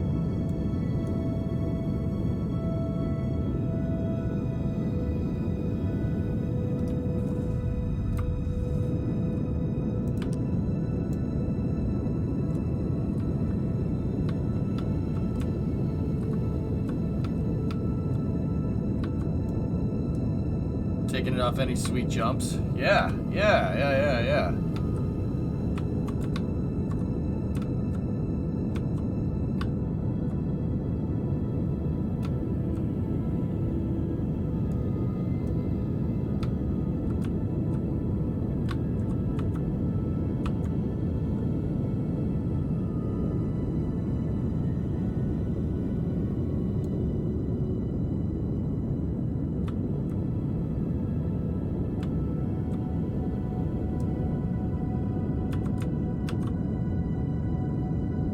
Dude, you got like 3 feet of air.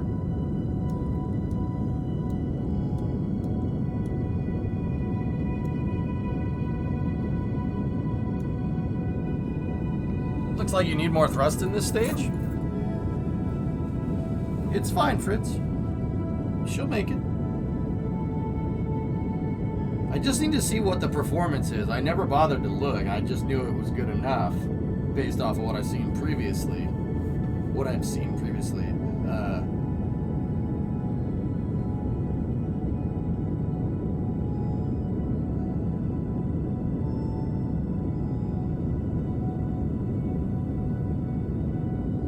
I mean, look at the Delta V that I have. We definitely have enough.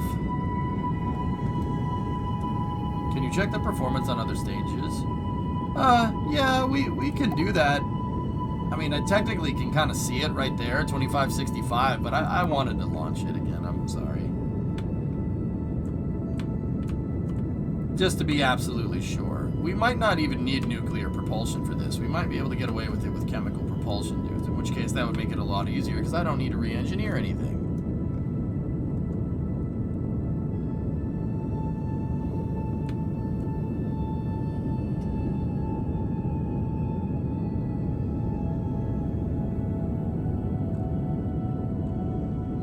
Apollo astronauts return burn to Earth retrograde or prograde? Prograde.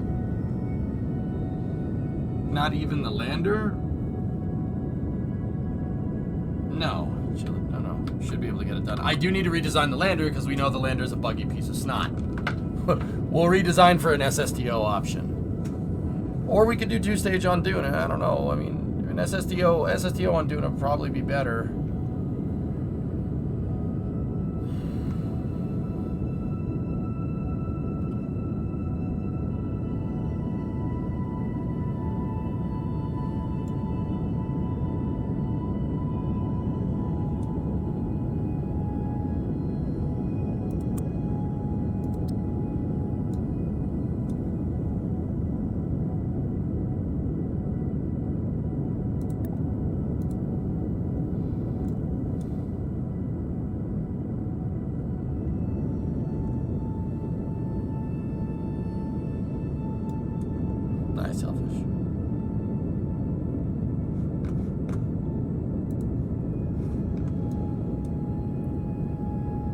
Yeah, I'm not gonna lie to you guys. I just wanted to see. I wanted to watch the Saturn V go. We could have probably extrapolated it right from the right inside of the VAB, but I wanted to launch another one. Sorry. How are you doing? I'm good, Falcon. How are you? Oh, this is money, dude. Stand by for Seco. I love the way this thing ascends up into space. Second stage gets you almost perfect insertion every time. And we all want that.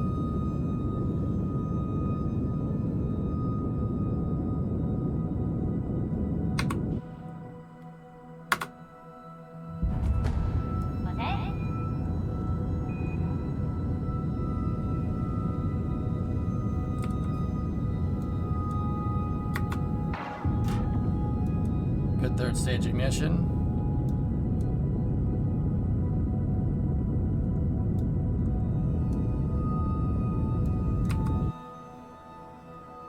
$2,500. 25 hundo. Yeah, that's pretty freaking good. We have 4 tons of lander and I think 7 tons of capsule. But we know that this thing can get into space with 18 tons in the payload bay. That's not, okay, so that's not enough. That's not enough to get us to Duna and back. It's not enough to get us there and back, I don't think. Busy with IRL stuff? Yeah. Yeah, Aqualex, well, I mean, was it a wrong sentence? It wasn't a wrong sentence, and you know it. You need a delta V of 1060. Here, let me... Excuse me.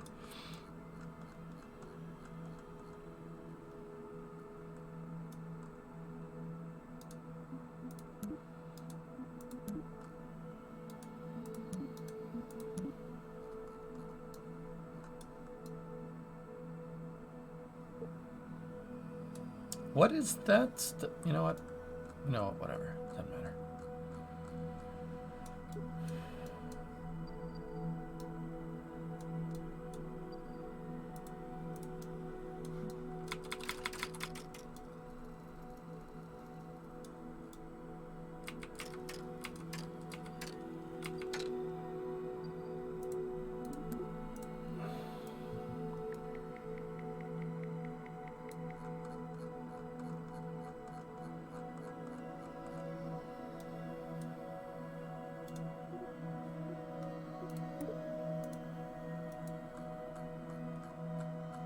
We're not going right now, no. I'm just checking something.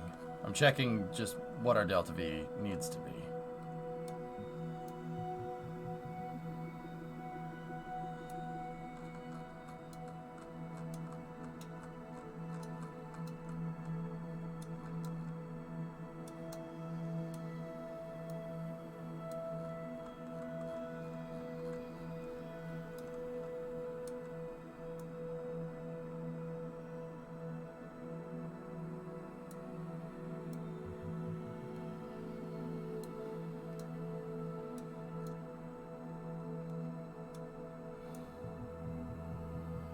Yeah, okay. Okay.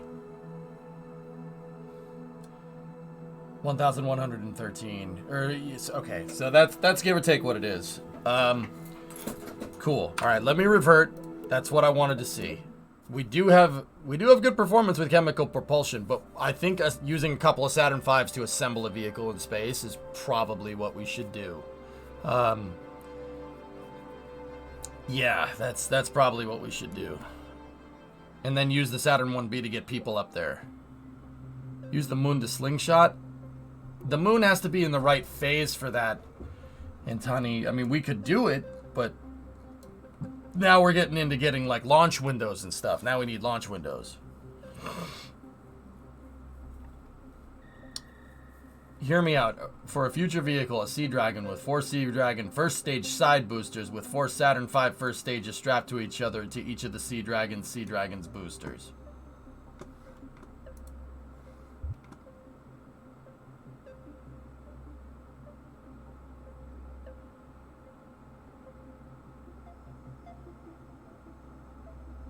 Erudite, you want to keep watching this stream. Lay off the drugs, okay?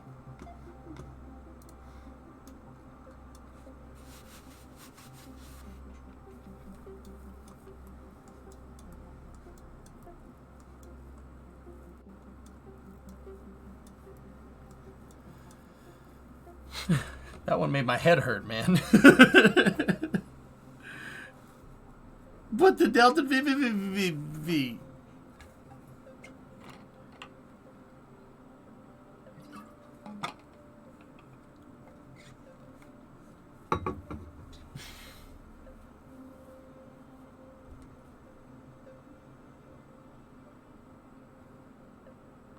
Tigers, I think we're all waiting for Starship to go, huh?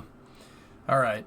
So, I'm just basically making up a list of things that I need to do tomorrow. So, Gene, what do we need to do? We're going to need a nuclear third stage for this. We need a nuclear third stage for our Saturn V. And then that nuclear third stage Saturn V is going to need to be cargo. We don't need to, for this type of mission architecture that we want to do, we don't need people flying on the Saturn V. We need cargo because the Saturn V has insane throw weight, right? Insane throw capability. So we're going to need a nuclear powered third stage. Nuclear powered third stage for the Saturn V, and then we need a cargo fairing in front of that.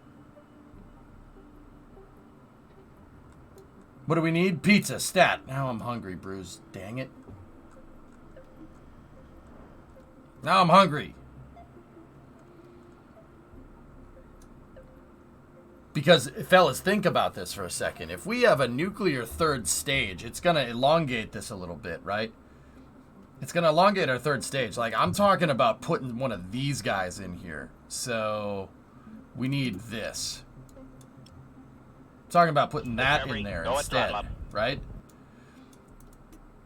But attaching my aft payload, my aft instrumentation, and then the forward instrumentation to it, and then moving the black stripe basically up here, and then we could put a cargo fairing on top of that, so we could have some type of docking and alignment mechanism, right?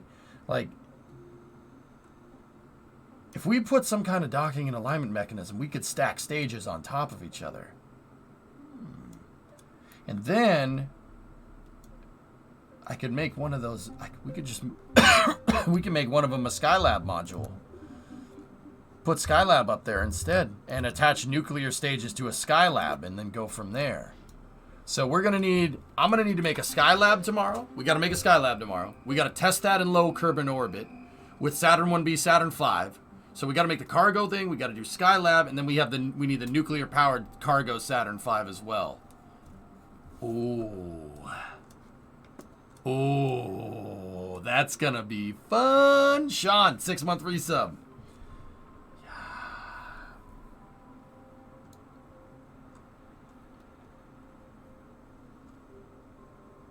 That's gonna be sick, dude. Yeah. Inventum, I'm taking a train across the US tomorrow. I'll be launching rockets in each state on my laptop. Nice. Okay. All right. You know what? Let's start peeping around with a Skylab right now. Hold on. How would we do this? How would we make the HAB module? So, okay.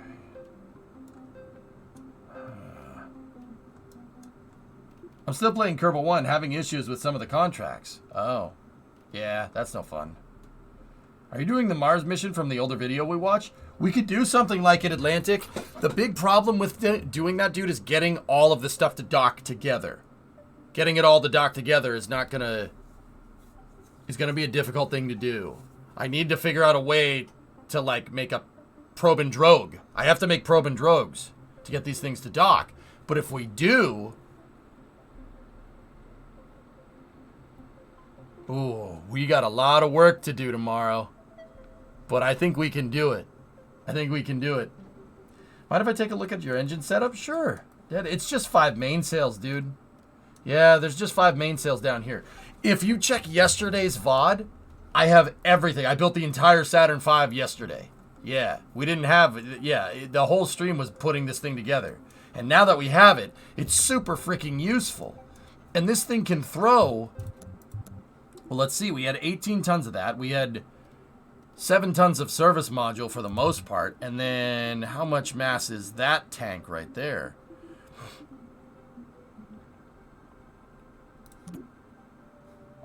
The tank's 40 tons, dude. 40 tons plus the skipper, right? So 43 tons. And then add 18 to that.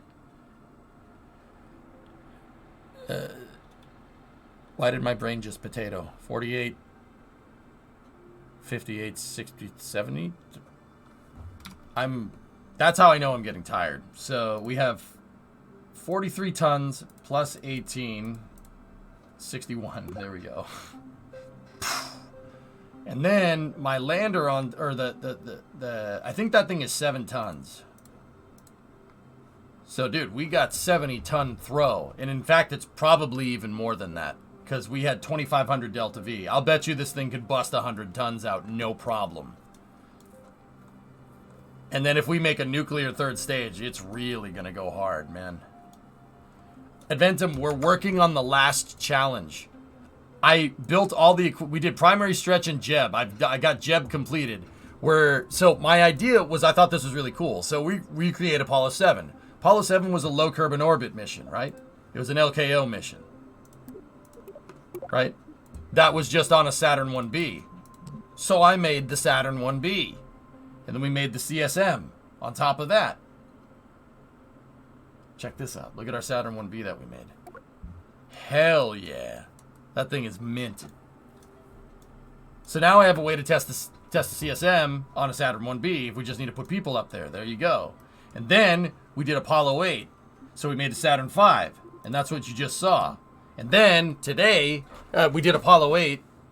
And then today we did Apollo 11. I built the lander for it. And then we did the Apollo 11 mission today.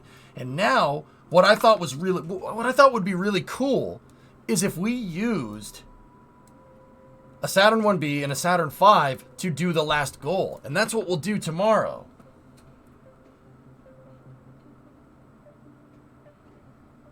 I've lost track of time, hussy. Husey, I lost track of time, buddy. Oh, boy. So, why is that my name backwards? It's not backwards. You're backwards. So, I thought it would be cool to use a Saturn 5 and a Saturn 1B and come up with an Apollo-style mission to Mars. Because every other time I've done Duna missions in KSP, it's, at least in KSP 2, I should say, it's been with a Constellation-style thing. I'm thinking Saturn 5 stuff. Heck, how would we do it with the Saturn 5? And what I'm thinking is take a Skylab, right? Build a cargo Saturn 5 like that tomorrow. Build a Skylab, test the Skylab, make sure that works, and then come up with some kind of coupling system so we can start stacking nuclear stages behind it. And then make the Nerva transfer vehicle. Or something like it. It might not look exactly like this, but it might look like something. It might look something like this. I'm talking about propelling a Skylab around instead, which is basically what they wanted to do with the Apollo applications program. They wanted to make Skylab into a wet workshop. A wet workshop is a fuel tank that you use to go, fly somewhere. And then while you're coasting, the empty fuel tank, you start pumping pumping oxygen into the fuel tank and venting out all the excess propellants. And then the inside of it is a habitable volume, right? They wanted to do stuff like that for the Apollo program. They basically wanted to take Saturn V's third stage and turn it into a freaking huge space station, which is what they did with the Skylab missions, right? I want to do something like this. I want to take a Skylab and I want to put a Nerva stage behind it. So we just boost a Skylab all over the place. I thought that would be kind of cool. Don't you think? But we'd need to come up with some kind of probe and drogue system to do that. But we could do that tomorrow. That shouldn't be a big problem. What if we take Skylab and just move it over there? A probe and drogue system might be a little bit difficult to figure out. I don't know how we would do that. The docking threshold in KSP2 is so ridiculous. There's no magnetization. Basically, once you enter the threshold where magnetization would be, it just clamps stuff together. So we'd need to come up with some kind of weird probe and drogue. Yeah, Porkins, that's exactly right. They wanted to do that wet workshop idea for here. For AAP, they wanted to do a Venusian flyby. And here's what they wanted to do. Take a look. So, it's basically Skylab, but instead of the habitable volume down here, I mean, don't get me wrong, there would still be a habitable volume down there. Instead of that, they have a wet workshop. So there's an airlock into the hydrogen tank, and then they would have purged the hydrogen. So the S4B would have put a transfer module, a dedicated like HAB module up here, right, with all the life support systems that you need, out to the moon, or out on a transvenous injection, right, TVI. And then once they basically they do a free return from Venus, which you can do if the phasing is right. And then while they're coasting out there, they drain the hydrogen tank, and that becomes habitable volume. Skylab was a prototype for this. Now, don't get me wrong, Skylab was a dedicated dry workshop, so there was never fuel inside of Skylab's habitable volume. But that's where they wanted to go with it. That was part of the Apollo applications program. Check it out. The S4B becomes your transfer vehicle. It becomes your spacecraft. It's the big spaceship that takes you places. Does the new upgrade make it playable for people who are holding off because of poor performance and bugs? Chris, you're going to get about the same performance that you'd get with KSP-1. Yeah. So, don't get me wrong. It's still not the best, but it's not what it was either.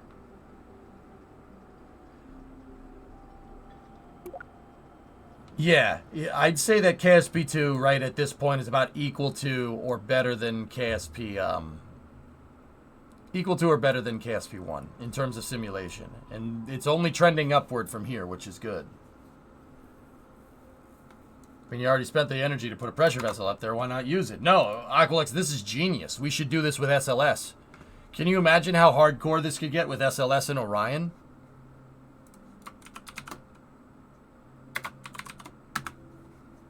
Dude, the EUS is designed to go further than the moon. It's right in the damn name. And I know you know this, right? I know you know that.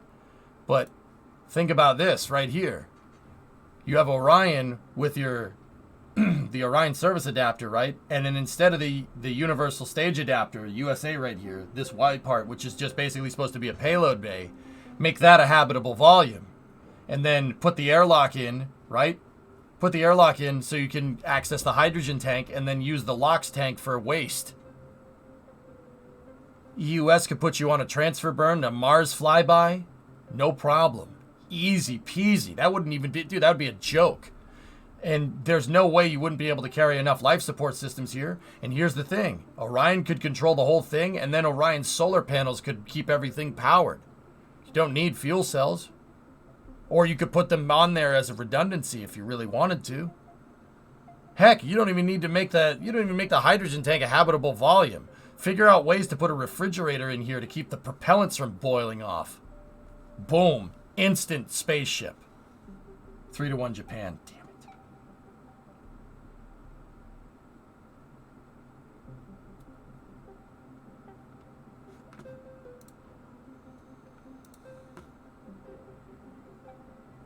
Take it with a grain of salt. Erudite. Every Starship stuff is in flux right now. But see what I'm talking about? That would be, dude, we should do that. The Apollo engineers had it right. They had it right. They had it absolutely right. And to be honest, we should have started with SLS Block 1B. We should have started with this one. They should have made this one out of the box first instead of making that piece of poo-poo. Even though I will say SLS Block 1 looks really nice. That looks like a rocket. That looks like a proper moon rocket. But this is the one we want right here. This one, and then these guys over here. These guys are coming in the pipe soon. That EUS, man. That exploration upper stage. You can do some pretty nuts stuff. You want a space station? Boom. This thing you can make this into an easy Skylab style space station. One shot, boom, instant space station.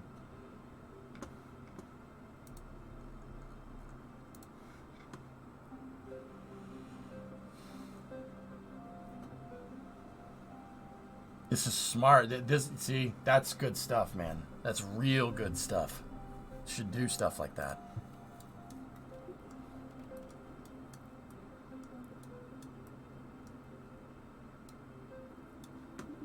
I'm wondering how much our lander How much does the lander weigh?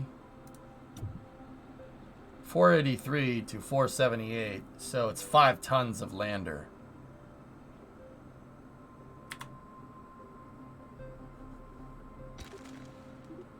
How much is one of these HAB modules, just on a side note? 1.2.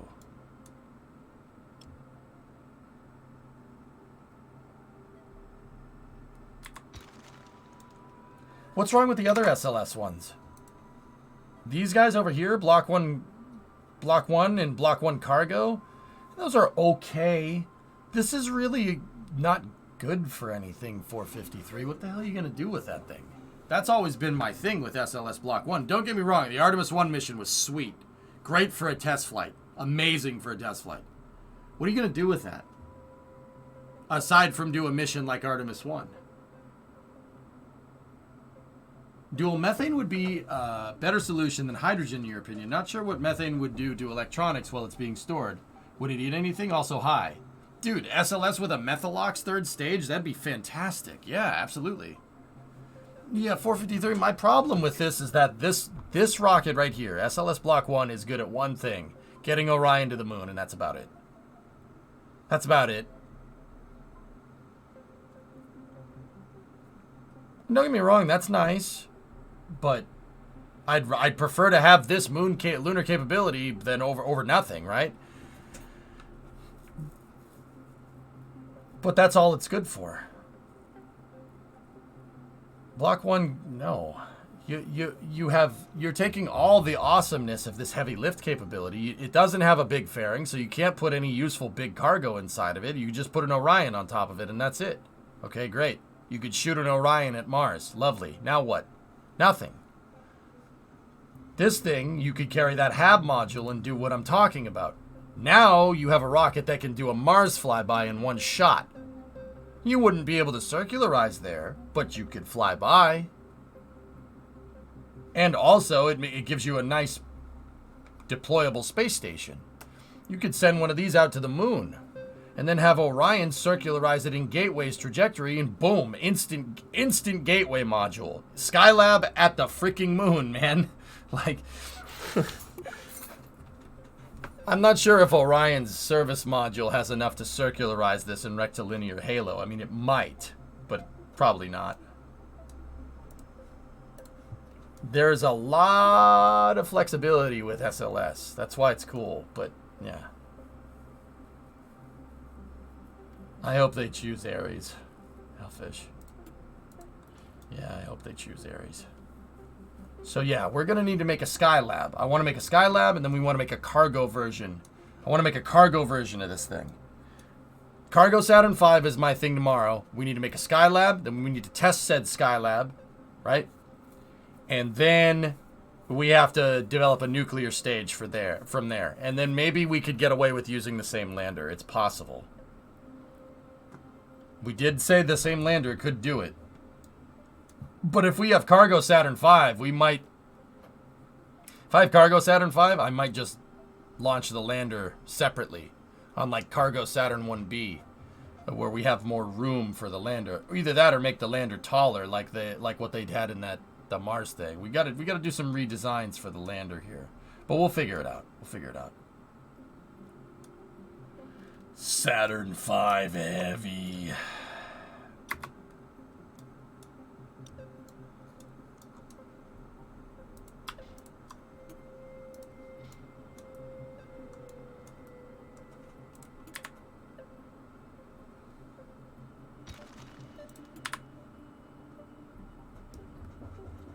The propellant boil-off needs to be managed, Aqualux, but if you put a refrigerator for the ullage propellants in here, I don't see why you wouldn't be able to do that. Maybe a deployable sun shield for the stage or something? Sure. That's what I mean, man. The possibilities are endless with this. The EOS up there basically gives us Saturn V capability back. It gives us the same capability that this thing offers. That's why you should have just made it with that from the start. And we should, we should be lining up with missions to frickin' do for that thing. Skylab 2, Lunar flyby, Mars flyby, Venus flyby. Like, we should be teeing all that stuff up. I mean, maybe even asteroid redirect. Bring that back. Like, right? Yeah, Clang. I was actually basically just figuring out exactly what we need to do tomorrow. So what I'm going to do, guys, I'm going to make a Skylab. We're going to test said Skylab, right? So we'll launch the Skylab, and then we'll launch Saturn 1B and make sure the Saturn 1B can get up there, right?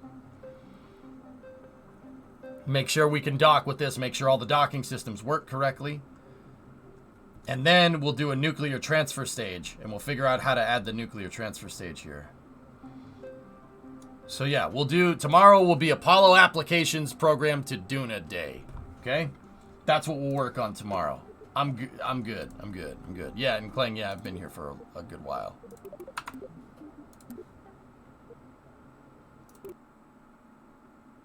Did you get to the moon? We did our Apollo 11 mission, so I've completed Jeb level for the challenge. I just need to do Val level. We got to do the last one. Tomorrow is our Apollo Applications Program Val level missions. Yep.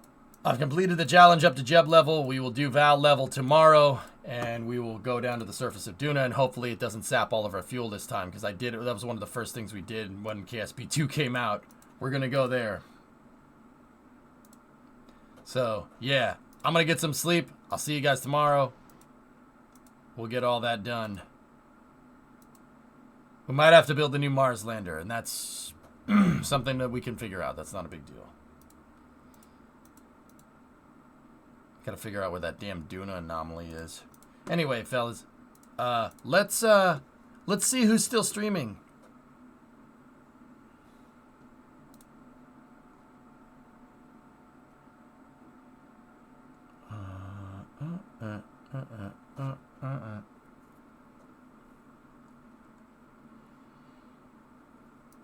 You guys want to wind down with some Scrump Toggins? Go wind down with some Scrump if you want. We raided Etel last night. Night, everybody. Zetark's around. Yeah, he's playing Cesar Dicenzo and the Amo. We could raid him. 2200, but yeah, Junie, we're gonna go hard tomorrow. Scrump Dagnabbit. All right, fine. See what Middleditch is up to. You guys, if you don't know who Middleditch is, if you've ever seen the HBO show Silicon Valley, the guy that plays Richard Hendricks, he streams on Twitch, and it turns out that an actor, a professionally trained improv actor, makes a damn good roleplay character for RDRRP. Like, dude, I don't know. Jeez, go figure. That's kind of funny. I didn't see that one coming, right? Go over and raid Middleditch, and yeah, we'll go from there. Rocket Lab pushed back, so no 4 a.m. stream needed. Oh, thank God.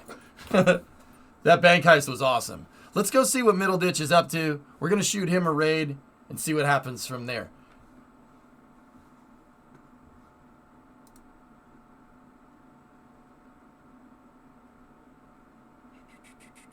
I think is he leaving? No, he ain't leaving.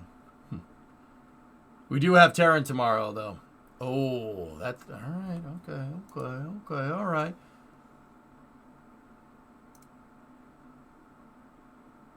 All right, let's go give him a raid and see what's good, guys. I'll talk to you guys tomorrow. Have a good night, and thank you.